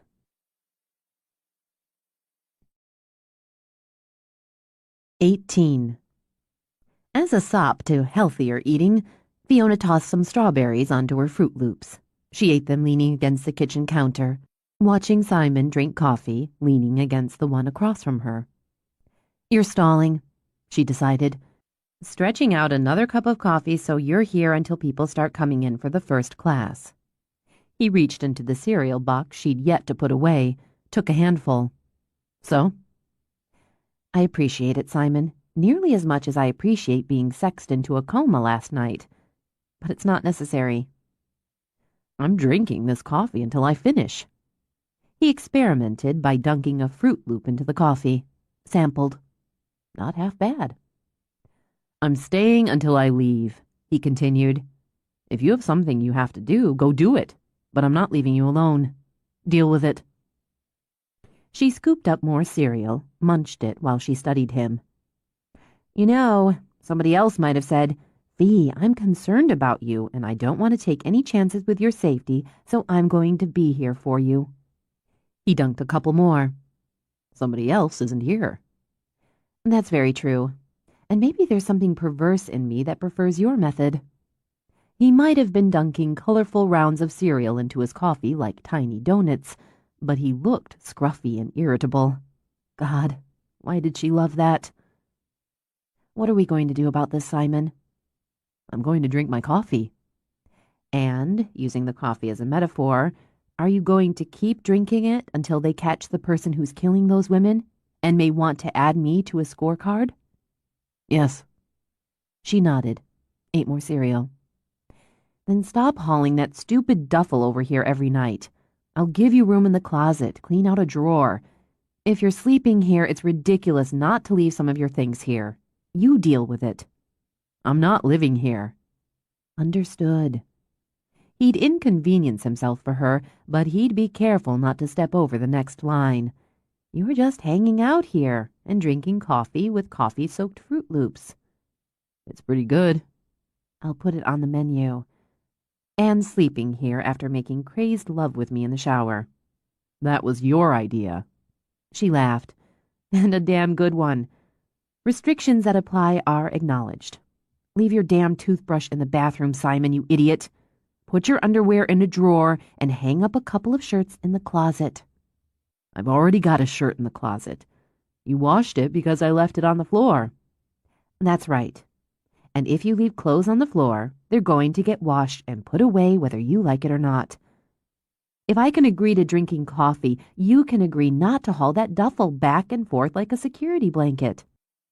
When his eyes narrowed, she narrowed hers back at him and smiled. What, did that hit the mark? "Are you looking for a fight?" Let's say I'm looking for your famous balance. I give, you give.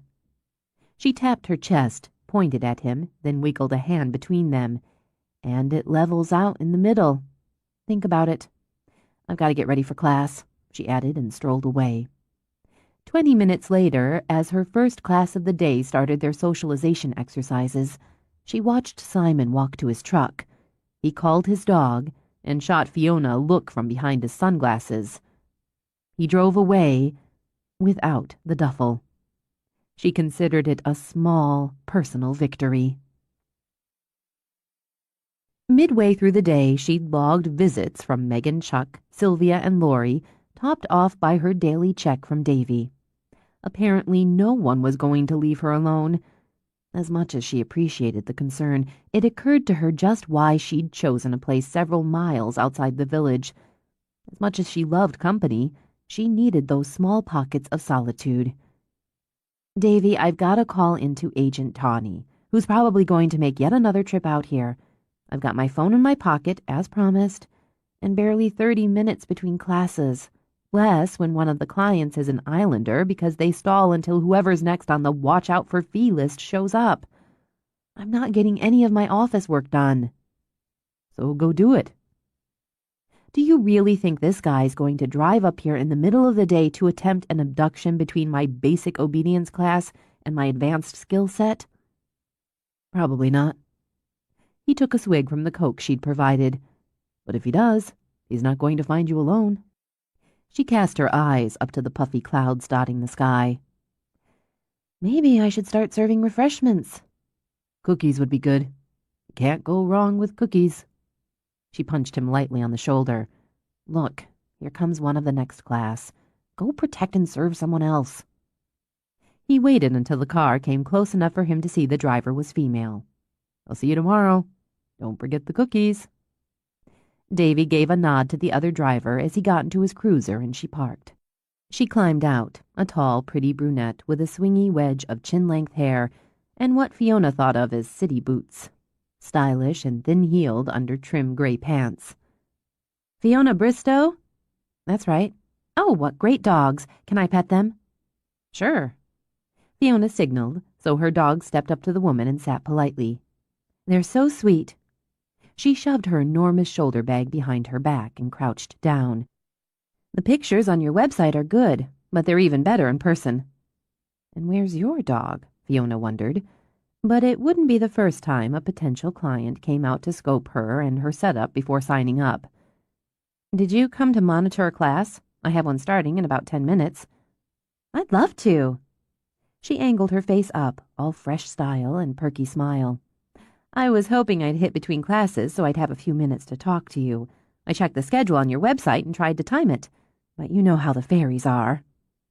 Yes, I do. You're interested in enrolling your dog? I would be, but I don't have one yet. I'd love a big dog, like one of yours, or maybe a golden retriever, but I'm in an apartment. Doesn't seem fair to coop one up that way.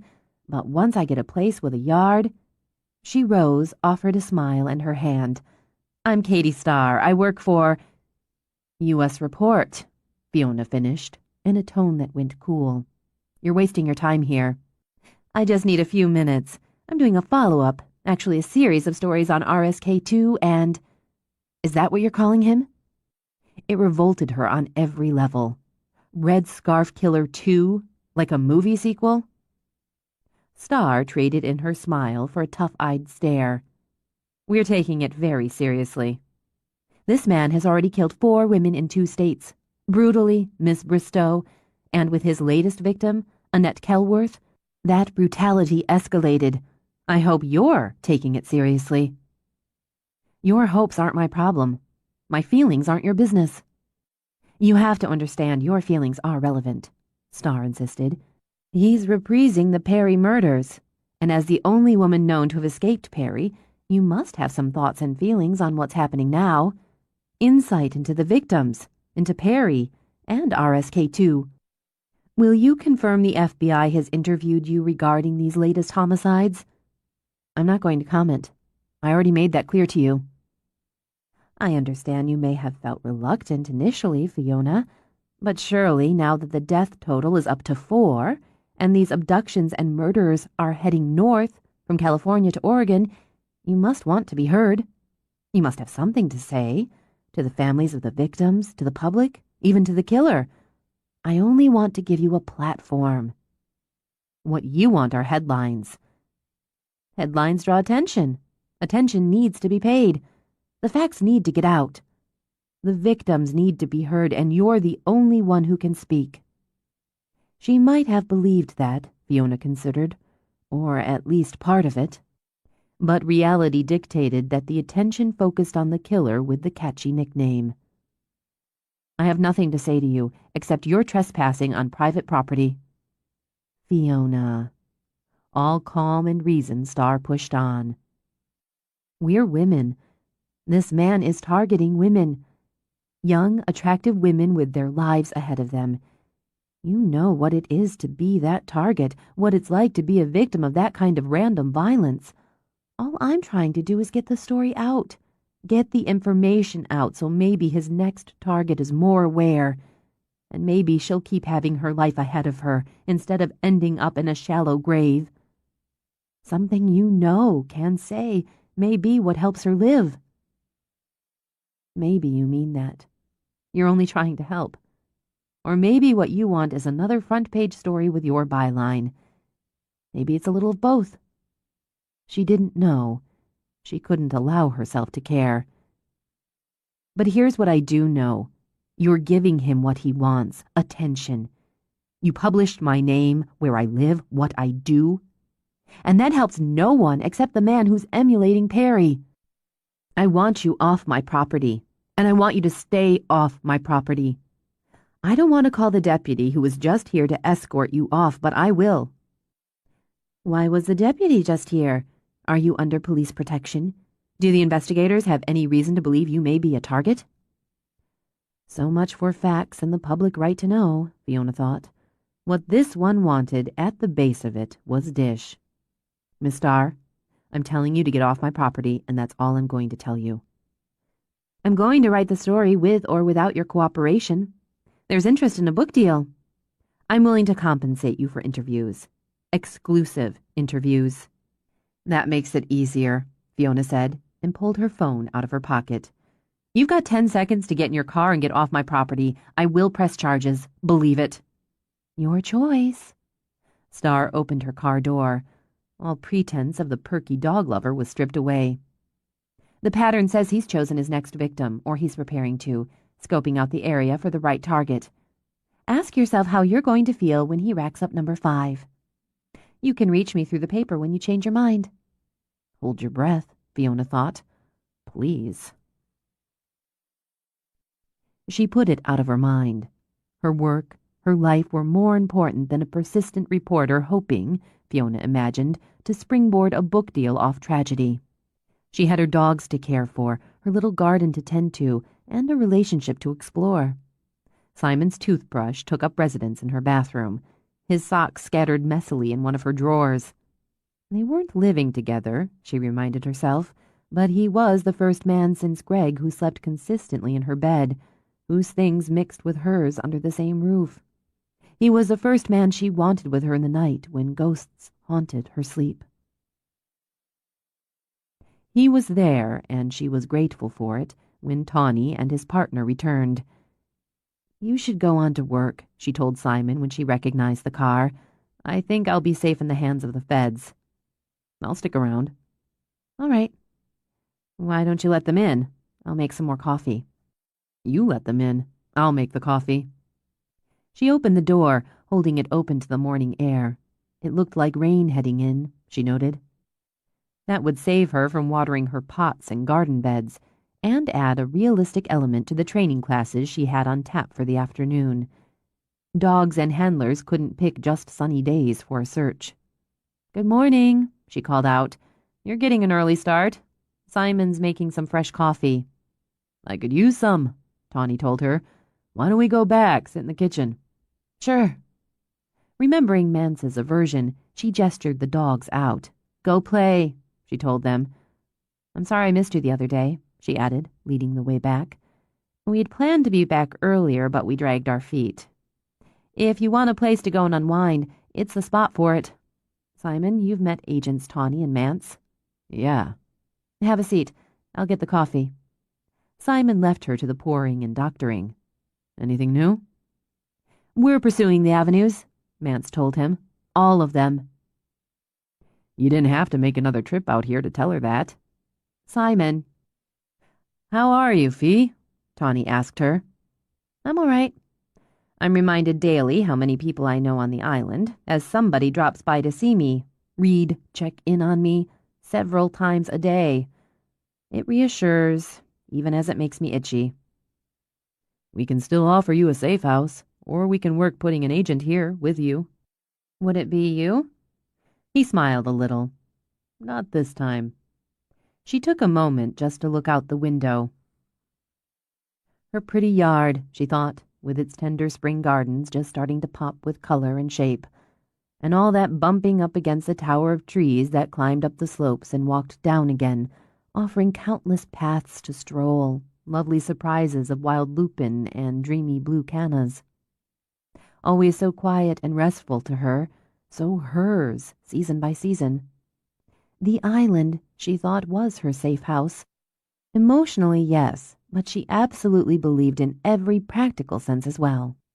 I think, realistically, I'm covered. The island itself makes me less accessible, and I'm, literally, never alone. Even as she spoke, she watched her dogs wander by. On patrol, she mused. He broke pattern with Annette Kelworth. It's possible he's not interested in me anymore, not interested in mirroring Perry. His violence is increasing, Mance stated. Perry duplicated himself, obsessively repeating the same details with each murder. The unsub isn't as controlled or disciplined. He wants to flaunt his power, sending you the scarf, increasing the time he holds his victims, and now the added physical violence. But he continues to use Perry's methods, to select the same type of victim, to abduct and to kill and dispose in the same way.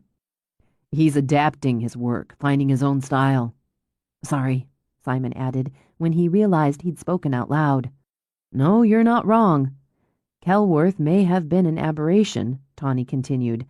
Something she said or did, something that happened that pushed him to the increased violence. Or he may be looking to come into his own. I'm not his. You're still the one who got away, Mance pointed out.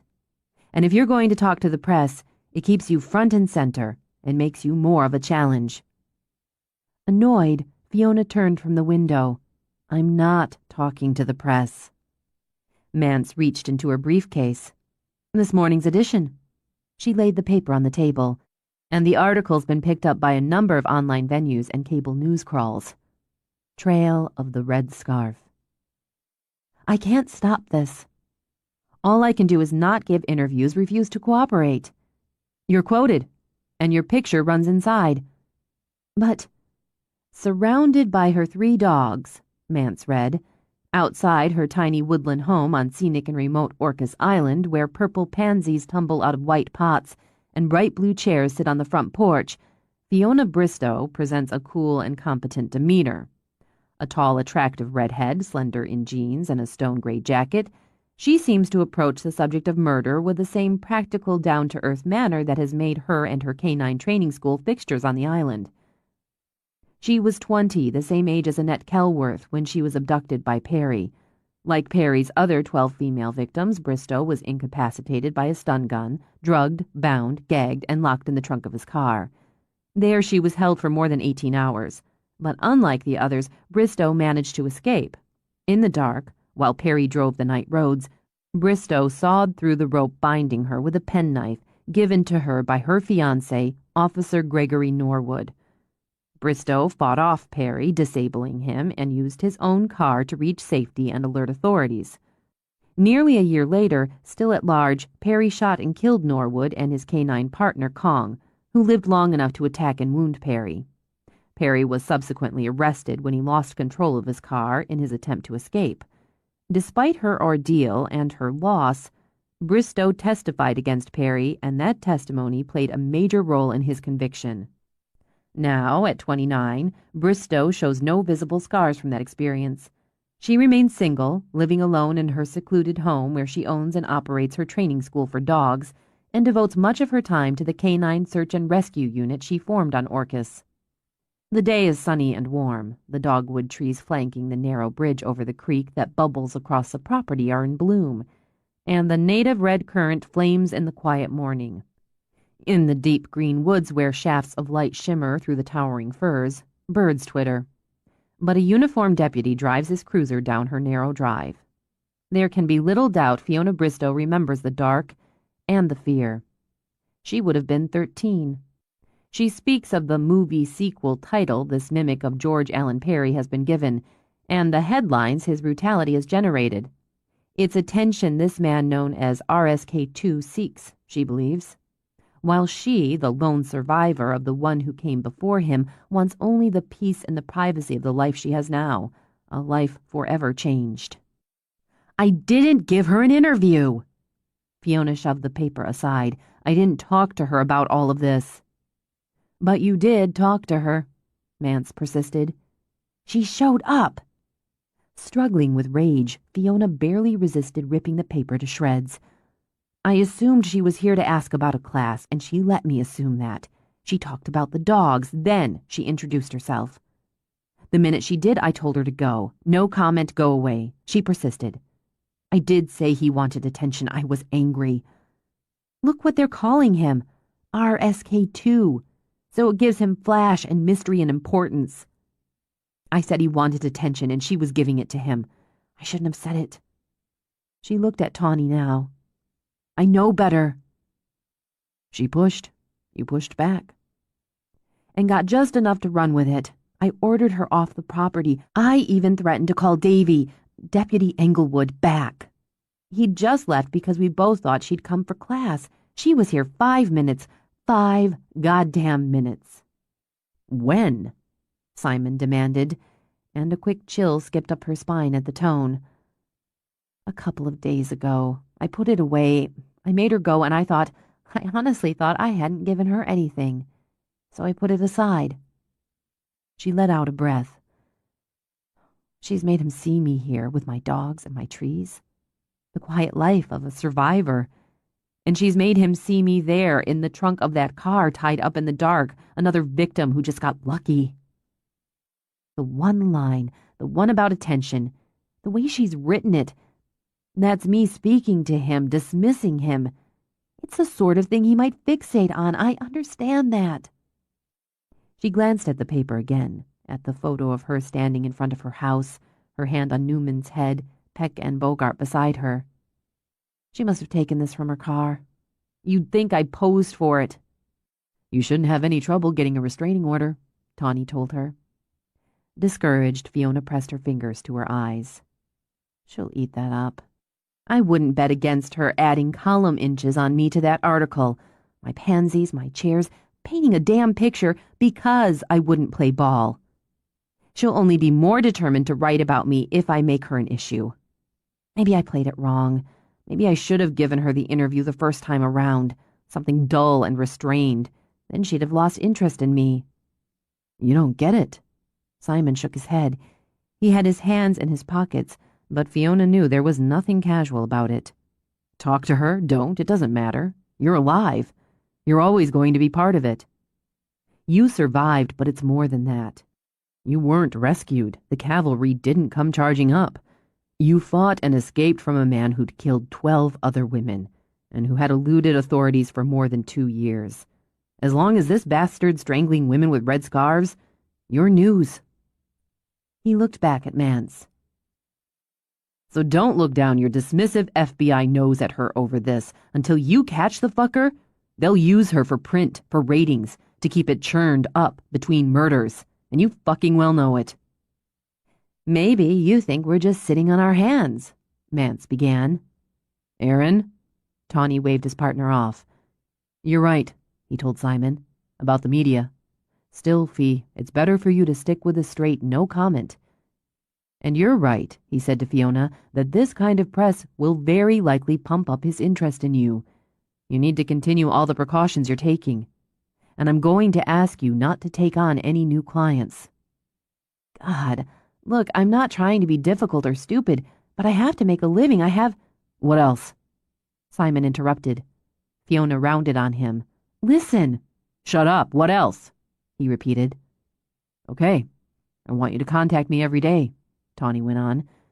I want you to keep a record of anything unusual, a wrong number, a hang-up, any questionable emails or correspondence. I want the name and contact for anyone who inquires about your classes, your schedule. Meanwhile, what are you doing? Tawny glanced at Fiona's flushed and furious face before answering Simon. All we can. We're interviewing and re-interviewing friends, family, co-workers, neighbors, instructors, classmates of all the victims.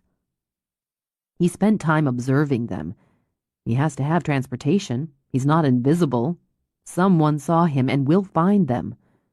We're doing background checks and interviewing anyone associated with the prison who had, or may have had, contact with Perry over the last 18 months.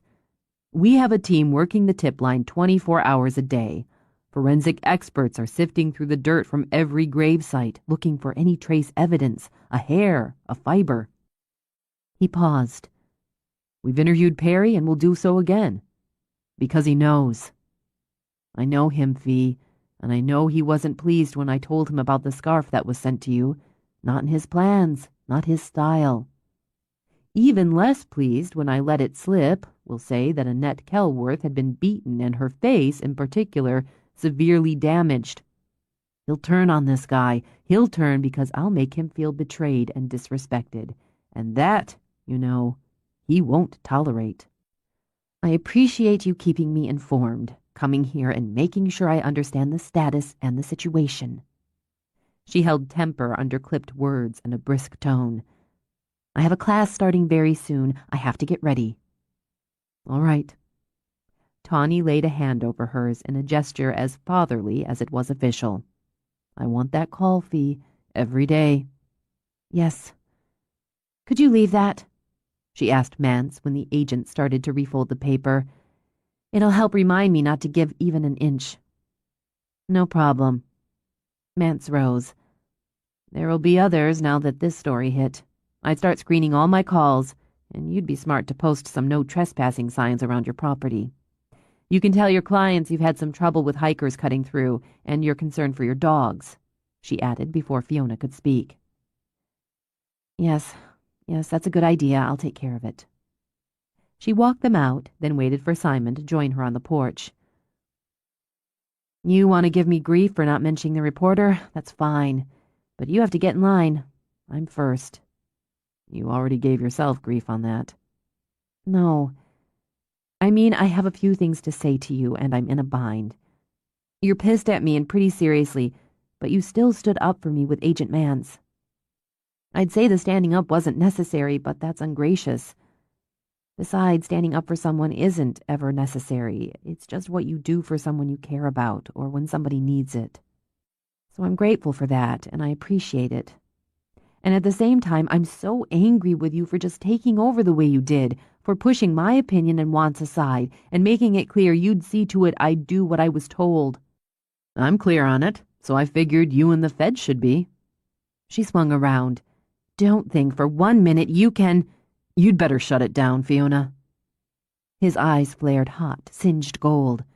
You'd better shut it down fast. He took a step toward her. Nearby, Peck let out a quiet warning. Simon responded by jerking his head, aiming a hard look, pointing a finger for silence. The dog sat instantly, but kept watchful. You want to go off on me, then you get in line. You can go on your I can take care of myself routine all you want. I don't give a rat's rabbit ass because you're not doing it yourself this time, so just swallow that one down. You can tell me I'm stupid for not leaving my damn toothbrush in the bathroom, and I've got to give that to you. I'm telling you, you're brain dead if you think you can decide all the rest on your own. That's not how it works. I never said, shut up. This bullshit about not telling me some reporter came by to hassle you because you put it aside? Don't pull that on me again. You don't put things aside, not like this. I didn't. I'm not fucking done. You don't run this show. I don't know how you worked it before with your cop, but this is now. You're dealing with me now. You'd better think about that, and if you can't deal with it, you let me know. We'll leave it that we just fuck when we're both in the mood and move on. She felt her face go cold and stiff as the blood drained. That's harsh, Simon. Damn right it is. You've got clients coming, and I've got work to do. He strode away as a couple of cars drove across her bridge. Jaws, obviously tuned in to his master's mood, leaped quickly into the truck. I didn't get my turn, Fiona muttered, then tried some deep breathing to center herself before greeting her clients. 19. Fiona deliberately scheduled a solo behavioral correction as her last client of the day. She often thought of those sessions as attitude adjustments, and not just for the dog. The fluffy orange pom, Chloe, all 4 pounds of her, ruled over her owners, reportedly wreaked havoc in her neighborhood, yipping, snarling, and lunging hysterically at other dogs, cats, birds, kids, and occasionally tried to take a palm-sized chunk out of whatever crossed her path when she wasn't in the mood for it. Struggling to crochet, her newest hobby, Sylvia sat on the porch with a pitcher of fresh lemonade and butter cookies while Fiona listened to the client repeat the gist of their phone consult. My husband and I had to cancel our vacation this winter. Lissy Childs stroked the ball of fur in her arms, while that ball eyed Fiona suspiciously. We couldn't get anyone to take her for the week, or house sit, if she was in it. She's so sweet, really, and so adorable, but, well, she is incorrigible. Lissy made kissy noises, and Chloe responded by shivering all over and lapping at Lissy's face. Chloe, Fiona noted, wore a silver collar studded with multicolored rhinestones. At least she hoped they were just rhinestones, and pink booties, open at the toe to show off matching pink toenails. Both she and her human smelled of Vera Wang's princess. She's a year? Yes. She just had her very first birthday, didn't you, baby doll? Do you remember when she started showing unsociable behavior? Well, Lissy cuddled Chloe. The eye-popping square-cut diamond on her hand flared like fired ice, and Chloe made a point of showing Fiona her sharp, scissor-like teeth. She's really never liked other dogs or cats. She thinks she's a person 'cause she's my baby. She sleeps in your bed, doesn't she? Well, yes. She has a sweet bed of her own, but she likes to use it as a toy box. She just loves squeaky toys. How many does she have? Oh, well. Lissy had the grace to look sheepish as she flipped back her long blonde mane. I buy them for her all the time. I just can't resist. In little outfits. She loves to dress up. I know I spoil her. Harry does too. We just can't resist. And really, she is a sweetheart. She's just a little jealous and excitable. Why don't you put her down? She doesn't like me to put her down outside, especially when... She glanced over her shoulder where Oreo and Fiona's dogs sprawled. When other DOGS are around. Lissy, you're paying me to help Chloe become a happier, better adjusted dog. What you're telling me and what I'm seeing is that Chloe's not only pack leader, she's a 4-pound dictator. Everything you've told me indicates she has a classic case of small dog syndrome. My goodness, does she need medication? She needs you to stop allowing her to lead, fostering the idea that because she's little, she's permitted to engage in bad behavior you wouldn't permit in a larger dog. Well, but she is little. Size doesn't change the behavior or the reason a dog displays it. Owners, Fiona thought, were all too often the biggest obstacle. Listen, you can't take her for a walk without stress or have people over to your house. You told me you and Harry love to entertain, but haven't been able to have a dinner party in months. It's just that the last time we tried, it was so stressful with Chloe so upset that we had to put her in the bedroom. Where she destroyed your new duvet, among other things. It was awful. You can't leave her to have an evening away without her having a tantrum, so you and your husband have stopped going out to dinner, to parties, to the theater. You said she bit your mother. Yes, it was just a nip, really. Lissy, let me ask you something. I bet you've been on planes, or in the shops, a restaurant where a child's been running wild, disturbing everyone, kicking the seat, arguing with his parents, creating a nuisance, whining, complaining, and so on. God, yes. She rolled her eyes as she spoke. It's so annoying. I don't understand why... Oh. Cluing in, Lissy blew out a breath. I'm not being a responsible mommy. Exactly. Or close enough. Put her down.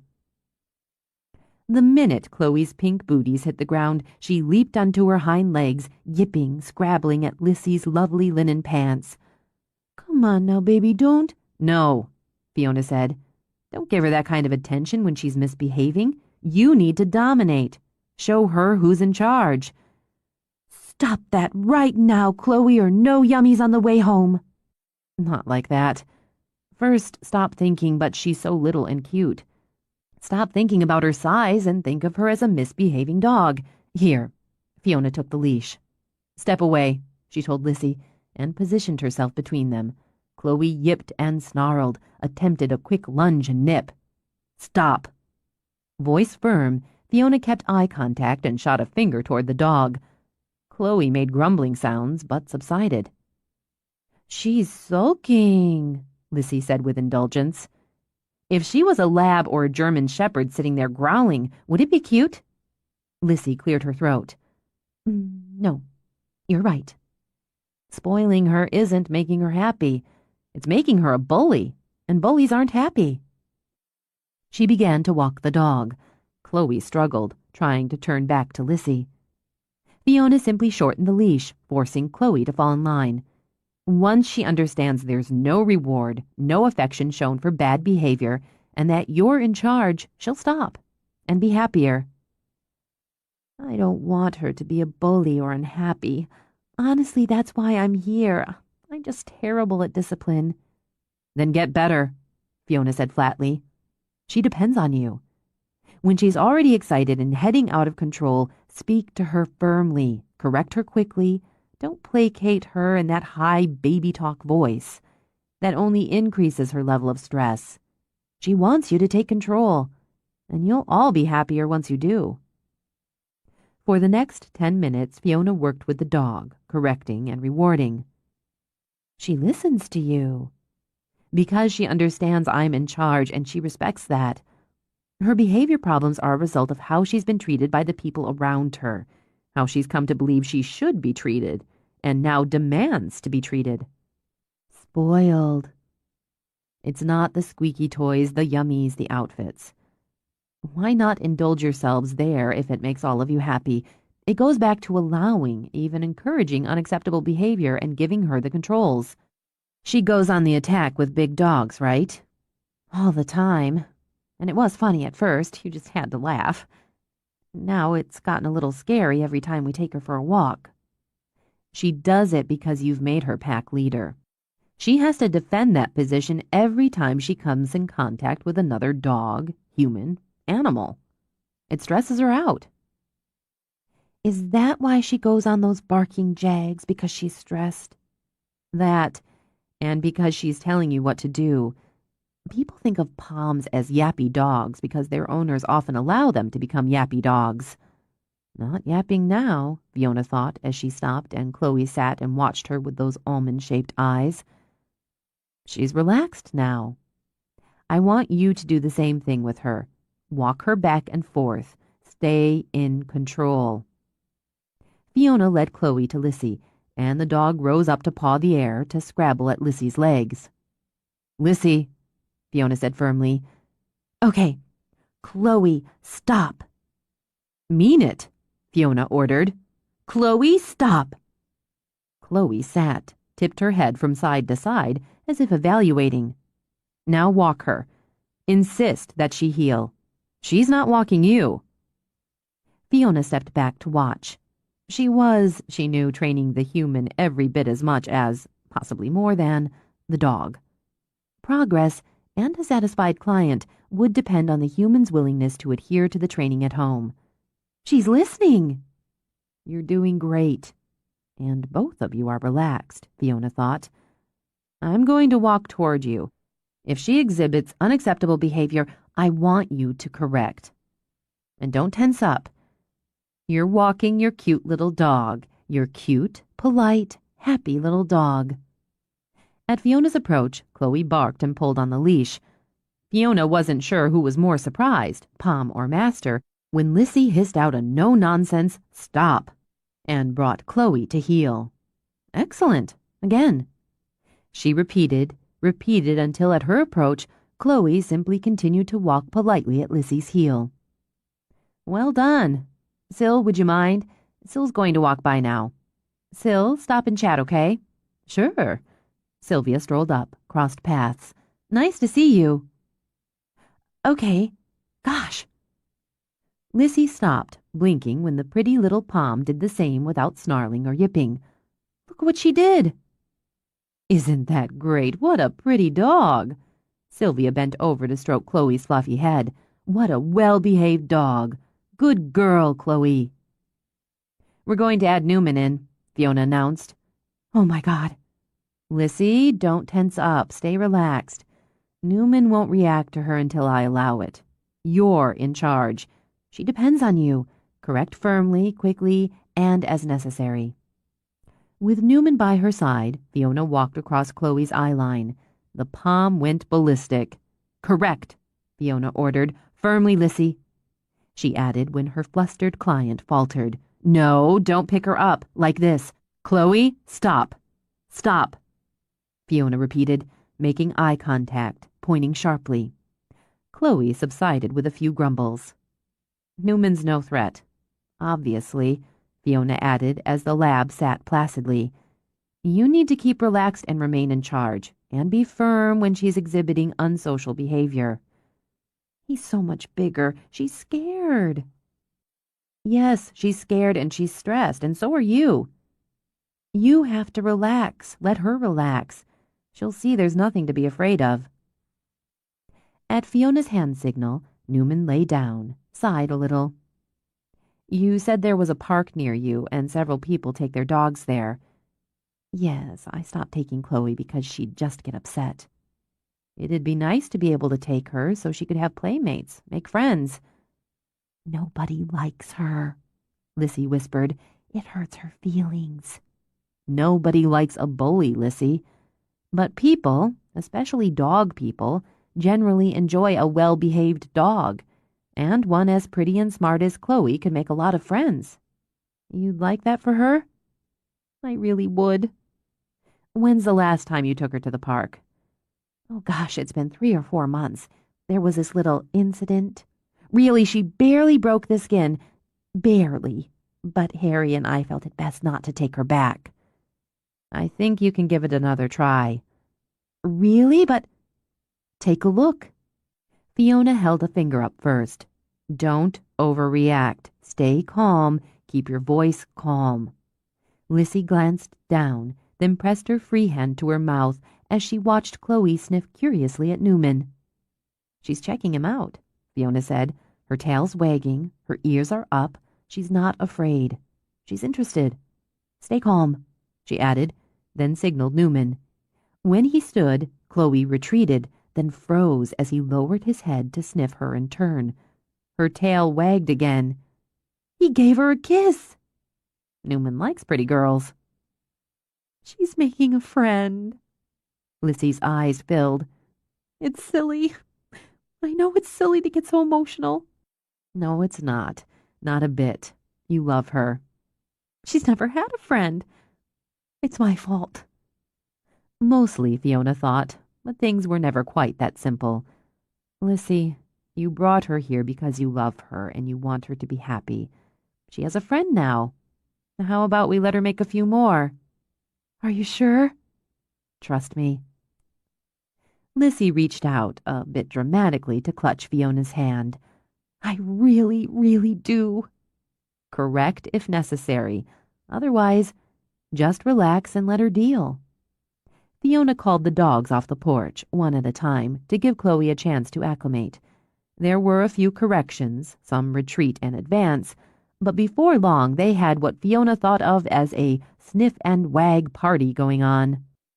I've never seen her like this. She's not scared or being mean or trying to claw at my leg, so I'll pick her up. Let's give her a reward. Let her off the leash so she can run around with the boys and Oreo. Lissy bit her lip but obeyed. Go play, Fiona ordered. As the others ran off, bumping bodies, Chloe stood, shivering. She's... Wait, Fiona interrupted. Give her some time. Bogart raced back, gave Chloe a few swipes with his tongue. This time, when he ran toward the pack, Chloe raced after him on her little designer booties. She's playing. Lissy murmured it as Chloe leaped to latch onto the frayed end of the mangled rope Bogart snagged. She's really playing with friends. Fiona draped an arm around Lissy's shoulders. Let's sit on the porch and have some lemonade. You can watch her from there. I should have brought my camera. I never thought. Tell you what, sit with Sylvia. I'll go get mine and take some shots. I'll email them to you. I'm going to cry. You go right ahead. Patting Lissy's shoulder, Fiona led her to the porch. Later, Sylvia rocked and sipped and watched Lissy drive away with Chloe. That must be very satisfying. And a little exhausting. Well, you did give her 2 solid hours. They needed it. I think they'll be all right. Lissy has to keep it up and bring Harry on board, but I think she will. Our guys helped a lot. She lifted her foot and gave Peck's rump a rub. Now that we've solved Chloe's problem, what about yours? I think that's going to take more than a firm hand and some dog treats. How mad is he? Pretty mad. How mad are you? Undecided. Now that the dog party had ended, a trio of jewel-winged hummingbirds dashed and darted along the flowering red currant that Star had written about in the cursed article. The blur of color should have charmed her, but it only served to remind Fiona of the harshness of the morning. I'm trying to stay calm, to be sensible, because otherwise I really think I'd run screaming and never stop. And Simon's angry I don't run screaming. At least I think that's part of it. And I'm not all, oh, you're so big and strong, please take care of me, or something. Sylvia continued to rock, to sip. It's a wonder to me, it really is, Fee, how someone as insightful and sensitive as you can't seem to understand how painfully hard this is on the rest of us." "Oh, Sil, I do. Of course I do. I wish—" "No, honey, you don't. Your solution is to block us out of some of the details and your own fears, to make the decisions on your own about what to do and how to do it. And since I can't completely disagree with that, I'm in a quandary." Guilt mingled with frustration, and irritation wrapped them with a frayed bow. "I don't block you out. Not often. You are a sensible woman, and you're justifiably proud of your ability to take care of yourself and deal with your own problems. I'm proud of you. But I worry that your need to do that will box you into believing you have to do that, always. You have an easier time giving help than asking for it." "Maybe I do. Maybe. But honestly, Sil, I didn't think telling Simon or you or anyone about that damn reporter was an issue, was a thing. It happened, I dealt with it. Telling you wouldn't have stopped her from writing the article. No, but telling us would have prepared us for it." "All right." Tired, next to defeated, Fiona pressed her fingers to her eyes.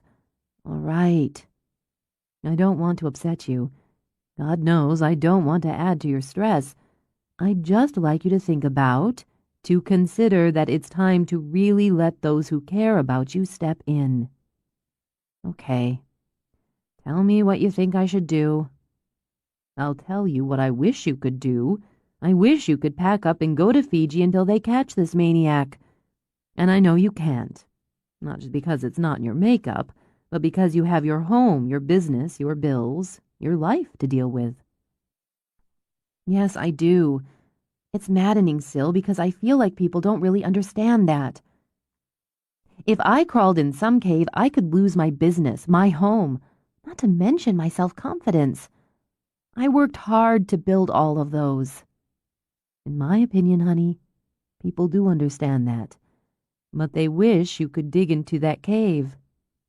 I think you're doing what you can, what you have to do, except asking and allowing others to genuinely help. It's more than having James watch your house and dogs while you take a little trip, or letting Simon share your bed at night. It's opening up to someone, Fiona, fully. It's trusting enough to do that." "God," Fiona huffed out a breath. "I've practically thrown myself at Simon's feet." Sylvia smiled a little. "Have you?" "I told him that I thought I was falling in love with him. I didn't get quid pro quo out of that." "Is that what you were after?" "No." Irritated with herself and everything else, she shoved to her feet. "No. But he's not exactly the sort who tells you what's on his mind, unless he's mad, and even then, I'm not talking about him or to him. If I were, I'd probably have quite a bit to say, but this is you, Fiona. It's you I'm worried about, worried for. It's you I want happy and safe. I'm not going to take any chances, I promise you. And I won't make a mistake like I did with the reporter again." She turned back, lifted her hand, palm out. "Solemn oath." "I'm going to hold you to it. Now tell me what you want from Simon. With Simon." "I honestly don't know." "Don't know or haven't let yourself dig down and think about?" "Both.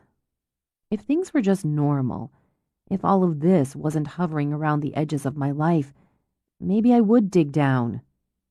Or maybe there wouldn't be anything to dig for in the first place. Because what's hovering is why you and Simon are where you are now? It certainly influenced it. The timing, the intensity. I'm full of opinions today, Sylvia decided, so here's one more. I think you're giving a murderer too much credit, and yourself and Simon not enough. The fact is, Fee, things are what they are, and you and Simon are where you are. That's something to be dealt with. She lifted her brows when the dogs went on alert. "And I bet that's what you have to deal with coming over your bridge." "I'm going to go so you can." Sylvia rose, gathered Fiona in a fierce hug. "I love you so much. I love you. I don't know what I'd do without you." "Then don't try." "And think of this," she murmured. "He left mad, but he came back." She kissed Fiona's cheek, then picked up her enormous straw bag. She called Oreo as she strolled toward Simon's truck. Fiona couldn't hear what Sylvia said to him, but noticed he glanced toward the porch as her stepmother spoke, then shrugged. Typical. She stood her ground, though she wasn't quite sure where the ground lay, as Sylvia drove away. If you're here due to obligation, I'll relieve you of it. I can ask James to stay here tonight, or go bunk at Mai's. Obligation for what? Because I'm in trouble, which I freely admit. I know you're mad, and I'm telling you you're not obliged. I won't stay here alone. He said nothing for a moment. I want a beer. He walked up the steps and into the house. Well, She strode in after him. Is that how you solve problems? Is that your method? It depends on the problem. I want a beer, he repeated, and pulled one out of the fridge, opened it. I have a beer. Problem solved. I'm not talking about the damn beer. Okay. He moved past her and out to the back porch. She caught the screen on the back swing, slammed it behind her. Don't just walk away from me. If you're going to bitch, I'm going to sit down and drink my beer. If I'm going to... You left here this morning pissed off and bossy, interrupting me every 5 seconds, telling me to shut up. I'm about to repeat that. What gives you the right to tell me what to do, what to think, what to say? Not a thing. He tipped the beer in her direction. And right back at you, Fiona. I'm not telling you what to do. I'm giving you a choice. And I'm telling you I won't tolerate this kind of behavior. His gaze fired to hers, molten gold sheathed in ice. I'm not one of your dogs. You won't train me. Her jaw dropped in sincere shock. I'm not trying to train you, for God's sake. Yeah, you are. Second nature for you, I guess. Too bad, because I'd say it's a pretty sure bet I have a lot of behaviors you'd like to change. That's on you. If you'd rather James stay here tonight, give him a call. I'll take off when he gets here. I don't know why we're fighting. She pushed her hands through her hair, leaned back on the rail. I don't even know. I don't know why I'm suddenly considered someone who's closed in or blocked off or too stubborn or stupid to ask for help. I'm not. I'm not any of that. He took a long pull as he studied her. You got yourself out of the trunk. What? You got yourself out. Nobody helped you. There wasn't anybody to help you. Live or die, it was up to you. It must have been a hell of a thing. I can't imagine it. I've tried. I can't. Do you want to stay in the trunk? Tears stung behind her eyes, infuriatingly. What the hell are you talking about? You can keep getting out on your own. My money's on you there. Or you can let somebody give you a hand with it and get it through your head that it doesn't make you incapable. And it sure as hell doesn't make you weak. You're the strongest woman I know, and I've known some strong women. So figure it out and let me know. She turned away, pressing a hand to her chest as it ached. I got myself into the trunk, too. That's bullshit. How do you know? You weren't there. I was stupid and careless, and I let him take me. Jesus Christ, he killed 12 women before you. Do you think they were all stupid, careless? That they let him take them? No. Yes. She turned back. Maybe, I don't know. But I know I made a mistake that day, just a little one, just a few seconds, and it changed everything. Everything. You lived. Greg Norwood died. I know that it wasn't my fault. I had therapy. I know Perry's responsible. I know. Knowing isn't always believing. I believe it. Most of the time. I don't dwell on it. I don't pull the chains of that with me. Maybe you didn't, but they're rattling now. She hated that he was right. I built a life here, and I am happy. There wouldn't be this. I wouldn't have this if it wasn't happening again. How can it be happening again? She demanded. How in God's name can this happen again? She drew a shuddering breath. Do you need me to say I'm scared? I told you I was. I am. I'm terrified. Is that what you want me to say? No. And if I get the chance, he'll pay for making you say it, for making you feel it. He watched as she swiped a single tear from her cheek. He'd pay for that, too, Simon thought, for that one drop of grief. And that one drop doused the last sparks of the anger he'd hauled around with him all day. I don't know what I'm after with you, Fee, exactly. I can't figure it out. But I know I want you to trust me. I need you to trust me to help you out of that fucking trunk. To trust me enough for that. Then we'll see what happens next. That scares me almost as much. Yeah, I get that. He lifted the beer again to drink, eyeing her over it. I'd say you're in a spot. She let out an unsteady laugh. I guess I am. I haven't had a serious relationship since Greg. A couple of short-lived pretenses.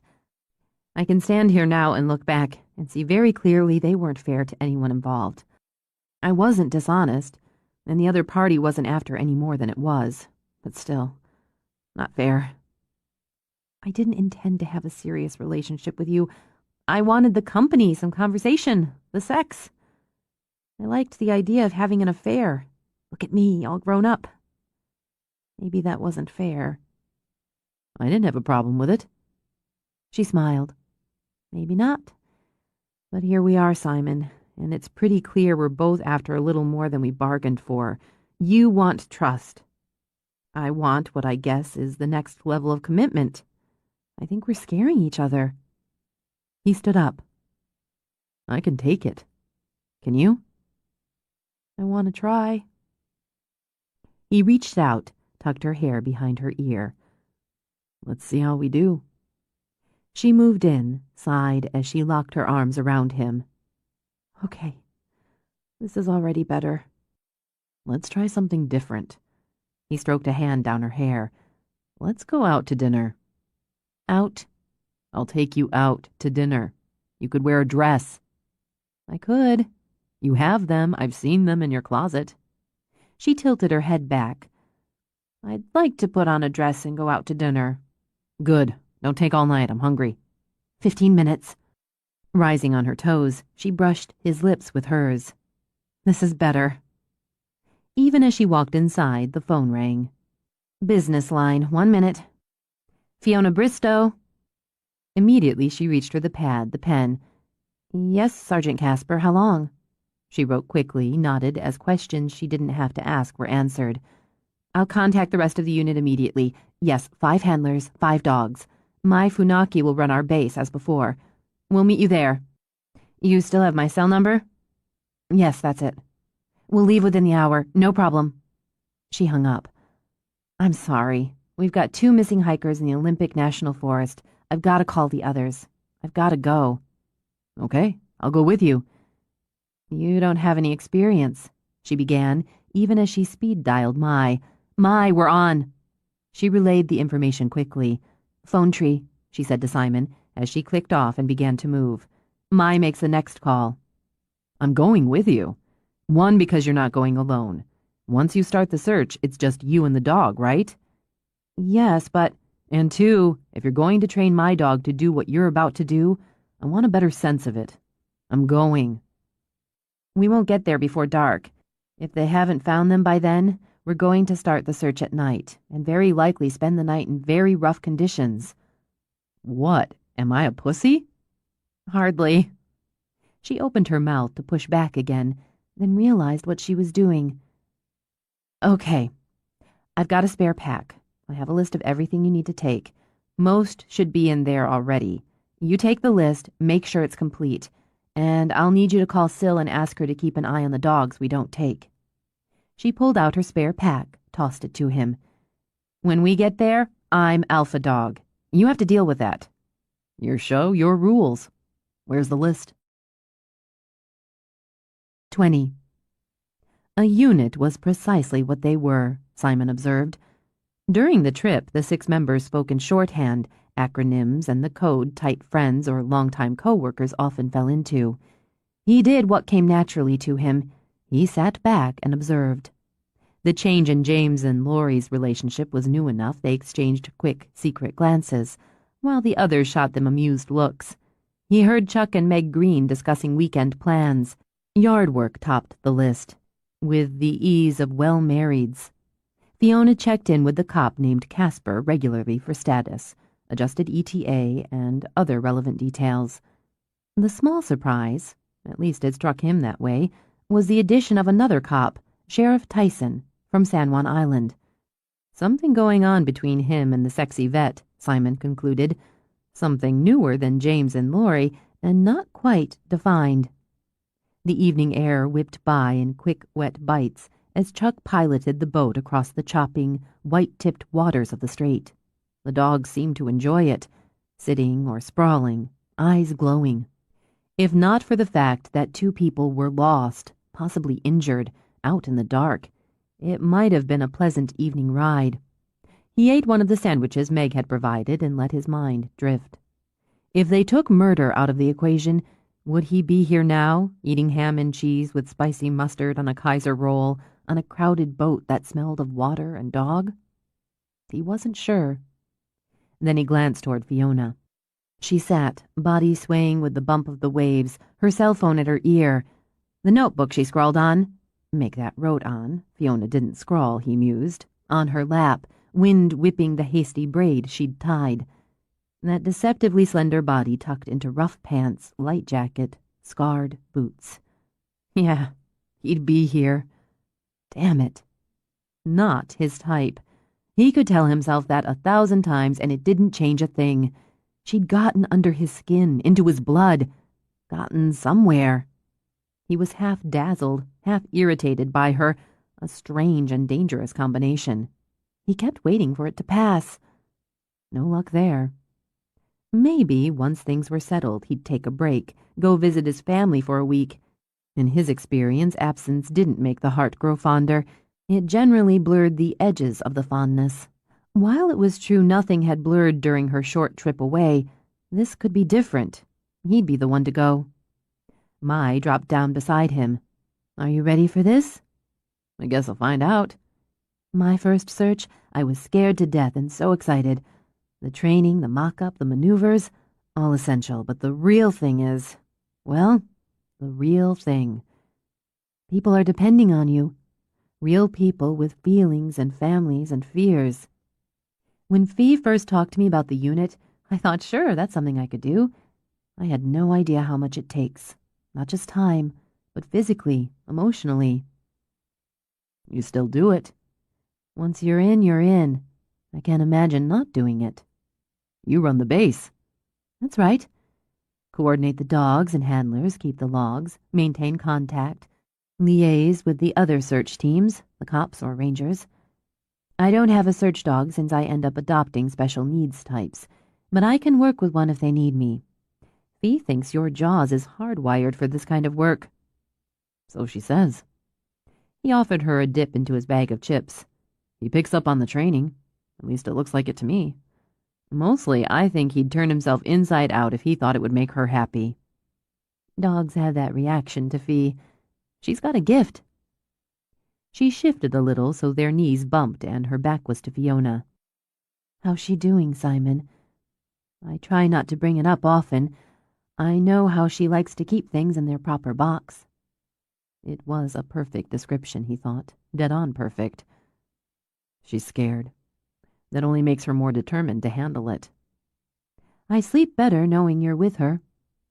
Sylvia had said the same, Simon recalled, but with a warning tone. Don't let me down. Once they arrived at the mainland, a group of volunteers helped them transfer into trucks for the drive to base. Things moved fast, he noted, with a kind of hard-edged efficiency. Proper boxes again, he supposed.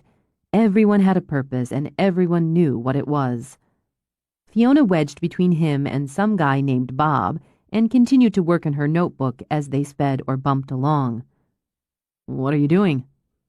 Checklist, working out preliminary sections going on the data I have now. It was a long trip, and it's dark, but we've got good moonlight. Possibility of thunderstorms before morning, but it's clear now, so we'll do what we can. How's your boy, Bob? Heading off to college come fall. Don't know how that happened. Me and my wife are helping out with chow. It'll be nice to see them. Bob and his family run a local lodge. They're regulars when we have a search. Sergeant Casper said the missing hikers are staying at your place. That's right. Bob, with his wind-burned, square-jawed face, gripped the wheel with big-knuckled hands and navigated the switchbacks like a commuter on the freeway. Them and another couple, traveling together. They headed out at first light, took a box lunch. The one couple, they came back just before dinner time. They said how they separated on the trail, took different directions. They expected their friends to be back before them. They don't answer their cell phones. Nope. Sometimes the service gets spotty, but they've been trying since around 5:30. I have the formal search starting about 7. That's right. In good shape, are they? Seem to be fit enough. Early 30s. Woman wore new boots, fancy pack, came in from New York. Planned to stay 2 weeks, do some fishing, hiking, sightseeing, use a spa.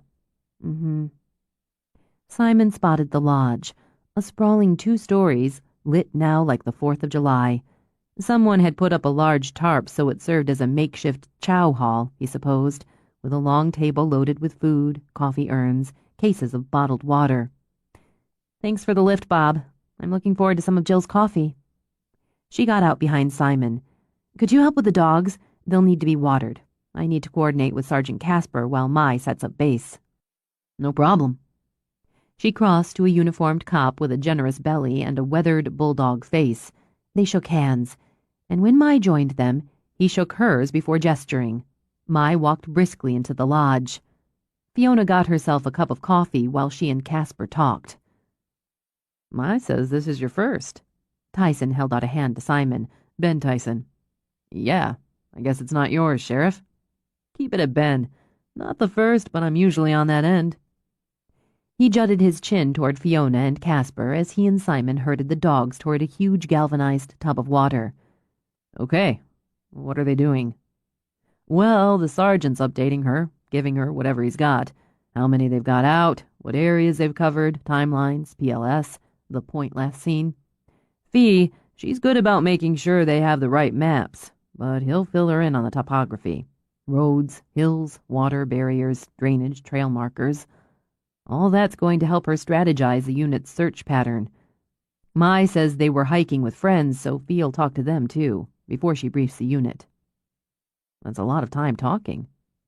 It might seem that way. If you rush it, rush by getting all the data, you may miss something.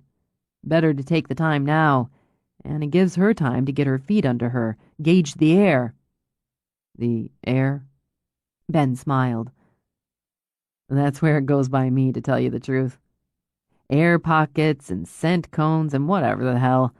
I've worked a few searches with Fee in the unit. Seems to me she's got a nose like one of the dogs. Ben reached down, gave Bogart a scrub between the ears. For the next 20 minutes, Simon wandered, drank truly exceptional coffee, watched volunteers and uniforms come back to refuel, debrief. We're set up in the lobby, James told him, if you want in on the briefing. All right. Done much hiking? Some, Simon answered as they walked inside. At night? Not really. James grinned. You're about to get a workout and an education. Simon thought of the lobby as rustic gloss. It worked. Lots of leather chairs, heavy oak tables stained dark, iron lamps, and rough pottery. Fiona stood at a table that held a boxy radio, a laptop, maps. Behind her hung a large topographical map of the area, while Mai worked on a whiteboard. We're looking for Ella and Kevin White, Caucasian, 28 and 30 respectively. Ella's 5'5", 125, brown hair, brown eyes. She was wearing Levi's, a red shirt over a white tank, and a navy hoodie. Kevin's 5'10", 170, Levi's, brown shirt over white, brown jacket. They're both wearing hiking boots. The friends think Rockports, sizes 7 and 10.5. She flipped over a page in a notebook, but Simon sensed she didn't need it. She remembered. They left this location at just after 7 a.m. with another couple, Rachel and Todd Chappell. They headed south along the river. She stepped back to the map. used a laser pointer. They kept to posted trails, stopped several times, and took an hour's break about 11:30, here, as the witnesses best remember, to eat the boxed lunch the lodge provided. That's when they separated. Ella and Kevin opted to continue south. The other couple headed east. They planned to meet back here around 4, maybe 4:30, for drinks. When they didn't return by 5, and neither answered their cell phone, there was some concern. They continued to try their cells and combed the immediate area until shortly before 6, when Bob alerted the authorities. Formal search commenced at 6:55. If they kept south, they'd head into the Bighorn Wilderness area, James pointed out. That's right. There's some rough going in there. And Ella is an inexperienced hiker. She moved on, pointing out the areas the search had covered, laying out the sectors for each team, using, Simon noted, natural barriers and landmarks as borders. Additional data. The witnesses say Kevin's an overachiever. He's competitive. Both he and Todd wore pedometers and had a bet going. Whoever clocked the most miles won, and the loser bought drinks and dinner tonight. He likes to win. He'd have pushed it. I know it's late, but we've got the weather and the moon in our favor. It's a go for a sector search. As OL, I'll go in, inspect the PLS. I think it's good data, but a spot on a map can't replace eyeballing it. She checked her watch. They've been out about 14 hours, had their last real meal 9 hours ago. They've got water and some power bars, some trail mix. But the water situation was geared toward a late afternoon return. Let's have a radio check, then I'll pass out the scent bags outside. Once they were outside, Fiona hitched on her pack. Are you sure about this? She asked Simon.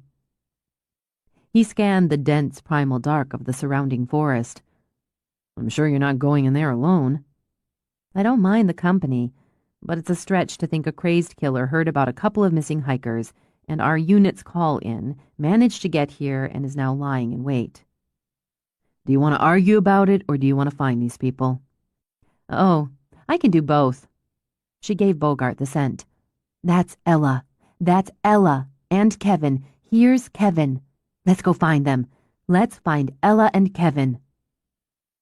Why are you doing that now? I thought you were going to the PLS. Good. And yeah, we are. He needs to start the game now, get revved.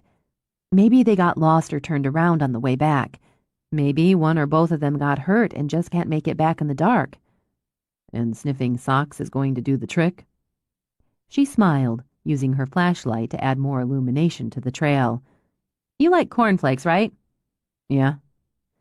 I hope this doesn't put you off them. We shed cornflake-shaped skin cells. Dead cells, called rafts, constantly shed and carry a scent unique to the person who sheds them. They're carried off by the air, by wind currents downwind in a scent cone. The scent cone's narrow, and it's concentrated at the source. The person. Exactly. It widens with distance, and Bogart can and will find that scent. The problems with following it to the source can be too much wind, too much humidity, looping, pooling, chimney effect. Various ways wind and air work, depending on the climate conditions and the terrain. That's my job, judging that, outlining the search plan, helping the dog stay on scent. Complicated. Tricky. It can be. You get a hot day, no air movement, heavy brush. The scent's not going to disperse out, and that's going to limit the range. I'd have to adjust the search sweeps. A stream, a drainage, those can funnel scents, so the OL, then the handlers, may have to adjust for that. So it was science, he concluded, as much as training, as much as instinct. How do you know the dog's working it and not just out for a stroll? The reflectors on her jacket, and the ones she'd slapped on his, glowed eerie green in the moonlight. The beam she carried swept over trail and brush and odd clumps of wildflowers. He knows his job. He knows the game. See, he's moving pretty briskly, but he checks behind to make sure we're in sight. He scents the air, moves on. He's a good dog. Reaching out, she took Simon's hand, gave it a squeeze. Not exactly dinner out. We're out. The sandwich is pretty good. What are you looking for? Signs. She continued to sweep her light. Tracks, broken brush, Candy wrappers, anything.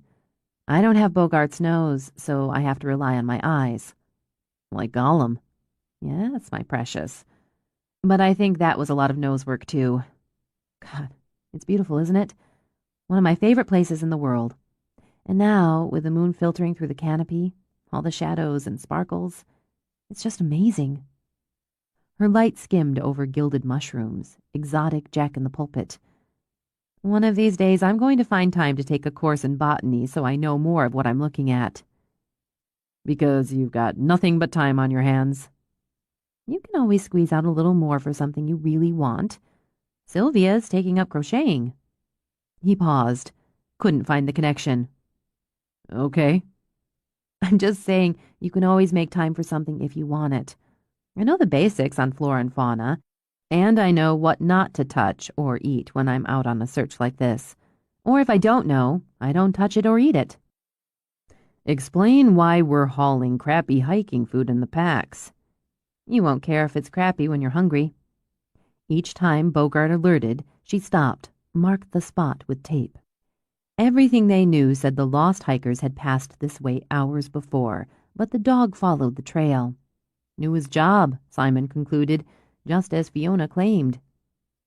We found a hiker a couple years ago, not all that far from here, she told him. Dead summer, steaming. He'd been wandering around for 2 days. Dehydrated, infected blisters, and he had poison ivy in places you really, really don't want poison ivy. They walked, endlessly it seemed to Simon, lit by moonlight, along the trail with her scanning light. She'd stop, call out, listen, use her radio to check with her unit, then move on after the dog. Tireless, he noted. Both of them. And there was no doubt the pair of them took the work seriously and enjoyed every minute. She pointed out things she knew, the busy life of a nurse log, the strange and fascinating pattern of lichen. When Bogart stopped to drink, she refreshed the scent for him while owls and night birds filled the air with calls. Bogart alerted and began busily sniffing air and ground. This is it, where they stopped for lunch, where they separated. Lots of tracks. She crouched down. They were respectful, I'll give them that. No litter. The dog wandered off to relieve himself, and deciding it was a fine idea, Simon moved deeper into the trees to do the same, while Fiona cupped her hands around her mouth and called. We made good time, she said when Simon came back. It's not quite midnight. We can take a break here, start again at first light. Is that what you'd do if I wasn't here? I'd probably give it a little longer. Then let's go. Short break first. She sat on the ground, dug a bag of trail mix and a pouch of kibble out of her bag. It's important to keep the energy up and stay hydrated. Otherwise, they'll be sending someone out for us. She handed Simon the trail mix, then fed the dog. Have you ever not found who you were looking for? Yeah. It's horrible to go back empty. The worst. Worse than finding them too late is not finding them at all. She dipped her hand into the bag. These two, they're young and strong. I'm guessing they, or he, misjudged their endurance, got disoriented. Probably a combination. The phones are a concern. Dead battery, or they can't get a signal. Dropped them, lost them. Any or all, she agreed. There's wildlife, but it's unlikely they ran into something that wouldn't walk away. The thing is, a twisted ankle out here knocks you back, especially if you're inexperienced. In the dark, he thought, probably disoriented, certainly tired, possibly injured. It took them, 4 hours to get here? Yeah, but they were meandering, stopping, taking photos. Kevin wants to pick up the pace, win the bet when they head south. He probably only planned to go another hour, maybe 2, which is too damn much in one day when your hiking's mostly done on Fifth Avenue. But then they could shortcut it back, at least in his head, and get back to the lodge by cocktail time. Is that how you see it? From what I got from his friends. He's a good guy, a bit of a know-it-all, but funny. He likes a challenge, and he can't resist a dare. She likes trying new things, seeing new places. It's chilly. Fiona drank from her water bottle while she searched the shadows and moonlight. But they have jackets. They're probably exhausted, scared, pissed off. She smiled at him. Do you think you can handle another hour? Kevin's not the only one who's competitive. He rose, held out a hand for hers. I'm glad you came. She rose up, moved into him. But I still want that dinner out when we get back. They stretched the hour to 90 minutes, zigzagging on the trails as the dog followed the scent. Fiona's calls went unanswered, and clouds drifted over the moon. The wind's changing, damn it. She tipped her face up, and he'd have sworn she scented the air like her dog. We're going to get that storm. We'd better pitch the tent. Just like that? We can't do any more tonight. Bogart's tired. We're losing the light and the scent. She pulled out her radio. So we'll take a couple hours, get some rest, stay dry. She looked at him then, holding the radio. It's not worth going back to base, getting drenched, exhausted, then heading out again at dawn. A bed and a hot shower is a cheap trade for warm, dry, and rested out here. You're the alpha. She cocked her head. And you're saying that because you agree with me? It helps that I agree with you. She called their status and location into base, coordinated or took updates on the other searchers. No chatter, Simon noted. Straight business. After she shed her pack and began setting up the tent, he found himself again in the position of taking direction. He didn't have a clue, he was forced to admit. The last time he camped out in a tent, he was probably 12, and the deal she called a hyperlight didn't work anything like the ancient pup tent he'd used. It'll be cramped, but we'll be dry. You first, she told him. You're going to have to sort of angle yourself, given your height. Bogart and I will maneuver ourselves in after you. Light it might have been, but cramped was a kind word for it. By the time he had the dog curled at the small of his back and Fiona shoehorned beside him, there wasn't an inch to spare. I think your dog has his nose in my ass. Good thing you're wearing pants. Fiona shifted a little. You can scooch over toward me a little more. Scooch, he thought, but realized he was too tired to think of a sarcastic comment. So he scooched, muttered, and found if he got his arm under her, which he'd probably have to amputate in the morning, he gained a fraction of space. Thunder belched violently seconds before the skies opened. The rain sounded like a monsoon. This would be romantic, Fiona decided. If we had a bigger tent, we're doing this for fun, and there was a nice bottle of wine involved. The dog's snoring. Yes, he is, and he will. He worked hard tonight. She only had to turn her head a fraction to kiss him. So did you. You're shaking. Are you cold? No, I'm fine. You're shaking, he repeated. I just need to settle down. I have a problem with closed-in or tight spaces. It struck him immediately, and he cursed himself for an idiot. She'd been bound, gagged, and locked in the trunk of a car heading for death. Jesus, Fiona. No, don't. She grabbed onto him when he started to move. Just stay right here. I'm closing my eyes and it'll pass. He felt it now, the way her heart beat against him as violently as the rain. We should have gone back for the night. No, it wastes time and energy. Plus, I'm too tired for a full-blown panic attack. What the hell did she call the shivering and heart-banging? He drew her closer, wrapping his other arm around her to stroke a hand up and down her back. Is that better or worse? It's better. It's nice. I just need a minute to adjust. Lightning slashed wildly, illuminating the tent. He saw her cheeks were pale, her eyes closed. So is Tyson banging the vet? I don't think it's progressed to banging, Mr. Romance. I think they're just starting to get to know each other on a personal level. Banging's personal, if you do it right. I'm sure she'll let me know if banging becomes part of the arrangement. Because you've told her we're banging. I suspect she could have come to that conclusion all on her own, but yes, of course I told her. And in specific and minute detail. She wishes you'd banged her first. Huh. An opportunity lost. Her heartbeat was slowing just a bit. I could backtrack and make it up to her. Too late. She'd never have sex with you now. We have codes and standards. You're no longer on the menu when it comes to any of my friends or relations. That doesn't seem fair when you consider you're friends with everybody on the island. That may be, but rules are rules. She tipped her face again, touched her lips to his. Thanks for taking my mind off my neurosis. You don't have any neuroses, which is annoying. You have quirks, which make up for it a little. But you're mostly irritatingly stable and normal. You're still not my type. But you're still going to bang me. At every opportunity. She laughed, and he felt her fully relax against him. You're rude, socially stunted, and cynical. But I intend to be available for said banging whenever possible. I'm not sure what that makes us, but it seems to be working. You're who I want to be with.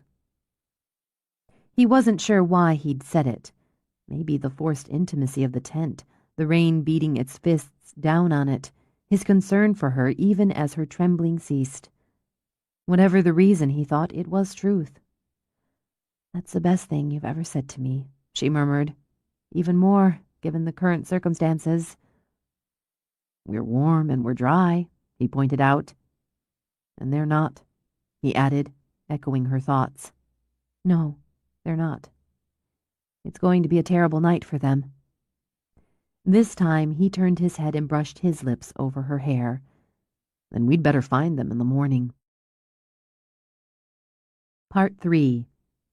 Is thy servant a dog, that he should do this great thing? The Bible. 21. She woke in solid dark, unable to move or see or speak. Her head throbbed like an open wound, while nausea churned choppy waves in her belly. Disoriented, terrified, she struggled, but her arms remained pinned behind her back. Her legs felt paralyzed. She could do no more than worm, buck, and struggle to breathe. Her eyes, wide and wild, wheeled in her head. She heard the hum, steady, forceful, and thought, fresh panic, she was in the cave of some wild animal. No. An engine. A car. She was in a car, in the trunk of a car. The man on the jogging path. She could see it all so clearly, the bold morning sun, the dreamy blue sky like a canvas against the rich hues of fall, that hint of autumn spice on the air like a flavor on her tongue. Her muscles had warmed. She'd felt so loose, so limber, so powerful. She loved that feeling, the heady rush of being alone in a world of color and spice, just her and the morning and the freedom to run. Then the man, jogging toward her. No big deal. They'd pass, he'd be gone, and the world would be hers again. But did he stumble? Did he fall? Did she stop for a second to help? She couldn't remember, not exactly. All blurred now. But she could see his face. The smile, the eyes, something in those eyes, an instant before the pain. Pain. Like being struck by lightning. It spun in her head as the rhythm beneath her changed and the floor vibrated under her. Rough road, she thought in some dizzy corner of her brain. She thought of her uncle's warnings and Greg's. Don't run alone. Keep the panic button handy. Stay alert. So easily dismissed. What could happen to her? Why would anything happen? But it had. It had. She'd been taken. All those girls, the girls she'd seen in the paper, the dead girls she'd felt sorry for, until she'd forgotten them and gone on with her life. Was she going to be one of them? One of the dead girls in the paper, on the news reports? But why? Why? She wept and struggled and screamed, but the sounds drowned against the tape over her mouth, and the movements only cut the bands into her skin until she smelled her own blood and sweat, until she smelled her own death. She woke in the dark, trapped. The scream burned up her throat, only to be bitten back when she felt the weight of Simon's arm tossed over her, when she heard the steady breathing, his, the dog's. But the panic was spiders skittering inside her chest under her skin, so the scream stayed in her head, piercing. Get out! Get out! Get out! She shoved herself toward the flap, fought it open, and crawled out where the cool, damp air slapped at her face. "Hold on, hey, hold on." When Simon gripped her shoulders, she pushed at him. Don't, just need to breathe." Hyperventilating, she knew it but couldn't stop it. A boulder pressed on her chest, and her head began to swim in long, sick waves. "Can't breathe." "Yes, you can."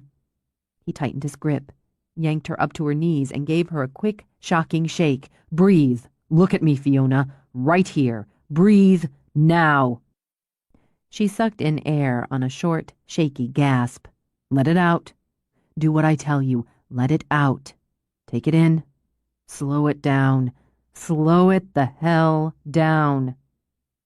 She stared at him, wondered at him. Who the hell did he think he was? She shoved at his chest, met an unmoving wall even as he shook her again, and she breathed. "Keep going.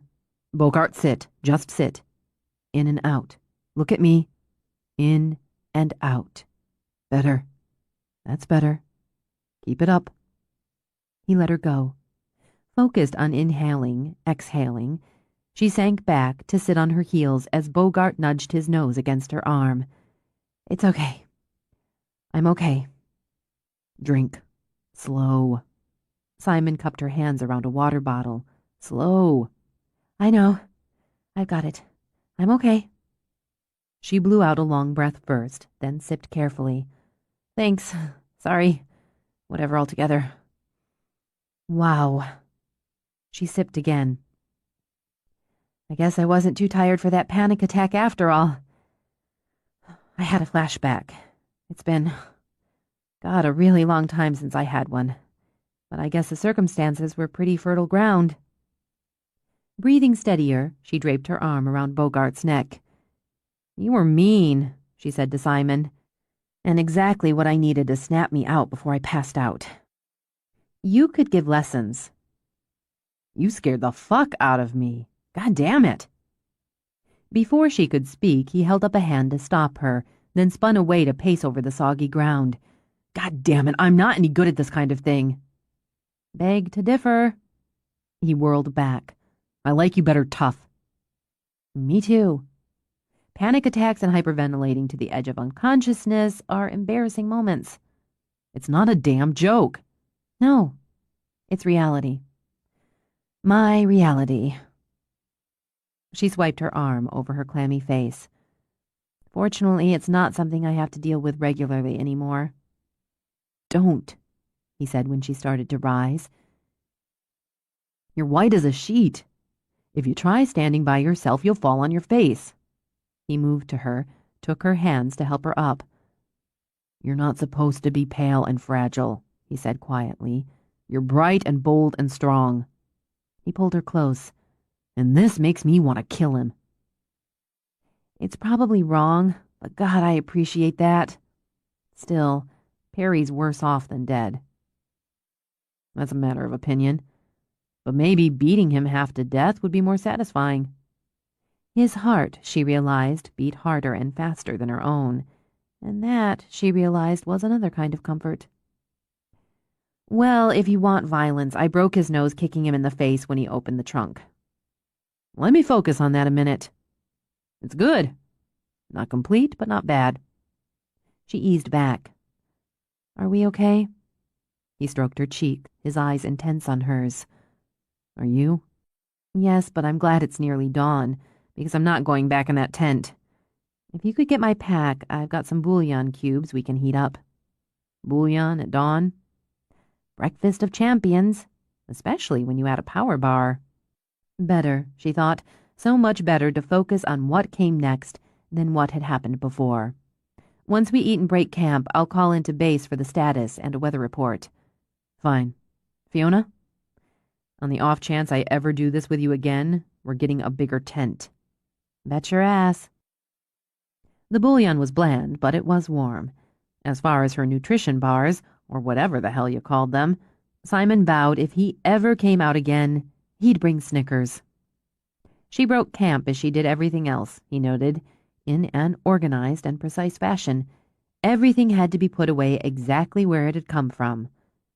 "Okay, the forecast is good," she announced. Sunny, low 70s for a high, and we won't reach that until this afternoon. Light winds from the south. We're moving into the northern section of the wilderness area. It's not too rough. We'll have some hills, slopes, some rocky ground. The understory may get thick in places, especially off the marked trails. I'm guessing after the hike they'd already put in, they wouldn't choose the more mountainous terrain, or have kept going southeast into the higher elevations and rougher ground. I can't figure out why the hell they'd have come as far as this. Again, I'm guessing, but he's competitive. He's pushing. Even if he was a little turned around, he probably wouldn't admit it at first. And that type wouldn't take the easier ground, wouldn't necessarily head downhill instead of uphill. Because he's got something to prove. More or less. I asked the woman they're traveling with if he was the type who'd stop and ask directions, and she laughed. Nervous laugh, but a laugh.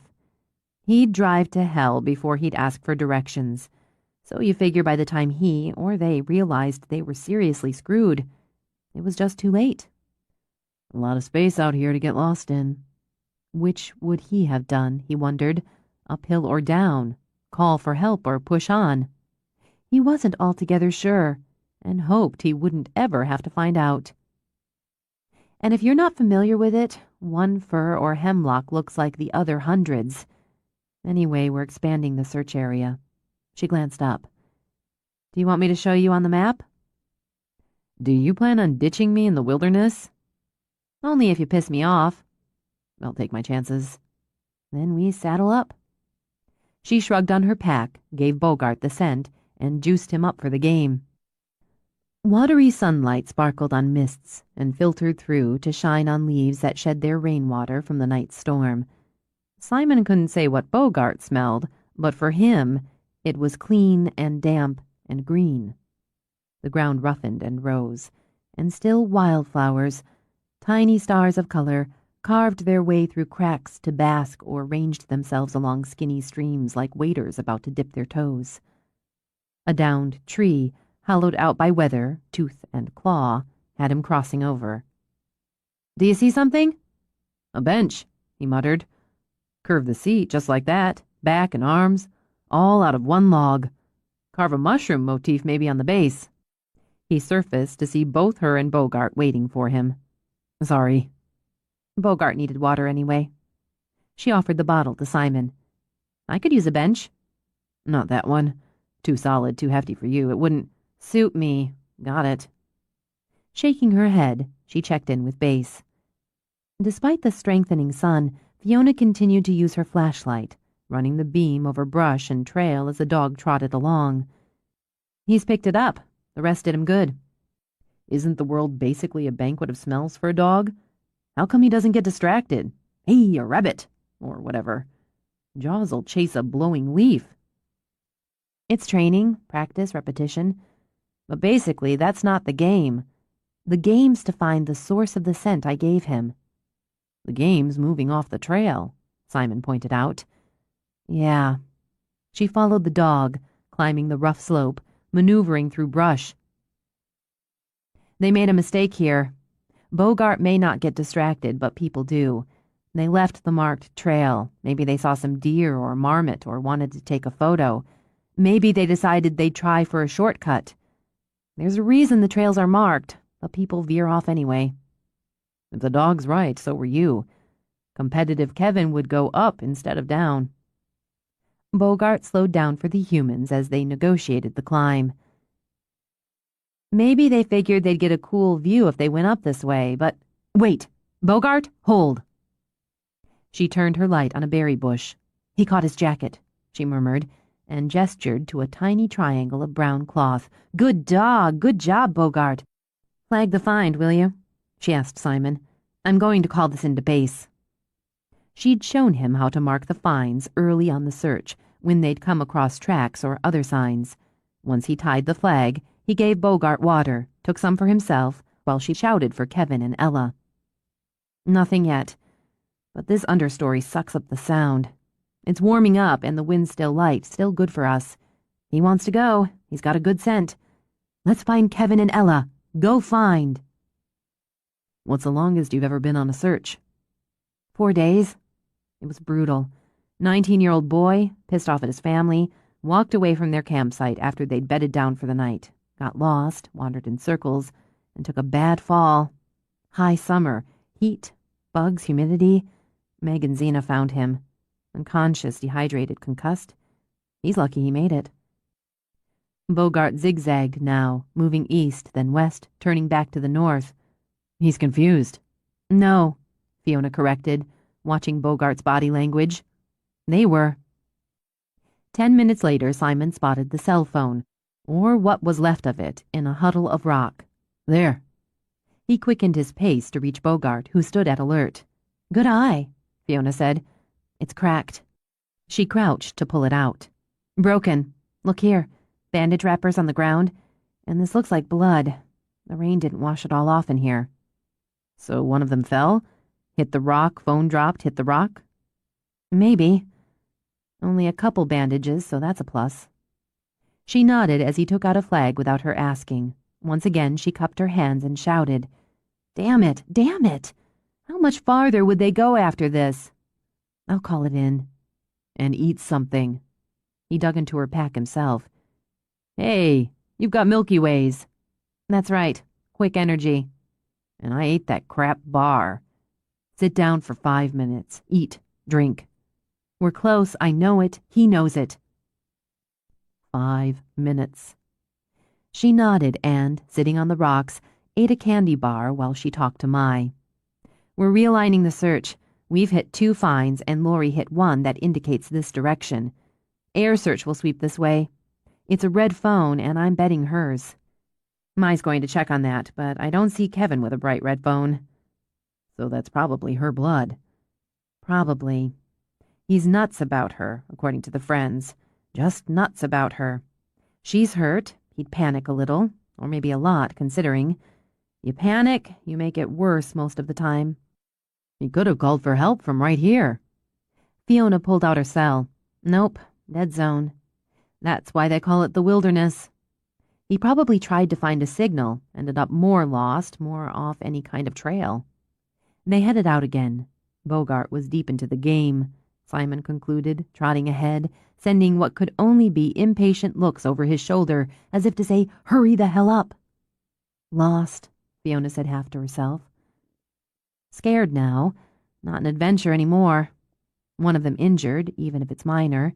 Tired. New boots. New boots. Ella. New boots. She's bound to have blisters by now. The instinct would be to take easier ground whenever they can, downhill or level ground, and they'd probably stop often to rest if she's hurting. The storm last night. They're wet, cold, hungry. They... Hear that? Hear what? She held up a finger, concentrated. The river. You can just hear the river. Now that you mention it. When you're lost, scared, people often try to find high ground, to see more, to be seen. That might not be an option with an injury. Another instinct is to head for water. It's a landmark, a trail, a comfort. What happened to the deal about staying in one place and somebody'll find you? Nobody listens to that. Apparently not. He's got something. Simon gestured to Bogart. Look up. There's a sock on that branch. Once again, good eye. It's a little late, but far from never. He's started marking a trail. Good dog, Bogart. Find. Come on, let's find Ella and Kevin. When they found a second sock in roughly a quarter mile, Fiona nodded. Definitely the river, and he's thinking again. He could use his phone here, see? She showed Simon the service on hers, so something's up with that. But he's trying to take easy ground, and he's moving toward the river. More blood, more bandage wrappers, Simon pointed out. Dry, after the storm. These are from this morning. She lifted her voice to encourage the dog and once again to shout. This time, Simon heard it, a faint call in return. Bogart gave a happy bark, then broke into a lope. He felt it, a rise of excitement, a fresh spurt of energy as he quickened his pace to match Fiona's and the dog's. In moments, he saw a man, muddied, bedraggled, hobbling up a small rise. Thank God, my wife, she's hurt. We're lost. She's hurt. It's okay. Even as she hurried toward him, Fiona pulled out her water bottle. We're canine search and rescue. You're not lost anymore. Drink some water. It's okay. My wife, Ella. It's okay. Bogart, good dog, good dog. Find Ella. Find. He'll go to her. Stay with her. Are you hurt, Kevin? No, I don't know. His hand trembled on the water bottle. No. She fell. Her leg's cut and her knee's bad. She's got awful blisters, and I think a fever. Please. We're going to take care of it. I've got him. Simon put an arm around Kevin, took his weight. Go. It's my fault, Kevin began as Fiona rushed after the dog. Don't worry about that now. How far is she? Just down there by the water. I tried to move more into the open after last night. There was a storm. Yeah. We tried to stay covered. Jesus God, where are we? Where the hell are we? Simon wasn't entirely sure himself, but he saw Fiona and Bogart sitting beside a woman. You're found, Kevin. That's what counts. He passed out candy bars, heated bouillon, while Fiona checked and rebandaged the wound, elevated Ella's swollen knee, treated the very nasty blisters on both her feet and Kevin's. I'm such an idiot, Kevin murmured. Yes, you are. Huddled in a blanket, Ella managed a small smile. He forgets to charge his phone battery. I'm so caught up in taking snapshots, I talk him off the trail. Then he's all, hey, let's try this way. Then I don't look where I'm going and fall. We're both idiots, and I'm burning those hiking boots the first chance I get. Here. Simon pressed the cup of bouillon on her. Not as much fun as the Milky Way, but it should help. It's delicious, Ella said after a small sip. I thought we were going to die last night in that storm. I really did. When we were still alive this morning, I knew we'd make it. I knew somebody would find us. When she turned to lay a hand on Bogart, the shine in her eyes shimmered with tears and relief. He's the most beautiful dog in the world. Bogart wagged his tail in agreement, then laid his head on Ella's thigh. They're sending an off-road. Fiona hooked her radio back on her belt. We can get you out in that. Your friends say you won the bet hands down, and they're adding a magnum of champagne to drinks and dinner. Kevin dropped his head on his wife's shoulder. As his shoulders shook, Bogart licked his hand in comfort. She's not even pissed at him, Simon observed as they bumped and rocked in a second off-road. Survival tops pissed off. They shared an intense, scary experience and probably went off on each other a number of times during it. That's done. They're alive and riding on euphoria. How about you? Me? I had a hell of a time. It's not what I expected, he added after a moment. Oh? I guess I thought you went out and tromped around, followed the dog, drank cowboy coffee, and ate trail mix. That's not far off. Yeah, it is. You've got one purpose out there, just like the dog. Find what's lost and find them as quickly as possible. You follow the dog, sure, but you handle the dog and yourself while playing detective and psychologist and tracker. All while being a team player, not just with the dog, but with the rest of the unit, the other searchers, the cops, or whoever's in authority. And when you find them, you're paramedic, priest, best friend, mom, and commander. We wear many hats. Want to try some on? He shook his head. You've already got my dog. He could do this. I get that now. Thank Christ, he added when he saw the lodge through the trees. I want a hot shower, a hot meal, a couple vats of coffee. Does that come with the package? It will here. Chaos came first. Relief, tears, hugs, even as actual paramedics took over. Somebody slapped his back and shoved hot coffee into his hands. Nothing had ever tasted better. Good work!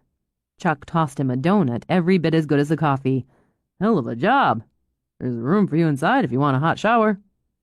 Only as much as I want my next breath. With you there. Ugly night, huh? But a damn good morning. He glanced over, as Chuck did, toward Ella and Kevin as the medics loaded Ella's stretcher into an ambulance. How's she doing? Knee's banged up good, and she'll need a few stitches. But they're both better than they ought to be. They'll fix her up. I guarantee this is a vacation they won't forget. Me either.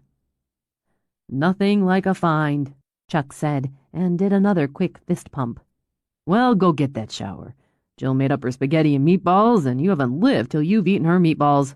We'll debrief over lunch. When he went inside, some motherly woman hugged him before pressing a room key in his hand. He turned toward the stairs, ran into Lori, got caught in another hug. Before he could get to the second floor, he had his hand shaken twice, his back slapped again. A little dazed, he found the room, closed himself inside. Quiet, he thought. Silence. Or nearly, since the noise from downstairs in the corridors was nicely muffled by the door. Solitude. He dumped his pack in a chair, dug out the spare socks, boxers, shirt Fiona had instructed him to bring, the travel toothbrush she'd supplied. On the way to the bathroom, he glanced out the window. People continued to mill around. The dogs, obviously too juiced up from the game, trotted after humans or one another. He didn't find Fiona. He'd lost sight of her minutes after they'd gotten back to base. He stripped, turned the shower on full and hot, and the instant the spray hit him, every cell in his body wept with gratitude. He might not be an urbanite, Simon thought, as he just braced his palms on the tile and let the hot water pound over him, but Mother of God, he worshipped indoor plumbing. He heard the tap-tap on the bathroom door and would have snarled if Fiona's voice hadn't followed it. It's me. Want company, or do you want to ride solo? Will the company be naked? His lips curved as he heard her laugh. There was solitude, he thought, and solitude. And when she opened the shower door, tall, slim, naked, he decided he much preferred her kind. Come on in, the water's fine. Oh, God. As he had, she closed her eyes and wallowed. It's not fine. It's bliss. Where'd you go? Oh, I needed to feed and water Bogart, touch base with the sergeant, set up the debriefing. We're doing it over food, glorious food. I heard. I haven't lived till I eat the meatballs. Solid truth. She dunked her head, tipped it back so the water rained on her hair, then just stood with her eyes closed and a of pleasure in her throat. I called Sil, told her we'd pick up the boys on our way back. You've been busy. Things that must be done. I've got another one. He turned her to face him. Everyone celebrates in their own way. She sighed her way into the kiss. I like yours. 22. He couldn't argue about the meatballs. As he ate, Simon realized the meal reminded him of one of his family's dinners back home. A lot of noise, interruptions, that situational shorthand again, and a stunning amount of food. But then, he supposed families came in all shapes, sizes, and dynamics. He suspected his pecking order was the boyfriend, annoying but predictable, who was still being measured and weighed, but welcomed warmly enough. He couldn't argue about the charged, happy mood, not when it infected him, too. Watching Kevin hobble toward them after all those hours, all those miles, had struck hard and struck deep. More than satisfaction, Simon decided.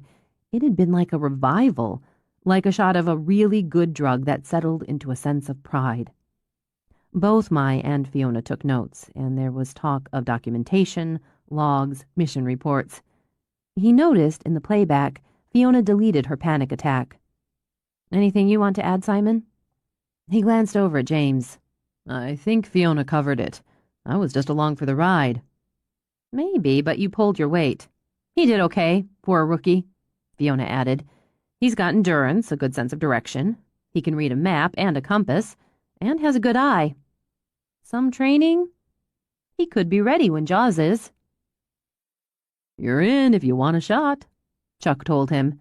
Simon stabbed a meatball. Use the dog. We'd bring you in at the top pay scale. Amused, Simon studied Meg as he wound pasta around his fork. That's goose egg, right? Every time. Tempting. Think about it, Mai suggested. Maybe you could bring Jaws to one of our unit practices sometime. See how it goes.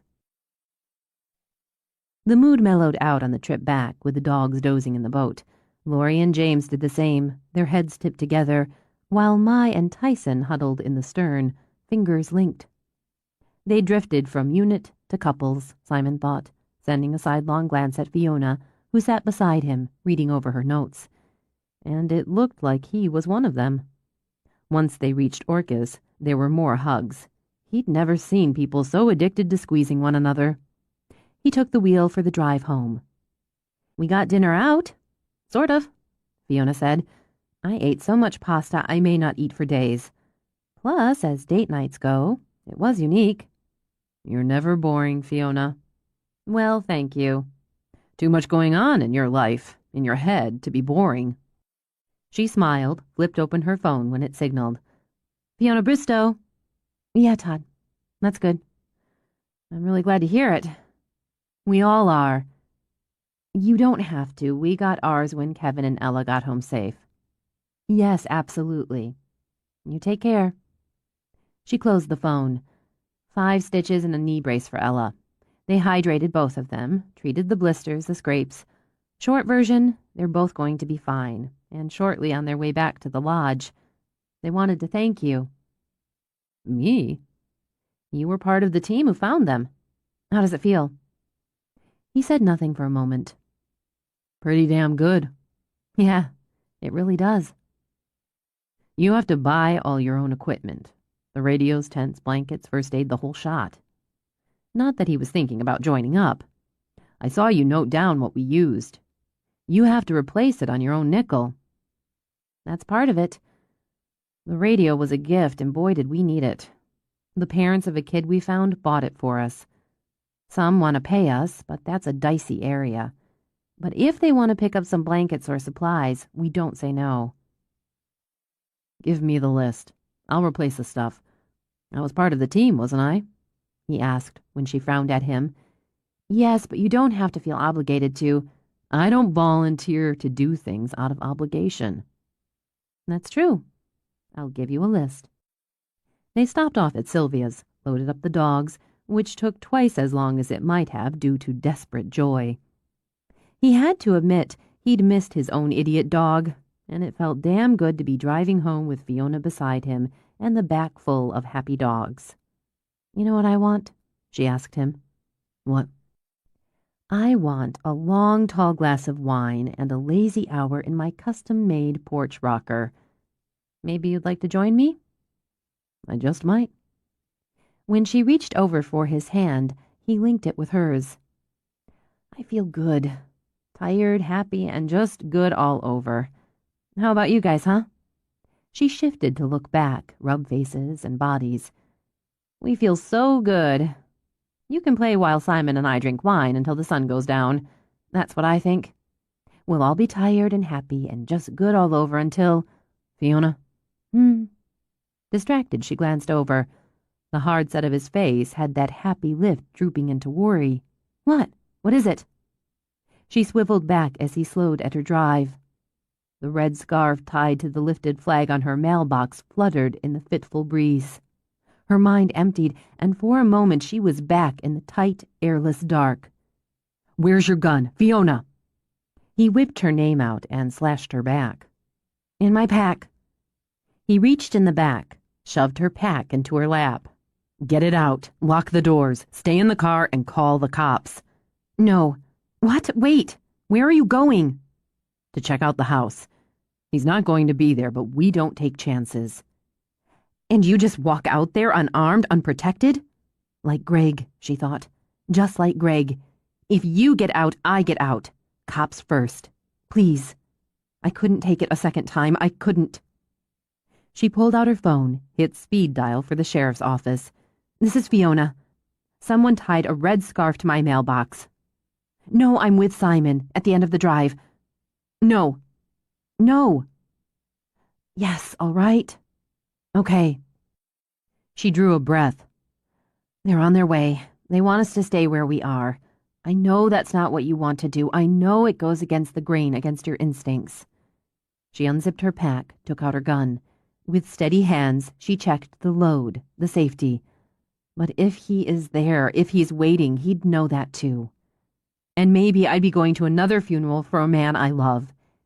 He'd have killed me too, Simon, because I can't come back from that a second time. You put it that way to close me in a box. I put it that way because it's God's truth. I need you to stay with me. I'm asking you to stay with me. Please don't leave me alone. Her need pushed against his. He thought he could have fought hers back if she'd used tears, but the flat, matter-of-fact tone did him in. Give me your binoculars. She unzipped another section of her pack, handed them to him. I'm not going anywhere, but I'm going to look. Okay. He stepped out of the car but stayed close. He could hear her calming the dogs as he scanned the drive, the trees. Spring had leafed out those trees, forcing him to try to angle through the green and search the shadows. While the pretty breeze fluttered, he took a few steps away to try for a better vantage point and followed the curve of her drive. Her pretty house stood quiet before the dark arches of the forest. Butterflies danced on the air above her garden, while in her field, grasses and buttercups barely stirred. He walked back, opened his door. Everything looks fine. He read the article. He wants me scared. No argument. Stupid to leave the marker if he's still around. Yes. I don't think he is either. He accomplished what he wanted. I'm scared. The cops are coming. It's all in my face again, and I'm thinking about him. We all are. I called Agent Tawney. Good. Here come the cops. He closed the car door, watched the two cruisers approach. He heard her get out the other side, nearly snapped at her to get back in. She wouldn't, he thought, and it was probably unnecessary. He watched the sheriff get out of the first cruiser. He'd seen the man around the village a few times, but they'd never had a conversation, or a need for one. Patrick McMahon carried a hefty girth on a big frame. Simon imagined he'd played high school football, maybe a tackle, and likely continued with hard-fought Sunday games with friends. Aviator sunglasses hid his eyes, but his wide face held grim lines, and his hand rested on the butt of his weapon as he walked. Fee, I'm gonna want you to stay in the car. Simon Doyle, right? McMahon held out a hand. I'm gonna want you to stay with Fee. Davy and I will go down, take a look at things. Matt'll stay here. He's gonna take some pictures and put that scarf in an evidence bag so we'll have it secure. Did you lock the doors when you left? Yes. Windows? Yes, I think so. They're locked, Simon told him. I checked them before we left. Good enough. Fee, how about you give me the keys? Once we clear everything, we'll call on down to Matt. How's that? She came around as Simon took the keys out of the ignition. Then she peeled off the link that held her house key. Front and back door. Good enough, he said again. Sit tight. McMahon got back in the cruiser, swung around Fiona's car, and started down the drive. Sorry about this, Fiona. Matt, barely old enough to buy a legal beer, gave her arm a little pat. You and Mr. Doyle get on back in the car now. He glanced down at the gun she held down at her side. And keep the safety on that? He's younger than I am. Matt, Fiona said when she got back in the car, barely old enough to drink. I trained his parents, Jack Russell. He's not going to be there, she murmured, running her fist up and down her chest. Nothing's going to happen to them. Did you ask anybody to come by, check on the place while we were gone? No, it was just overnight. If it had been longer, Syl would have come by to water the pots, pick up the mail. God, if it had been longer and... Didn't happen. Simon cut her off. No point projecting it. Everyone on the island, or damn near, would have known you were on that search by this morning. It's not enough time for him to have pulled this. Unless, Simon thought, he was already on the island. I think it comes from the article. The timing of it. The way he mailed me the scarf after the first one. I guess he wants me to know he can get closer. Did get closer. It's arrogant, and arrogance leads to screw-ups. I hope you're right. She stared at the scarf, forced herself to think. Follow the trail, she ordered herself. Did it rain here last night? Did that storm or the edge of it blow through here, too? It was supposed to. The scarf's dry, or dry enough to wave in the breeze. But then the sun's warm and bright today. He'd want to do that at night, wouldn't he? At night, or early enough, there wouldn't be much chance of a car going by. We've been sitting here 20 minutes, and I haven't seen a car go by. True, but it's a stupid risk. Not just arrogant, stupid. If he came here at night, he'd need somewhere to stay on the island or have a boat of his own. But if he came by boat, he'd need a car to get out here. One way or the other, he was here. The odds are someone saw him. A car approached now, slowed, crept by. Tourists, Fiona said quietly. The summer season's already geared up. Coming and going by ferries, the easiest way to disappear. But maybe he didn't come and go in the same day. Maybe he booked a room or a campsite or... She jolted when Matt tapped on the window. Sorry, he said when she lowered it. Sheriff says it's clear. Thanks. Thanks, Matt. She studied everything as Simon drove, everything so familiar. Could he have walked here, she wondered? Would he have risked the dogs? Would the need have overridden sense and caution? He might have taken the chance, creeping down, wanting a better look at the house, maybe hoping to see her sitting on the porch or weeding the garden. Ordinary things, everyday things people do. Walking down to get the mail, she thought, running an errand, holding a class, playing with her dogs. Routine. The idea he might have come before, might have studied her, watched her, stalked her, just as Perry had done, filled her with a sick dread that tasted bitter in the back of her throat. McMahon opened her door when Simon stopped. No signs of break-in. I can't see that anything inside's been disturbed, but you can tell me if you see different. We took a walk around outside, and I'm going to have Davy and Matt take another look. Go a little farther out while we talk inside, okay? Yeah. Sheriff, I called Agent Tawney. I felt I should. I don't mean to step on your toes, but... Fiona, how long have you known me? She let out a relieved breath at the easy tone. Since I started coming out to see my dad in the summers. Long enough for you to know I'm not worried about my toes. I want you to go in, take a good look around. If you see anything off, you tell me, even if you just think maybe. The advantage of a small house, Fiona thought, was it didn't take long to go through it, even when she took the time, obsessively maybe, to open a few drawers. Everything's the way we left it. That's good. Why don't we have a seat and talk about this? Do you want something to drink? I could. I'm good. Don't worry about that. He took a seat, continued in the avuncular tone Simon realized was designed to calm nerves and tempers. I've let Davy take point on this, not because I haven't been involved, but because I figured you'd be most comfortable with him. I don't want you to think I've been brushing this off. How long have you known me? He smiled at her, the lines at the corners of his eyes crinkling deep. There you go. What time did you leave yesterday? I logged the call in at 7:15. I didn't note down the time when we left, but I'd say it was less than 15 minutes. Just enough time to pass the call to Mai, check the packs, lock up and load up. We dropped the dogs, except for Bogart, off at Sills, headed over to Chuck's. The full unit was on its way at 7:55. That's good response time. We work at it. I know you do. I know you found those people. That's good work. What time did you get back today? We got back to Chuck's about 3:30 and swung by to pick up the dogs. I called you right away, within a minute after we saw the scarf. Was it wet? Damp? I thought... Are you trying to do my job? He wagged a finger at her, kept the tone light. It's dry. We got rain last night. Didn't get hammered as much as you, but it came down pretty hard. Could have dried out by this time, as we've had a nice sunny day, but it wasn't there when Davy did a drive-by at 9 this morning. Oh. You might not have been here, Fee, but we're keeping our eye out. A lot of people get on and off the ferry on a nice day like this.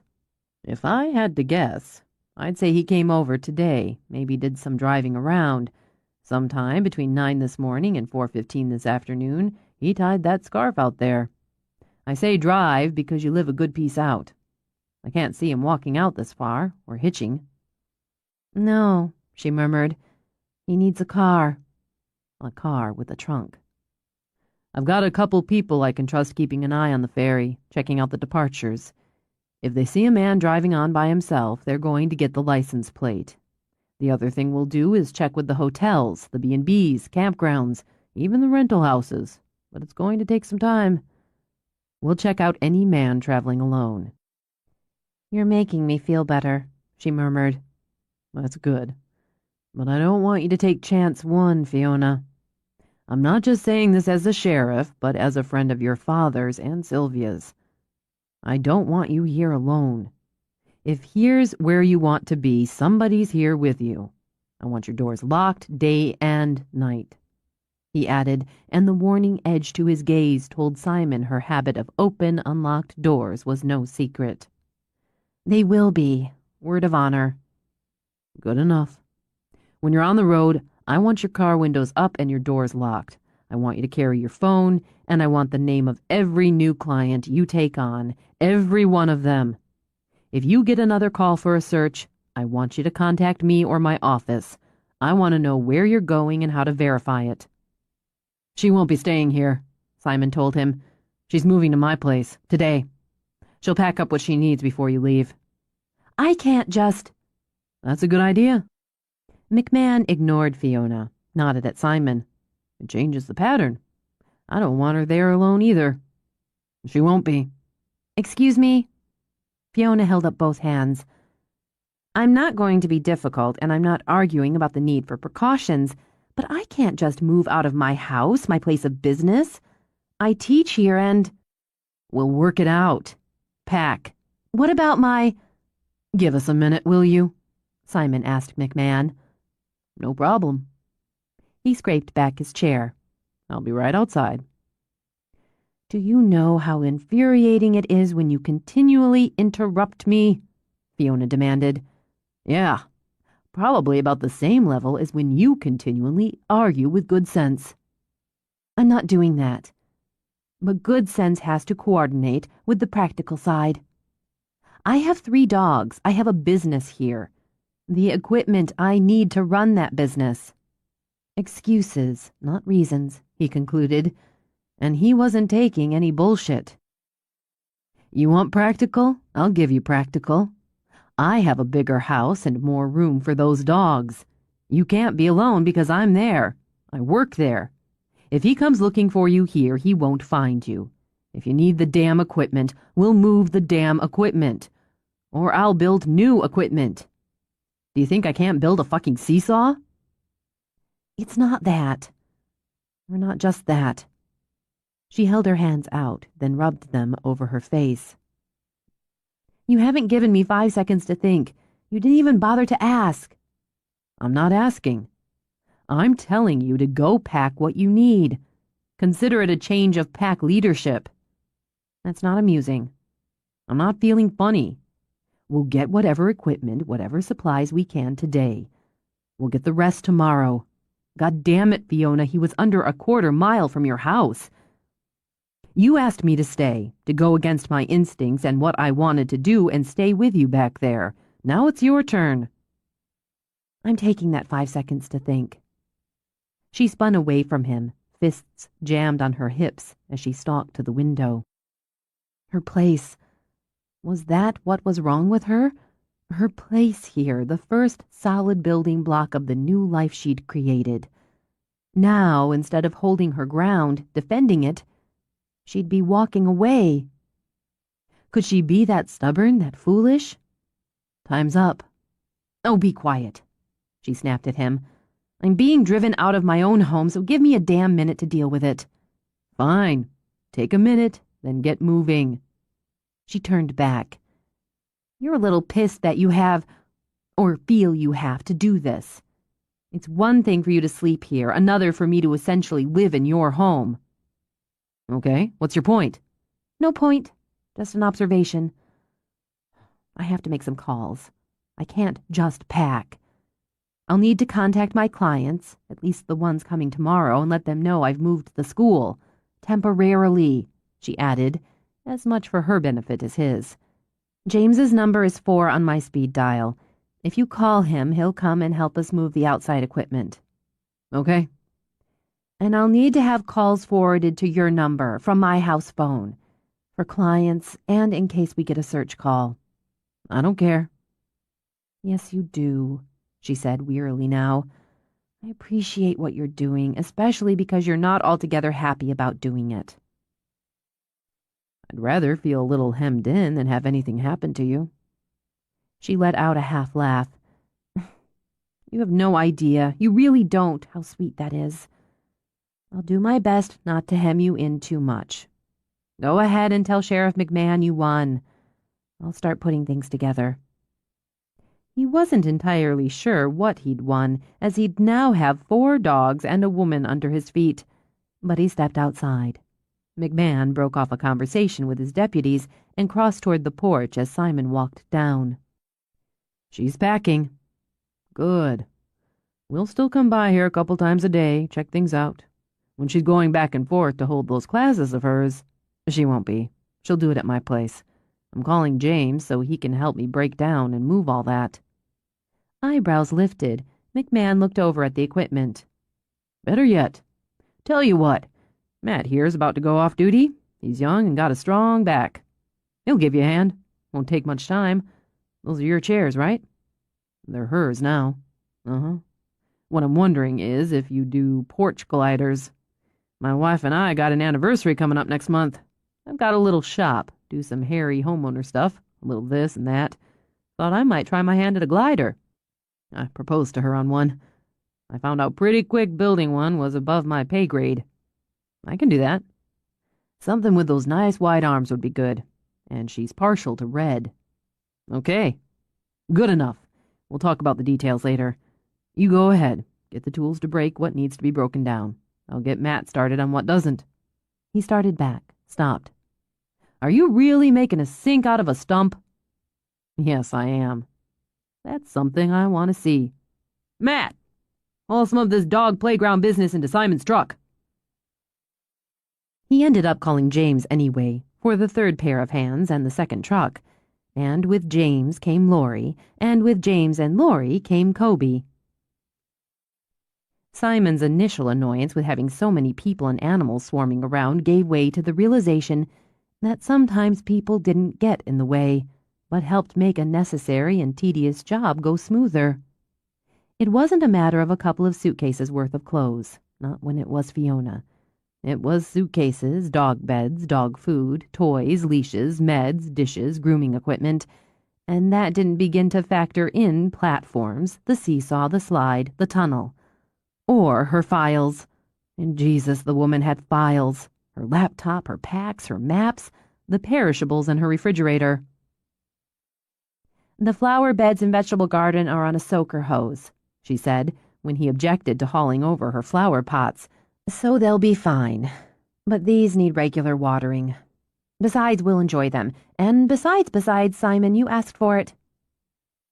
And that he couldn't argue with. Fine. Just go start putting some of this crap away, will you? Any preference to where? He stared at the last load and wondered how the hell she'd fit all of that into her 7-dwarf-sized house. How had it all tucked in so tidily? And that didn't count what she'd left behind. Wherever, I guess. Dump the office stuff in one of the spare bedrooms. And don't mess with my stuff more than you have to. He walked back to help James put the training equipment back together. Besides Fiona, Lori rolled her eyes and grabbed a box of files. Lead the way.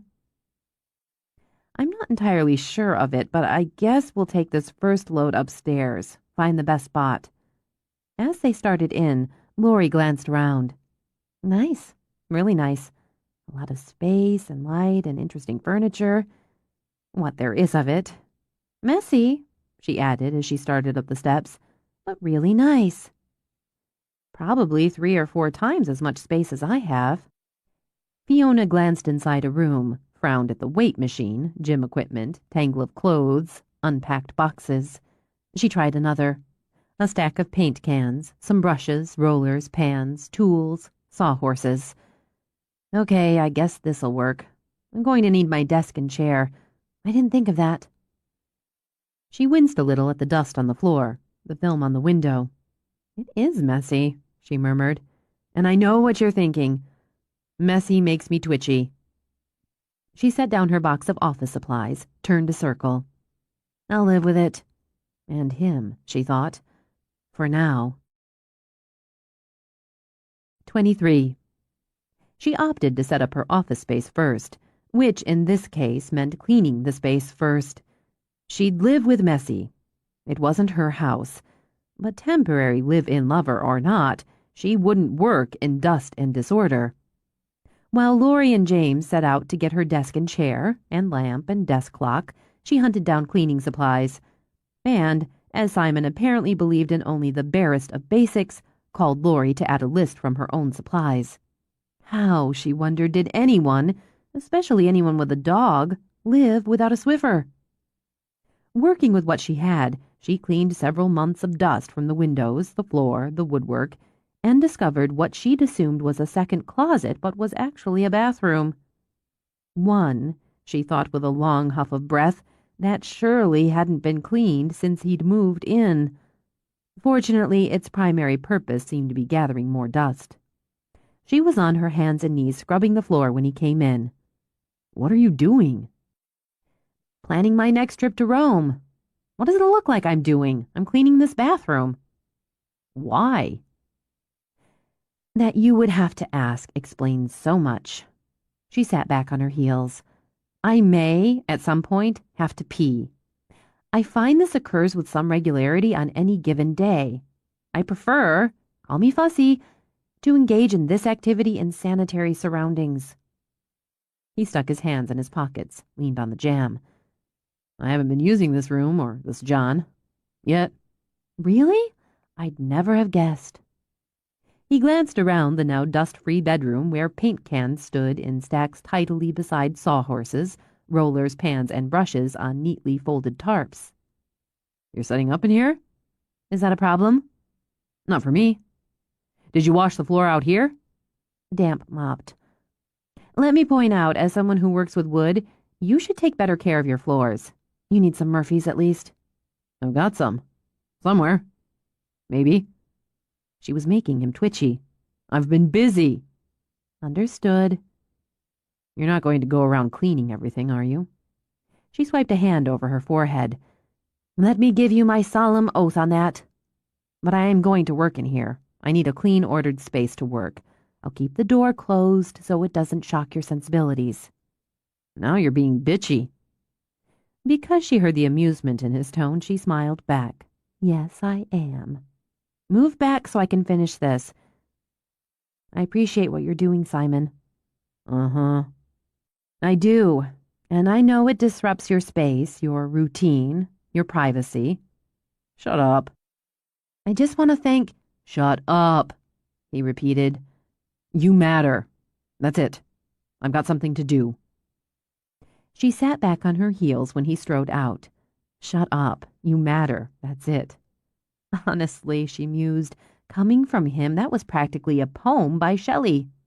By the time she'd arranged her office, with her desk tidy under the window facing the back and the woods, she'd have killed for a glass of wine and a comfortable chair. But her sense of order wouldn't allow her to leave her clothes in suitcases. She'd scope out Simon's bedroom, then find him and ask how he wanted her to deal with her clothes. It surprised her to find the bed made. Sort of made, she thought. The dog beds had been tossed in a corner, and the doors to the deck stood open to let in the air. She poked in the closet, saw he'd shoved his clothes over to make room for hers. She'd need a drawer, she thought. 2 would be better. She moved to the dresser, opened one gingerly. He'd emptied it out for her.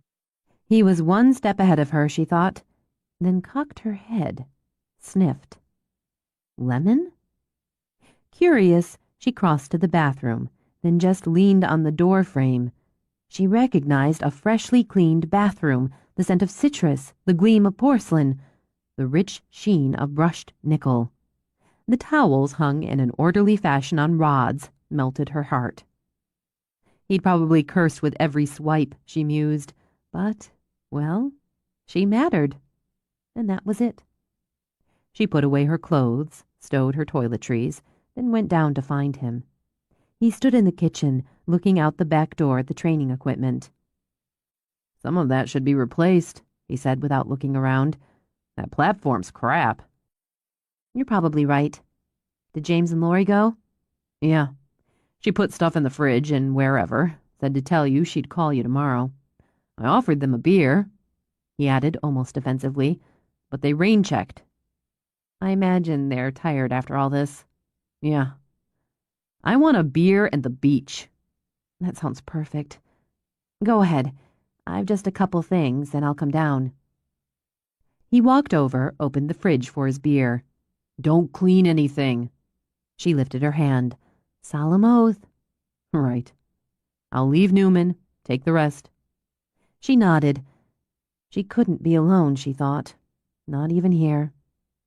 She waited until he'd gone out, until she'd heard him order Newman to stay with Fee. Then she sat at his counter, laid her head on it, and waited for the tears that had begun to burn in her throat to come. But they wouldn't. She'd held them back too long, she realized, pushed them down all these hours, and now they were simply blocked, locked inside, hurting her throat, aching in her head. "Okay."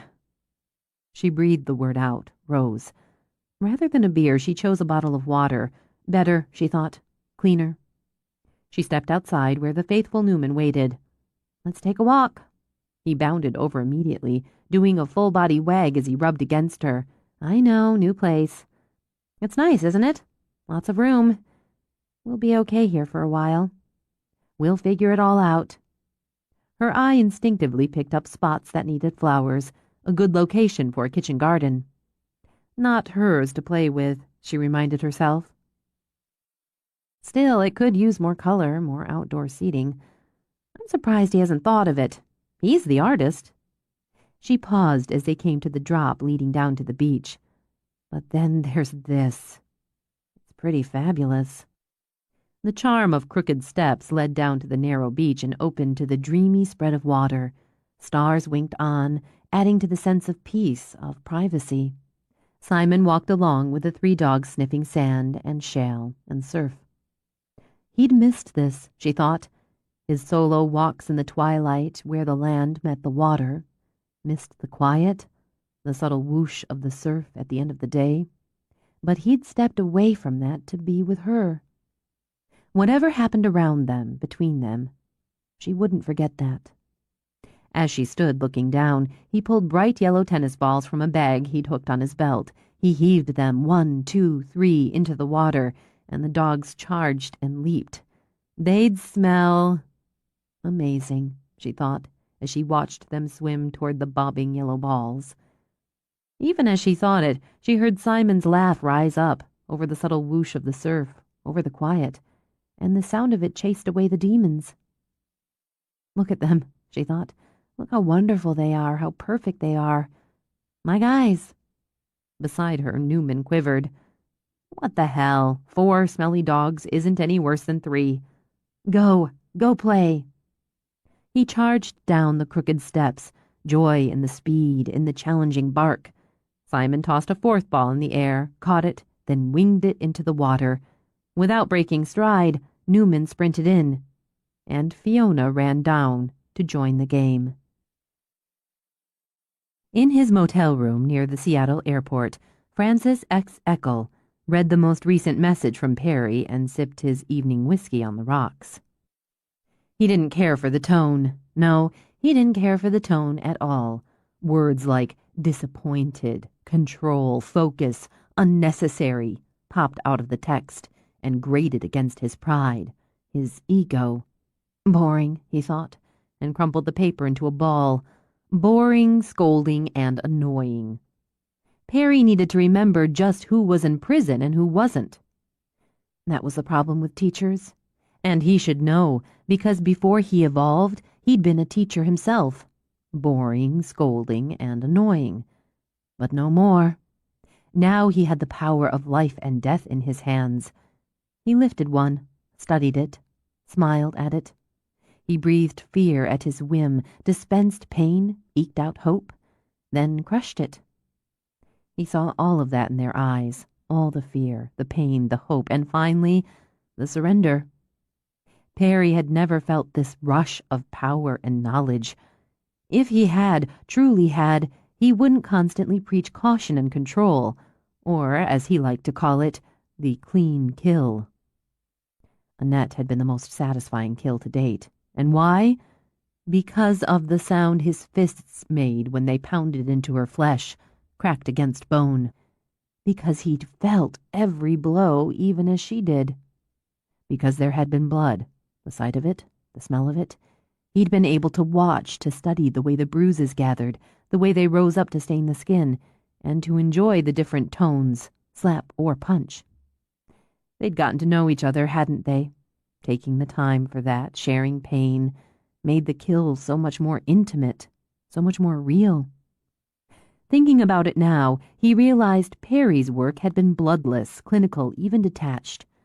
There couldn't have been genuine pleasure with so little passion. The single time Perry had deviated, had allowed himself true bloody violence, he hadn't been able to handle it. Now he lived in a cell. That was why this gradual and creative acceleration was superior, why he was now superior. It was time, maybe past time, he decided, to break off all contact with Perry. He had nothing more to learn from that source, and no desire to teach. Remembering himself, he rose to pick up the bald note. He smoothed it out carefully before tucking it into the folder with all the others. He'd already begun to write a book on his life, his epiphany, his evolution, his work. He'd accepted it would be published posthumously. He'd accepted his inevitable end, and the acceptance made each moment more vital.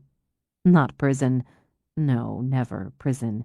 He'd already lived his life in a self-imposed prison. But glory.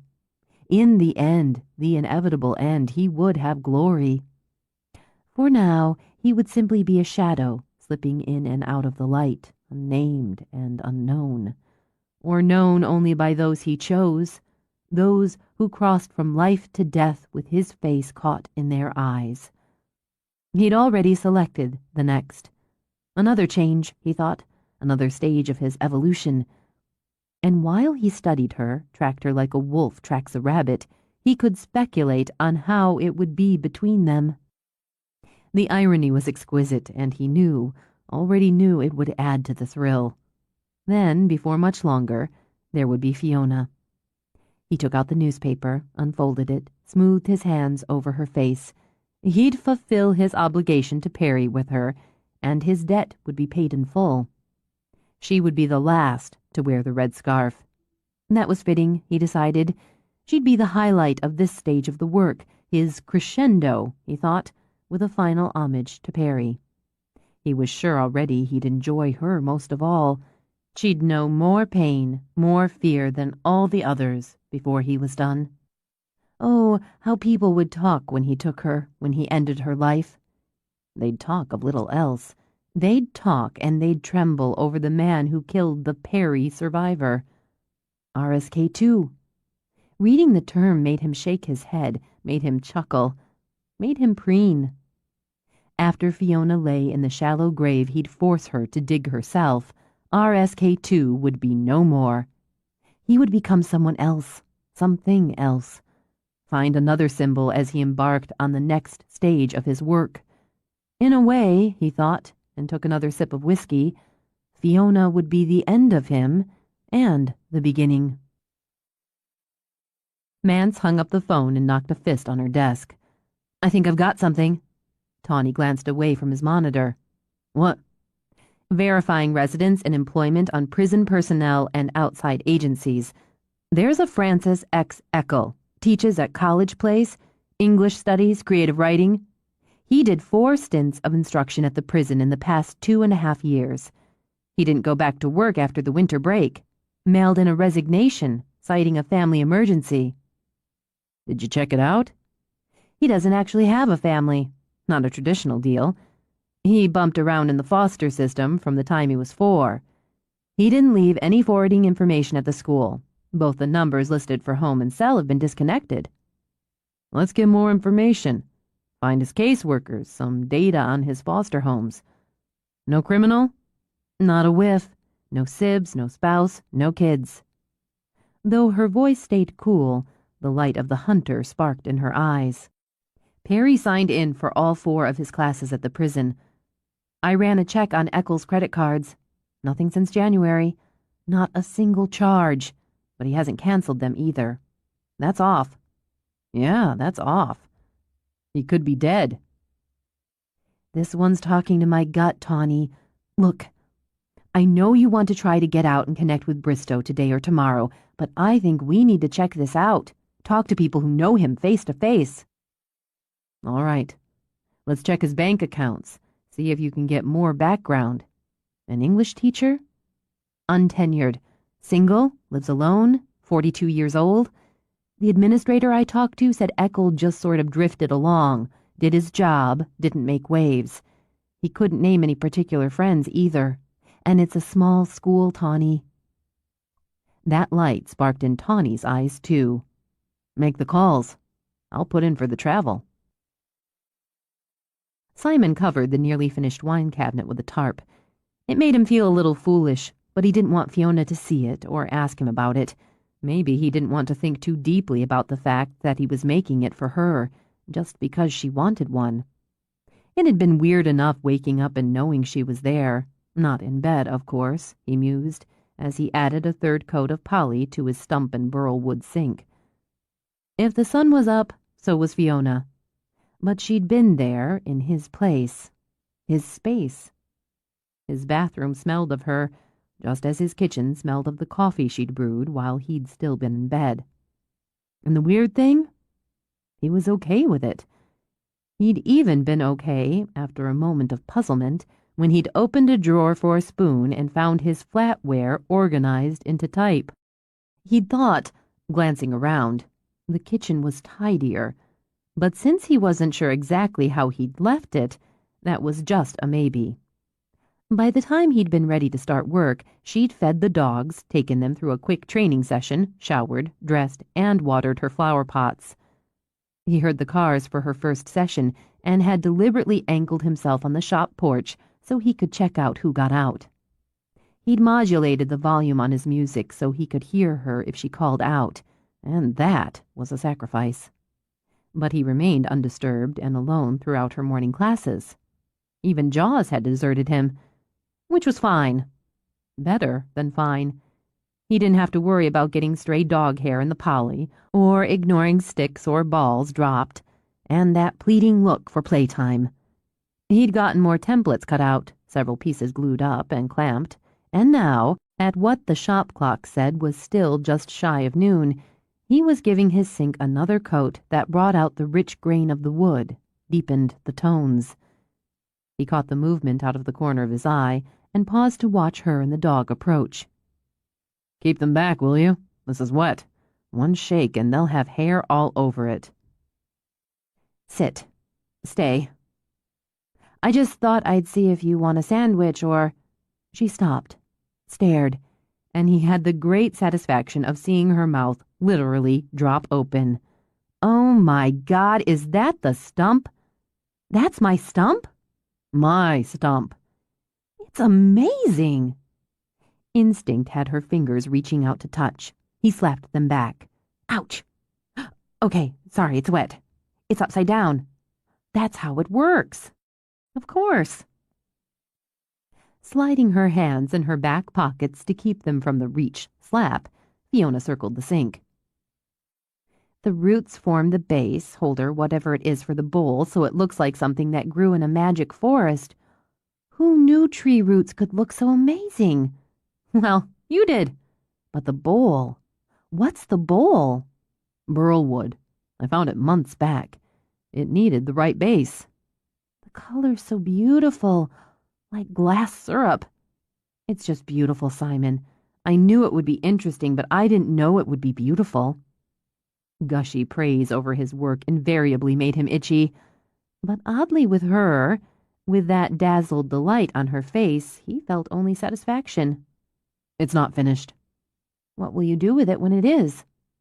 I don't know. He shrugged because he'd caught himself wanting to give it to her. It suited her down to the ground. Maybe sell it. Maybe keep it. You'd feel magical every time you washed your hands. I'll never look at a tree stump the same way again. God, wait until people get a load of this. She laughed over at him. Anyway, I've got a couple hours until my first afternoon class. If you're hungry, I can make you a sandwich. He considered it and her. Listen, I don't want you to wait on me because if you do, I'll want you to wait on me. She took a second. You know, I understand that, oddly enough. Okay, how about a trade? What kind of trade? I'll make you a sandwich, and you make me some wood slat things. I wrote down the lengths I want. She pulled out a list, handed it to him. He frowned down at it. What are they for? For me, she smiled. Fine. You don't have a width. Oh, like this? She held her thumb and forefinger together. About a 1/4 inch. What kind of wood? The wood kind. Whatever you've got around. Finish? Geez, it's a lot of decisions. Just that stuff, the clear stuff. I don't need fancy. Okay. I'll run them up when I'm done with this. Perfect. It worked out okay, Simon thought later. He got a sandwich without having to make it, and they stayed out of each other's way during the work. Solemn oath or not, she cleaned up after him, subtly. He saw her sweeping off the porch, and when he realized he'd forgotten to restock his shop fridge and went in for a drink, the gleam inside his refrigerator all but blinded him. He heard the suspicious sound of the washing machine running. So fine, they'd trade again. He'd build her some new training equipment when he had the chance. When he stepped back outside, he saw her pacing the backyard with the phone to her ear. Something's up, he thought, and crossed to her. Yeah, sure, that's fine. Thanks for calling. Really. Okay. Bye. She clicked off. Agent Tawney. He was going to try to come out today, but they've got something else to do. I think they have a lead. He was careful not to say, but I think they have a lead. He sounded too calm. Too calm? Deliberately calm. She rubbed the heel of her hand between her breasts, as he knew she did when struggling for calm herself. As if he didn't want to show any sort of excitement or interest, she explained. Maybe I'm projecting, but that's how it feels. And he didn't tell me anything because he didn't want me to react exactly the way I am. She closed her eyes, took a breath. It's a good thing I have a full afternoon. I can't obsess. Yes, you can. It's what you do. Reaching behind her, he gave the tail of her braid a tug and tipped the topic to take her mind off her nerves. Are you washing my clothes, Mom? I'm washing mine. She spoke very primly. There may be an item or two of yours in there, too, just to fill out the load. He poked her in the shoulder. Watch it. She fisted her hands on her hips as he strode away. I've already gone radical. I changed the sheets on the bed. He shook his head, kept walking, and made her laugh. Tawny and his partner took Eckel's last known residence first, a small 3-level apartment building within walking distance of campus. Their knock on 202 went unanswered, except for the crack in the door across the hall. She's not home. She? Just moved in a couple weeks ago. The crack widened. Young thing, first apartment. What do you want? Both agents took out their ID, and the door opened all the way. FBI! Her tone might have been the same on Santa Claus. Tawny gauged the woman as early 70s, with bright bird eyes behind silver-framed glasses. I love those FBI shows on TV. I watch them all. Cop shows, too. Is that little girl up to something? You couldn't prove it by me. She's friendly and polite, clean, even if she dresses like most of them do. We were actually hoping to speak with Francis Eckel. Oh, he left right after Christmas. His mother took sick. At least that's what he said. I bet he's in some sort of witness protection. Or he's a serial killer. He's just the type. Mance raised her eyebrows. Ms. Hallbaker. Stella Hallbaker. Miss Hallbaker, could we come in and speak with you? I knew he was funny. She pointed a finger. Come on in. You can have a seat. She told them and walked over to shut off the TV. I don't drink coffee, but I've got some for when one of my kids comes by. That and soft drinks. We're fine, Tawny told her. You said Mr. Eckel left after Christmas. That's right. I saw him hauling out suitcases, middle of the day when hardly anyone's around but me. So I said, going on a trip? And he smiled the way he does that doesn't look you in the eye, and said he needed to go help tend his mother, because she'd had a fall and broke her hip. Now, he'd never once mentioned his mother in all the years he lived across the hall. Of course, he hardly mentioned anything. Kept to himself, she added with a knowing nod. That's what they say about people who go out and chop people up with an axe. How he was quiet and kept to himself. Did he mention where his mother lived? He said, because I asked him straight out, she lived in Columbus, Ohio. Now you tell me, she demanded, pointing her finger again, if he had a mother out east, how come he never went to see her before this, or how come she didn't come out to see him? She tapped the finger to the side of her nose. Smells funny. And it smells funnier seeing as he never came back. Left his furniture, or most of it from what I could tell when the landlord finally got around to clearing the place out. Not much else, and I know he had cases of books in there, and they didn't go with him. Must have sold them on eBay or something. You pay attention, Miss Hallbaker. She took Tawny's comment with a sly smile. That I do, and since most people don't pay much to old ladies, I get away with it. In the past few months, I've seen him go out hauling shipping boxes or stacks of those mailing bags, and coming back empty. So I figure he sold those books and whatever. Running money, I'll bet. Never paid the rent from January on either. And, 'cause I talked to the landlord about it, I heard he quit his job and cleaned out his bank account. Every penny. Those bright eyes went shrewd. I expect you know that. Did he have friends, visitors? Mance asked. Any girlfriends? Miss Hawbaker made a dismissive sound. Never once saw him with a woman, or a man either if he went that way. Not natural. Polite, I'll give him that. Well-spoken, but he wouldn't say boo unless you said it first. What'd he do? We're just interested in talking to him. Now she nodded sagely. He's what you call a person of interest, and mostly that means he's a suspect in something bad. He drove one of those little compact cars with the hatchback. That's what he loaded up and drove off in that day. I'll tell you something else, 'cause I'm nosy and I poked in, and the landlord and I talked about it. There wasn't a single photograph in that place, or a letter, or a postcard. He never planned to come back, that's what I say. And he didn't go to take care of his mother with any broken hip. If he had a mother, he probably killed her in her sleep. Outside, Mance wrenched open the car door. Now that's an insightful woman. I don't think Eckel killed his mother in her sleep, since the records show his mother OD'd when he was 8. She pegged him, Tawny. If that's not our unsub, I'm a Vegas showgirl. You've got good legs, Aaron, but I'm looking the same way. Let's track down the landlord, see what we can find out at the college. Then I guess we're going back to prison. 24. One day, Fiona thought, she hoped to feel something other than dread when she saw Davy's cruiser come down her drive. Uh-oh, we're in trouble now, one of her students joked, and she managed a stiff smile. Don't worry, I have connections. Jana, see the way Lotus is circling? What do you read? She's in the scent pool? Maybe. Maybe she's trying to get a new gauge, work it out. Maybe she's got a cross scent and she's trying to home in.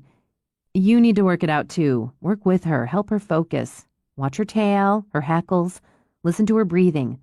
Every reaction means something, and hers might be different from, say, Mike's dog. I'll be right back." She moved off, her heart banging against her ribs with every step as Davy walked to meet her. "Sorry to interrupt your class, and it's not bad news. How much longer are you going to be?" 15, 20 minutes. What? "It's not bad news," he repeated, "but I don't want to talk to you with the audience. I can wait. It's my timing that's off." "No, we would have been done, but this group asked for an add-on cadaver search cross-training. There's only 4 of them, and I had the time, so—" She shrugged. "I'll let you get back to it. Okay if I watch?" "Sure." "Fee?" Janice signaled, then lifted her hands in frustration. "She's just not getting it, and she seems confused and, well, bored. We nailed this at home. She loves this behavior, and we've got it down cold." "Focus," Fiona ordered herself. "You're not at home. Remember, a new place, new environment, new problems." Yeah, I know you've said that before, but if we make it, every time she goes out on a search, it's a new place." "Absolutely true. That's why the more experiences she has, the better. She learns every single time. She's bright and eager, but she's not pulling it in today.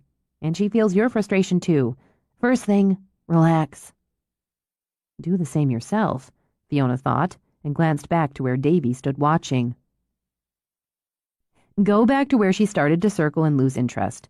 Refresh, reward, reestablish. If she just can't get it today, take her to the source. Let her find it. Reward. They were a good team, Fiona thought as she hung back, but the human partner tended to want quick results. Still, she put in the time and energy, had a strong relationship with her dog. She turned to watch Mike and his Australian Shepherd mix celebrate the find. The dog happily accepted the food reward and praise before Mike pulled on his plastic gloves and retrieved the cylinder containing human bone fragments. Well done, she thought. And her third student held both his nose and his tail in the air, which told her he should find his source soon. One day, she thought, one or all of them might go out on a call, search woods, hills, fields, city streets, and find human remains. And finding them would help give closure to family, help police find answers. Bodies, she thought, like that of Annette Kelworth, cruelly posed under a couple feet of dirt, left like a broken toy while the one responsible hunted something new. Would there be another? Closer yet, would her own unit be called in to search? She wondered if she could do it, if she could take one of her precious dogs and search for a body that could have been her own. That would be hers if a man she didn't even know had his way. "She got it!" Jana called out as she bent to hug her Lotus. "She did it!" Terrific. Not bad news, she reminded herself as she stored her training tools. She got a Coke out of the refrigerator for both of them. "Okay," she said. "Let's have it." "The feds have a lead. They think it's a strong one." A lead? Now her knees could tremble. She braced a hand on the counter stool to stay on her feet. What kind of lead? They're looking for a specific individual, one who had contact with Perry inside the prison, an outside instructor, an English teacher from College Place. Looking for? Yeah. He quit his job, packed up some of his things, and took off between Christmas and New Year's, cleaned out his bank account, left his furniture, defaulted on his rent. He fits the profile, they say. The thing is, he hasn't had contact, that they can verify, with Perry in nearly a year. That's a long time. He's patient, Perry. He's patient. The feds are putting pressure on Perry right now, trying to find out how much he knows, and they're digging into this guy's background. What we got from them is he's a loner. No relationships, no family. His mother was a junkie, so he was in the system even before she OD'd when he was 8. Mother issues, she murmured, as hope and fear bubbled up in a messy stew. Like Perry. They've got that in common. Davy took a fax out of his pocket, unfolded it. Does he look familiar?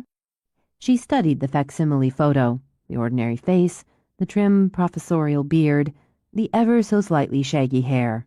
No, I don't know him. I don't know him. Is this really him? He's who they're looking for. They're not calling him a suspect. They're careful not to. But I'm going to tell you, Fee, they believe this is the guy, and they're all over it. He gave her shoulder a quick rub. I want you to know they're all over it. Who is he? Francis Eckel. Francis Xavier Eckel. His age, height, weight, coloring are all listed on the facts. I want you to keep this picture, Fee. He may have changed his appearance, cut the beard, dyed his hair, so I want you to keep this, and if you see anybody who looks anything like this guy, you don't hesitate. You call. Don't worry, I will. Even now, his face was burned into her mind. You said he was a teacher. Yeah, his record's clear. He had a rough childhood, but he didn't make any waves. Not on record, anyway. They'll be talking to his foster families, his caseworkers. They've already started that, and interviewing his co-workers, supervisors, neighbors. So far, there's nothing in his background that you'd look twice at, but people can be trained, just like dogs. They can learn good behavior or bad.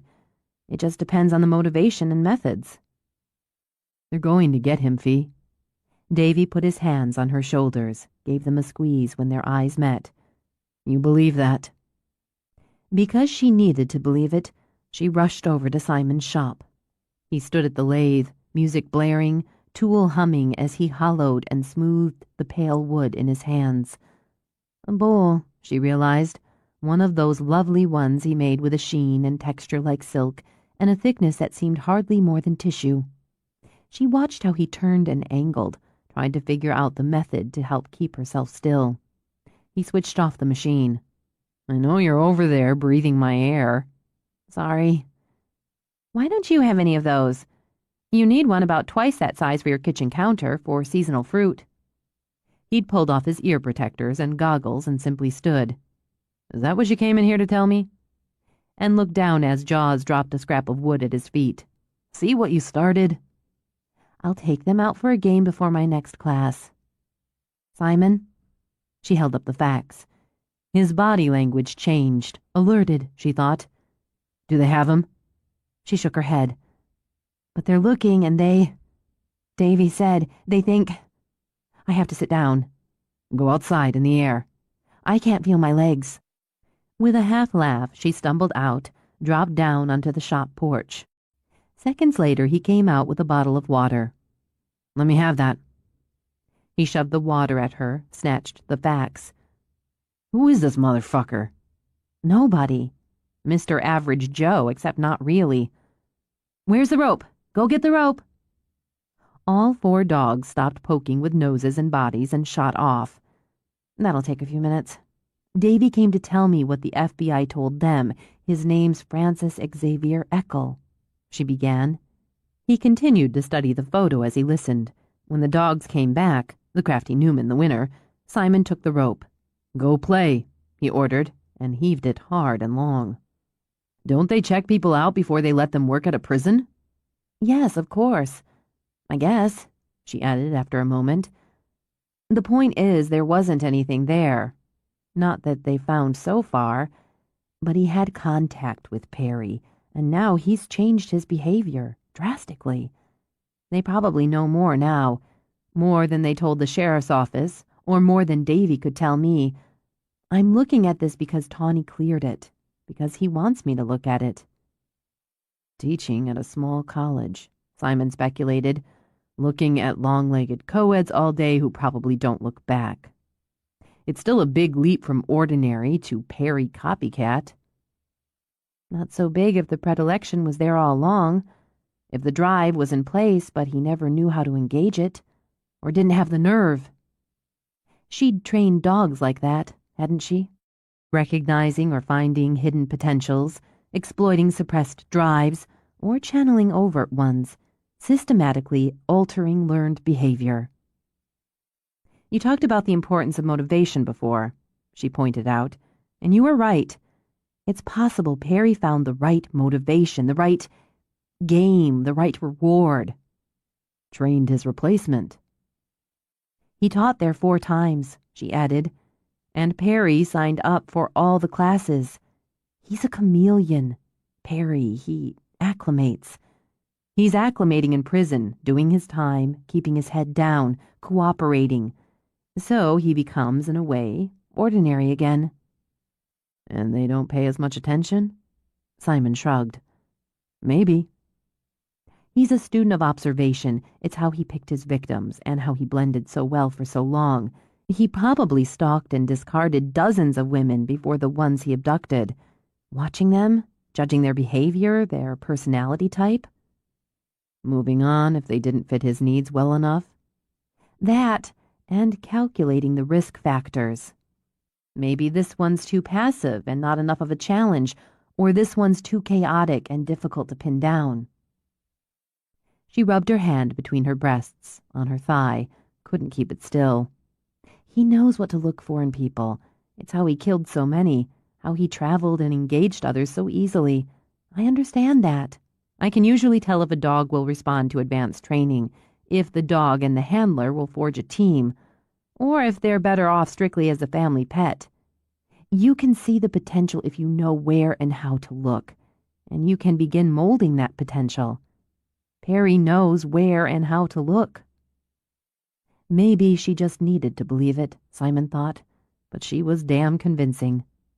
So you think Perry saw, we'll say, potential in this guy? It could be it.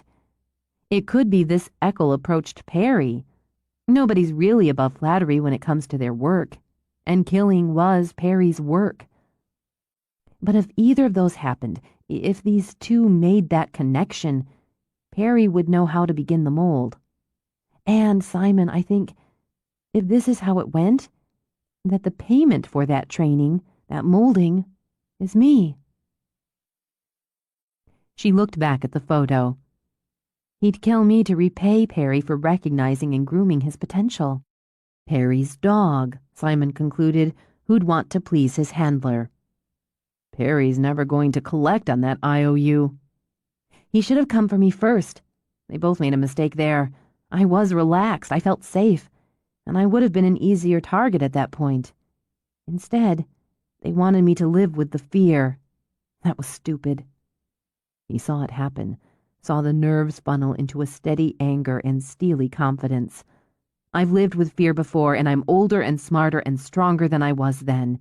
Knowing I'm not invincible and that terrible things happen, that's an advantage. And I have you. I have them. She looked over as the dogs played a kind of tag team tug of war with the battered rope. You're older and smarter and stronger. Good for you. But if he tries to put a hand on you, I'll break him to pieces. When she turned her head and stared, he met her eyes with a blink. I don't say what I don't mean. No, I know you don't. It's a reassuring, if occasionally frustrating behavior. It helps hearing you say it and knowing you mean it. And I'm really hoping you don't have to follow through. They have his face now and his name. I'm going to believe that before much longer, they'll have him. She let out a breath, tipped her head to his shoulder for a moment. I have to get ready for my next session. Actually, you might want to keep Jaws in the shop with you for the next hour or so. Because he's not as mature or calm as my boys, and I'm doing a one-on-one behavioral correction session with a Rottweiler with aggression issues. A Rottweiler with aggression issues? Where's your body armor? He's coming along. We've had a couple sessions already, and he's making good progress. Normally, I'd go to the source on this sort of thing, but under the circumstances, I asked the client to bring Hulk here. Hulk. Perfect.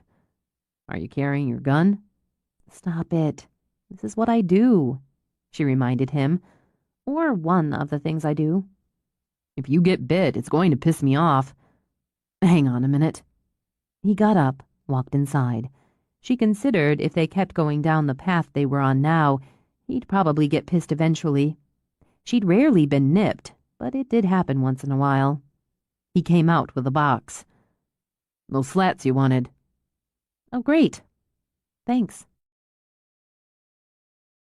She came through the session unscathed and decided to busy herself in the kitchen for the next hour. And since she had a chunk of time on her hands and was, more or less, confined to quarters, she thought she might make use of what could very loosely be termed Simon's home gym, once she'd finished up her kitchen project. Dogs weren't the only ones who needed to keep up with their training. Pleased with her first project, she emptied one of the kitchen drawers, scrubbed it, measured, and cut the liner she'd asked Sylvia to pick up for her. Using the pattern she'd outlined in her head, she slid in the wood dividers and deemed them perfect. She'd nearly completed the third drawer when the phone rang. Her mind on organization, she answered it without thinking. "Hello?" "Oh, I must have the wrong... I'm looking for Simon." Fiona laid spatulas, slotted spoons, serving forks in their allotted space. "He's here, but he's out in the shop. I can go get him for you." No, that's fine. He's probably got the music blasting and machines running. That's why he didn't answer his cell." "Who's this?" "Ah, Fiona." "Who's this?" "Julie. Julie Doyle. I'm Simon's mother." "Mrs. Doyle." Wincing a little, Fiona closed the drawer. "I know Simon would want to talk to you. It'll just take me a minute to..." "I'd much rather talk to you, if you're the Fiona Simon's told me about." "He... really?" "He may not say much, but I have years of experience prying things out of him." "You're a dog trainer." "Yes." "And how's that puppy doing?" "Jaws is great. I hope your years of experience helped you pry out of Simon that he's madly in love with that dog. They're a great team." "You do search and rescue. Simon mentioned to his brother you're training the pup for that." "He mentioned to his brother?" "Oh, we email a lot, all of us. But I need a phone conversation at least once a week. The better to pry. Plus, I'm angling for him to come home for a visit." "He should." Guilt stewed in her belly. Of course he should. "And he will when everything's back to normal. I know you're in a hard situation. How are you doing?" "Mrs. Doyle..." "Julie, and why would you want to talk about all of that with a perfect stranger? Just tell me, are you staying with Simon now at his place?" "Yes, he's been wonderful. Generous, supportive, understanding, patient." "I think I must have the wrong number after all." Fiona laughed and leaned back on the counter. "He talks about you. Just little things he says once in a while. He's madly in love with you, too." The madly's often the key word in the Doyle family. It was easy to chat. Relaxed, Fiona opened the drawer again and filled it systematically as she and Julie Doyle got acquainted. When the door opened, she glanced over her shoulder. "Well, here's Simon now, so I'll turn you over. It was really nice talking to you. We'll do it again soon." "Your mom," Fiona mouthed and offered the phone. "Hey." He stared at the open drawer, shook his head. "I've already spent most of the time I have talking to the delightful Fiona. I don't have much left for you." "You should have called my cell. Some of us work for a living." "I did call your cell." "Well, I was working for a living." He opened the fridge, pulled out a Coke. "Everything good?" "Everything's very good." "Simon, you're living with a woman." "You're not going to send a priest, are you?" Her laugh rolled through the earpiece. "On the contrary, I'm pleased with this new step." "It's just a thing because of that other business." "She thinks you're wonderful, generous, supportive, and patient." Julie waited a beat. "Yes, I was speechless, too. Do you know what I see, Simon, with my mother's supervision?" "What?" "I see some rough edges smoothing out." "You're asking for it, Julie Lynn." "When I ask for it, I get it. We're good at that, aren't we?" Amused, he took a swig of Coke. "I guess we are." "I like the tone of your voice when you talk about her. And that's all I'm saying about it. For now." "Good." "I'll give you good and proper next time I see you." "Do something for me, Simon?" "Maybe." "Be careful. You're the only second son I have. Take care of your Fiona, but be careful." "I can do that. Don't worry, Ma. Please."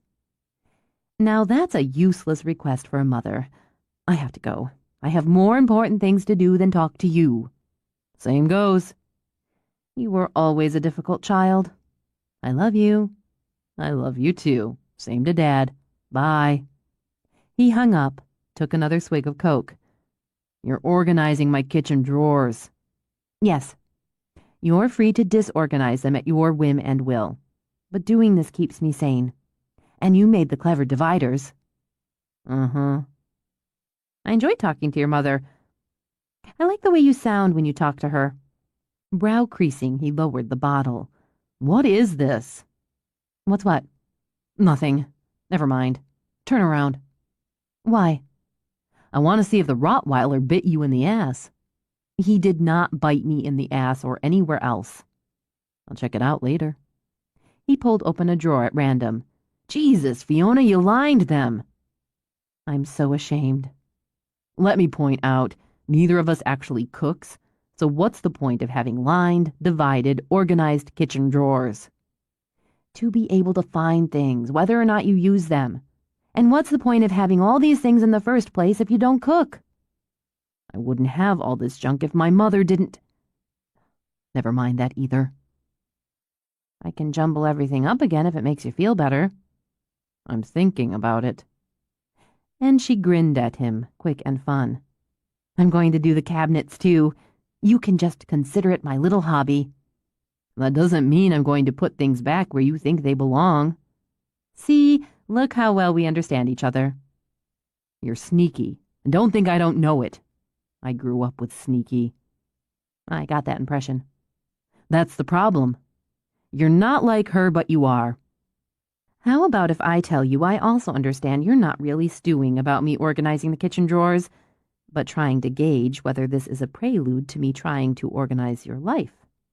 Okay. And in the spirit of why fuck around with it, I'll tell you straight, I can't promise I won't try, at least in some areas, to do just that. I like to think I know when to back off, give up, or adjust, but that doesn't mean I won't irritate you with my deadly sense of order. At the same time, she held up a finger before he could interrupt, I think I get that at least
specialized, one of those lovely ones he made with a sheen and texture like silk and a thickness that seemed hardly more than tissue.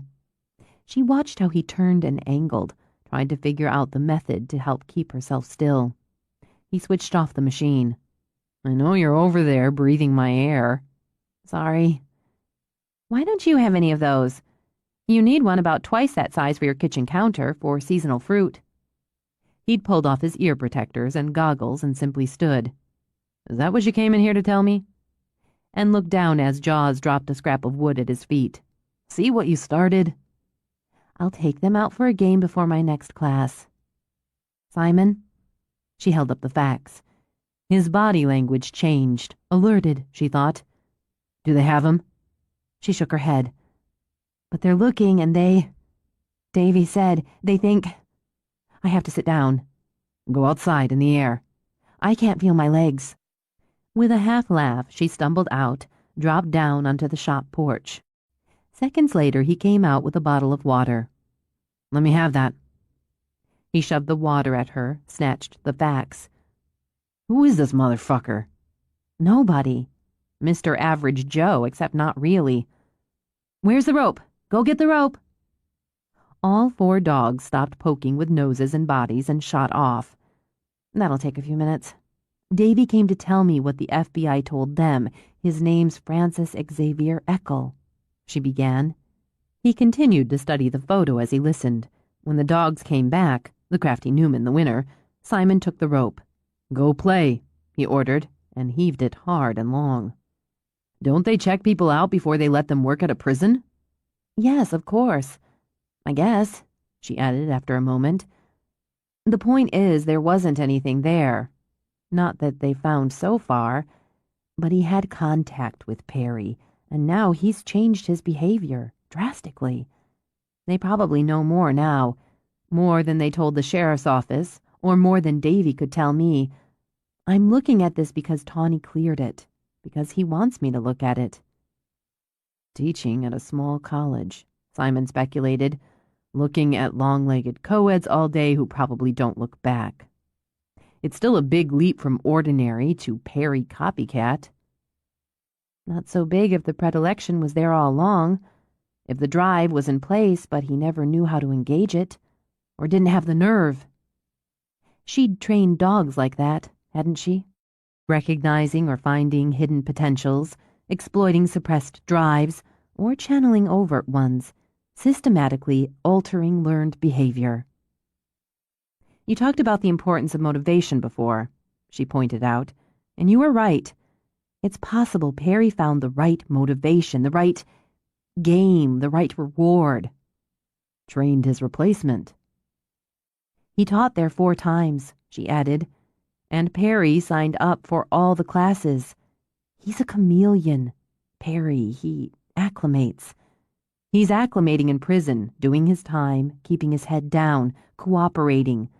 So he becomes, in a way, ordinary again. And they don't pay as much attention? Simon shrugged. Maybe. He's a student of observation. It's how he picked his victims and how he blended so well for so long. He probably stalked and discarded dozens of women before the ones he abducted. Watching them, judging their behavior, their personality type. Moving on if they didn't fit his needs well enough. That, and calculating the risk factors. Maybe this one's too passive and not enough of a challenge, or this one's too chaotic and difficult to pin down. She rubbed her hand between her breasts, on her thigh, couldn't keep it still. He knows what to look for in people. It's how he killed so many, how he traveled and engaged others so easily. I understand that. I can usually tell if a dog will respond to advanced training, if the dog and the handler will forge a team, or if they're better off strictly as a family pet. You can see the potential if you know where and how to look, and you can begin molding that potential. Perry knows where and how to look. Maybe she just needed to believe it, Simon thought, but she was damn convincing. So you think Perry saw, we'll say, potential in this guy? It could be it. It could be this Eckel approached Perry. Nobody's really above flattery when it comes to their work. and killing was Perry's work. But if either of those happened, if these two made that connection, Perry would know how to begin the mold. And Simon, I think, if this is how it went, that the payment for that training, that molding, is me. She looked back at the photo. He'd kill me to repay Perry for recognizing and grooming his potential. Perry's dog, Simon concluded, who'd want to please his handler. Perry's never going to collect on that IOU. He should have come for me first. They both made a mistake there. I was relaxed, I felt safe, and I would have been an easier target at that point. Instead, they wanted me to live with the fear. That was stupid. He saw it happen, saw the nerves funnel into a steady anger and steely confidence. I've lived with fear before, and I'm older and smarter and stronger than I was then. Knowing I'm not invincible and that terrible things happen, that's an advantage. And I have you. I have them. She looked over as the dogs played a kind of tag team tug of war with the battered rope. You're older and smarter and stronger. Good for you. But if he tries to put a hand on you, I'll break him to pieces. When she turned her head and stared, he met her eyes with a blink. I don't say what I don't mean. No, I know you don't. It's a reassuring, if occasionally frustrating, behavior. It helps hearing you say it and knowing you mean it. And I'm really hoping you don't have to follow through. They have his face now and his name. I'm going to believe that before much longer, they'll have him.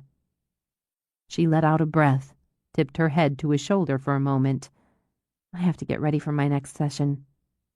Actually, you might want to keep Jaws in the shop with you for the next hour or so. Because he's not as mature or calm as my boys, and I'm doing a one-on-one behavioral correction session with a Rottweiler with aggression issues. A Rottweiler with aggression issues? Where's your body armor? He's coming along. We've had a couple sessions already, and he's making good progress. Normally, I'd go to the source on this sort of thing, but under the circumstances, I asked the client to bring Hulk here. Hulk. Perfect. Are you carrying your gun? Stop it. This is what I do, she reminded him. Or one of the things I do. If you get bit, it's going to piss me off. Hang on a minute. He got up, walked inside. She considered if they kept going down the path they were on now, he'd probably get pissed eventually. She'd rarely been nipped, but it did happen once in a while. He came out with a box. Those slats you wanted. Oh, great. Thanks.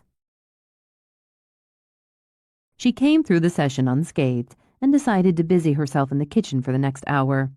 And since she had a chunk of time on her hands and was, more or less, confined to quarters, she thought she might make use of what could very loosely be termed Simon's home gym once she'd finished up her kitchen project. Dogs weren't the only ones who needed to keep up with their training. Pleased with her first project, she emptied one of the kitchen drawers, scrubbed it, measured and cut the liner she'd asked Sylvia to pick up for her. Using the pattern she'd outlined in her head, she slid in the wood dividers and deemed them perfect. She'd nearly completed the third drawer when the phone rang. Her mind on organization, she answered it without thinking. Hello? Oh, I must have the wrong... I'm looking for Simon. Fiona laid spatulas, slotted spoons, serving forks in their allotted space. He's here, but he's out in the shop.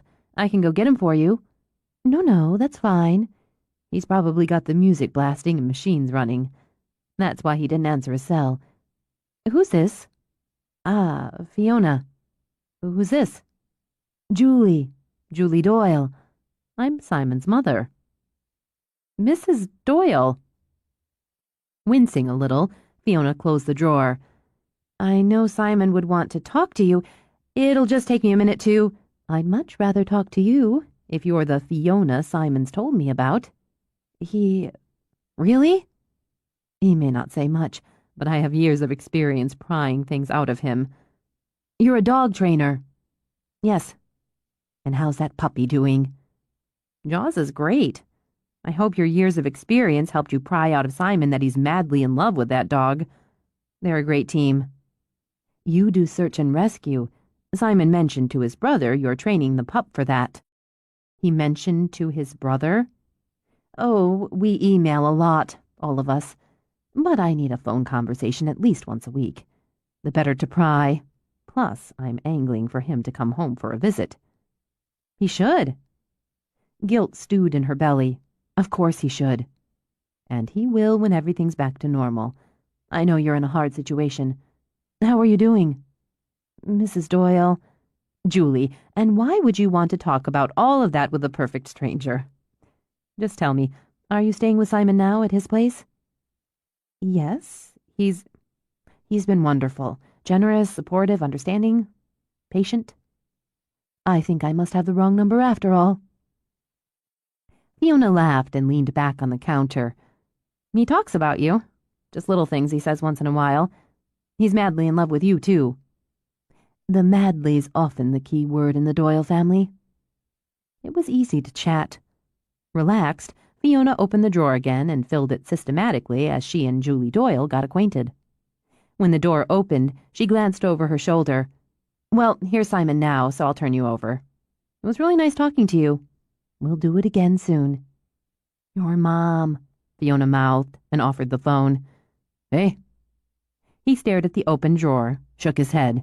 I've already spent most of the time I have talking to the delightful Fiona. I don't have much left for you. You should have called my cell. Some of us work for a living. I did call your cell. Well, I was working for a living. He opened the fridge, pulled out a Coke. Everything good? Everything's very good. Simon, you're living with a woman. You're not going to send a priest, are you? Her laugh rolled through the earpiece. On the contrary, I'm pleased with this new step. It's just a thing because of that other business. She thinks you're wonderful, generous, supportive, and patient. Julie waited a beat. Yes, I was speechless, too. Do you know what I see, Simon, with my mother's supervision? What? I see some rough edges smoothing out. You're asking for it, Julie Lynn. When I ask for it, I get it. We're good at that, aren't we? Amused, he took a swig of Coke. I guess we are. I like the tone of your voice when you talk about her, and that's all I'm saying about it. For now. Good. I'll give you good and proper next time I see you. Do something for me, Simon? Maybe. Be careful. You're the only second son I have. Take care of your Fiona, but be careful. I can do that. Don't worry, Ma. Please. Now that's a useless request for a mother. I have to go. I have more important things to do than talk to you. Same goes. You were always a difficult child. I love you. I love you too. Same to Dad. Bye. He hung up, took another swig of Coke. You're organizing my kitchen drawers. Yes. You're free to disorganize them at your whim and will. But doing this keeps me sane. And you made the clever dividers. Uh-huh. I enjoyed talking to your mother. I like the way you sound when you talk to her. Brow creasing, he lowered the bottle. What is this? What's what? Nothing. Never mind. Turn around. Why? I want to see if the Rottweiler bit you in the ass. He did not bite me in the ass or anywhere else. I'll check it out later. He pulled open a drawer at random. Jesus, Fiona, you lined them. I'm so ashamed. Let me point out, neither of us actually cooks, so what's the point of having lined, divided, organized kitchen drawers? To be able to find things, whether or not you use them. And what's the point of having all these things in the first place if you don't cook? I wouldn't have all this junk if my mother didn't. Never mind that either. I can jumble everything up again if it makes you feel better. I'm thinking about it. And she grinned at him, quick and fun. I'm going to do the cabinets, too. You can just consider it my little hobby. That doesn't mean I'm going to put things back where you think they belong. See, look how well we understand each other. You're sneaky, and don't think I don't know it. I grew up with sneaky. I got that impression. That's the problem. You're not like her, but you are. How about if I tell you I also understand you're not really stewing about me organizing the kitchen drawers, but trying to gauge whether this is a prelude to me trying to organize your life? Okay. And in the spirit of why fuck around with it, I'll tell you straight, I can't promise I won't try, at least in some areas, to do just that. I like to think I know when to back off, give up, or adjust, but that doesn't mean I won't irritate you with my deadly sense of order. At the same time, she held up a finger before he could interrupt, I think I get that at least